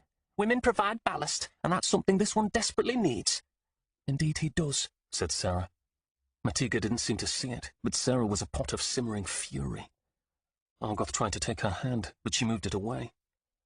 The Creek Widow said to Argoth, "You realize the importance of what we learned in the cave. Every glory in every land is ruled by such a creature. Every glory is cultivating a field and delivering its harvest. We are a race of cattle." Are we sure? Sarah asked. I saw the woman that held the Skiermaster's chain when he enthralled me. I saw the woman here. The glamour was the same. I can feel it even now. The rotted roots of the thrall I wore still work in me. "That will pass," said Matiga. So said the books, but he still felt a compulsion and prying. A door somewhere was still open. A door to another being like the one they'd faced in the cave. We don't have the knowledge to fix this open door in me, he said. We don't know their powers. I'm a risk. "We don't have the knowledge," Matiga agreed. "but we will. We have the gifts of Hismaeus. We have the book and the crown." The book has always resisted us. "But I think I understand a few things I did not before. I think we should try to open the book again." And if we fail? Asked Sarah. "What worthwhile thing is ever achieved without risk? We have the sea fire," said Matiga. "We have our law. We might know less than we'd like, but we know enough. If we cannot unlock the secrets of the book, then we shall prepare with the knowledge we do have. At the very least, our eyes have been opened." Sarah looked at Argoth, her furious indignation at what he'd done to Nettle still simmering in her eyes. He tried again to take her hand, but she moved it away. Argoth thought of Nettle's face, of the trust and pain that had shone in his eyes as Argoth drew forth his fire. Nettle was a man, he said. He made a man's choice. I'm not angry with Nettle, she said, the pain and frustration flashing in her eyes. Argoth waited. You said you'd tell me a story about a woman who married a monster. You revealed the monster. Now you need to wait for me to tell you how that story ends. Argoth nodded. He would wait. He'd wait if he had to, until the creators ravelled the earth. The Creek Widow looked to Sarah, and then Argoth. "Nettle is separated, not lost. We only need to learn how to bring his parts together again." There was a knock on the door, and then River barged in. Purity, she said. She's failing. Sugar knelt next to Mother on the bed and stroked her arm. Her face was bloodless. The collar about her neck seemed to be feeding on her. You're going to be okay, Mother. Legs sat on the other side. River's bringing the Creek Widow and Argoth. You need to listen to me, Mother said. Back at the house, there's a stone on the right side of the hearth. You can remove it. I know it, Legs said. She looked at Sugar. If you remove it, you'll find a stone box. Inside are things that must not fall into the Fear-Noise hands. They are your heritage. They burned the house, Sugar said. Mother struggled to speak. She was exhausted. Promise me you'll retrieve them. I promise, Sugar said. Learn the law, Mother said. Keep your hearts right. Then she slumped back, spent, as if saying those few words had used up all her energy. She took a breath. I'm proud of both of you. Oh, where was River? As if on cue, the door to the chamber flew open, and River, the Creek Widow, and Zuargoth hurried in. The Creek Widow sized Mother up and down and began to roll up her sleeves. You don't look good, my girl, she said. Is it that collar? I think so, said Mother. We're cutting it off you. Matiga, that may kill her. It's killing her now. No, Mother said. The Creek Widow turned to River. Get me a pair of hoof nippers. No, Mother said more loudly. The Creek Widow looked down at her. We're taking it off, Purity. Mother shook her head and mustered her strength. I saw things in the cave, she said. The woman took me abroad one night, showed me the world of souls. Things are not right. What does that have to do with this collar? Zuargoth asked. The ancestors, Mother said, and trailed off, too exhausted to finish her thought. Sparrow is in danger. He doesn't know the ways. If I don't go, I risk... What do you risk, my dear? The Creek Widow asked. The children, she said, and squeezed Legs's and Sugar's hands. Argoth, the Creek Widow, and River looked at each other, confused. I think she's out of her mind, Argoth said. No, Mother said forcefully. Everything has become clear. I must go. What was Mother talking about?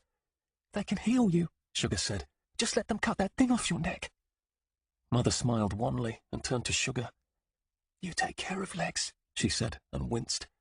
I will find your father, and we shall prepare a place for you, so that where we are, you may be also.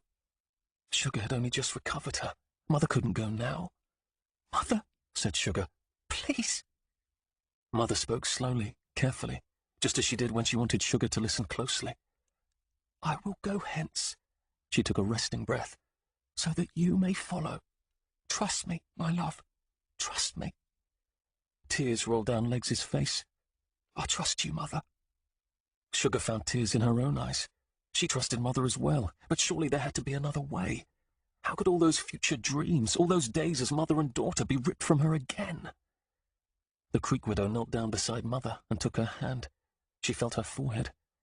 Purity, she said. Mother looked at her clear-eyed. Some silent communication passed between them, and then the Creek Widow nodded. Be safe, she said. The words fell like boulders, crushing Sugar's joys. Sugar closed her eyes. I love you, Mother. I love you, Mother said, and stroked her hair again. I love you both. I will be waiting with your father in brightness. Sugar and Legs both pressed into her, clutched her. Mother took a handful of laboured breaths, and then her grip fell slack. Her chest stopped heaving. Mother, Legs said. Sugar looked up and around the room, not knowing for sure where Mother's soul would be. Tell Dar I love him, she said. Tell him I will act, and not just be acted upon. Again the emotion welled up inside her, and she buried her face in her mother's neck. And as the fountains of her tears rose, so did a resolute determination. Come what may, Sugar, the daughter of Sparrow and Purity, would follow their footsteps. She would learn her mother's law. She would fight the enemy, and become Purity's daughter in very deed. 50. Raveler. In the days following the battle in the caves, Uncle Argoth and Lord Shim began raising Dreadmen. The Creek Widow and River began teaching Talon and the others the first things about using fire and soul and the history of the earth. But Talon found he couldn't focus. The monster had saved them all. He needed to honor its last wishes. Talon shared his thoughts with River and the Creek Widow, and they joined him on a trip back to the refuge. They stood on the hill above the vale and looked down at the valley where the Divine had battled. The damage was clear to see. Great erratic swathes and loops of dead grass and trees. Off to one side of the meadow, a boar staggered and sounded out its pain. Tarlan suspected he knew why. By the time he descended the hill, the boar was on its side and kicking weakly. There was a wound on its side. That was probably the spot where the raveller had wriggled in. The boar might have been sleeping or eating. It could have been doing any number of things when the weave had found it. But Tarlan was sure it was the cause of the boar's throes. They waited until the boar ceased its struggling. Not much later, the raveller worked its way out from underneath the animal and snaked into the grass. Wearing the white gold-studded gauntlets, Tarlan quickly plucked it up. The raveller immediately stilled, and he placed it in the Skearmaster's case. The monster had talked of stomachs. Uncle Argoth and the Creek Widow had taken the remains of the original monster and opened it up to discover its lore. They'd also searched their books for any record of the Sons of Lamash. But they didn't unlock its mysteries. In fact, the mysteries seemed only to multiply. However, Tarlan was able to identify what the monster had been talking about. For inside the creature's chest had been a row of similar organs, black as coal, woven out of willow withies and merged into the flesh of stone. One, Uncle Argoth said, contained soul. The monster had spoken of the stomachs the woman had already taken, and where would she put them but somewhere close to her? And so Tarlan went back into the cave with the others. They searched the chamber of battle. They searched the passageways leading in and out. They found many rooms, but they never saw a nest. They were about to descend the broad path that led to the belly of the mountain when Sugar asked if they'd been looking in the wrong place. Perhaps, she suggested, they should look up. It took less than an hour to find the woman's roost. In one room, with a sulphur pool, there were a scattering of her dead eel creatures lying on the floor. When the group held their torches aloft, they saw an opening to a small chamber above. It contained silk clothing that Lumen, the former divine of the clans, wore, an ancient cankered sword, and a handful of abominable weaves, including 2 of the monster's stomachs. The morning of the next day, Tarlan placed the monster's stomachs on a large slab of granite on their farmstead. The survivors of the battle in the cave gathered around. Tarlan donned the fine white gold-studded gauntlets and removed the last hag's tooth from its silver case. He held it up. "This," he said, "is to honour the bravery of Bog, Lartha, and all the many other things that compose the servant of our enemy. May they find the safe path in the world of souls." Then he lowered the tooth to the stomachs. When its sharp tip touched the first stomach, it came to life and wriggled out of his hand. All stood round the stone, watching the tooth weave its way in, around, and through the stomachs that lay on the rock. As it worked, the blackness of the withies leached away, leaving behind simple wood. A small breeze gusted through, and then, for the briefest moment, Tarlan thought he heard singing. The tooth wriggled out of the pile of spent stomachs and rolled off the rock into the dust. Tarlan picked it up. It had yet one more task to perform. That evening, Tarlan stood on the hill above the farmstead. At his feet lay 3 graves. One for Mother, a new one for Dar's body, and another for that of Sugar's mother. When Sugar had said she had no home, River and Tarlan had insisted she did. It was too risky for her to go back to her village and gather up any of her father's bones that might remain. But that didn't mean they couldn't make a small monument for the time when they could retrieve the bones, nor did it mean they couldn't bury Sugar's mother here. Tarlan had expected someone to desecrate the graves, for the Fianoi were becoming more belligerent than ever, but that hadn't happened yet. Instead, they'd found gifts left on the graves in respect. Apples or bunches of late summer flowers. There weren't many gifts, but it surprised Tarlan there were any at all. Yesterday, they'd found a bowl of blood from a small sacrifice, clearly from someone who believed that the ancestors could drink the fire of a newly killed animal as it poured forth. But well-wishers weren't the only ones visiting the area. There were reports of something in the woods, something killing the deer and sheep. Legs said he'd heard and smelled it one night in the yard. They had found footprints the next morning, and the evening after that, Tarlan had seen its face in the shadows staring at him. They tried to track it, but lost the trail, and the dead bodies of animals began to mount. "It's Dar," said Tarlan. "Who else could it be?" "Let's hope it isn't the woman seeking revenge," said Sugar. "If it were, wouldn't it be killing humans?" asked Legs. "I don't know," said River. "We hardly know anything." "Well, I know this," said Tarlan. "During that last battle, it was Dar that was looking at me from the eyes of the earthen figure. It was Dar in that awful body wanting release. It's him. I can feel it." They built a fire. Legs sang a few mournful songs, and then they waited, watching the sun set and bats come out to flit over their heads. An owl swooped silently across the field below. Next to the graves, Nettle crawled in circles, as if searching for something in the grass. It pained Tarlan to see his friend in such a state, half mad, the other half lost, but he respected Nettle for the sacrifice he'd made. When the light finally faded completely, Tarlan pulled on the gauntlets and removed the last raveller from the Skearmaster's case. The late summer air had turned cold with the promise of autumn. It had not yet frozen hard enough to kill all the insects, so the mosquitoes rose as the sun set, but an evening wind kicked up to blow them away. River fed the fire, and they waited, the stars shining above them in the night sky, a hard-edged sliver of a moon giving them light. One by one, each of the others fell asleep in their bedrolls, but Tarlan did not. He waited and watched, and when he began closing just one eye to rest it, he roused himself and stood. A light burned in the window of their house on the other side of the field below. Kay was there, being nursed back to health by the creek widow. Tarlan walked to a stone on the far side of the hill. When he came back, he found River awake, making them both a cup of tea, the creek widow sitting next to her. Tarlan took his cup gratefully, then sat with the two of them, sipping the red liquid and letting the cup warm his fingers. He looked at his sister. She tried to kill him. He didn't hold it against her. However, she was not quite the sister he knew from before. He'd just poured himself a second cup when a branch cracked at the edge of the wood behind them. Tarlan turned. He could make nothing out at first. The shadows along the forest edge were too deep. "Just to the left of that great pine," River said. The earthen figure, the one with the vicious muzzle, the one Dar had been poured into, stood in the night shadow of the tree. "Slowly," the creek widow said. They rose and faced the creature. "Dar," Tarlan called out. The thing didn't move. It was covered in grass as the first monster had been, and that gave Tarlan pause. They didn't know if Tarlan and the monster had killed the woman, or if she'd merely fled. If she wasn't dead, then this creature, Dar, could very well be her thrall. Behind them, the fire popped, and Nettle snuggled up closer to Legs. "Father," said River, taking a step forward. The creature stepped out of the deep shadows of the wood into the remaining vestiges of the moonlight. In one hand, it held a doe by the leg, dragging it along behind it like a child might an overlarge doll. "Careful," the creek widow said. "We brought help," Tarlan said, and held up the raveller. The creature opened its ragged mouth, just like the first had. Tarlan's shoulders and neck prickled in alarm. What if the woman had returned?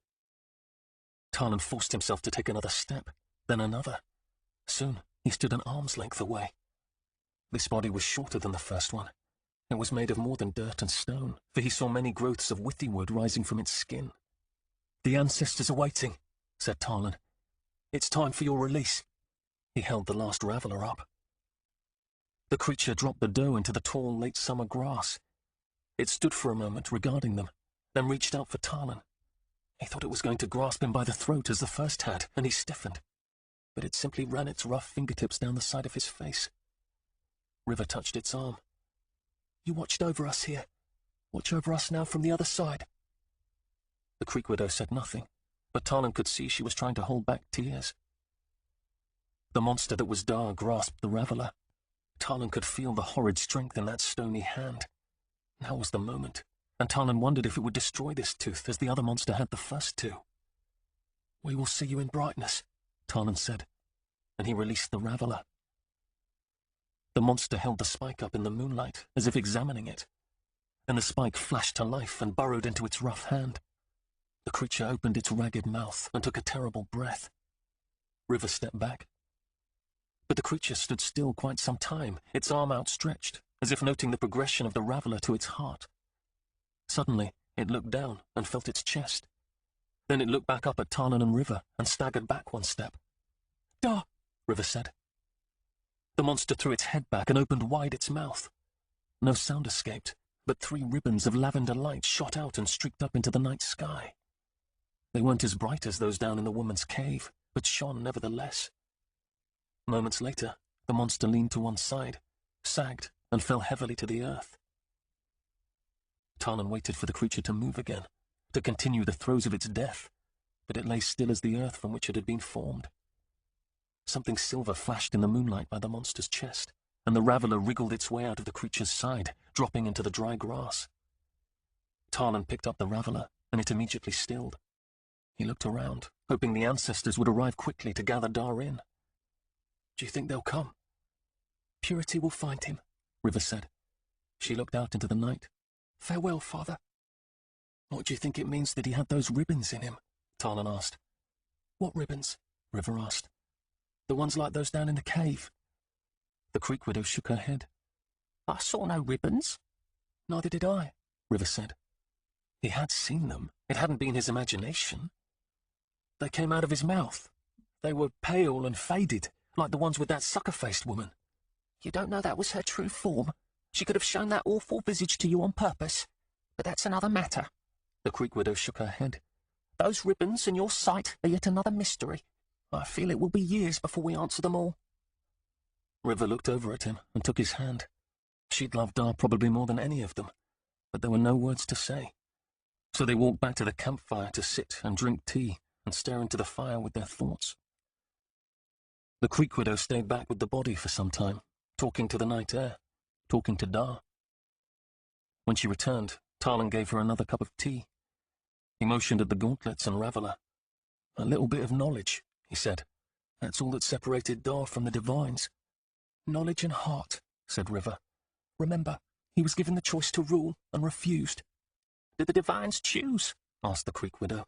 I wonder if they all leaped to it. Regardless, Tarlan said, Dar served the creators to the last. Maybe we shouldn't compare him to divines. I think he was more like one of the old gods than anything else. That set Tarlan back. The old gods were the stuff of stories and legend. Imagine what he could have done, said River, if he'd been able to practice in the open. He would have blessed the hens, said Tarlan. He would have multiplied their eggs. River looked sidelong at him. How do you know he didn't? Gaw, said Tarlan, and he realized Dar probably had. Their farm had prospered. Not always. The hens had died, after all, but even the peach trees seemed to bear more fruit than those of their neighbours. Dar would be so pleased to know that the vision he worked for is now beginning to come to pass, said River. Not in the way he hoped, but coming to pass nevertheless. Perhaps, said the Creek Widow. We'll be attacked on all sides, said Tarlan. We will, said River. But we should have a season to prepare, and if we ultimately fail, we'll go out like Dar, fighting. Tarlan nodded. He wrapped the white gauntlets and raveller case in a cloth and placed them in a sack and put it aside. If Dar was like one of the old gods, does that also mean I have to worship you? Because I'm just not going to do it. River laughed, and then she hit him on the forehead with the heel of her palm. You will always worship me. I will, said Tarlan, and he meant it. They began to reminisce about Dar and Mother. The Creek Widow added stories Tarlan had never heard before. Every remembrance seemed to call forth 3 more, and soon the bittersweet memories came as a flood. So many memories. Sugar and Legs woke to the Creek Widow's laughter, and after being led to view the creature's body, they joined Tarlan and River at the fire, drinking tea and adding the stories of their family. Nettle slept on, but the rest of them talked through the night, the fire crackling at their feet, the stars shining brightly above. When the eastern sky began to lighten, Blue and Queen joined them. Blue hobbling up the hill on 3 legs. His hind leg was still worthless, but the injury was healing clean. Eventually, the dog found Nettle and licked his face until he woke. Blue, said Nettle in recognition. He turned and looked at the others by the fire. What have I got to do to get something to eat? Tarlan and River looked at each other. Could the old Nettle have come back? But then Blue licked his face again, and Nettle began to roll around like a toddler, playing with the dog. Down at the farmstead, Prince Conroy began to crow, and as the sun rose, it turned the ripple of thin clouds a breathtaking pink and gold. We'll need to lever that body into a cart, said Tarlan, and take it home to Uncle Argoth. No, said River. I think in this case we shall leave it where it is, and build over it a monument of stones. Tarlan nodded. After that, we've got a field of barley to mow. I will help, said Sugar. And I, said Legs, will dance and sing. Sing while you may, said the Creek Widow, because a storm is going to come across that ocean, and when it breaks, it had better find us prepared. Will we be ready? Asked Sugar. Only the 6 know. This is the end of Book 1, but the story continues with Curse, the Dark God, Book 2. Keep keep listening after the credits for a free preview. You've been listening to Servant the Dark God Book 1, produced by Greg Lawrence, executive producers James Torn and Greg Lawrence. Text copyright 2013 by John D. Brown, production copyright 2016 by Podium Publishing, all rights reserved. 1. Skull and Weave. Tarlan had already died once this season, and it was not something he wanted to do again, not anytime soon. And yet here he was, well past midnight, sneaking into the heart of enemy Fearnoy territory. Sugar, River, and 5 of Shim's soldiers were with him, all of them crouching in the moon shadow cast by a tree, next to a pile of stones someone had hauled out of the adjacent field. All of them but River wore weaves of might, increasing their strength and speed, which was one of the reasons why all of them had sizable Fearnoy bounties on their heads. And not only in Fearnoy lands.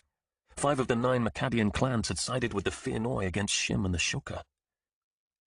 Tarlan and a number of the others held bows, arrows ready. They had risked coming to the village of Plum to retrieve a cache of weaves and other unknown items of lore from the ruins of Sugar's house. Her mother, upon her deathbed a little over 3 months ago, bid Sugar to retrieve them. Sugar had wanted to go immediately, but Uncle Argoth prevented that, telling her she needed to wait until the right opportunity arose. It appeared tonight was that opportunity. For all over the New Lands, Macadians and Koromites had been distracted with the Apple Dance, one of the biggest festivals of the year. So while Tarlan and the others were sneaking through the woods, most everyone else was dancing and feasting and becoming groggy with large quantities of hard cider. And thus far, the strategy had worked. But it was one thing to sneak through the darkness of the woods, and quite another to enter a village washed with moonlight. Tarlan preferred his dark spot under the tree. It was much better than the moonlit fields that spread about the village. Out there, anyone with an eye in his head could spot them coming from 100 yards away. And it was better than the moonlit road running in front of them that led to the village where those that had shot Sugar's mother with arrows and murdered her father all lay, he hoped, dreaming in their abominable beds. Except this wasn't right. Tarlan and the others were supposed to have come out across from the ash ruins of Sugar's old house, the one these fine folk had burned to the ground. "I think you've brought us to the wrong end," Tarlan whispered to Sugar. "No, I'm just coming to get something important first." Sugar pointed up the road to the entrance of the village. Tarlan followed her finger. The Fearnoy here had begun to build a wall around their village, presumably to keep Sleth like him out. It was a wooden palisade atop a mound of dirt. But she wasn't pointing at the half-finished wall with its timber supports still showing like bones. She was pointing at a tall pole that had been erected at the gate of the village. Something had been fastened to the top of that pole. Tarlan peered closer and saw a human skull shining pale in the moonlight. It took him a moment, and then he knew whose it was. "That's your father's. You're going to help me," she said. "He deserves better than that." Tarlan nodded. He deserved much better than that. The night shadows of the clouds played over the fields and the road that ran its crooked way through the village. Tarlan started to rise, bow in hand, but Sugar suddenly put a hand on his shoulder to keep him down. A small longing ran through him at her touch, and it surprised him. She motioned to the right. He turned. Something moved in the shadows a bit farther down the half-finished wall. A patrol? The wall wasn't finished, but it was still large enough in many places to hide a number of men. 2 of Shim's soldiers prepared to draw their bows. A minute passed, and then a solitary dog showed itself on this side of the wall, snuffling the ground. The dog wasn't on a leash, but that didn't mean its owner wasn't following behind. A slight breeze blew in Tarlan's face, and that was a good thing, because it meant he was downwind of that dog. But Tarlan wasn't thinking so much of the dog as the spot on his shoulder where Sugar's hand rested. That small longing had grown. The last few weeks he'd started to feel odd things, vague sensing of another's fire and soul. But those stirrings had never felt like this. He pulled away from her, the electric feeling of her touch lingering, and felt a hunger jangle along his bones. River had warned him that the awakening to the law was as big a change as that of going from boy to man. The ways of the law were odd, and sometimes the body reacted in strange ways, but nobody had ever said anything about this. Maybe this had nothing to do with the law. Maybe this was simple attraction. Sugar wasn't one of those voluptuous, soft ladies, but lately he caught himself staring at her, her dark, shining hair and honeyed skin, her eyes. A spark often lit those green eyes, and Tarlan knew there were all manner of thoughts running like wild horses behind them. She had nice lips as well. The man next to Tarlan froze, and Tarlan realized he'd lost his focus. He shook his head and cursed himself. Now was not the time to lose his concentration to some idiot fire-induced twitterpation. He looked at the scene in front of him and realized everyone was still watching the dog. It had raised its head as if it sensed the fist of soldiers under the tree. It sniffed the wind for a moment, turned their way and sniffed more, then dropped its head and padded off down the length of the wall away from Tarlan and the others. When the dog was out of sight, River blew out a sigh of relief. Dogs are the last thing we need. Tarlan whispered, You'd think if they're worried enough to build a wall, they'd be worried enough to have a guard to go with it. You'd think they'd have a night patrol. You're assuming thinking and fear-noi are two words that go together, whispered Sugar. She rose. Come on, we don't have time to waste. She ran onto the dirt road and up to the half-built gate where the tall pole with her father's skull stood. Tarlan glanced about, saw the area was clear, and followed her out, running over the hard-packed dirt in his bare feet. He ran with the quickened pace that a weave of might imparted, bow in hand. River and 3 of the soldiers followed Tarlan and Sugar, taking up flanking positions to keep watch. In this fist of soldiers, River was the only one who could multiply her might fully. She had mastered that law years ago. The rest of them wore the weaves of candidate dreadmen, those that were in training. A candidate weave increased the wearer's abilities maybe by a fourth or half, preparing them for the large multiplication that came when you wore the weave of a full dreadman. But candidate or full, no weave made a man invulnerable, as Tarlan could testify. He had plenty of bruises and cuts from training. There was a stitched gash on his arm from a practice with spears, and the pointer finger on his left hand was still wrapped tightly to its neighbour to give it support after it was broken a few weeks ago. He followed Sugar to the half-finished village gate and the pole that stood next to it. Sugar looked up at her father's skull. Dirty whoresons, she spat. The pole looked to be about 11 feet tall. The villagers had fastened a wide board below the skull and written something on it in dark script. It was hard to make out, but there was just enough light to catch the letters. It said, Sparrow's End. It appeared these villagers were trying to claim some honour for having killed Sugar's father. They probably hoped to change the name of their village. The irony was that Sparrow hadn't known a thing about the law. The fear-noi mob had murdered an honest man, not some vile sleth. Tarlan whispered, The fear-noi are greasy goat lovers. When Shimmer sends, they'll rue their cabbage brains. Just get me up, she whispered back. Tarlan set down his bow and took a knee next to the pole. He said, So I heard you agreed to the sewer's jack with that Corumtown weaver, in with the fancy blue tunic and shiny boots. I thought the boots were striking. Too bad you had to miss them. Shall I tell him that instead of dancing with him in his fancy boots, you decided to gavourt around a village pole with me in the wee hours of the night? Not if you value your life, she said. You like him that much? He's got all his teeth. I always thought his nose was a little too dainty for someone like you. What's that supposed to mean? He held out his hand to help her climb up onto his shoulders. Just pointing out the facts. Sugar took his hand. Well, the fact right now is that you need to not drop me. She steadied herself with one hand on the pole, took one step up on his leg and another onto his shoulders. Tarlan grabbed both of her legs just above her ankles to stabilize her, and stood. And as he did, the intoxicating scent of her fire and soul flowed down over him like a river. He staggered back a step. What are you doing? She hissed. Sorry, he said, and moved her back to the pole. She unsheathed her knife and sawed at something, and he struggled not to lose his wits as the delicious smell rolled down.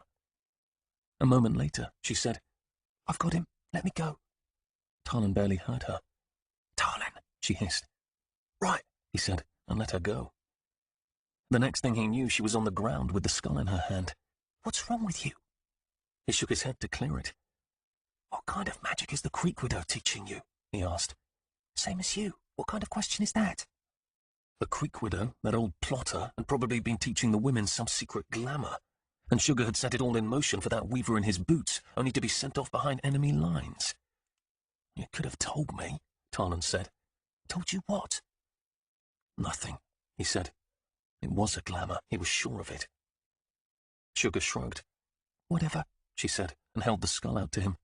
Take this. Tarlan took the skull, careful not to touch her again, and was surprised to find the skull as light as an apple. All the flesh had been burned off, and the soft matter burned out when the fear-noi had cast the bodies of Sparrow and every other living thing he owned into the great inferno they'd made of his house and workshop. But someone had fetched the skull out, cleaned it, and painted the mark of Sleth upon its forehead. The mark was made with a line running horizontally through a V to make a triangular face with 2 sets of horns. The face represented a man, the 4 points represented the twisted horns of a beast possessed by regret himself. The dark eye sockets and grinning mouth of the skull looked up at him.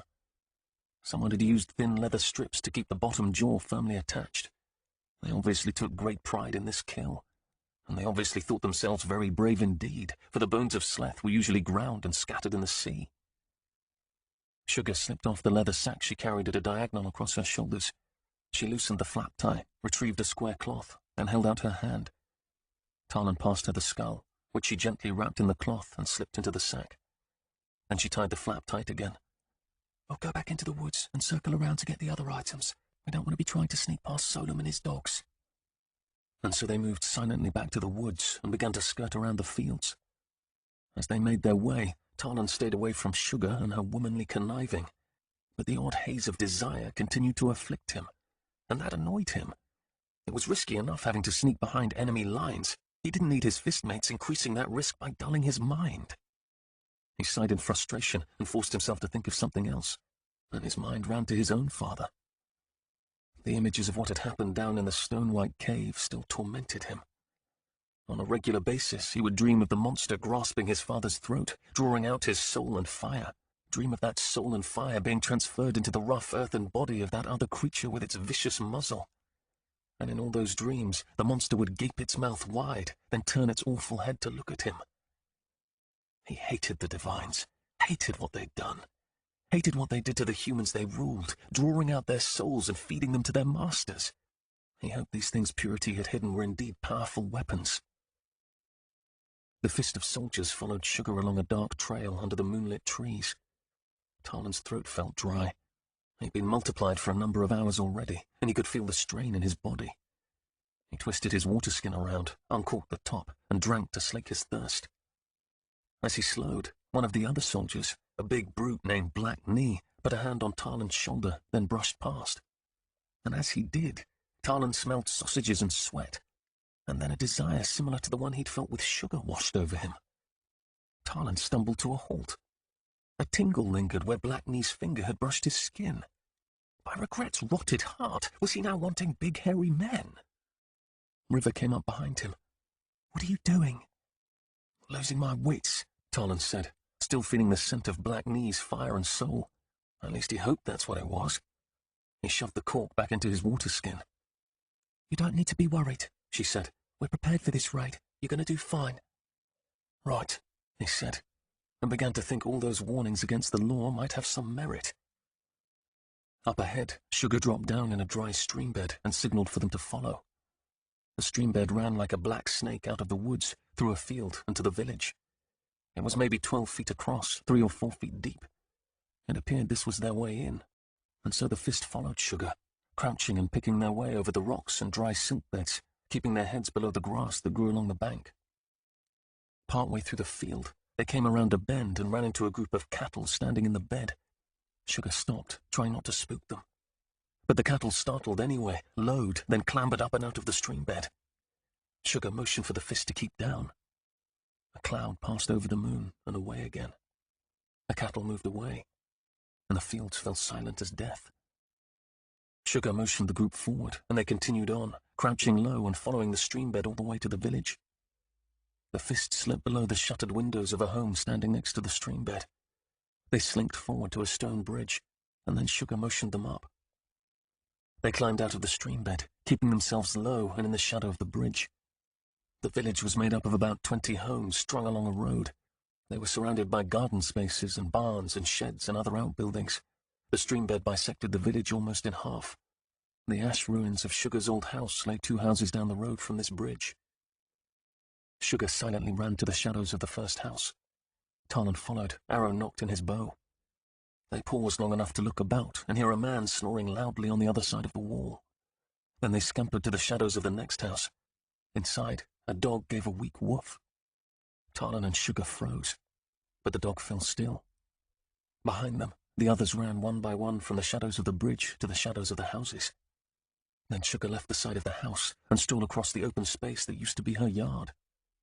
Tarlan followed. Behind him, River gave hand signals, and she and the others followed, spreading out and watching the village around them. The villagers had burned the home, barn, and smithy completely to the ground. It was now nothing but ash and charred timber. Only the stone hearth and a part of the chimney rose into the night sky. Tarlan followed Sugar into the ash, which slid soft as silk between the toes of his bare feet, and picked his way through a number of charred timbers until he stood next to Sugar by the hearth. She leaned in close.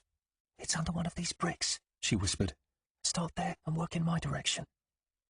Again, the delicious scent of her washed about him, and he gritted his teeth and moved to where she'd pointed. She moved a bit in the other direction, knelt, wiped off a swath of thick ash covering the hearth with her arm, and pried at a brick with her knife. Tarlan knelt at his spot, set his bow to the side, and wiped away a section of ash. He picked at the bricks there with his knife, found nothing, wiped another spot, and began again.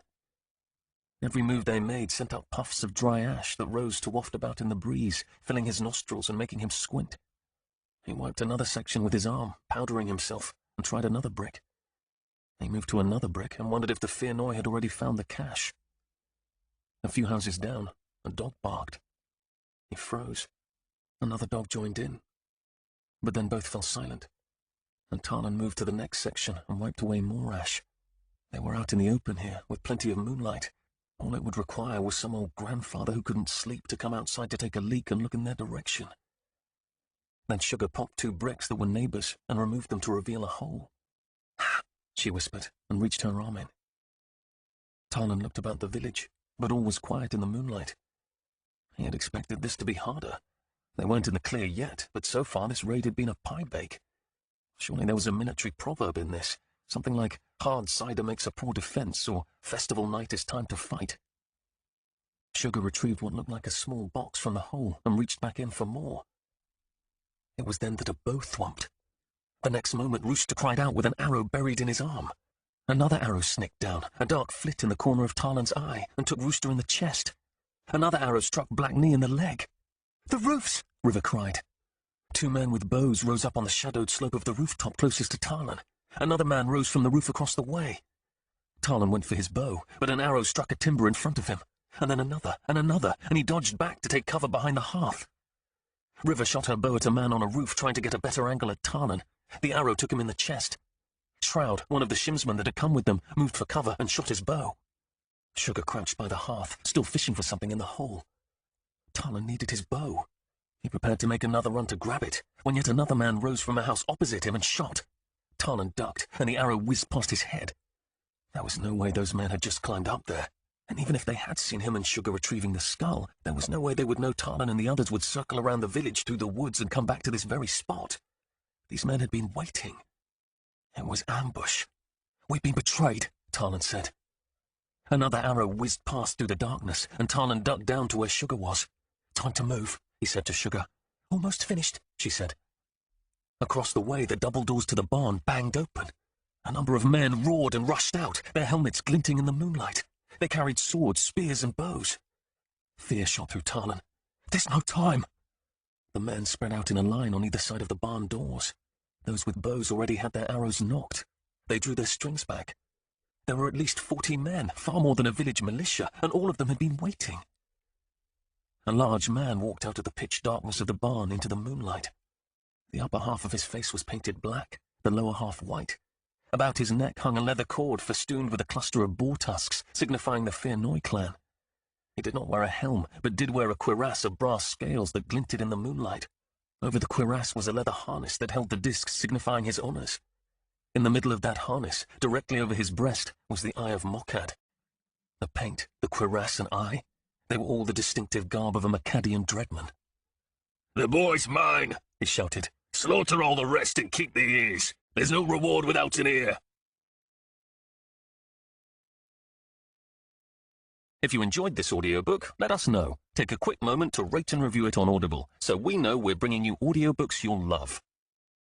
Barg, the harvest master and butcher of the village of Plum, stood in the crisp light of early morning with a number of men, waiting to murder his friend, the smith's wife, and their 2 children. Oh, none of them called it murder, but all knew that's where this would lead. And what choice did they have? The villagers had been joined by others in the district and divided into groups positioned around the smiths. One group hid behind the millers. Another, this one led by Barg, kept itself behind Galson's barn. The third waited in a small grove on the outskirts of the village. The men with Barg stood for an hour, checking the buckles of what armor they had, wrestling with the shock of the matter, and waiting for the signal in silence. At first, a handful of the outsiders had boasted of what they'd do. "Mark me," said a Macadian wearing the turquoise of the Vargon clan. His Vargon accent was plain, rolling his R's much too long. "I will land one of the first 5 strokes." Barg cut off a handful of his hair with a knife to show his mourning for what was about to occur. "You'll be one of the first 5 he guts." He grasped another handful of hair and sawed through it. "What do you know?" the Vargon said. "I know that today I will help kill a man who saved my life." He cast another clump of shorn hair to the ground. "The smith is a roaring lion. You had best beware." The Vargon said nothing in return. But what could he say? He was only trying to cover his fears.